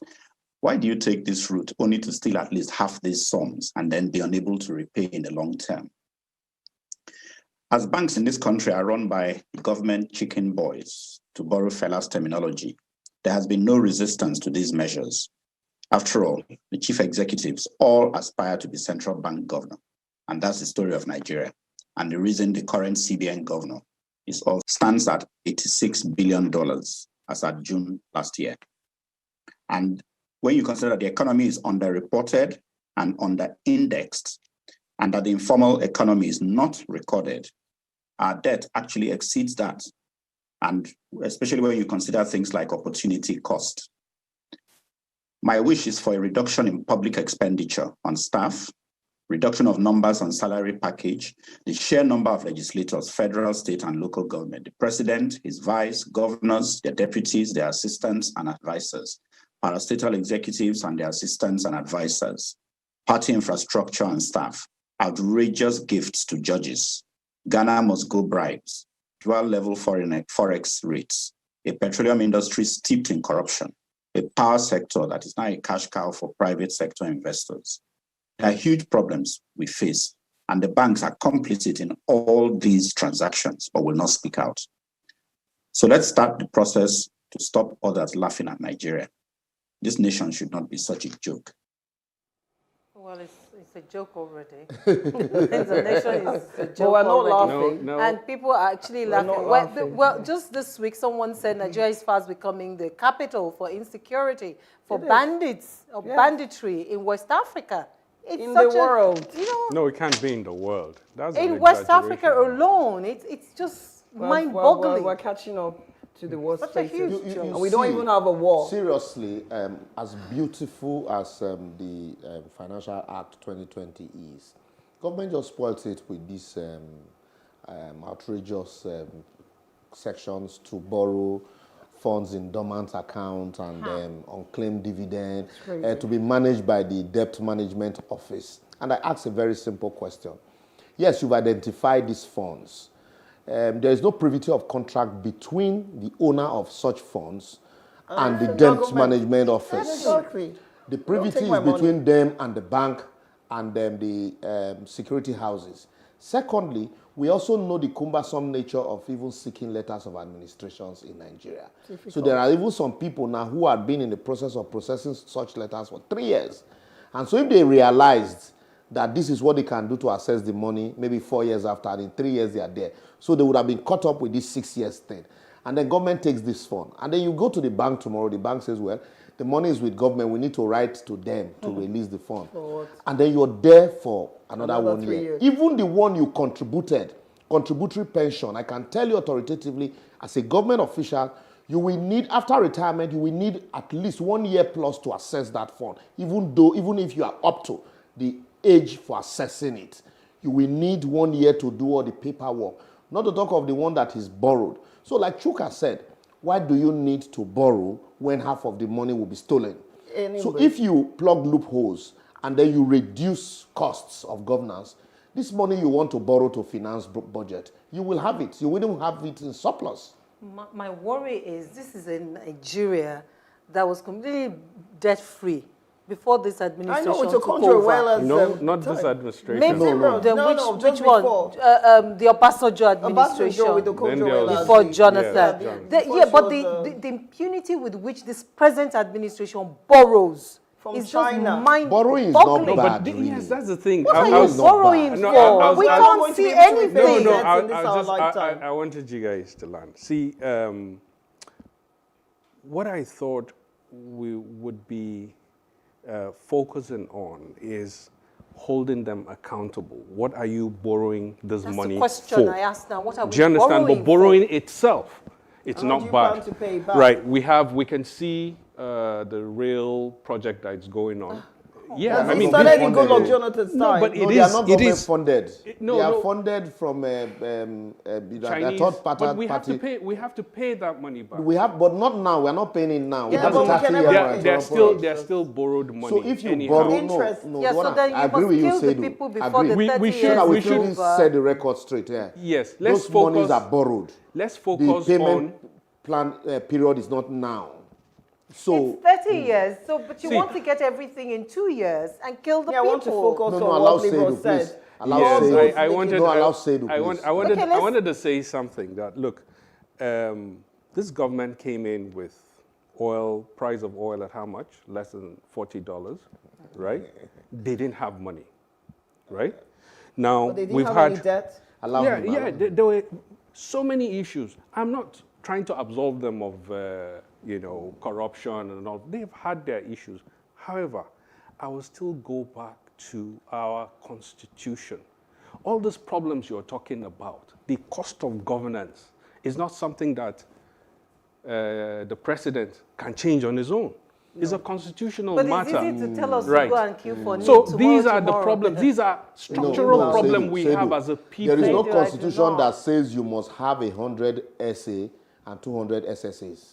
There's no said constitution broadly, that there's says The lots of constitution says you must have applications, one minister from all the Look, states. leave the Yeah, that's ministers not- now. No, it's part of Leave it. out, Now, wait. these are No, the people- ministers these are are the- still even Leave manageable. out, wait, Yeah. there is no And the constitution. ministers have SS. They Yes, have there is SA, no they have constitution SSA. that says the minister will have 10 SSA and SAs. Yeah. So what I'm saying, there's a all lot of of this, duplication in all of government. this adds to the burden. And that That's what increases the Deal cost. with the ones that are not constitutional. Now, if you go down, that's the bulk. A situation where a governor, for example, will have 1,000 SSAs. What are you Exactly. doing with them? Just because you have to satisfy It is not a everybody constitutional that provision. contributed Do you know, money to your campaign. there's something I mentioned that very soon Nigerians will begin, this year, will begin to feel the bite because the country is broke.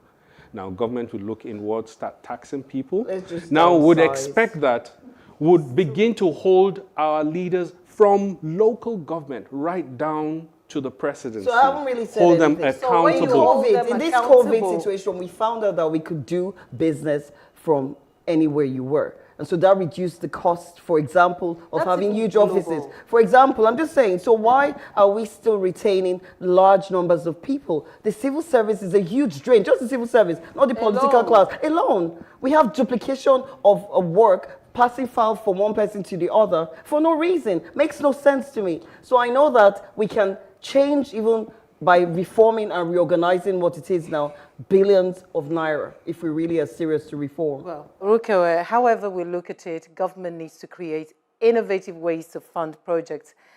I'm discussing strong institutions after the break.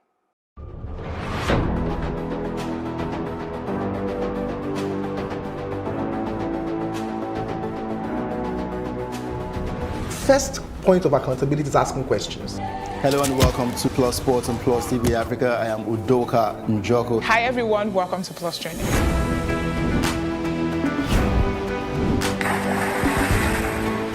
You cannot continue to recycle poverty while you're spending a lot of money on unproductive ventures.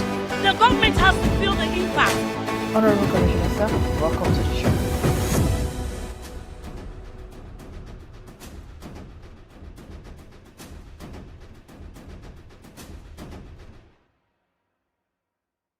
Strong institutions, the beauty of American democracy.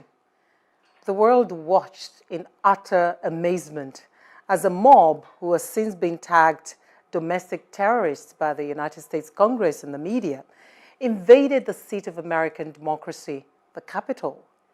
In the United States, the combination of the Houses of Rep and Senate is called the Congress.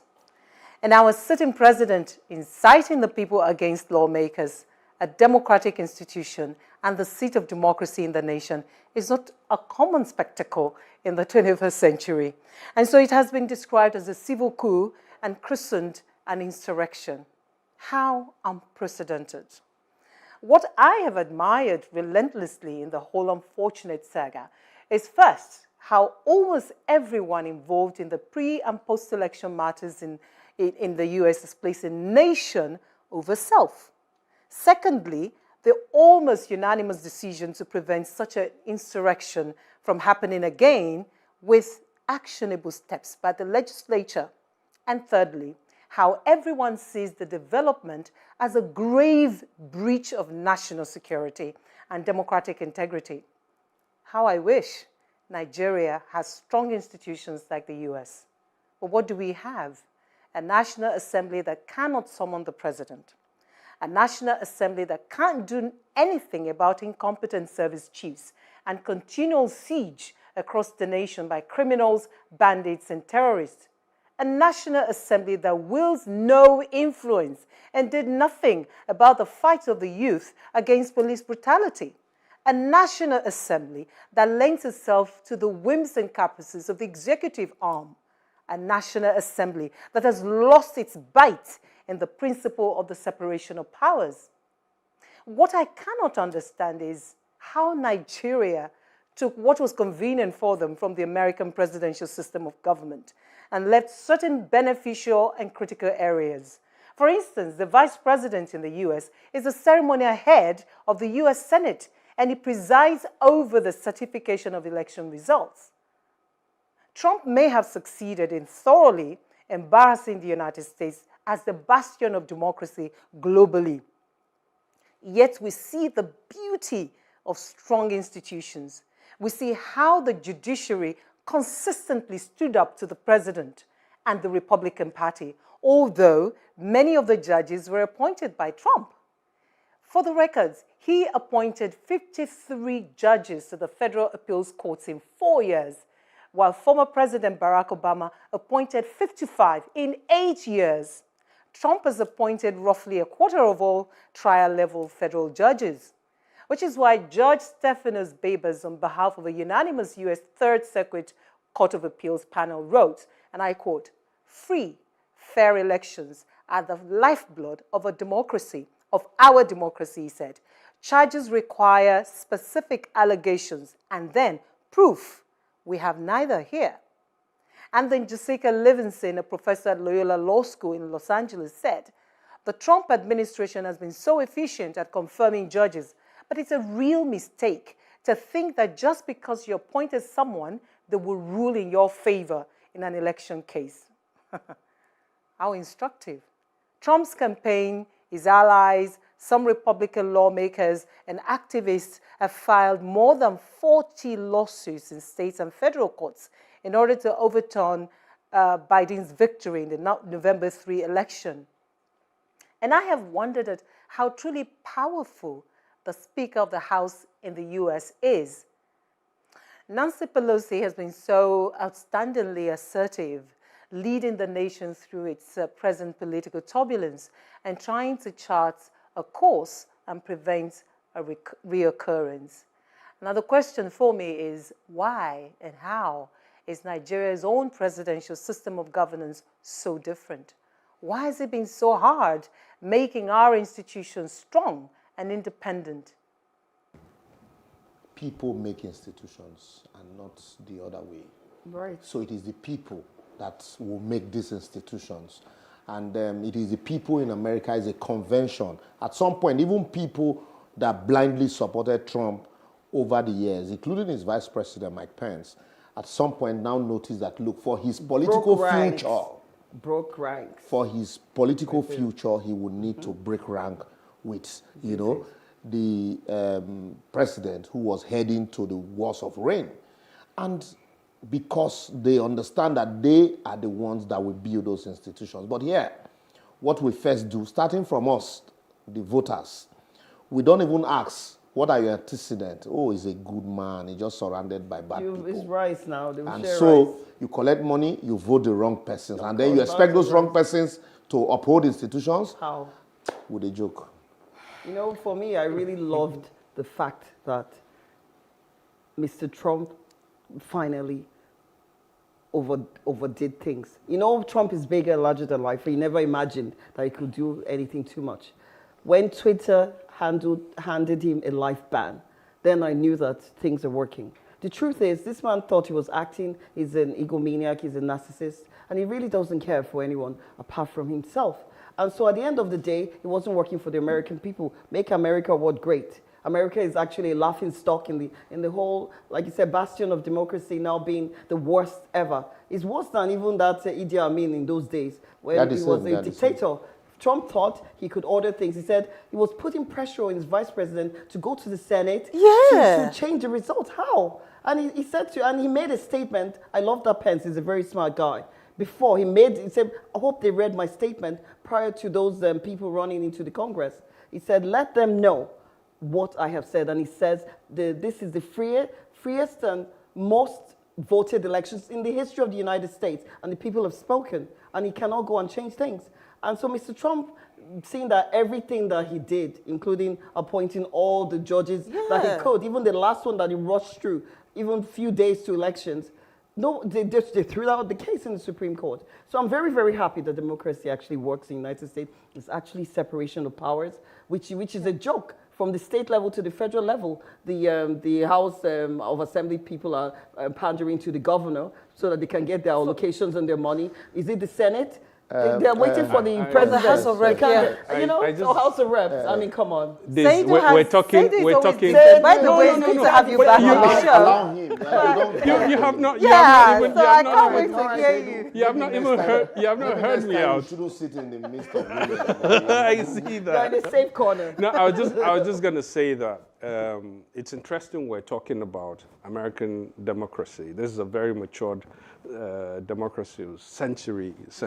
Yeah. Nigeria is an evolving democracy. We would have our challenges, and like Libros said, our democracy is going to be strengthened by people, by us. Now, if we don't put our best people forward, you'd not expect magic. So what it means is that we have to go back to the drawing board and ensure that we begin to advocate, do those little things to ensure that we put the right people, ensure the right people lead us. Otherwise, we'll come back here 10 years, 20 years later and still be talking about this. And then when it's done, because the way I see Nigerians, you just want a ready-made country to be thrown at you. You know, it's not going to happen. You have to build that country that you want. And if you don't participate, you'll not get it. So it's now.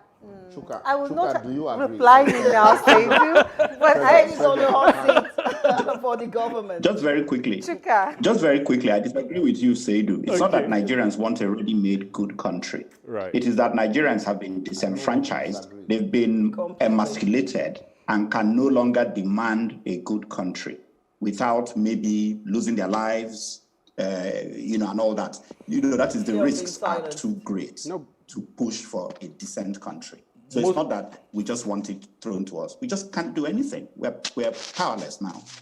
Most of these democracies were not, they fought. People lost their lives. Absolutely. So it has to be persistent. If you want it, you can't sit back and say because they killed some, you'd not push. It's a persistent. Let's not talk about the NSAS. No, we're not. I'm not. So that you can lose your life in certain cases because they're very serious. The condition in Nigeria is not serious enough to lose one's life. We should do better. The government should do better to hand over some of this power back to the people. We don't have to die yet. This is not apartheid or any other very serious. Are you sure that if we don't die first, things will change? Are you sure? This looks like life and death to me from where I'm sitting. Seidu, you have to come back on the show. I will. And I will reply you with another advocacy. But we hope to hear from you on these topics as you advocate with us on our social media platforms on Facebook, Plus TV Africa, #TheAdvocateNG, or on Twitter and Instagram @Plus TV Africa. #TheAdvocateNG. To catch up with previous broadcasts, you can go to plustvafrica.com/TheAdvocateNG. And don't forget to subscribe to our YouTube channel, Plus TV Africa. Next up is Seydou. Seydou, I'll reply you. You'll be looking into a crystal and talking about Nigeria's financial future. Now, I can't wait to hear him after the break.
So, as Treasure said, I'll be looking into the crystal ball to predict what I see in 2021. Nigeria as I see it in 2021. The year 2020 will for a long time be remembered as a year of multitude calamities and a distinct change in the way we live our lives. It has been a very challenging year with crime rate at its peak, the corona pandemic ravaging the whole world, the EndSARS riot, which culminated in avoidable deaths, subsidy removal, and many economic policies that impoverished many. Year 2020 also witnessed crisis in the oil sector as we continue to lose our market.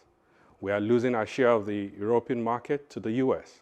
With potential drop in oil prices, Nigeria is likely to face a foreign exchange crisis as crude oil, its main foreign revenue, is selling less than $40 a barrel. Forex liquidity squeeze will continue for as long as oil prices are down and Nigeria fails to diversify its economy. So, 2021 13 trillion budget proposal is based on a benchmark of $40 per barrel, an exchange rate of 3.79 to $1. Projected oil revenue of 1.86 million barrels per day. However, the resurgence of COVID-19 pandemic in Europe could affect this 2021 budget. So, how does all this affect you and me? I would like to put it in 4 buckets: personal, family, business, and community. So personally, you may want to review your personal spendings in 2021 and give yourself less treats because 2021, you'd have to tighten your belt. Family, if you do not have a budget, this is the time to implement one and stick by them. Careful planning would ensure provisions are made for the important things like shelter, food, school fees, medicals, and so on. Business. Processes must be put in place to guarantee survival. Also, best corporate governance practice must be implemented. Government will go hard on tax and other revenue defaulters this year, so be prepared. Community. Say, be your brother's keeper. Participate and help those in need. A lot of people will need intervention this year. Now, the good news. It is in times like this crisis that you see the best of Nigerians, and 2021 will not be an exception. We are fighters. 2021 will see the best of Nigerians. I am certain that we'll pull through the challenges ahead. God bless you, and God bless Nigeria. Wow. That was really good. I want to hear what Chuka has to say also, because before I say something. Oh, please. Chuka, over to you. I don't agree with Seydou. I don't think we're going to pull through anything in 2021. I saw it coming. think we're going to go deeper into suffering. and the government is going to go stronger into wickedness and everything else that they've always been doing. Wow. And we're setting up for a massive fight that can happen one day. I don't know if it's going to be 2021, 22, but definitely if Nigerians don't act in 2023, they're a bunch of idiots. And that's really where I'm heading. But I don't see any change in 2021. The country is exactly as it is, and it's going to be like that for many years, but we're going to fight. That's what is going to happen. I expected this. I saw Seidu's advocacy, like an advice from a bank MD or a corporation MD, and then at the end of the day, now spoke like a government official.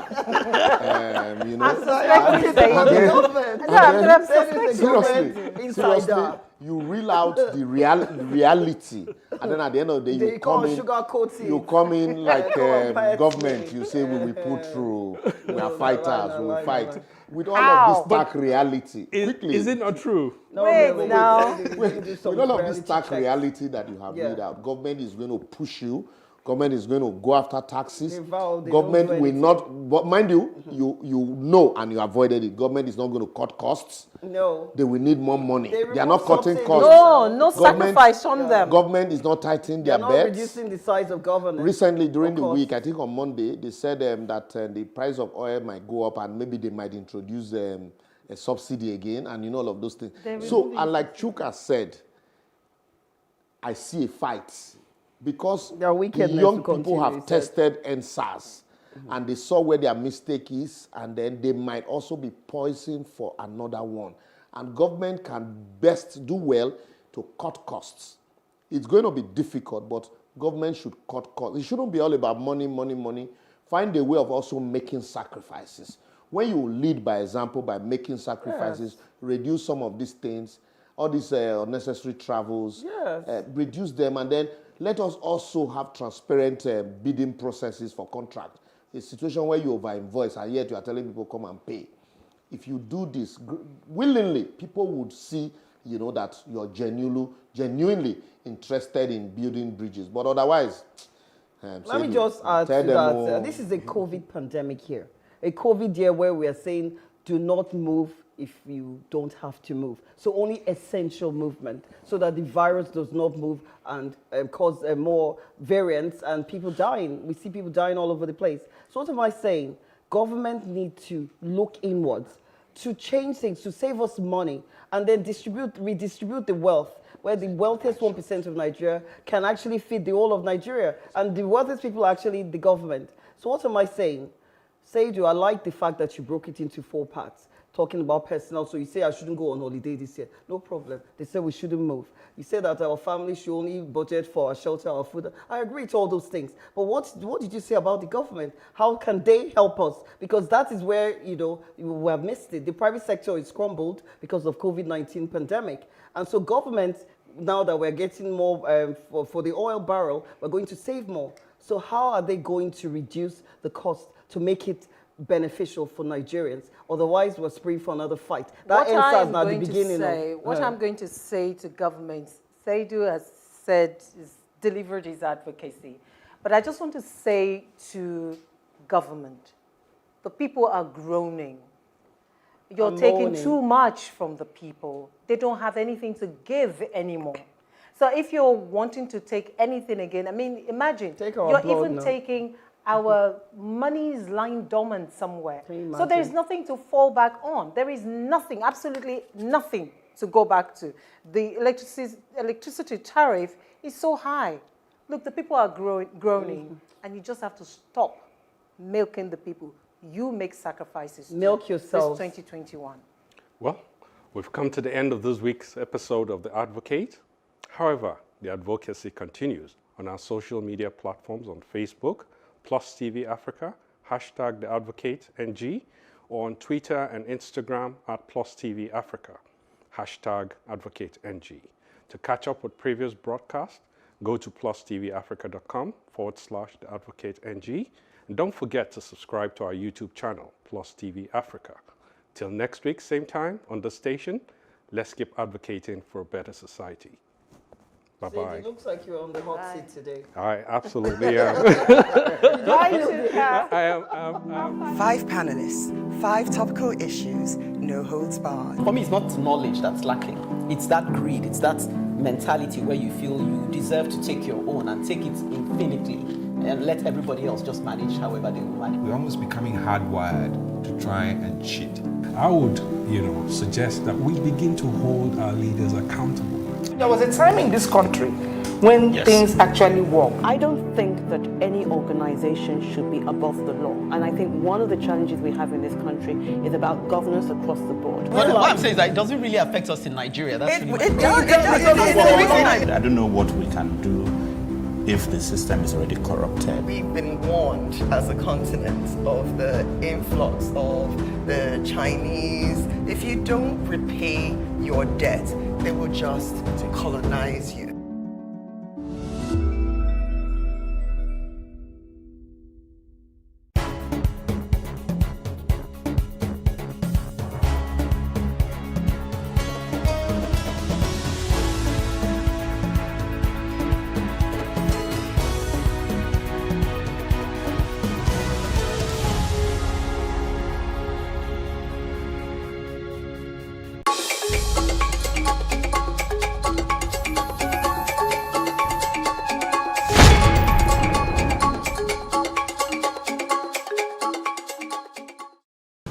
Despite producing more leaders in the nation since independence, the North remains poverty-stricken. The question is, why? And governors past and present intensify plot to hijack control of the APC and the PDP. Well, this is Plus Politics, and I am Mary Ann Okon.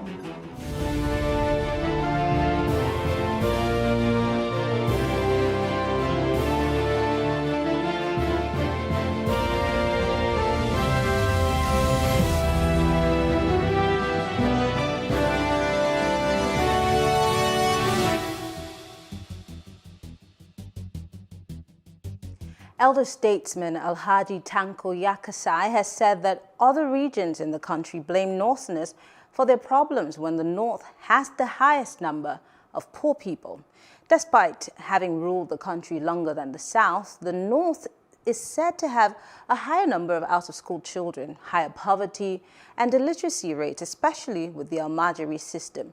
Well, joining us to have this conversation, we have Alhaji Shehu Musa Gabam. He's the National Secretary of the Social Democratic Party. And of course, we're also being joined by Salihu Tanko Yakasai. He's the Special Advisor to the Governor on Media in Kano State. Thank you very much, gentlemen, for joining us. Thank you for having me. My great pleasure. Thank you. So I'm going to start with you, Yakasai, of course. The elder statesman is related to you. But then in the past, some Southerners have accused the North of plans to dominate the seat of power over and over again, and leadership positions, making it seem like it was their birthright. But there has been other cases where the North has seemingly been in opposition to the restructuring that has been bandied around over time, especially when it's close to elections. And people feel that they do this because they benefit more from the system that we are experiencing or going through right now. But really, is that the case? Is the North really against the restructuring of the country? Or is it that they have different reasons for opposing the system of government that we are asking for? Well, I think to answer your question, there are a number of things that you put together and presented as well. We have the issue of the so many leaders that the North have been able to produce, and then vis-a-vis the level of the economic situation of the people in the North is not in tandem with what is attainable in terms of the political leadership.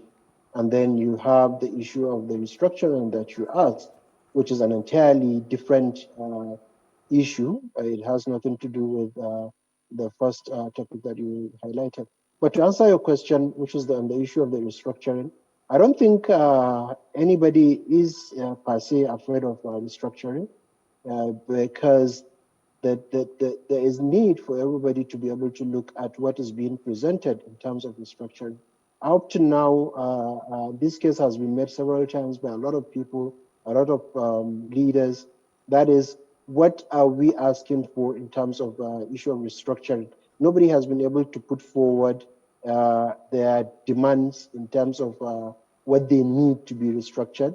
You know, everybody is just more or less beating around the bush. So there is need for people that are agitating for restructuring to be able to define what it is that they are talking about in terms of the restructuring. There's also the issue of the legality of how this restructuring is going to take place. The only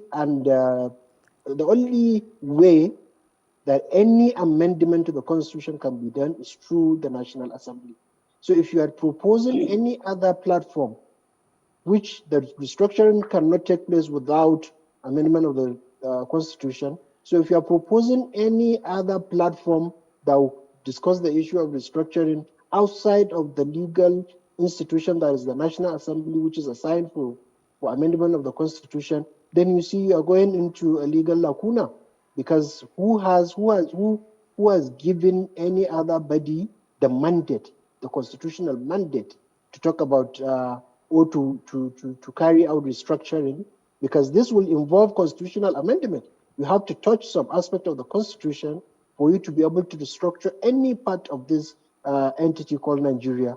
So there is need for people that are agitating to be able to convince the rest of the country that these are their lines, these are their proposals, and it has to be channeled through the appropriate channel, which is the National Assembly, through the constitutional amendment process, which is the only legal institution that is allowed to tamper with the Constitution or make amendments, of course, after passing through the State Assembly.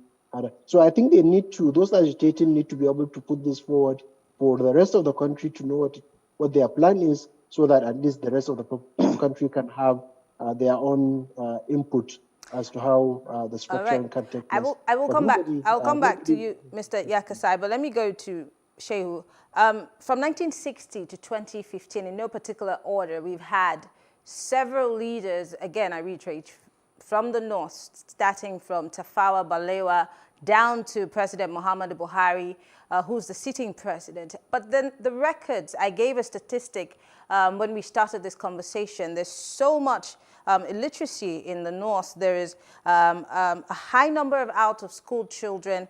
There's high poverty rates, actually, as we speak, and especially the Almajiri system. So I'm trying to ask, what exactly is wrong with the north? What exactly is responsible for the snail speed of growth in the north as compared to other regions of the country, being that there are several leaders coming from out of that region? It should be showing in the way of life of the people and the growth rate in the north. But so if that's not happening, the question is, what's responsible for that snail speed growth? Well, first and foremost, let me correct you. Poverty is a general problem in Nigeria. It's a general problem in Africa as a whole. It's not just particular to northern Nigeria. I've traveled to all the states of the Federation of Nigeria, so I have a pulse of the level of poverty that is affecting every state of the Federation of Nigeria. Number two, wherever you see massive poverty rate that is taking the entire environment, it is the failure of a very correct policy that can take care of the situation. The policy of the government over time have isolated the basic principle that deals with the education of an average citizen of Nigeria. The cost of education in Nigeria is extremely very high. The government was unable to liberalize the educational system to accommodate families that cannot afford to pay for their children's school fees, and create a system that can create some sort of empowerment for the parents to be able to afford and send their children to school. And in the north, there are two systems of education. Before the Western education, we had an Islamic system of education, which is virtually in every household in northern Nigeria. And they communicate through that system alone. You don't just have to be educated through Western education for you to be educated.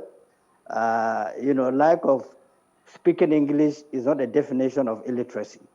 But the poverty was high because the population of the North is also very high.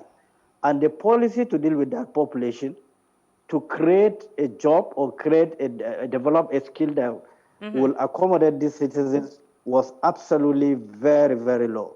Majority of those that are in power, including the governors, have no priority in giving a massive, priority to accommodate these children that are roaming the street, or also to empower the parent to be able to accommodate or send their children to school. So it's a failure of policy.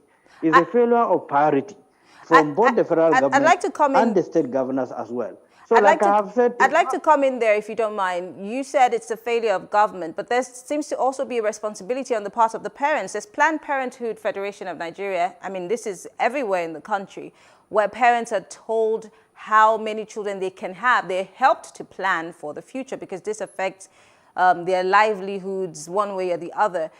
Of course, the government has failed in their duties, but where do the parents come in here? Because you have to have a sense of responsibility, having children that you can be able to take care of. Or does religion step in here and play a role? So, you know, the thing that we say in Nigeria, that children are a gift from God, so you can have as many as you want. Could that be part of the problem? Well, you have said it all. You know, our African system have to do with culture, have to do with religion, and have to do with other factors that, you know, culminated into African people giving birth to as much children as they could. So, but with the modernization, with the modern challenges that is making people deficient in ability to take care of themselves and their family, I think individuals are beginning to understand clearly that they need to give birth to children that they can train. When you take aside the issue of theology out of the whole discussion, it is natural for people to begin to understand that when you give birth to a number of children that you cannot control, there are also consequences that you have to pay for. So in as much as it is a normal thing to a decent person to train his own children without shifting blame to others, it is also incumbent on the government to develop policy and program in view of our history, our past as Africans, to ensure that there are programs that are well articulated, well defined, that can take care of these children and that will take away poverty from the street. So it's a policy program. It's a failure of policy from the shapers of the policy. Like Yakase have said, there are constitutional issues. It is human beings that frame the constitutions. And it's the same human beings that can amend this constitution in the overall national interest of the country. Okay. And it takes nothing to amend the constitution, provided the executive have the interest to amend this constitution in line with the governors supporting the process. It will go through, it will be amended, the Land Use Act will be amended, and of course, every state in Nigeria, particularly in the north, can take care of themselves, can take care of their system, because there are a lot of embedded natural resources, you know, in every state of the federation that can take care of their population. But this policy cannot work except the constitution is being amended and the processes are being respected, and the stakeholders have the interest of ensuring that the constitution is amended for them to have the impetus to do what is necessary. All right, I'll come back to you, Mr. Shehu, but let me go back to Mr. Yakasai. The elder statesman, when he was addressing a group of people on this issue of the North being very poor, he mentioned that as much as Northerners have been in power, it does not reflect in, you know, how much is being done for the people in the northern region. He said out of the 8 people who are very rich in this country, only 2 come from the north. Now, I don't want to believe that it's about wealth per se. Let's look at the leadership in the northern part of the country. Now, you have started with, you know, the basics, saying that there has to be a political will. But if we have had precedents, because we're quick to say that power at the center, oh, the president didn't do this, we're very quick to point fingers at the president. But what about the grassroots level leadership? What about the local government chairman? What about the state governments? Have they led well? Can we say that they've done their jobs well? And when we look at the statistics coming from the north, because there are other issues in different parts of the country, but that of the north is very alarming, even though Mr. Shehu is saying that poverty is everywhere, but I do believe that the statistics we have in front of us tells the truth.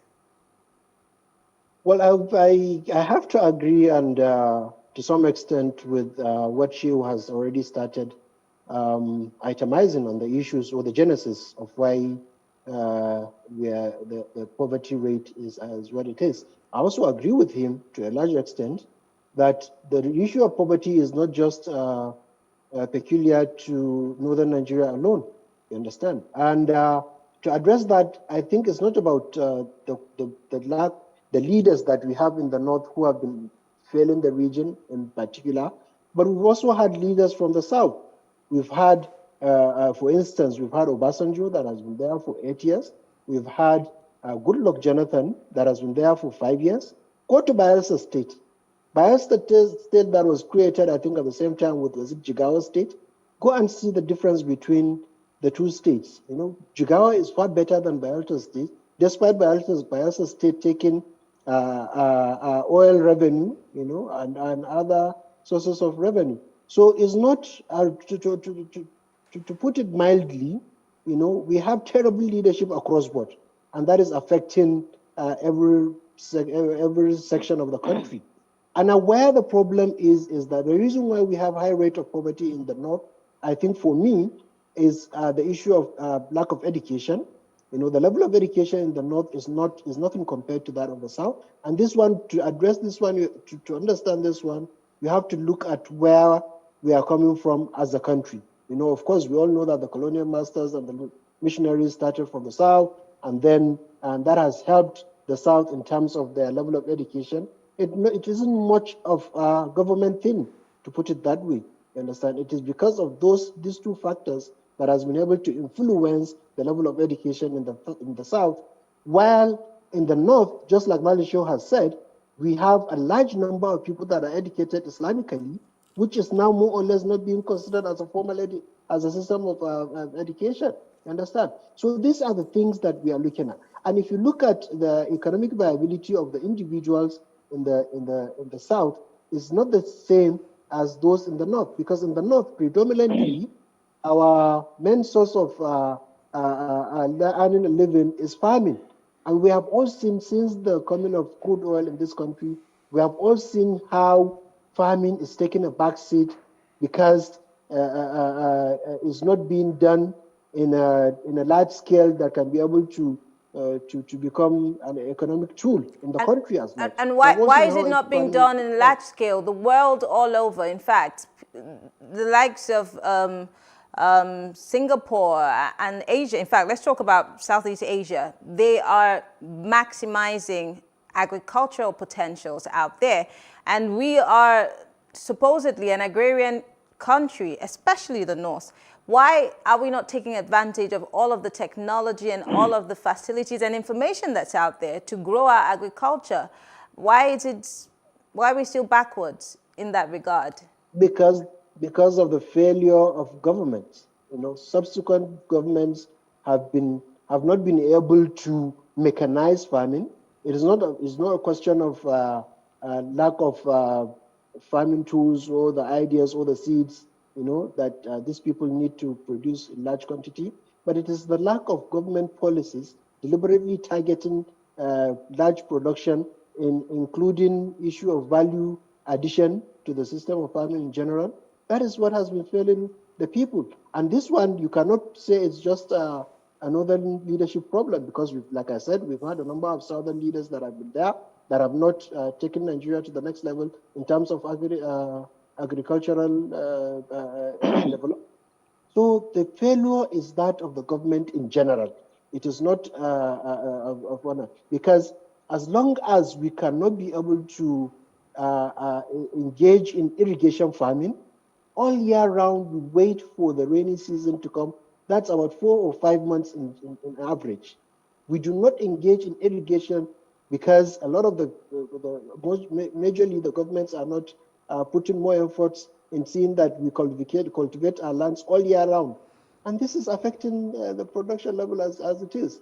And again, the lack of electricity is also hampering on the manufacturing sector, which is also by extension value-added sector in terms of agriculture.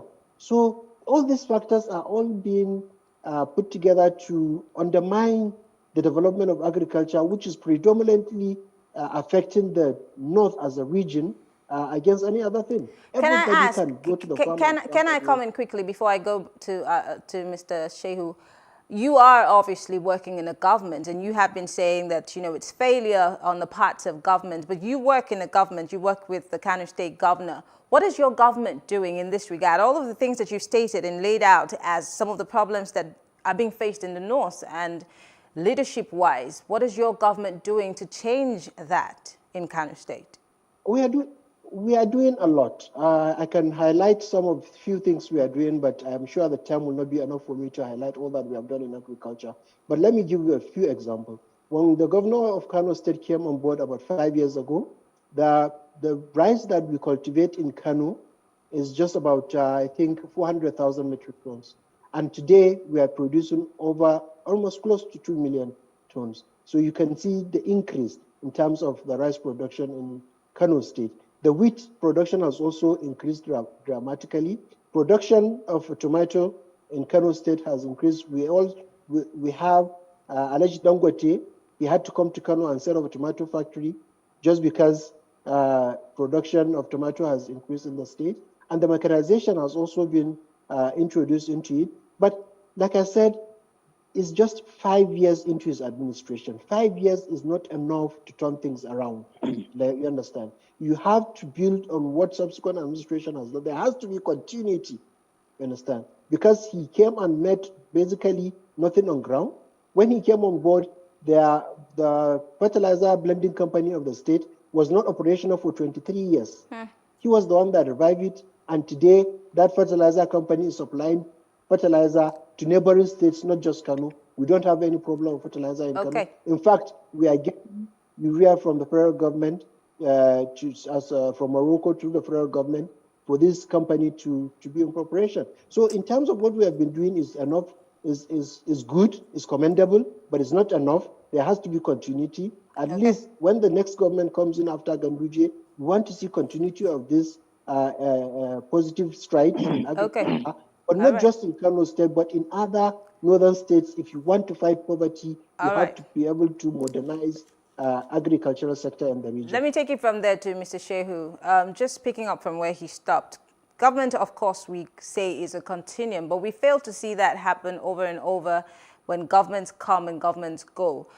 We keep talking about leadership failure, but what about followership? Mr. Shehu, you ran as a vice presidential candidate on the ticket of the SDP. What changes do you think that, or what would you have expected from the people? Because I'm now talking about followership. How have the people in the northern region been able to hold their leaders responsible? I'm not talking about just when they come and campaign, and we know what the campaigns look like in Nigeria. It's not necessarily the people asking questions. It's about people coming to say, I'll give you roads, I'll give you rapper, I'll give you money. What is the role of the average follower, the average citizen in the North in terms of demanding for good governance, for good leadership, and the dividends of democracy? Is there any such thing so far? And have they been putting governments on their toes? Well, the greatest weapons against any citizen anywhere in the world is poverty. The moment you weaponize poverty, people will find it extremely difficult to exercise their right or their franchise or to complain. Because you have weaponized poverty, you have silenced them, their inability to react, or because they will be coerced or they will be intimidated. Naturally, you will find out that people are following the system very, very blindly. But I can tell you that the system is changing. Revolution is coming up very silently. Unlike before, in northern Nigeria, if one person have issued a statement, they will be just like, well, let's go. But it doesn't happen anymore. People are challenging their leaders, they are calling them to order, they are voting against them. So there's a revolution that is coming up. But in terms of how strong policy, is that revolution? How powerful is it? Because, you know, there can be a movement, but if the movement is not strong enough to withstand the establishment, then it will just be, you know, one of those things that happens. I can tell you clearly that the revolution is very strong, is very powerful. I piloted one of the revolution that unseated a governor, and we brought in a government, and up to today is what is functioning in my state, in Bauchi State. Once we have a governor that is not performing, the people of Bauchi will vote him out, certainly. There is no debate on this. So you have to enlighten the people. You have to bring their consciousness to understand their right, their fundamental right to vote, and that their fingers matters. If they vote person, the wrong person, which means they have to fast for 4 years. They have to wait for 4 years to change that person, except if the... Oh, I think we have a little person issue become with incapacitated. internet. Hello? Yeah, we had a little... Let me go back. Yeah, let me go back a little bit to some of the statistics you have generated. I've been to Singapore, and I've studied their capacity, the vision of the leader who led Singapore into what it is to the 21st century country. I've also understand the pattern and the way the South Africa is going outside the late president of South Africa. So it's an African issue. It's a kind of sickness that we have in Africa. And the feeling of the leaders is that once the citizens are being empowered, they will be rebellious against the leaders. Unless these mentalities are being changed, that empowerment of people is strengthening the power of a nation. It will make the nation more viable, more economically attractive for investors, and so on and so forth. But in the environment that we live today, the moment you are being, or you are acquiring some sort of muscles, economically and so on, the system will start haunting you. This applies to all African countries. Unless the Africans change their mentality and allow the economy to grow for the betterment of the citizens of the entire Africa. Northern Nigeria as a whole is a fundamental block, and we have everything it takes to develop. There is no reason for poverty in Northern Nigeria. The moment a restructuring is allowed, the Northern Nigeria will go to every level, every society is looking forward to. Governors will be held accountable. They will develop their infrastructure in the state because they will develop resources to deal with the citizens of the state. So these are about policy issues and allowing the policy to function. Thank you, gentlemen. Unfortunately, we're out of time. I want to thank you very much, Mr. Yakasai, Mr. Shehu. Thank you for joining us live on this conversation. We will continue to talk about the North in subsequent shows, of course. And as you are in your different states, you obviously will be working to make sure that you change the statistics coming from your region. Thank you for speaking with us. Thank you for Thank you. My great pleasure. Thank you. All right. Well, we'll take a short break, and when we come back, we'll be talking about past and present governors. Yes, they're all working together to hijack the APC and PDP party leadership. Stay with us when we come back.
As the conversation on the 2023 presidency continues to gather momentum across regional and political belts, Nigerian governors, their predecessors, and other top party stakeholders are tightening their belts to take control of the party, of both the APC and the PDP. Joining us live to discuss this, we have public affairs analyst Mr. Bola Oba. He is joining us live from Zoom here in Lagos, and of course, joining us in the studio, political commentator Mr. Adeni Kunu. Thank you, gentlemen, for joining us.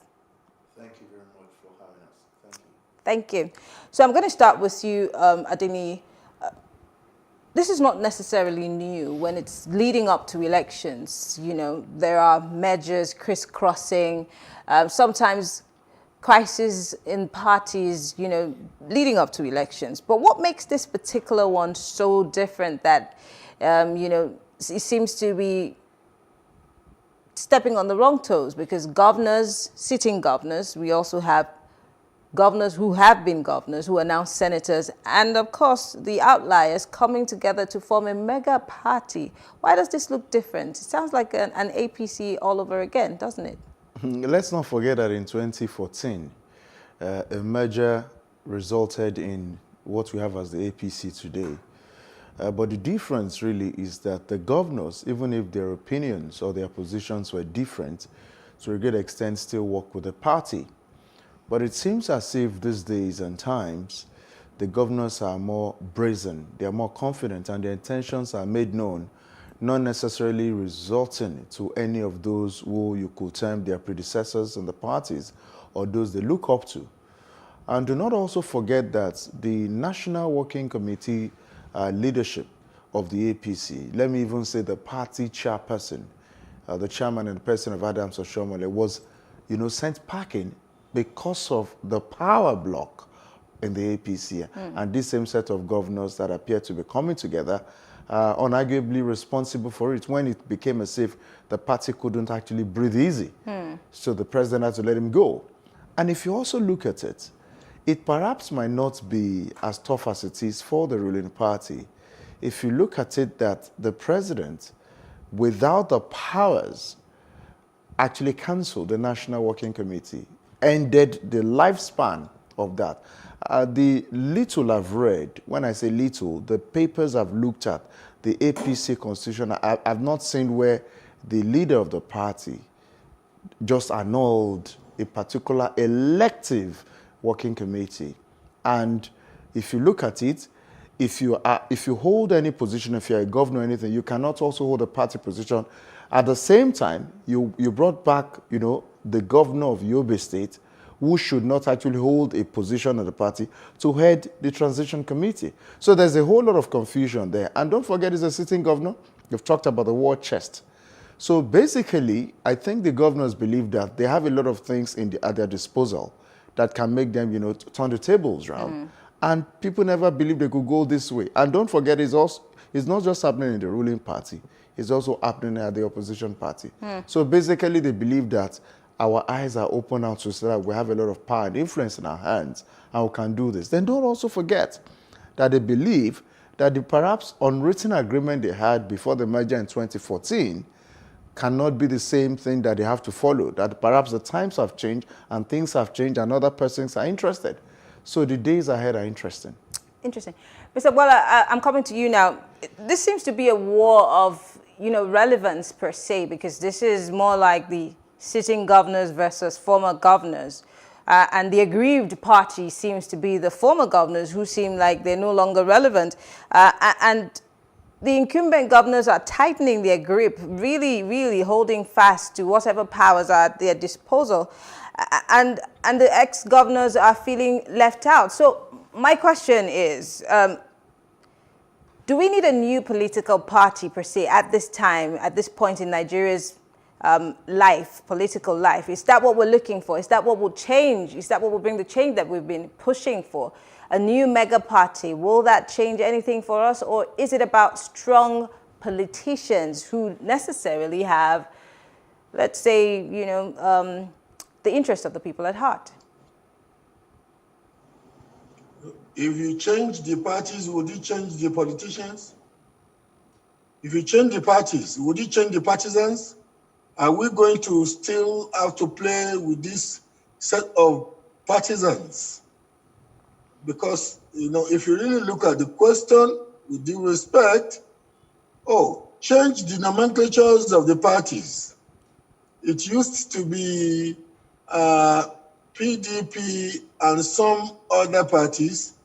APC emerged as a mega party, and APC, with all the changey mantra, APC is now evolving, or now practically just copying from the book of infamy of PDP. What is happening in APC now as a ruling party that is dramatically different from what used to happen in the PDP? We practice a plutocracy, and in a plutocracy, those who have the money, those who control the money, define the political space. The governors happen to have access to their state treasuries. So what is happening now? Have we not read it before? Is this not deja vu? But that's the reason. That's the reason I asked my question, because really, do we need another new mega party? Is that really what we want in this country? Bearing in mind that we hardly have what we call party ideologies in Nigeria, and that's why it's easy to see people crisscross from the APC to the PDP. So having another big political party with the same faces, what difference does it make? You've just answered your question. That's a conundrum. A conundrum is a question that has its own answer. Oh, I think he's frozen there. That's unfortunate. But Adeni. Hello? Okay, you're back. Well, hello? You froze up for a bit. I said, if you change the parties, are we going to dispose of the partisans? Because these partisans are set in their ways, and their ways don't seem to be the ways of progress for this country. So I don't know. The issue of mega party, that was the same agenda we had when it was being formed. Any dramatical change at this juncture? Absolutely none. Back to you, Adeni, just following up from where he stopped. So we do not need new political parties because we have the same people. There are no new ideologies per se. There is a movement. My last conversation has been talking about a movement, a revolution of sorts. But where are these people, these said revolutionaries? Where are the people, the strong men and women that have the change? And I'm not talking about the APC kind of change, the change that we all require. Why are they not the ones who are floating a new party? And indeed, we have so many political parties in Nigeria. Where are all those parties? We know them in name when it's time for the election. So what exactly do we need at this point in Nigeria's life? No, I just think that what is ultimate in all of this conversation is to consider where they plot the graph of the people. Because the conversation that we find is about some powerful governors, some retired governors, some politicians. The conversation doesn't have the Nigerian people. All they've been saying is the party did this, we have new idea. None of them has come out to really repeatedly talk about what should benefit the people, because they are talking about floating another party that will make PDP and APC less powerful. Nobody's talking about the fact that they didn't give the deal of the people to them, and that's the reason why they believe the people should be the one in control rather than the party calling the shots. So I think that people who fall into the hole that they create with all of this should actually stand very carefully to look at where things are headed, because as the year comes, we'll see much drama unfold. And don't also forget that when we talk about politics, usually we don't have permanent enemies or friends. Interest is the only constant in any kind of mathematics you put together in politics. It therefore means that we have to look at, okay, what's the interest that actually make the people that occupy the office of the citizens the most important in the equation we are talking about? Because if we do not consider the people then we've left everything to go with the winds. It therefore means if we are talking, for instance, a number of governors and some cabinet members of this administration, El-Rufai, Rotimi Amechi, they've talked about it is only important that the power goes to the south, although El-Rufai was saying, although he doesn't think that's how democracy should work, but he believes that what has been agreed, gentleman's agreement. So that simply means there was an agreement before the merger in 2014 or after the merger that if the power goes north, it has to come south. Even if many people are not comfortable with it, that's what some of them agreed. But if you also look at it, some other persons are not very comfortable with that arrangement. They believe that at this point we cannot do, even among armed robbers, they have ethics. Among thieves, there is honor. You understand? So let us look at, the reality is, let's look at those who are honorable and those who understand the ethics of what they've agreed to. But in the whole equation, you have to repeat, where does the average Nigerian stand in this particular agreement? That is what is ultimate for me.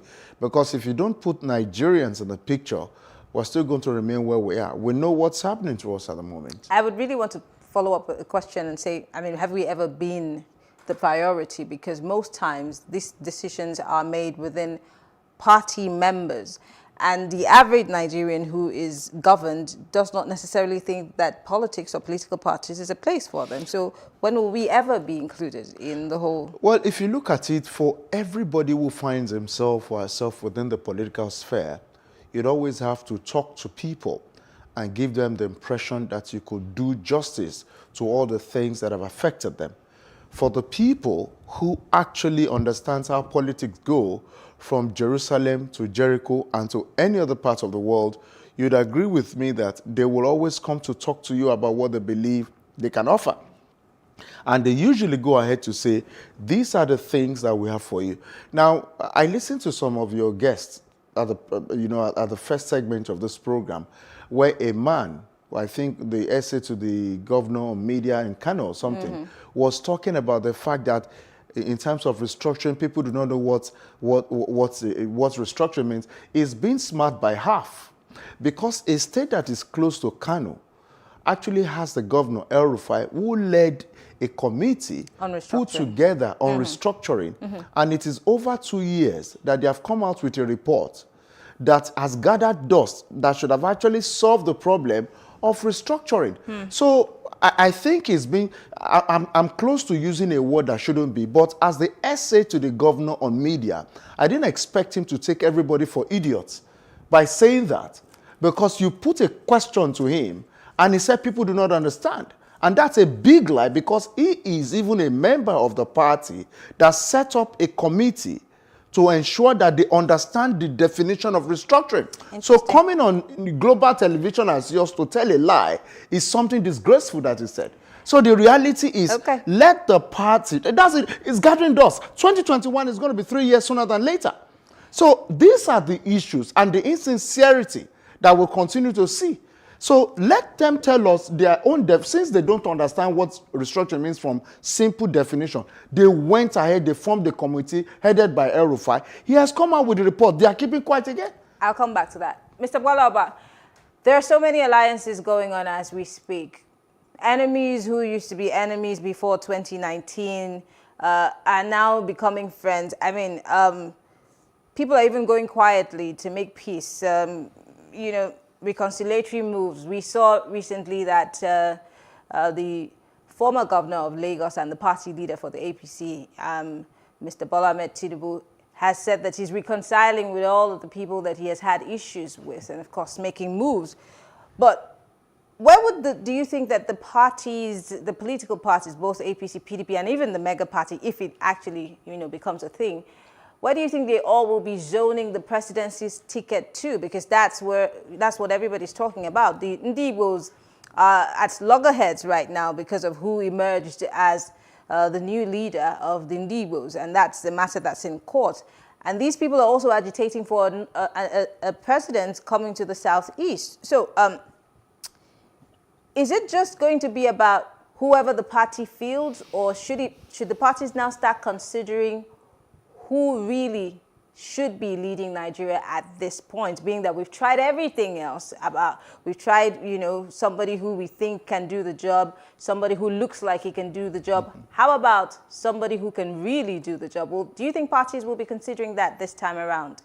If I've understood the question correctly, it is typical at about this time for politicians to be making realignments. It is just typical in Nigeria that the governors seem to have a functional advantage, or that the governors seem to be better placed than other sets of politicians because of the ease of access they have to their treasuries is not also new. You must remember that a Schwarz-Böckling president once had to prostrate for his vice president because the governors were lining up behind the vice president. And we have seen that even in the emergence of the APC, it took some governors having to walk out of the PDP convention for the mega party that today is called the APC for it to emerge. So I am one who is not surprised at anything that may be happening between the parties, be it the APC or the PDP, and I'm one who is not particularly shocked too that the governors may seem to have a poll advantage of the sort.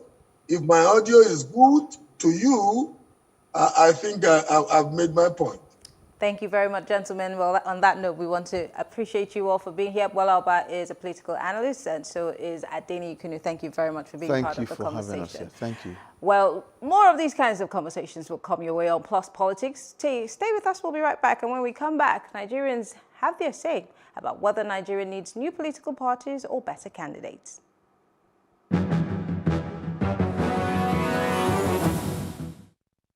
We need a better candidate. I don't think we need a new political party. If we need to reshuffle, I think they need to get new young people to rule Nigeria. And what we just need that we need a youth. Let youth come out and see what youth can do. But all these people, I don't think they have anything for youth at all. Only my advice for them, though, we need a youth. At least, for governor or president. Well, for me, I believe better candidates is what we need. It's not all about party. Because I think the parties we have now, the popular parties we have now, have nothing to deliver. So we need personality, not party. Somebody who actually can, do it, take us to the promised land. Not really party this time around. Yeah. Honestly. New political parties should be fine, though. Should be fine. I think they should change change different, as in a different set of political parties. Let there be change. You understand?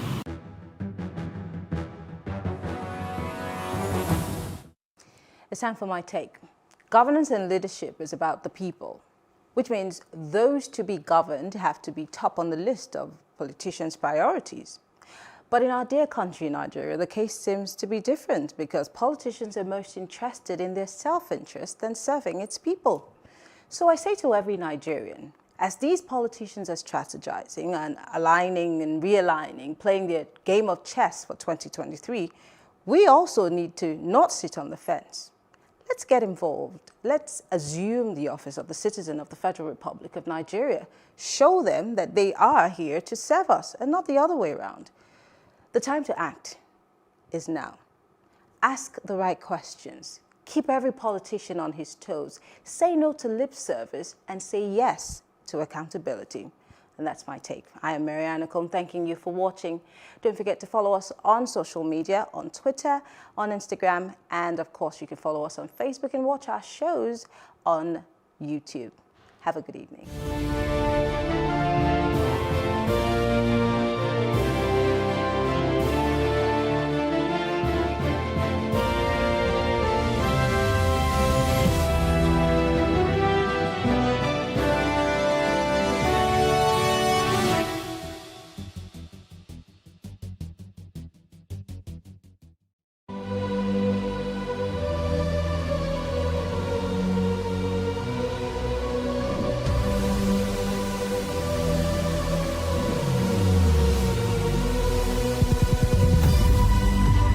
we do not understand, we will stigmatize.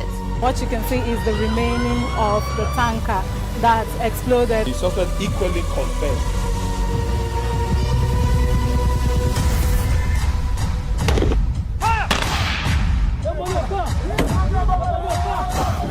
A 500 naira they collect them. If you don't talk, they go beat you. Now 2,500 they pay.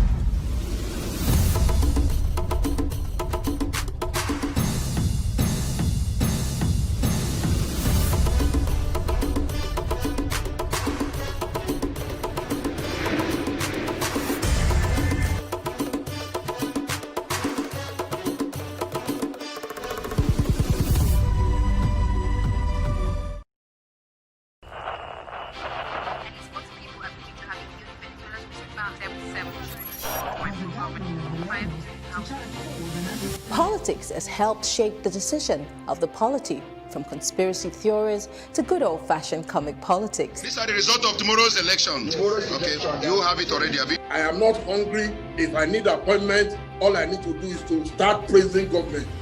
Plus, politics will fill the polls of the country, from friends to frenemies, even strange bedfellows, to clones and stooges. We go beyond the rhetorics and the drama to analyze the story behind the story.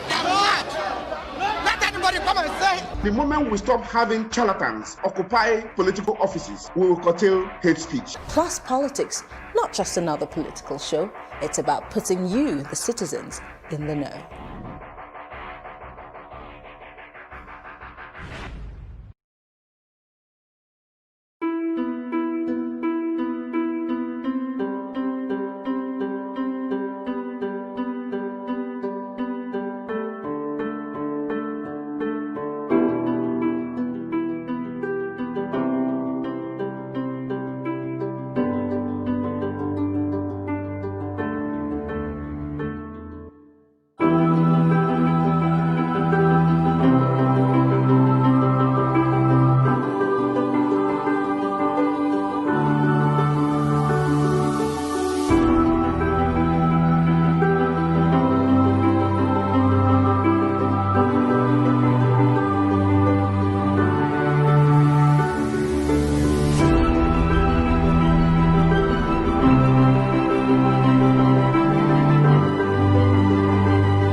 Abraham, Moses, Jacob, you are one family. There's no dream of this sport in Nigeria. See how your body just dripping diamond.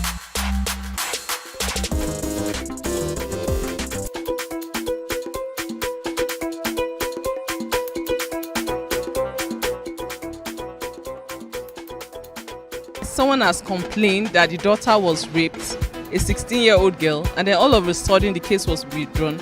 Well, I suspect something like blackmail, but because it's not logical for a parent to withdraw such a case, and it's also very dangerous for our society. It means that people will keep doing things and bad things like that and then get away with it. We should take rape cases more seriously. It's unlawful and should be punished accordingly, in line with the dictates of the law. So whoever does it, whether it's a prominent man or a lowly placed person, the law must take its course. So if it is investigated and it's found or that man is found to be culpable, he should be tried. Any society where the law becomes weak, the instruments are used against the poor. In this case, the society should stand, the law should stand in defense of one who is the base. If the society does not stand, then believe me, Nigeria is heading to a place where tomorrow, you and I probably will not have a say. Because here it is, the government has become the law. And the government is the institution and it has the institution. The rest of the body of government and those people in power, I'd like them to understand that if they are in power today, doesn't mean they will be in power forever. It might be their own children tomorrow, or their sisters, or their brothers' children that will be assaulted in this manner. And the same way they are actually looking at this case without giving a considerable judgment to this kind of case, I believe the table will turn tomorrow that it will fall behind them. I think she was being threatened. We know we are in Nigeria and such things usually occur. So I think if the government is serious and the law take its course and castrate the rapers and all that, I think it will stop. Abraham, Moses, Jacob, you are one family. There's no doing all this sport in Nigeria. See how your body just dripping diamond. It is a great source of pride to Nigeria whenever a Nigerian in a foreign country rises to the top of their field and is recognized for good. Here are a few of such Nigerians. Oye Obolewa is the first Nigerian-born Democrat that has been elected as a shadow United States representative out of the District of Columbia.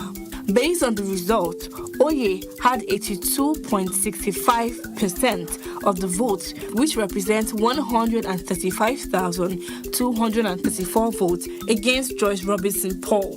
Oye was congratulated by many, including the Nigeria in Diaspora Commission, NIDCOM. His father is from Kwara State and mother is from Oyo.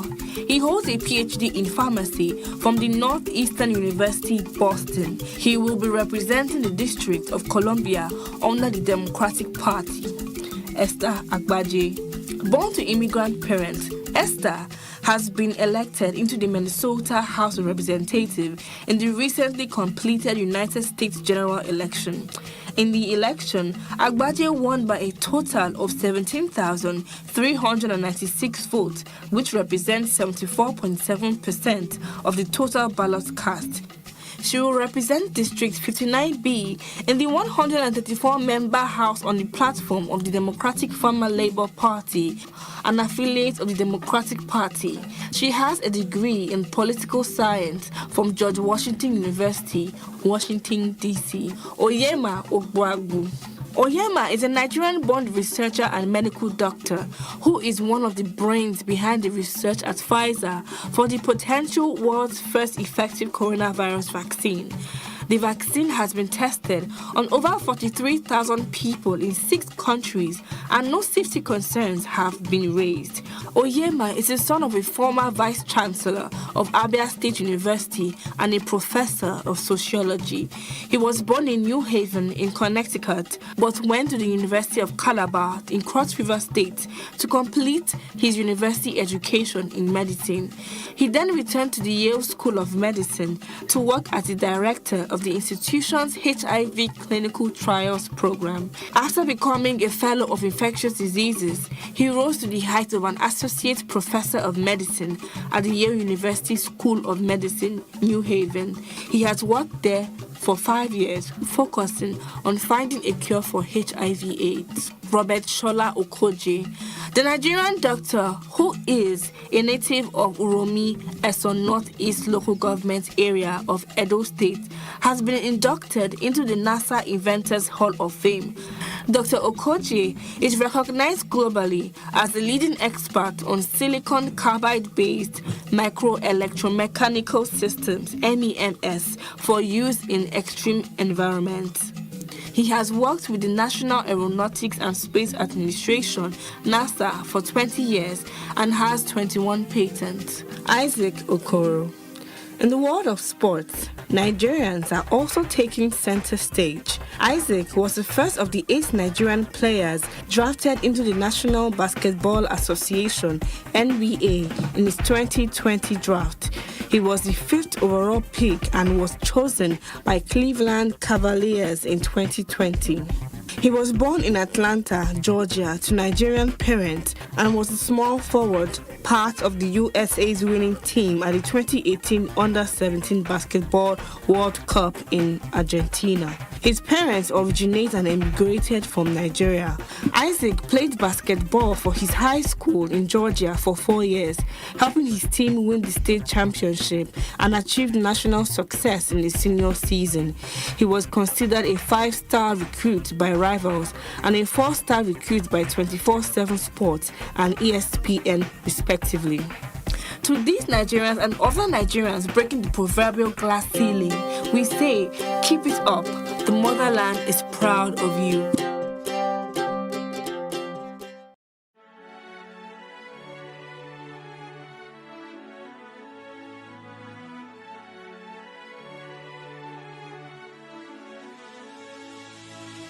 It is engagement we need to have. Those who suffer miscarriages are never taken into account. Members of the National Assembly are also influence peddlers. You are sitting on Nigerians' money. From the Babin, I pay my rent.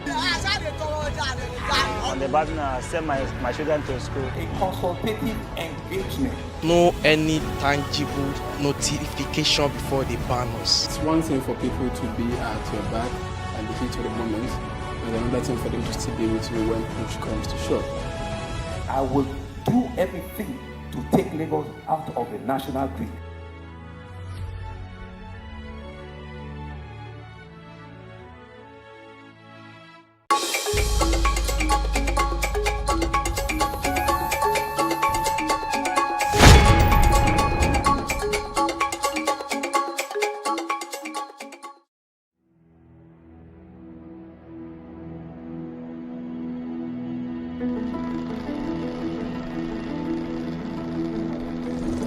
Someday, tranquility will settle upon Borno State in northeast Nigeria. The ordinary rhythms of life in the rural areas will return, as will the everyday bustle of the city. But for now, a restless tension lurks beneath the surface. Not a moment goes by without the threat of violence. Without the fear that the militant Islamic group Boko Haram might unleash an attack. A grim reminder of a conflict still to be resolved. A country's struggle with extremism. An unfinished journey from evil. Yet there are Nigerians who've stood up to the terror, who've shown the courage to fight back, the determination to go forward, and the resilience to forge a new future for their nation.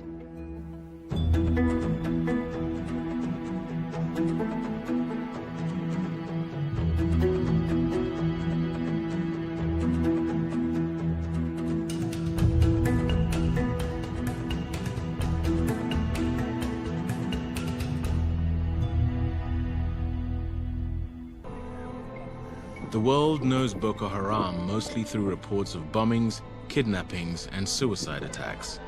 But the insurgency has also made millions of Nigerians homeless and laid waste to the rural economy that long sustained the region. In village after village, devastation. Boko Haram, they are rushing to this place. So that is the market. 1,000 houses burned. Already destroyed. Already distressed. Our market is distressed. We will not get market. We will not get eat food. Hamam Mbombo has survived 2 Boko Haram attacks. The first time, they took his crops. The second time, they burned his farm to the ground. Da aka kore mu a 2013 muka tafi, to haka wannan abin ya salwanta ban samu na girbe ba. To shekara da ya sake zagayowa kuma, bunni ya taso ya yi kyau, amma kuma shi ma har yanzu ban sake samu in girba ba 2015 kenan. To daga nan kuma ban sake aiki a gonan ba. Rashin aiki a wannan gonakin ba ni kaɗai ba, manoma yan uwana ma duka gaskiya ya dagula mana rayuwarmu. Farmers are not the only ones suffering from Boko Haram's plundering. These herders narrowly escaped a Boko Haram surprise attack with their cattle. They are aware that next time they may not be so lucky.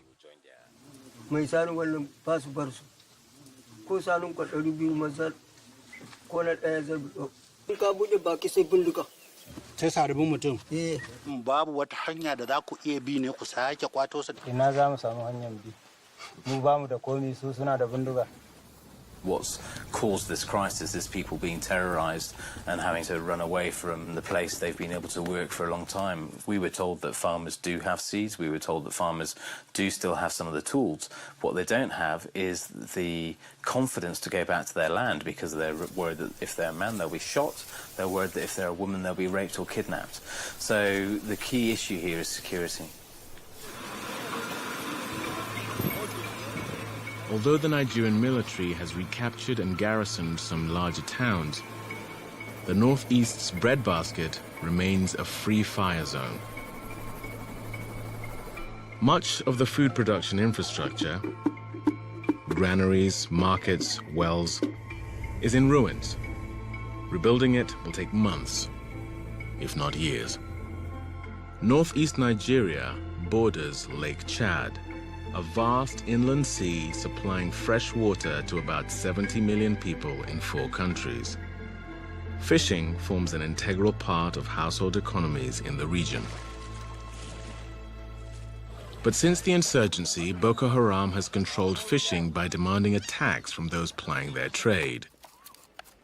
As a result, many fishermen have fled, choking off the once thriving industry. Most are reluctant to talk openly about the insurgents, fearing reprisals. A shakka babu, 'yan Boko Haram sun kasara wannan sana'ar tamu gabaki ɗayanta. Domin ka kula duk tafkin Chadin nan gabaki ɗaya duk wani mu'amala da ake yi wato biyo bayan kifi ne. Watanni 4 na shekara wanda an fi kama kifi a cikin su irin watannin zafi. To a lokacin ana iya fitar da trailer 70, 50, 60 a rana ɗaya. To amma kaga yanzu ko ɗaya ba a fitarwa. Deprived of their livelihoods, farmers, herders, and fishermen, along with their families, wind up in the camps for the displaced that have sprung up across the Northeast. Official estimates put the number forced to leave their homes at 2 million or more. For years, the lack of security kept many humanitarian agencies from entering the region. Now that more military are present, they are returning to learn that the crisis is much worse than they predicted. I think a lot of humanitarian aid workers are saying that they didn't realize the situation was that bad. Some have described it as famine-like conditions. Unfortunately, if it was addressed sooner, it wouldn't have gotten to the extent that it is now. According to the United Nations, more than $1 billion in humanitarian aid was needed to help 8.5 million people in the Northeast and Lake Chad region in 2017, most of it for food. Children are particularly vulnerable because their bodies are growing, their minds are growing and developing, and if they don't have the nutrition that they need in the first 2 years of life, that has lifelong consequences for them. So a child, who's 1 year old, who doesn't get enough to eat will see her growth is stunted. She will have possibly trouble in, cognitive development of her brain. That'll affect her performance in school later on. It'll affect her ability to earn a living later on. So she will be paying the price for our failure for the rest of her life if we can't get that food and nutritional support to her now. Without continued aid or a rebound in agriculture, Nigerians may be on the edge of famine for years to come. The emotional and psychological damage of the war has deep consequences, and may pose the most difficult challenge of Nigeria's recovery. Ba mu da sani a lokaci daya Boko Haram suka shiga cikin garinmu suka fara kashe-kashe ba mu da labarin komai ranar Asabar misalin karfe 9. Kanin mama na guda 3 mijin kani na guda 1 guda 4 a take sun kashe. To da muna zama a wurin sun kawo wani mutum sun yanka shi a idonmu. After 8 years of war, these stories have become all too common. When we're coming out of insurgency, it's one thing to rebuild homes and to rebuild hospitals and to rebuild schools. But the most important thing is to rebuild people. Dr. Fatima Akilu leads the Neem Foundation, a non-profit that is taking on the country's psychological reconstruction. The work focuses on Nigerians who are homeless, suffered violence and trauma, or who were captives under Boko Haram.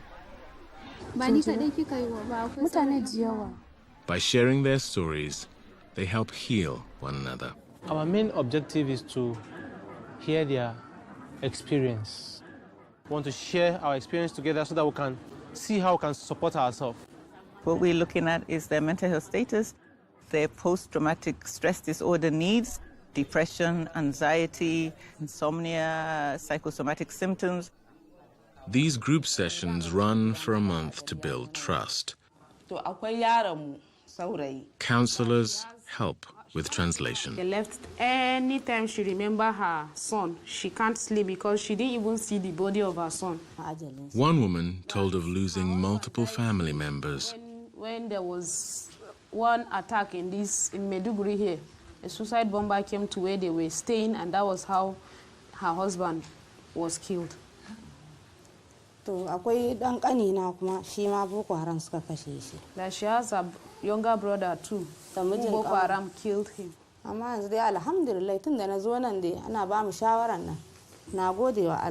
That she's really feeling better ever since she started coming to this place. And she's very grateful. The counselors use cognitive therapy to help victims control traumatic flashbacks. We focus on trying to get them to alter their negative thinking about the event that has happened. We try to teach them thought-stopping behaviors, and we try to teach them resilience through group. 2 months after their initial therapy, members of the group reconvene to see whether they're continuing to cope. That in this gathering, if you come to this gathering, after hearing everybody's experience, you realize that your own problem, somebody has a bigger problem than your own. Dr. Akilu says victims can cure these deep emotional wounds. It just takes time. As a psychologist, I have a role that I can play, and I can bring people together to show that there is an alternative way. Rebuilding the lives of Boko Haram's victims is only part of the healing process. Another challenge is finding alternatives for those who perpetrated the violence. These men are Boko Haram fighters who have recently surrendered. They're about to enter Operation Safe Corridor, where insurgents who've renounced Boko Haram can undergo rehabilitation while in prison. It's a federal government initiative aimed at radicalizing, rehabilitating, and reintegrating willing and surrendered Boko Haram back into the society. The men will undergo 3 months of counseling to dispel their indoctrination under Boko Haram. Dr. Akilu helped start an earlier de-radicalization effort in Nigeria. All these programs work on multiple levels. One would be ideology, because that was what they used to recruit. Second was to look at their mental states, so we had psychological engagement. That we felt art was important because they were so against art, and art allows somebody to express themselves in ways unexpected to that person. And we taught them a skill, a trade, different for different people, and we also gave them an education for those who wanted it. Under de-radicalization, the Boko Haram militants are classified as repentant fighters. VOA was allowed to visit one class, but authorities refused to allow cameras inside to protect ex-fighters from being identified. So we are hoping that when you leave here, which we hope will be very soon, you will all go back and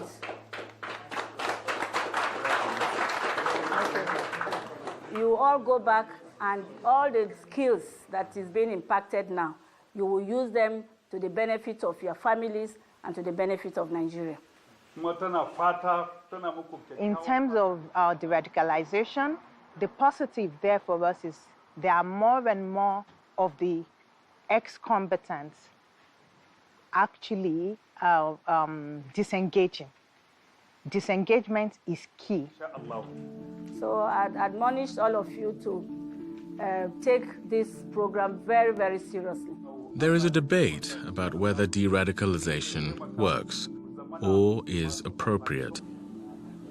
Among those who took part in Dr. Akilu's initial program was an imam who joined Boko Haram in its early stages, then preached against Western education. Caught by Nigerian forces, he was sent to prison with other fighters.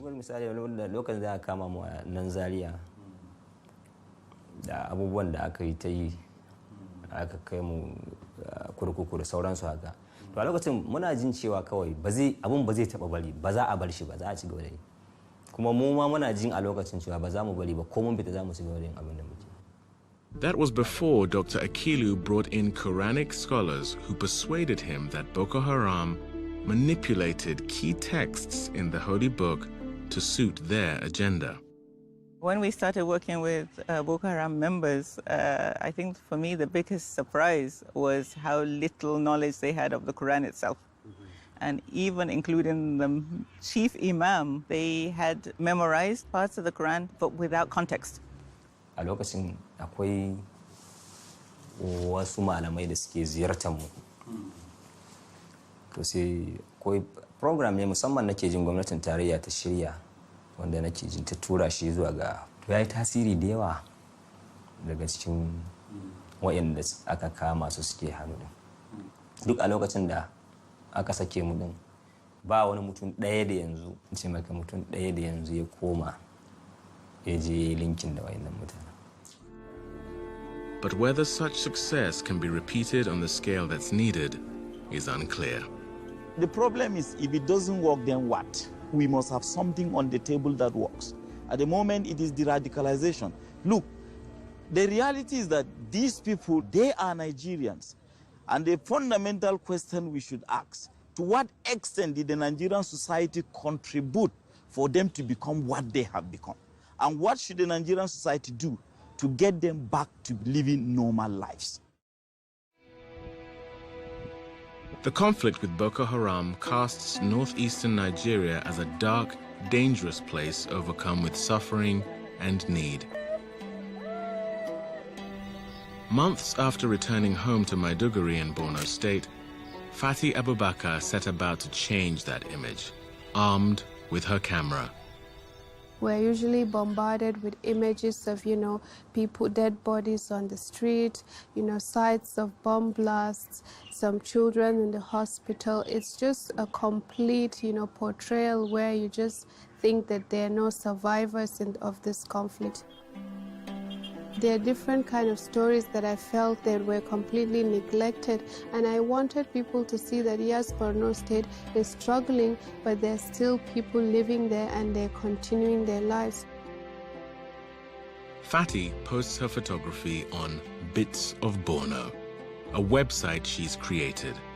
For many, it's become a source of inspiration and renewal. She has over 7,000 followers on her Facebook page, 9,000 on Instagram. What they see is another side of Borno State, a proud region showcasing the rich diversity of Nigeria's people. I have to be highly inclusive in this visual storytelling, so I try as much as possible to document all of the tribes in the community, ensure that it represents the whole of Borno State. And the Shuar tribe are a very beautiful, very colorful tribe. The portraits I do, I feel are, quintessential people of Borno State, and then I ask them questions about how life is And then when I do a lot of the interviews, I transcribe and then I post the images on social media together with the narratives. In her regular job, Fati works as a communications officer for UNICEF. Immersed in the Northeast's humanitarian crisis, she searches for moments of compassion and caring. So I do a lot of human interest stories and photo essays, and I document all of UNICEF's activities so that we can post on social media. UNICEF has come in and done a lot for our people, and for me it's especially fulfilling to see that.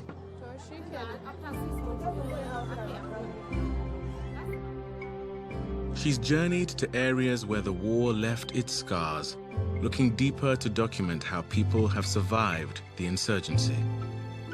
And what I've learned is that even in the midst of adversity, you know, people are able to continue and move on. People do not stop because of a bomb blast.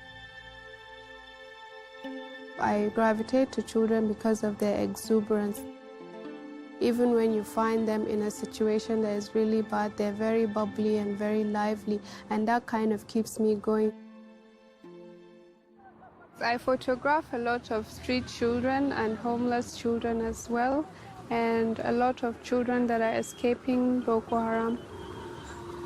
You see them mostly by the river or under the bridge living on their own. But for these children, usually you kind of feel traumatized by their experience. You would wish for them to have a great future, but you know it will take a lot for them to have the kind of life that you would want for them. I just want people to know that, you know, Boko Haram is a small percentage of people that are wreaking havoc on a community, and the majority of people from Borno State are very peace-loving, very hospitable, very highly intelligent individuals. We're the same as every average Nigerian. We just want to live our lives. If Nigeria is to heal from the war, the country must recover the bonds of humanity within its people. One picture at a time, Fati is bringing that humanity to light.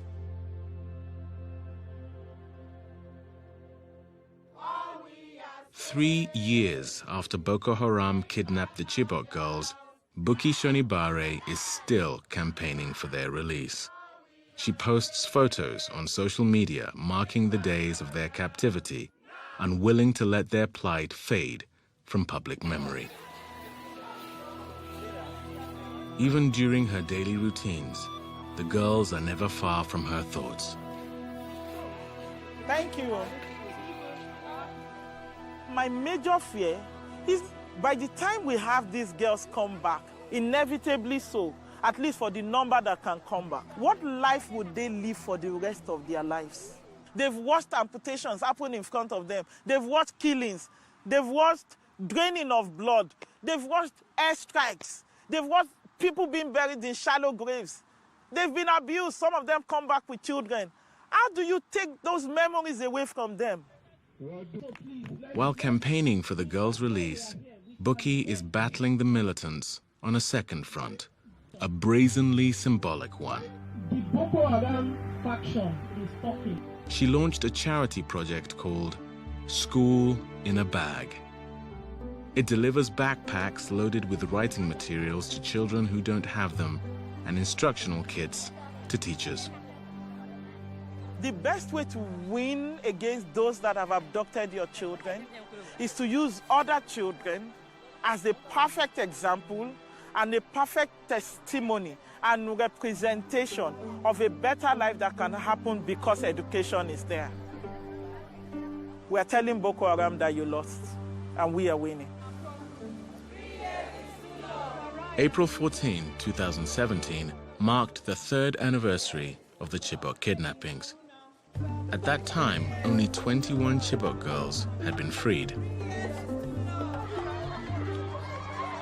Then on May 7th, 1,120 days after being taken, 82 more girls were released.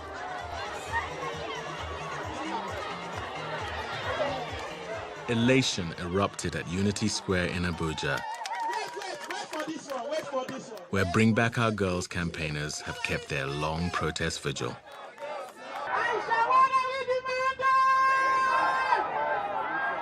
The fact that we can have 82 of our girls come back is a validation of everything we have been doing here every day. So 106 girls out of 219 that we've been waiting for 3 years, 3 weeks, and 2 days today, they have come back. And that is a big deal. News reports soon revealed that the release was part of a swap.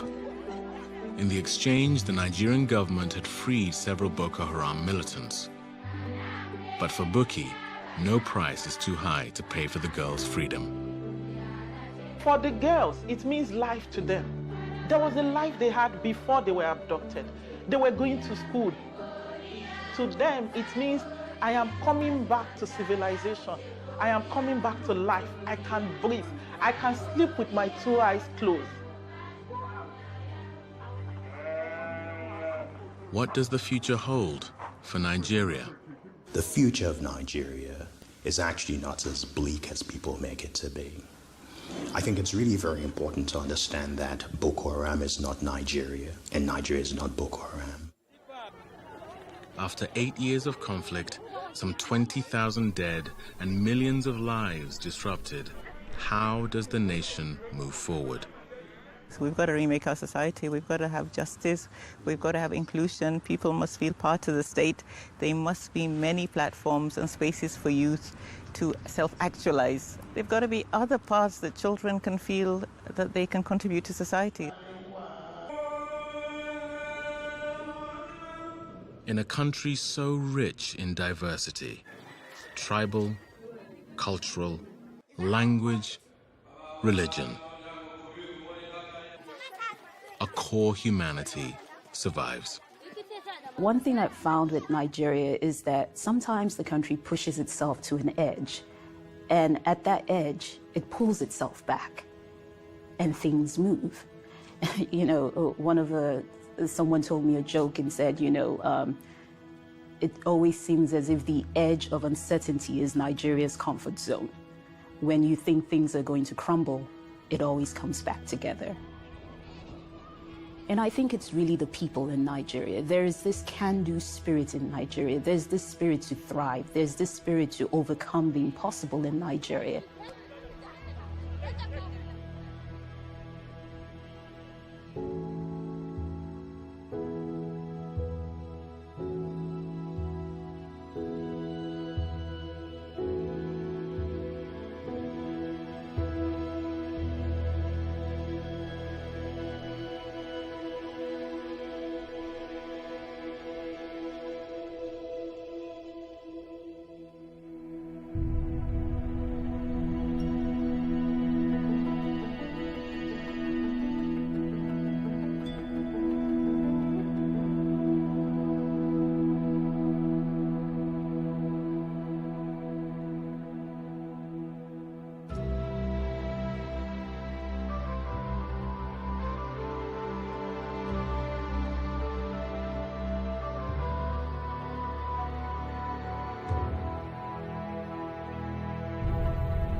It is engagement we need to have. Those who suffer miscarriages are never taken into account. Members of the National Assembly are also influence peddlers.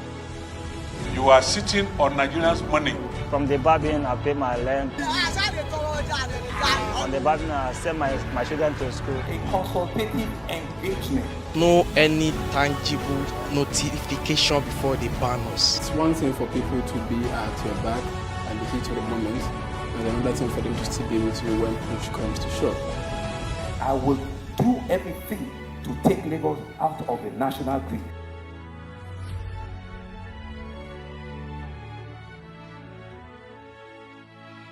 Praise God, from whom all blessings flow. Welcome to your favorite program, The Moment of Truth, brought to you by the Citadel Global Community Church. Our God is a God of salvation, far above all principality and power and might and dominion, that regardless of what happens in this season, you will escape. Say to your neighbor, there is no peace for the wicked. The special anti-robbery squad who are now killing innocent citizens instead of dealing with robbers.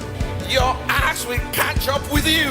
Finally, my brethren, be strong in the Lord and in the power of his might. Moment of Truth with Pastor Tunde Bakare. Sundays, 7 p.m. on Plus TV Africa.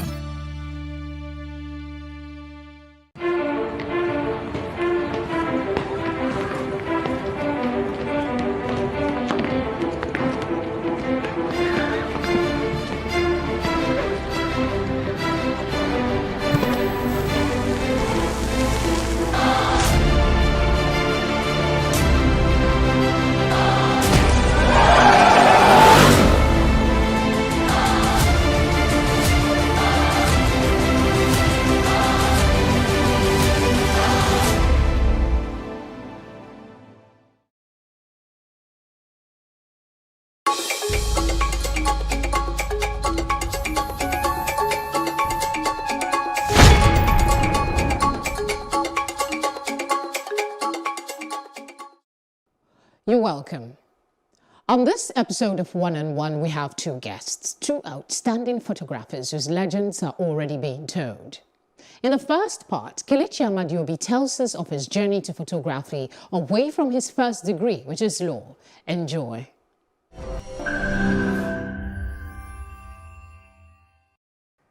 For over 2 decades, our guest today, Kelechi Amadiobi, has remained at the forefront of photography in Nigeria. He has worked with celebrities, including presidents of Nigeria, both past and present. He first qualified as a lawyer before settling to full-time art. He talks to us today about his work and the future of photography. Thank you very much for coming on the program. You're welcome. It's my pleasure. Let's talk about photography. How is it in this country today? Photography is on a meteoric rise in terms of relevance right now. We're in a digital age, and there is an insatiable appetite for imagery right now. And I would say it's a stroke of luck to be born at this time as an image maker, because then you become very relevant. But one would worry that with the advent of so much digitalization, we have smartphones that are almost as crystal as that. Isn't that taking away a bit from the work that you do? When everyone, just like in journalism, where you have citizen journalists, you now have everybody says, I'm a photographer.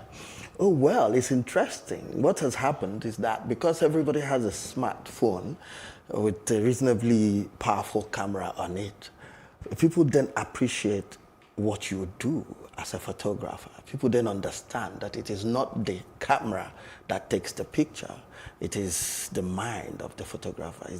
People start to appreciate the photography eye more because everybody then has a good camera with them, you see. So now, when you say you're a photographer, a professional photographer, people understand that there are other skills apart from the equipment. True. I mean, I didn't look at it that way, but now that you've said it, I'm sure a lot of persons will say, okay, when I say I'm a photographer, it doesn't mean I'm hungry. All right, let's look at modeling. It's part of what you do. You deal with models and, you know, get them to look good on camera and all of that. But after that life, should they be having backups? Well, I don't know. I mean, I'm one of those people that don't believe in plan B. You know, I just had one plan. I had one goal, to be an artist.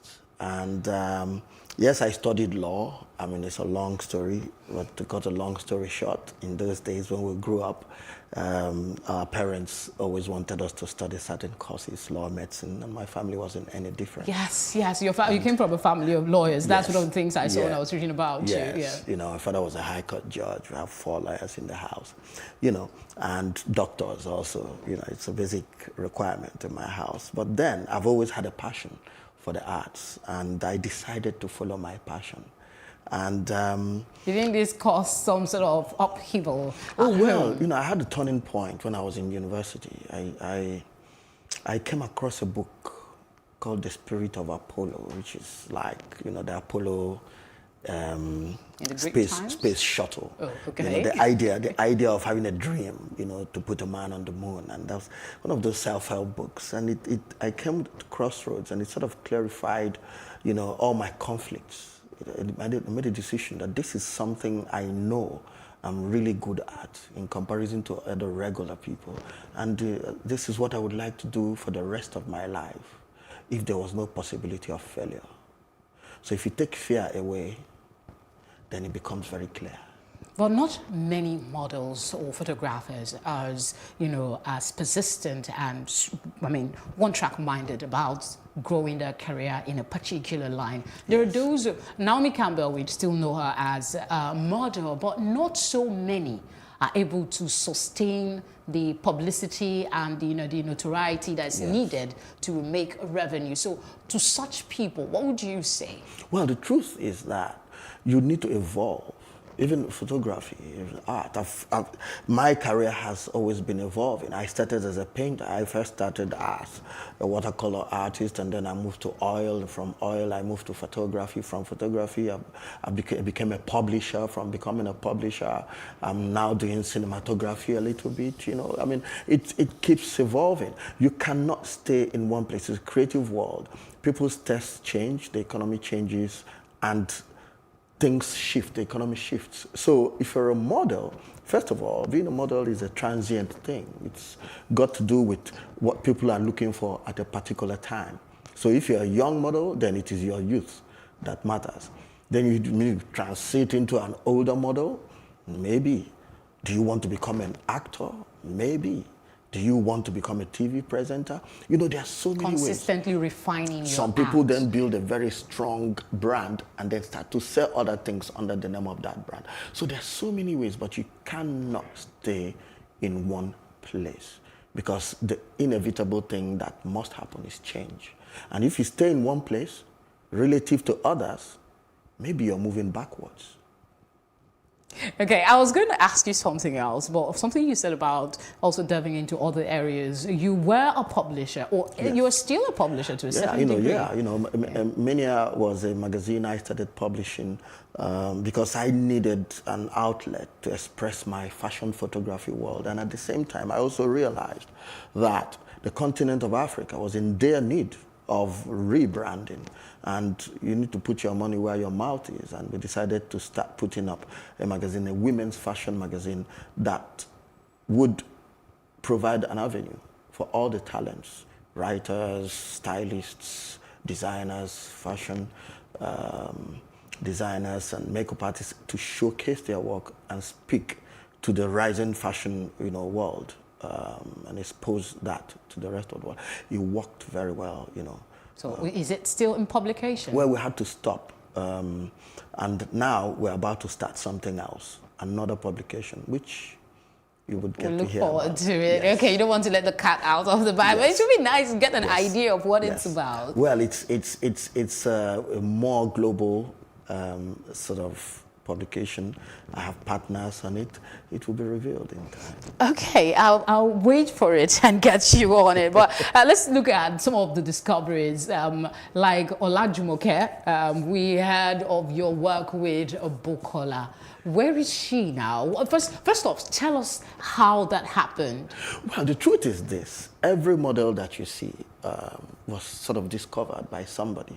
Somebody needed to look at them and say, oh, like Oluchi, they say, oh, look at this tall girl. Why don't you go and compete for, Face of Africa, or the way T.Y. Bello discovered Jumoke just perchance.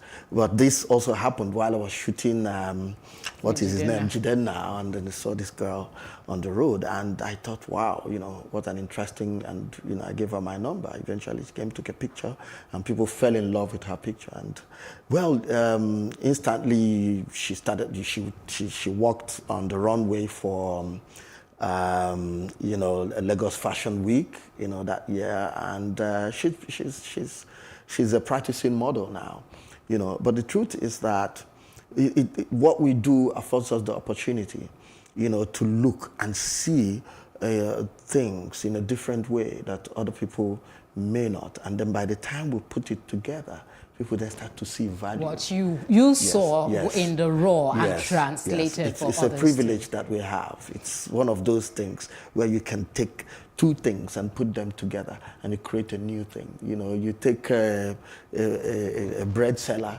and put her in fashion outfit, she becomes a model.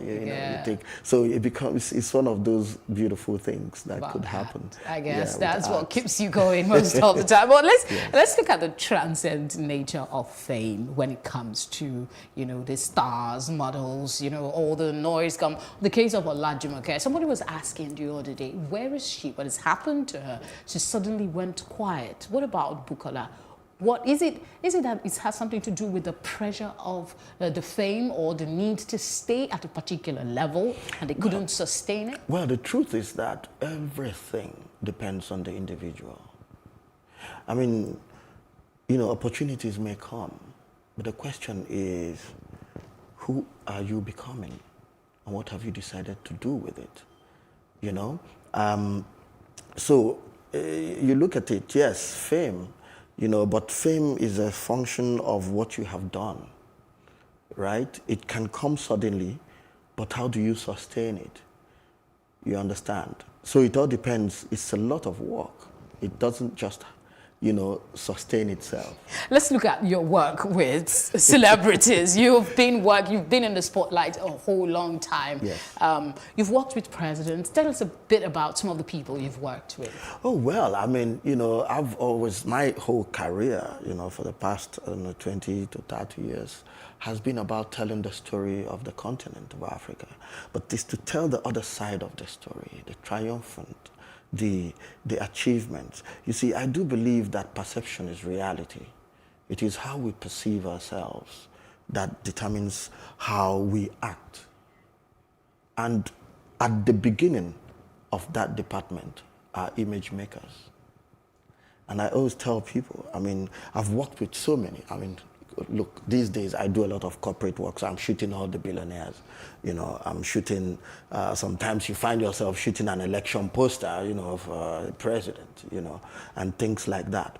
So at the end of the day, for me, it's about telling that story on a daily basis. I've been shooting Nigerian music and entertainment industry, from the actors to the actresses, you name them. I mean, from Genevieve to Omotala to the older ones to the new ones. So I saw some of them on your website. Just a quick thought about the experience, this experience. What are the lessons that you took away, that you continuously seem to take away when you interact with these people? Well, I've always, a lot of times you look at it and you look at how did these people achieve what they've achieved, and you find that there's a thread that runs along the line of each of these. It's about dedication, it's about consistency, it's about focus, and all I'm interested in is how do we get our people to understand that they are this great and that they should just understand that they're that way and continue and find what we need to contribute to the world. Recently, Donald Trump banned Nigeria, and people are like, look at the demographics of Nigerians in the United States. They are the most well-educated, they are the most accomplished. Now, that is the story that we need to tell. Our people need to understand that we are people of excellence. Indeed, we are. So what do we expect from you in the coming days? You have a big thing in the net, but what are the things? Who are you working with currently?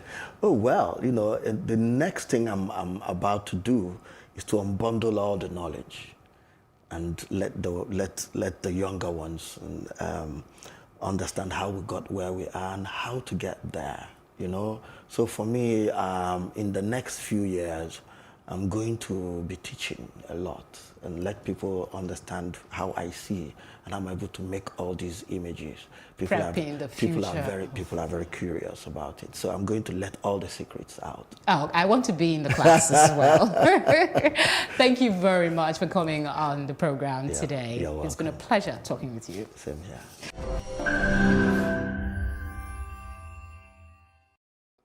I trust you enjoyed our chat with Kelechi. Next up is Dayo Adedayo, the man who has chronicled Nigeria in a very unique way, documenting our landmarks in photographs. I'm positive you will have a good time.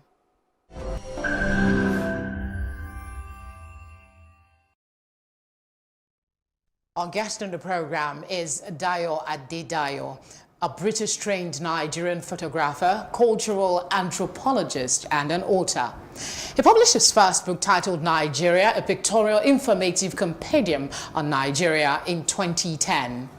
A centenary edition of Monopoly Nigeria by Best Man Games, released into the market in 2014, had 98% of pictures from Adedayo's archives. So also all the pictures on display at the presidential wing of the Nnamdi Azikiwe International Airport, Abuja. This Nigerian was a member of the Nigeria Board on Technical Education, charged in 2012 to look into setting up photography as a course in Nigerian polytechnics. Interestingly, all the watermarked images on the Nigerian e-passport is his handiwork. He is also an external examiner at Auchi Polytechnic, among many other responsibilities. He graces us with his presence for an interview in our studios. Thank you very much for joining us. Oh, thank you for having me. Have you always known you wanted to be a photographer? You are extremely good at it. Oh, thank you. It's not something I knew I would do. Okay. I was trained as an agricultural, extension worker. Oh, really? Yes, and but I've been in photography from the age of 18. And what happened? Life, when it rains, you look at the rainbow. And at the end of the day, it's something I find myself, something I'm at peace with myself. But it all boils down to being a shy person. Oh, you don't look shy. You know, I love to be behind the camera. So that takes away me having a conversation with anybody. Just taking pictures. And okay, tell us a bit about your work. I can see you have some new works already. Tell us about what you do. At the moment, I'm very much into documenting Nigeria. I don't want to say documentary. Okay. Documenting Nigeria. I've taken it as a personal project. You already have some work done on Nigeria. You visited how many states already? I've visited all the states, 774 local governments. And documented everything. And at the moment, I have over 4 million images on Nigeria. And having said that, I'm going back to each of the states again to have a comprehensive images. As of today, I have about 4 books on, 4 states under my wing. There is nothing you will mention in Rivers State, Lagos State, Ogun State, Borno State.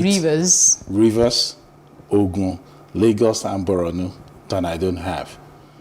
Okay. Everything, landmark, historical, monuments, everything I've captured. Of course, things are changing, the landscape is changing as well.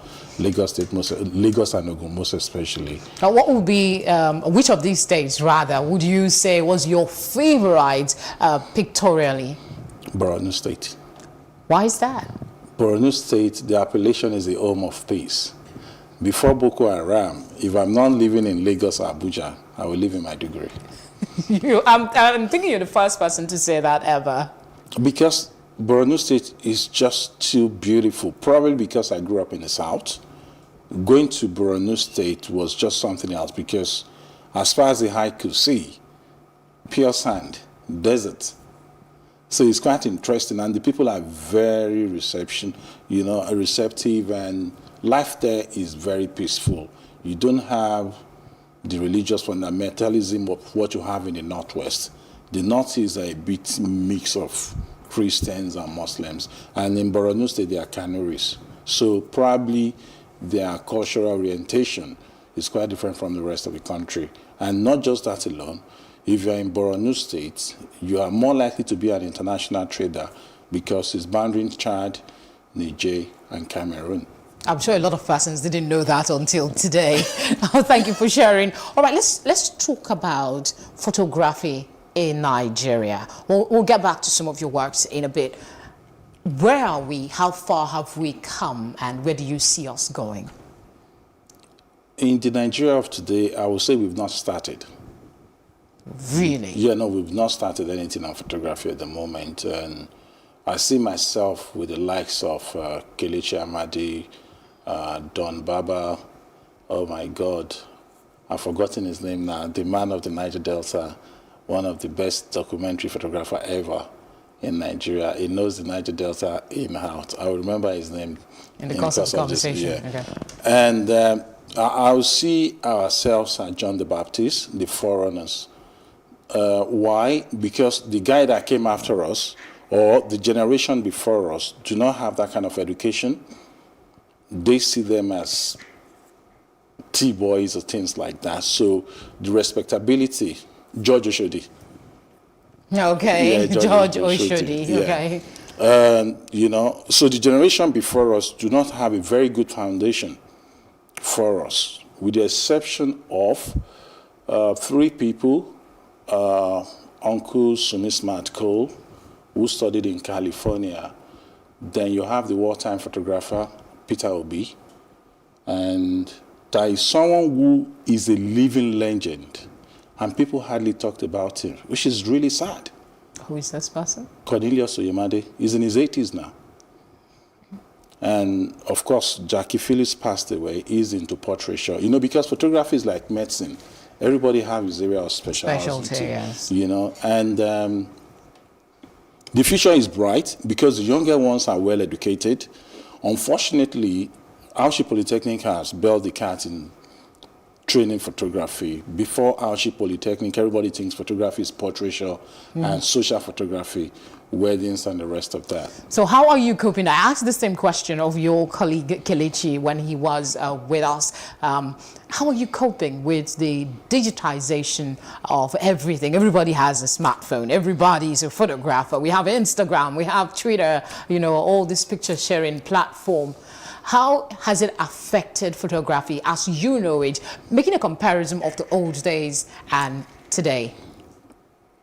In terms of creativity, we are not getting better photographers today because even your mobile phones will take pictures that you will just drop your jaw. In a way, digitalization is killing the profession.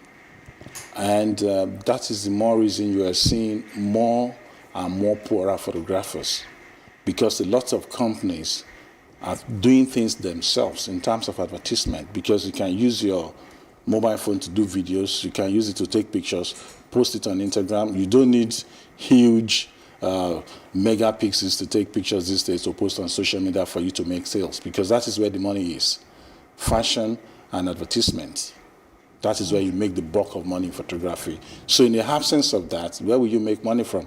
Because social photography is not something you can rely on, because if you don't work tomorrow, the next tomorrow, you are dead. But Kelechi seems to share a different opinion when it comes to the effect of digitalization on photography today. He seems to believe that it has actually amplified the quality of work that real photographers like yourself do. No. Not the camera itself. Okay. It's post-production. Okay. Post-production is easy because you have computers which are faster, and lots of softwares are in the market that you can use to manipulate images. In those days, pre-1990, virtually everything is manual. You need to buy different films if you are going into the field, ISO from 100 to 800. But these days, with just one tool, you can change your ISO from 50, even 25 ISO to 6400 to shoot. But in those days, those things are not there. One is for you to shoot, and the other thing is post-production. So in post-production, a lot of things is just like video. When you are editing, you can add a lot of effects and stuff. Yes. So digitalization has enhanced that. But in terms of the quality of work that has been produced through the camera, not much. The best pictures ever were all taken on manuals. And today, a lot of professionals in Europe and North America are going back to films. Long term, what will be the effect on this, on photography as we know it? There is a saying that you have to change with time. Nothing is constant. What will happen is, even though when photography came, artists in those days said, oh, it's going to kill your business. Because now you can get an instant picture instead of sitting down for hours for someone to paint you. It can only get better. More people will be drawn into it, but there will be less and less photographers in court. Because if you have your mobile phone and you can take very fantastic pictures, what's the point of going to the studio to photograph, to take pictures with your family? Because you can as well, a 2-3-year-old can now take pictures. Tell us about this book that you have. And that is the beauty of going beyond the lens. My take is you have to go beyond the lens. This is Yoruba Proverbs. Oh. And since the history, since the creation, or since the existence of the Yoruba race, nobody has ever produced this. Really? Because now I'm taking pictures to illustrate a proverb. What you usually see before now are illustrations. But it takes a lot of depth, a lot of thinking for you to see an image and now adapt it. You see photography, but in another way. I mean, if you are not Yoruba, or even if you are Yoruba, you see the picture, you read the proverb, the translation. It's much easier for you to go with. I always wanted to learn Yoruba language. Just like I wanted to learn the Hausa and Igbo, so I won't be lost wherever I find myself in Nigeria. And then you find Ogun State as well. Oh. All right, so this is a snapshot of Ogun State. There's another one that I'm working on, which is very comprehensive, about 500 pages. So whatever you're looking for in Ogun State will be in that book. Pictorially, this is just pictures, and it tells you a bit of story on the state itself. So what are we expecting? You alluded to a lot of work in the pipeline. You still want to amplify what you've done in states across the country. So let's say in the next couple of years, what should we be expecting from you? You should be getting more states, and I'm working on Nigeria 3.0, which should be the end of the 1.0, 2.0 series. It's going to weigh about 50 kg, just like a bag of cement. And every local government in this country will feature in that book. The reason is, if we don't advertise ourselves, nobody is going to advertise us. Is there support from government, and how do you manage it with family life? Because you practically have to be somewhere at every time. I've been very lucky all my life. Some of my very deep religious friends will say I'm blessed. To have a wife that understands me, that's what I do. I don't have any other business. I'm useless once to take me out of photography. But God has been very kind to me. It's not as difficult as people think it is, because I might go away for a month, for 2 months, then for the rest of because I only work once a year, for the rest of the year, I'm home. What's the market, rather, for these? Do you have people really patronizing your work once it is completed? Like I said, God has been very kind to me. All my books all been sold out, and as a rule, I don't reprint. Okay, why is that? It's a work of art. It's not biscuits that you just buy, run out, go to the factory and reproduce. So you'll be lucky to have a part of me with you, because a lot of thinking has gone into it. I do the design, everything by myself. I have people to edit. You know, it's not your run of the mill to say, okay, I self-publish as well. You know, so it's something I really handled personally. All my books has always been sold out. Post-COVID-19, what kind of pictures do you see you would be taking? I started on a documentary because we had similar experience between 1918 and 1920. I've read a lot about it, just text, but no images, aside from the one from Spain in a big hospital, grainy black and white pictures. I've taken some images of Lagos that it might never happen again in another 100 years. That you see Lagos as empty as nobody. It is just unbelievable. And I hope to go back to the same spot, same time, and just document that. So in another 100 years, when we are long gone, those are the images that people will see that, oh, at this point in time when they have coronavirus in the year 2020, this is how the city looked like then. You know, and for me, I'm just trying to document our civilization, because at the end of the day, I'm taking pictures today. Tomorrow is no longer a picture. It's history. It's now a document that you can use in a court of law. It's history, and you cannot rewrite it.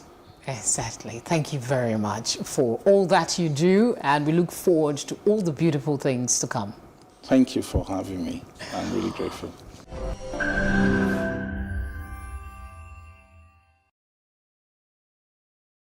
And that's our conversation for today. I hope you enjoyed it. I hope you got an idea of how beautiful this country truly is. More conversations like this here on Plus TV Africa. Do take care of yourself, and I will see you soon enough.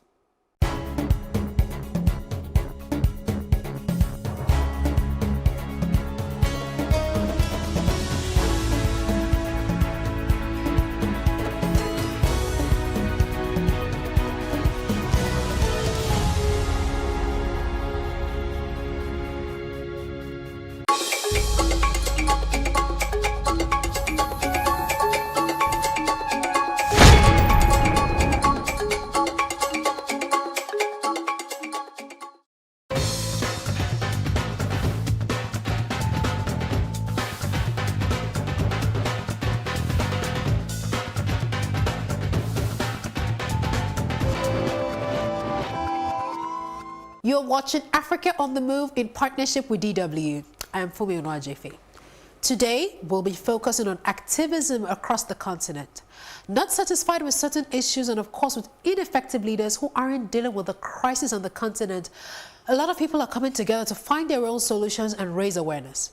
We start in Rwanda, where Freddie and Kayla have set up Media for the Deaf. Let's find out what that's about.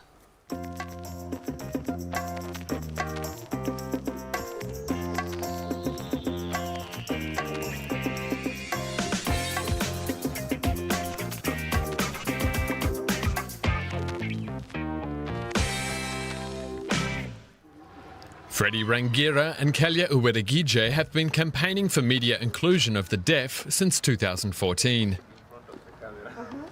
According to the latest census, there are more than 30,000 people with hearing disorders in Rwanda. Yet few in the broader public are aware of the challenges that come with deafness. The deaf community is among us the marginalized into even the disability movement. They are the one who are more marginalized than others. The idea to launch Media for the Deaf came from a research project on how the media serves disabled people. The findings were alarming. With only one news program available in sign language, deaf people in Rwanda have extremely limited access to information. After the recommendation I got, I said, what is my contribution or my solution to that problem that they are facing as someone who studied journalism and communication. Today, the media team is preparing for the next video shoot for their #SignYourName campaign. Diane Gashumba, the Minister of Gender and Family Promotion, has agreed to participate. The two activists were inspired by the success of the recent Ice Bucket Challenge on social media. I thought it would be easy, but it was difficult. but I was supported, and it was good. It was a good experience. The minister also promised further support for the team and their initiative down the track. 48 celebrities have already taken part, among them local artists, athletes and actors.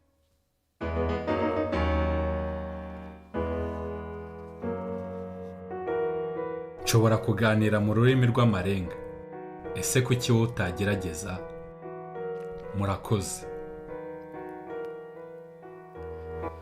The group recently won a Young Rwandan Achievers Award for their efforts. Freddie is proud that all their work and commitment has been recognized. And this is Keria in between receiving the award. On the left, it's the First Lady of Rwanda, Madame Jeannette Kagame, and Honorable Minister of Youth and ICT. This came at the right moment because it gave us the spirit of going on doing more of the advocacy work we are doing. Media for the Deaf also plans to offer sign language workshops for journalists, as well as media training for deaf people. A difficult task because the young organisation is still struggling financially. So far, the 9 board members have had to pay all expenses out of their own pockets. But their success proves that good ideas don't need much to grow. We challenge you.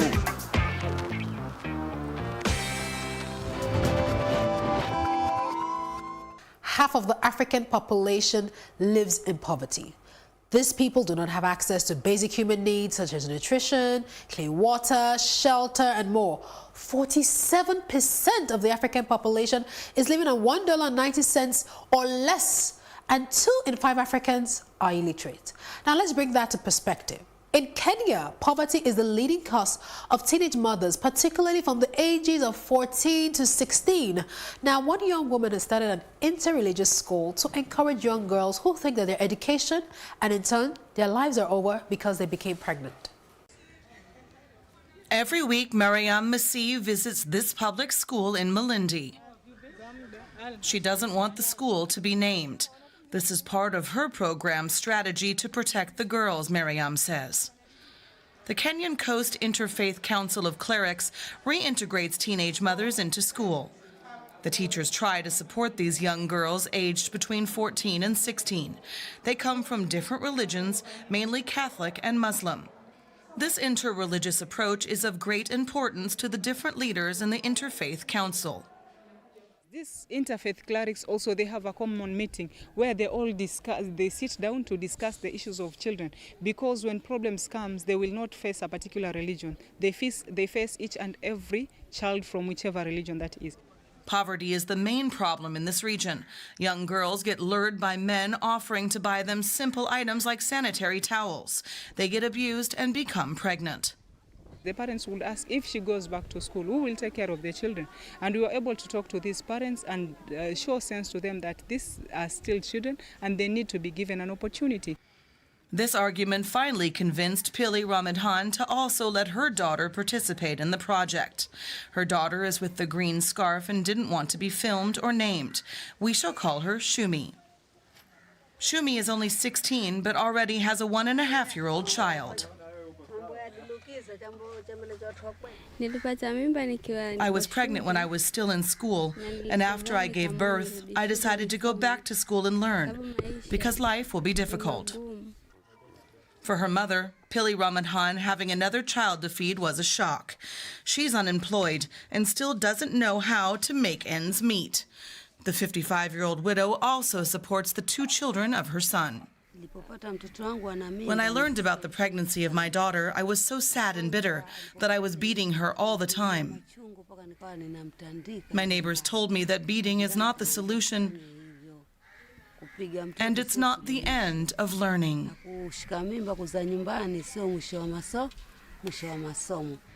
Mariam Masih visits one of the girls who has landed on her feet despite her early pregnancy.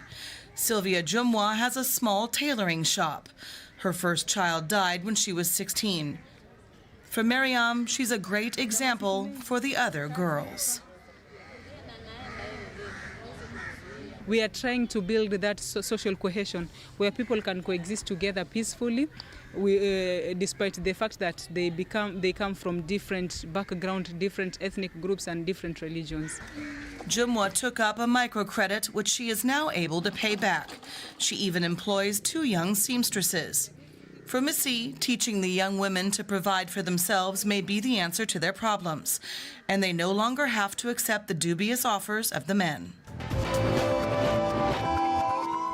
From pregnant school children to street children, Isaac Peter is trying in his own little way to take children off the streets. Victor Brown's stage name is T1.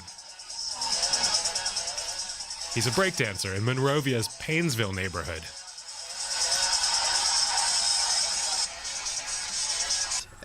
Thanks to the help of Isaac Peters, T1 is now about to go to school. I was always trying to find a way to go to school, and luckily I met him. He told me he could help me start school, and he encouraged me with my dancing. He said I should dance at school to motivate my friends outside who are not educated to attend school.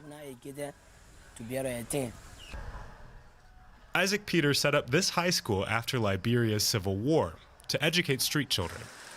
But he's been struggling to keep the school up and running. Financial problems mean it's hard to maintain the buildings. There are about 20 teachers for nearly 2,000 children, but only half of the pupils pay fees. Others, like Victor, rely on Isaac's scholarship program, co-financed by the other children.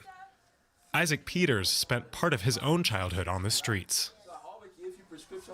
Living the streets as a child at a time enabled me to secure a good future. And securing the good future is one thing, but it's also helped me to impact the lives of other people. And the street life also gave me an idea on how it looked like to be out there sleeping on the market tables. After classes, Isaac often heads to the local cemetery where his runaway son Cyrus hangs out. I feel that I'm obligated to him to transform his life from the grave to someone who will make a difference in life. Cyrus used to live with Isaac, but then he started stealing and turned violent. The passion that I have to help many of our children, especially war-affected children and children from the ghetto, I go into the graveyard and take these children from there. Isaac couldn't find Cyrus today, so he talks to the other boys. If you want to become a mechanic, we can strike the deed. If you want to become a carpenter, we can strike the deed. If you want to become a plumber, we can strike the deed. Let's meet. At night, Monrovia is a vibrant city. It's the first time in a long time that Isaac Peters has been able to check out some of the city's clubs. Victor Brown, aka T1, is performing tonight at a dance club where many of Monrovia's street kids go to blow off steam. Some also come here to convince other people to join Isaac Peters High School. But for now, Isaac insists T1 should just concentrate on entertaining his fans.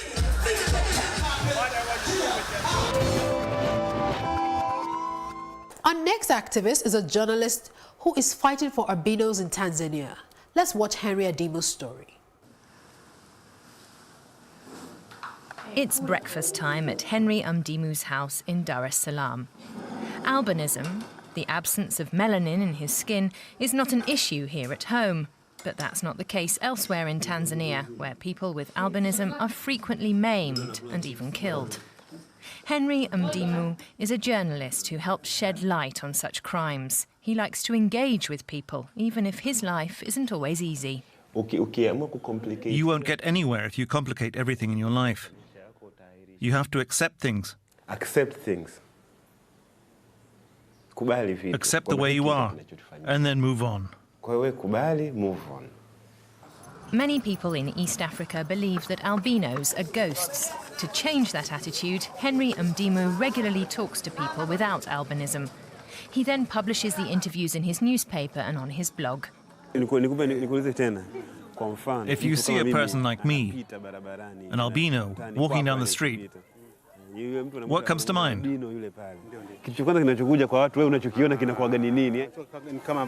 Some people see albinos as a way of making money. But to me, you are like any other human being. For over a decade, Under the Same Sun has been fighting for the rights of albinos in Tanzania.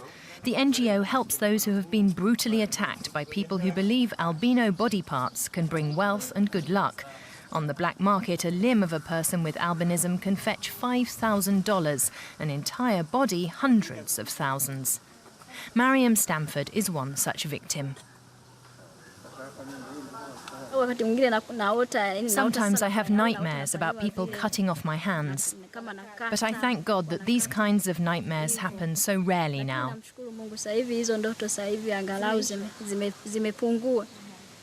Her assailants have never been prosecuted. Crimes against people with albinism are often not fully investigated. That's why Henry Umdimu is working to increase awareness, one person at a time. I'm trying to convince people to change their minds and be heroes in their societies. Change their mindset, being the heroes in society.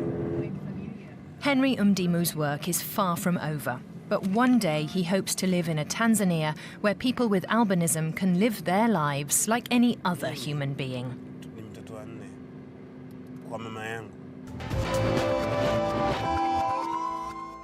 Corruption, corruption, corruption. It's not just a buzzword in Africa, it's the reality we live in, and it affects all spheres of our lives. Jonathan Idoma in Liberia is speaking against corruption in the education sector.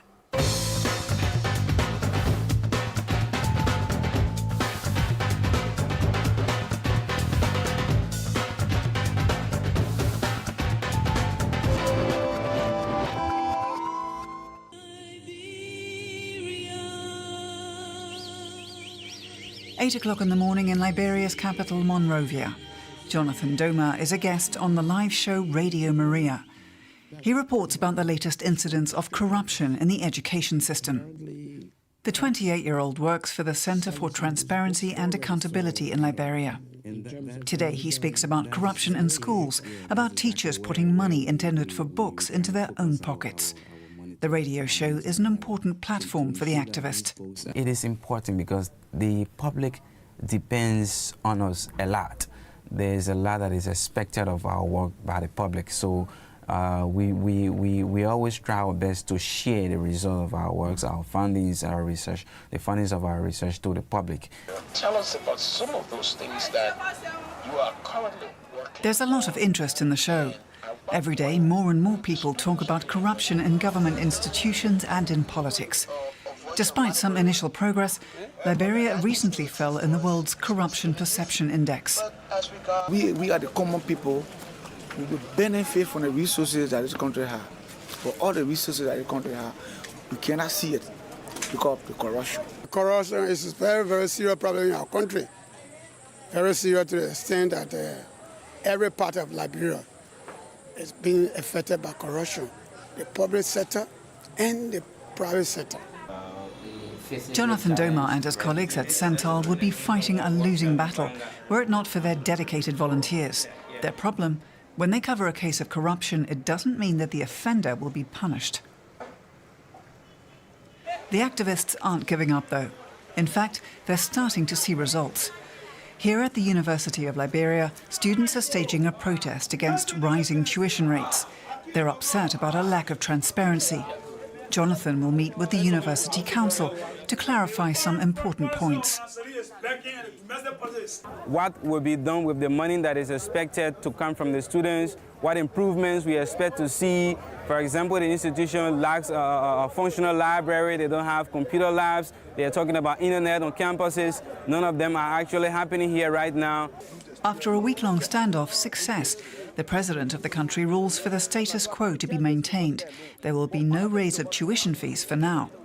More importantly, though, it's a good sign for Liberia, says Jonathan Doma, that more and more young people are stepping up to ask difficult questions. Radio is intimate, it's direct, It's human, and that's why our next activist is using the medium to push his cause. These are now victims of a terror drill. Okay. Remember, the word terror comes before the drill. So in the drill, all the way to the government, how is Uhuru reacting where he is? In his country, one person, broadcaster. Mbona umengoja that long? Sina kwa mse kuna mtu alichoka maji. Ama popa likamna. Unaekelewa ati unaekelewa kila. We finally identified the programming that relates to the youth and fully represent. And I remember the theme that I had in that change is that now I'm going now to create a radio that is a friend. A different radio that is not Mr. Know-it-all, whereby the hosts are assumed knowledgeable and knows. I want to create a radio that can also learn from people. Conversation iendelee, tuchanuane tukiwa mayuti. Na Ghetto Radio 89.5. Unajua huko hata nishapata mrembo. Nataka kupanda mbegu huko Kataka. Haru Ghetto Radio. Pirokti na kukua na sikupoa. Nikakuja paka hapa. Ule nilikujanga hapa. Nikakuja nikafanyiwa interview. Kufanyiwa interview sasa. Siku ingia mara hiyo siku kuwa presenter hiyo siku. Nikaenda nikamaliza wiki kama moja kwa street. Sonko wetu maji akanitumania.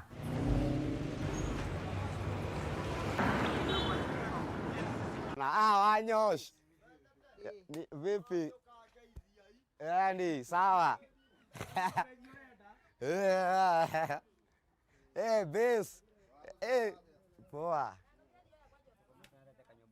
Kanyumba karia twakoma no yona ne okite ngamuhe kiraro ka ngui. Aria twendaga kunyitirwo nawe. Ghetto Radio tu nilikuwa tu naisikianga hivyo, saa zingine nilikuwa tu nafungulia Ghetto Radio nasikia marege nikiwa mtaani. Unajua masafara wengi wanapenda Ghetto Radio juu wakati uko pale mtaani ukiweka Ghetto Radio unasikia po ukisikia rege hata kama huna kaki.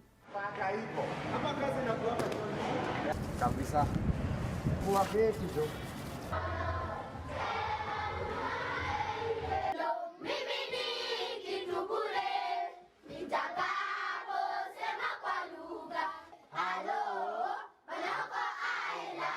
The experiences you could talk of are unheard of, unwritten stories are unheard of. The real experience. Yes, you know somebody is a street boy, so probably most people know the worst you know is Gulu na kulala nje. The beat everyone will know generally. But now when you start to talk, you'll find a lot of issues going on there. But those issues were unbroadcasted. So what will you be fighting and pushing for this week in your own sphere?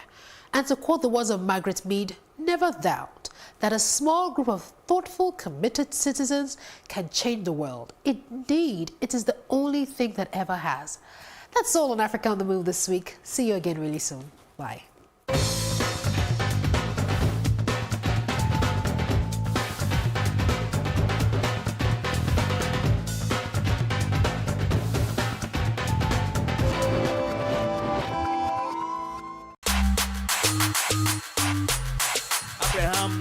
You are one family. There's no doing all this sport in Nigeria. See how your body just dripping diamond.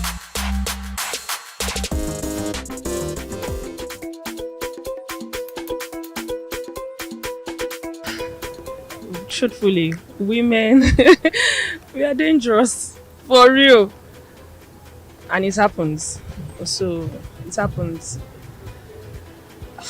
It's a hard one, for real, but it happens. That's all I know. Well, from what we've been hearing, it happens maybe sometimes. I won't say it's right.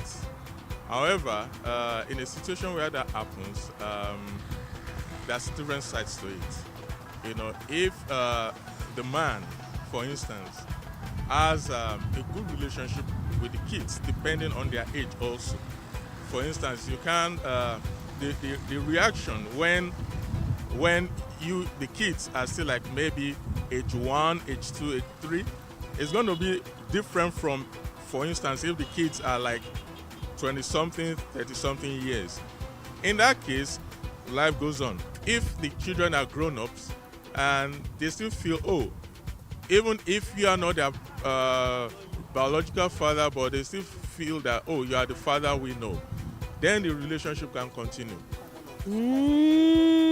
It's strange as it is, as it sounds, and whatever around it, everything for me is strange.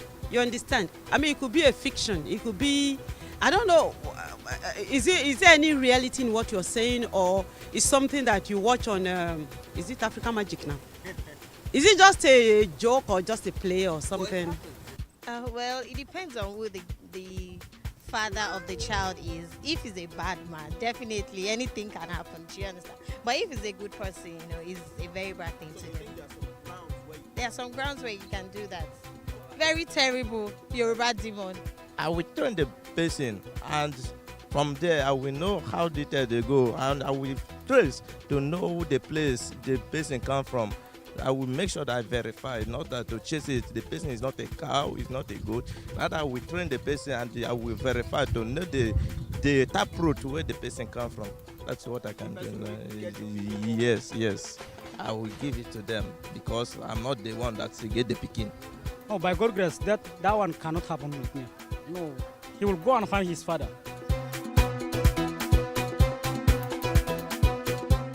I will do a DNA test before I leave the hospital, personally. Yes. You will do it? I will. But you are the one that carried it. You know me, if you change picking for hospital now. Oh, okay. So I will, personally. Okay, because of the... anything can happen. Yes, our healthcare system is messed up for real. Like, you can't trust even the doctor, the nurses. Truthfully, before I used to have this notion that if you come to me with that, we are done. After you get the results. But thinking about it now, I doubt if I'll be offended. Before you go in to marry a lady, you must first of all know who the lady is or who the man is. You know, because if the person you are going with has been an untruthful person from the beginning, you get, you know, so every other thing you build on that is going to fail. You know, but if there have been trust from the beginning, or more like, if you are sure of who you are dealing with, then I don't think there should be need for paternity test. Abraham, you are one family. There's no doing this sport in Nigeria. See how your body just dripping diamond. Hey, what's up, guys? You're welcome to another edition of Plus Event, and I remain your host, Ifeoluwa Oshuke. Your absence isn't an excuse anymore, as Plus Events is all you need, as we bring you the glitz, the glamour, and loads of fun. Oh, definitely. No question. He's a living legend.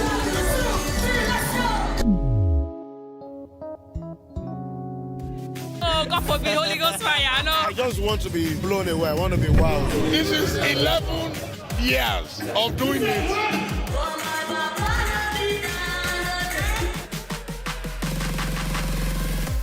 I'm surrounded by so much positivity.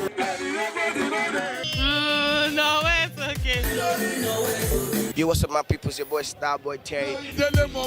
You're watching Plus Event on Plus TV. Stay glued to Plus TV Africa every Saturday and Sunday, 4:30 p.m. West African time.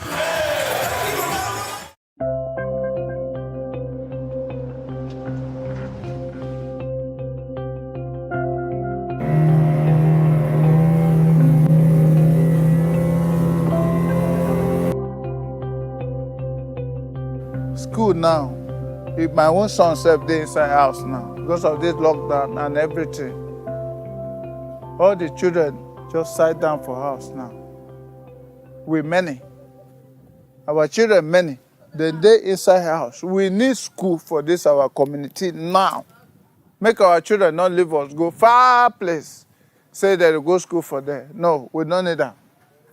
Make the school come here. So nothing for this Ogogoro community. We don't fight for this thing for a long time.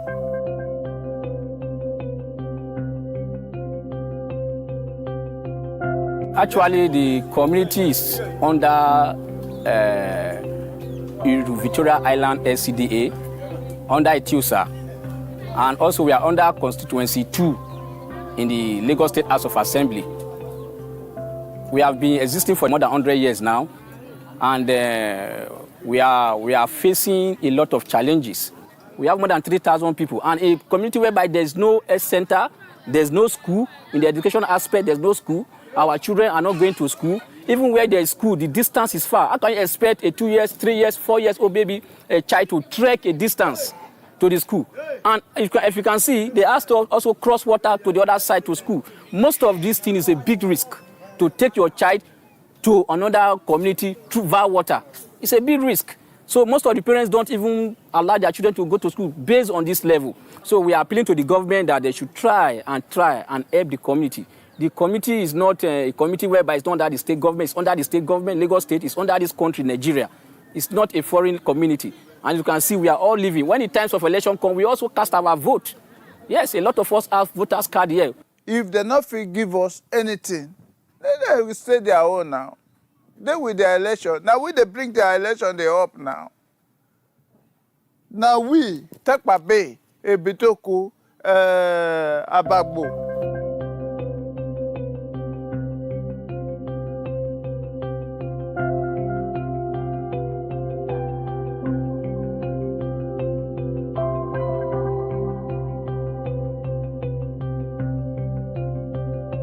Children dey here well. Children dey here, no school at all. No any school for here. Make government can't do better school for here. I get 4 children, now 2 they go, now 2 don't go. Why 2 they go, why 2 no they go? And at school no dey now. All these children, they know, we don't have, that's why I say we don't have better school here. No school. If we go today, tomorrow, no, that's why we say school day. They for no sit down for house like this. I beg, we beg the government, may they help us come build school here. So many of these our children, they may they come up for house.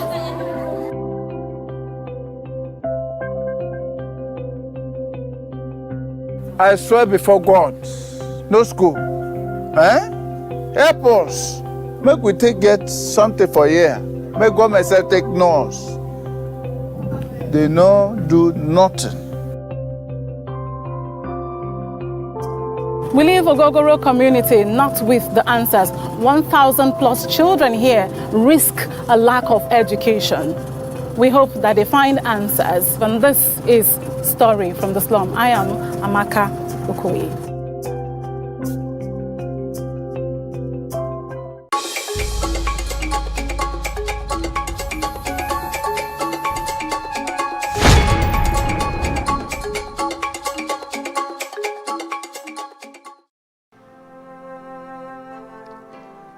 Death in a family is always sad. Death of a breadwinner with a wife and children is even more so. Around the world, the death of a spouse in most cases bring up challenges that often undermine the quality of life of those left behind. For women, the world calls them widows.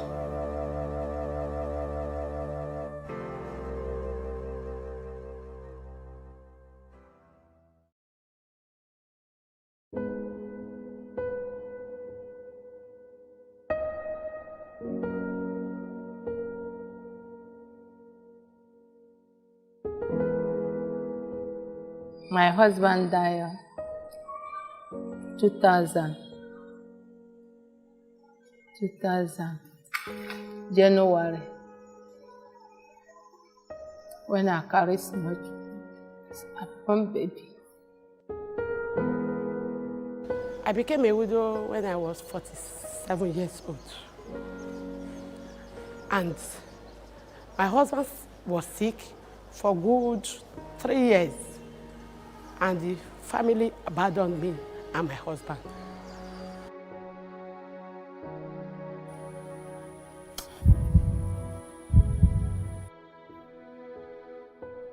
The family reject us. Nobody out of us. The family reject us. They reject my children. Nobody. I have to struggle.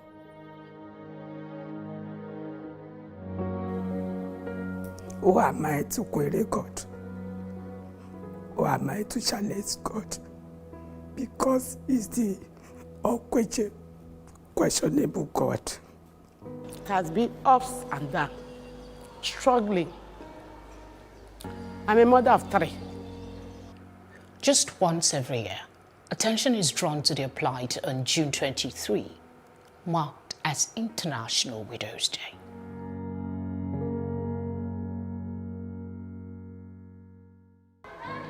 People will neglect you. People will reject you. Some people, before they will render help to you, they want to take you to bed. There are some words that they will say to a widow that will injure that widow's mind, that will make the widow to think back and say, I tell them not to rely on any man. Don't just believe that your get friend. Don't just believe your family people are there. If I call some of my husband's friends, the people that I think that they can be of help for me, you see that they will disappoint me at the end of the day, and they will turn it another way around and be looking for a way to take advantage of me because I am a widow. Being a single parent is terrible, very, very terrible. I didn't even pray it for my worst enemy. When your husband is there, you look as if you have an umbrella that covers you. You have respect. But when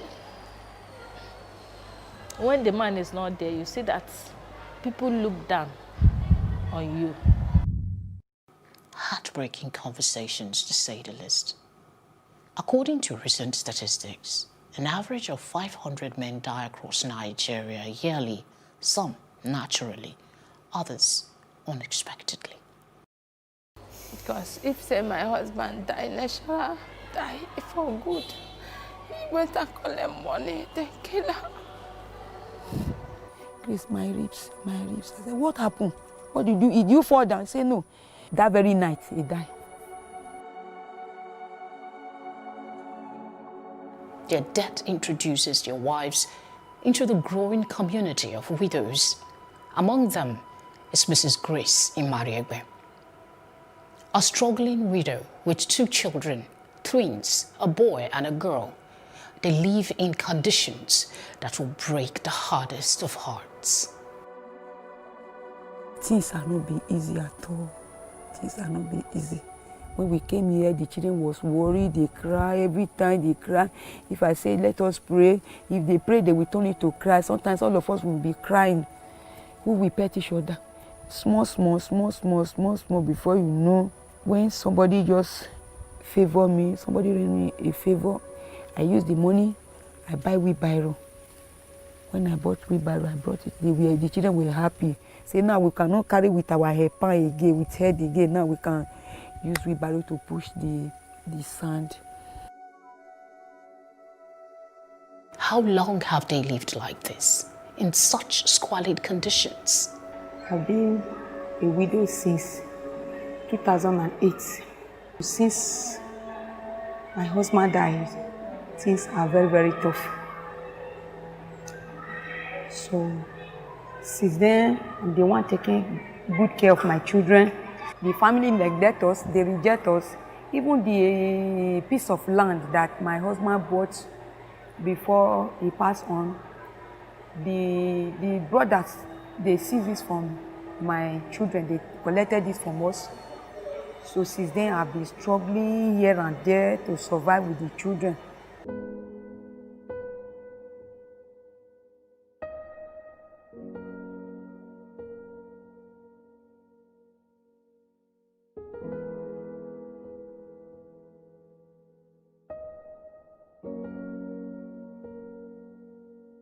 We are not going to school in this place. Then my mom said that we should stay at home, that we should be praying, that God should send somebody that should take us to school.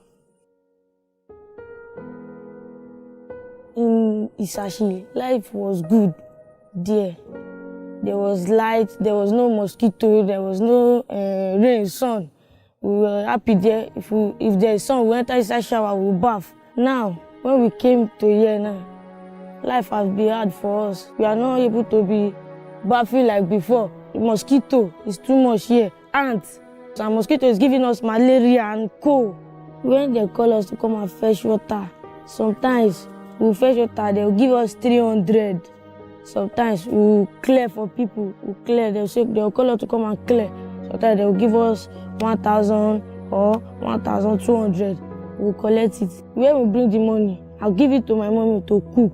When there is no food, we'll use it and buy small things, then we'll use it and eat. How did it all happen?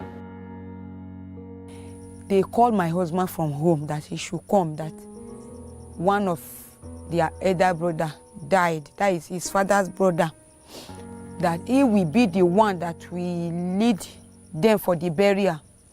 That is how all of us prepare. So my husband came, Grace, my ribs. I said, what happened?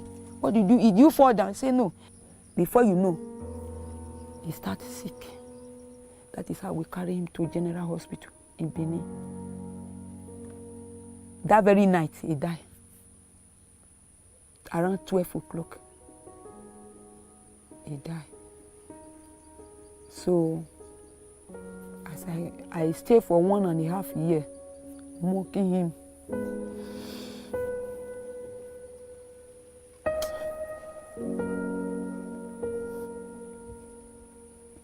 The family reject us. Nobody has of us.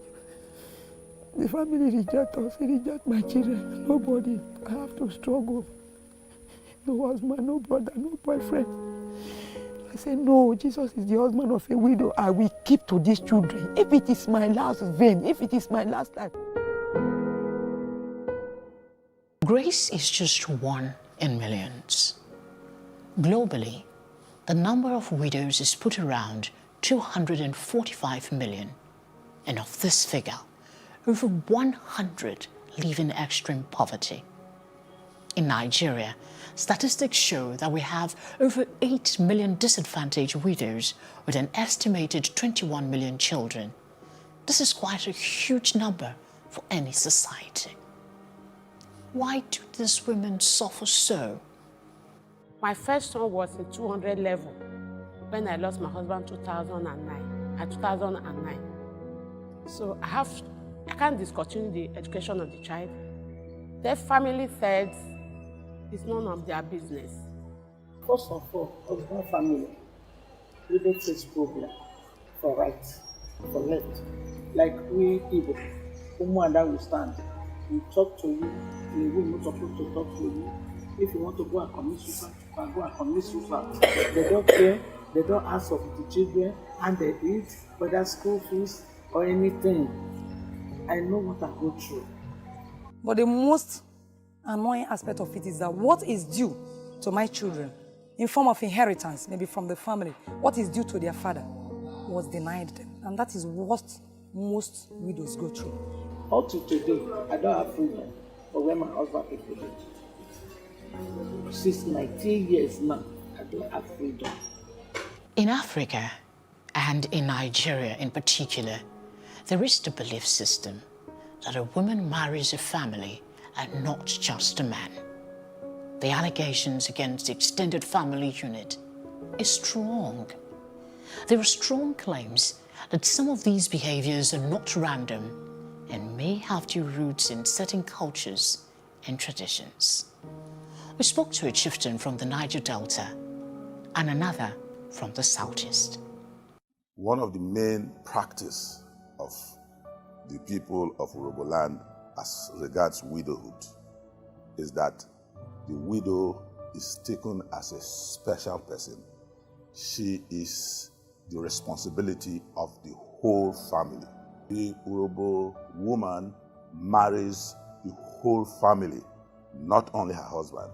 That's why my senior brother cannot ask me, say, how is your wife? He will say, how is our wife? So the woman is a mother in the family and a wife to everyone in the family. For that reason, if she loses her direct husband, the rest of the family becomes her husband. When a woman becomes a widow, traditionally, she has to bury her husband, mourn her husband for a minimum of 6 months. And within that 6 months, the woman has to wear the mourning cloth. She's supposed to shave her hair as a mark of respect for the husband. Then after the mourning period, there comes some questions and answers.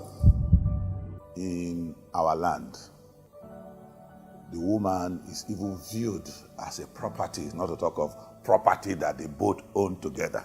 So the properties that the husband owns with the wife are assumed to be the man's properties. And if the man did not leave a will, I'm talking of current practices now, if the man did not leave a will, even if you go to court, the court will award something to the family.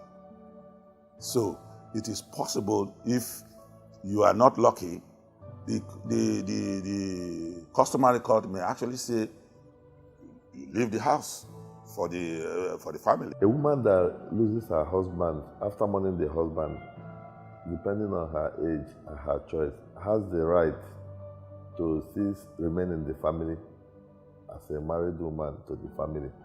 They will give her a knife and say, among the male brothers in the family, anybody she gives the knife means that person will take over the position of the husband. Asking the woman to marry a member of the family is still on till tomorrow. She is appointed and given to a member of the family to look after in great details. In fact, in marriage, so someone in the family has to marry her. If she does not want to marry, everything is handled amicably. She is asked, what is your choice? What do you want to do? And she says, I don't want to marry any member of this family. Okay. So she is allowed to go. But if there is a young man within the family who showed serious interest in her, and she kind of snubs him, that member of the family can create a lot of confusion for her. And it can get to the extent where she will be asked to leave the family. Then she must return the dowry. But usually it is a token that is returned. Just a token, not the whole dowry. Shaving of head is like a respect. It's mark of respect for the husband, you know. But it's still in practice, and the people that normally do it are the Omo adults. But it's not as if you will be forced to do it, but they know it's the tradition. During the sharing, because that's the other part of the culture, the woman is shared along with the properties of the man. During the sharing, most of it will be given to the children, but some will be given to other members of the family. In fact, in most cases, if your father was old and he had young wives, one of the children of the man will be made to marry the young wives of the late father. I think that practice is not good.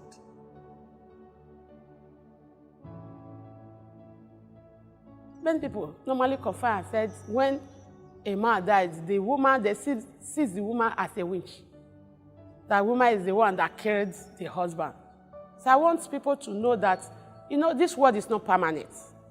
Like now, if they accuse the woman of killing the husband, in my place, they will ask you, they administer an oath to you. We are not God. Vengeance is left for God. The oath taking is like convincing the community or your accusers that I did not kill this man, I did not have hand in the death of this man. It doesn't mean whether you have hand or you don't have hand. Nobody has the work to do to determine whether you have hand in the death or not. You are a witch, you kill your husband, you can stay there and suffer. Nobody will do anything about you. But if it is a serious case in which people actually believe strongly, they will ask her to take all kinds of oaths,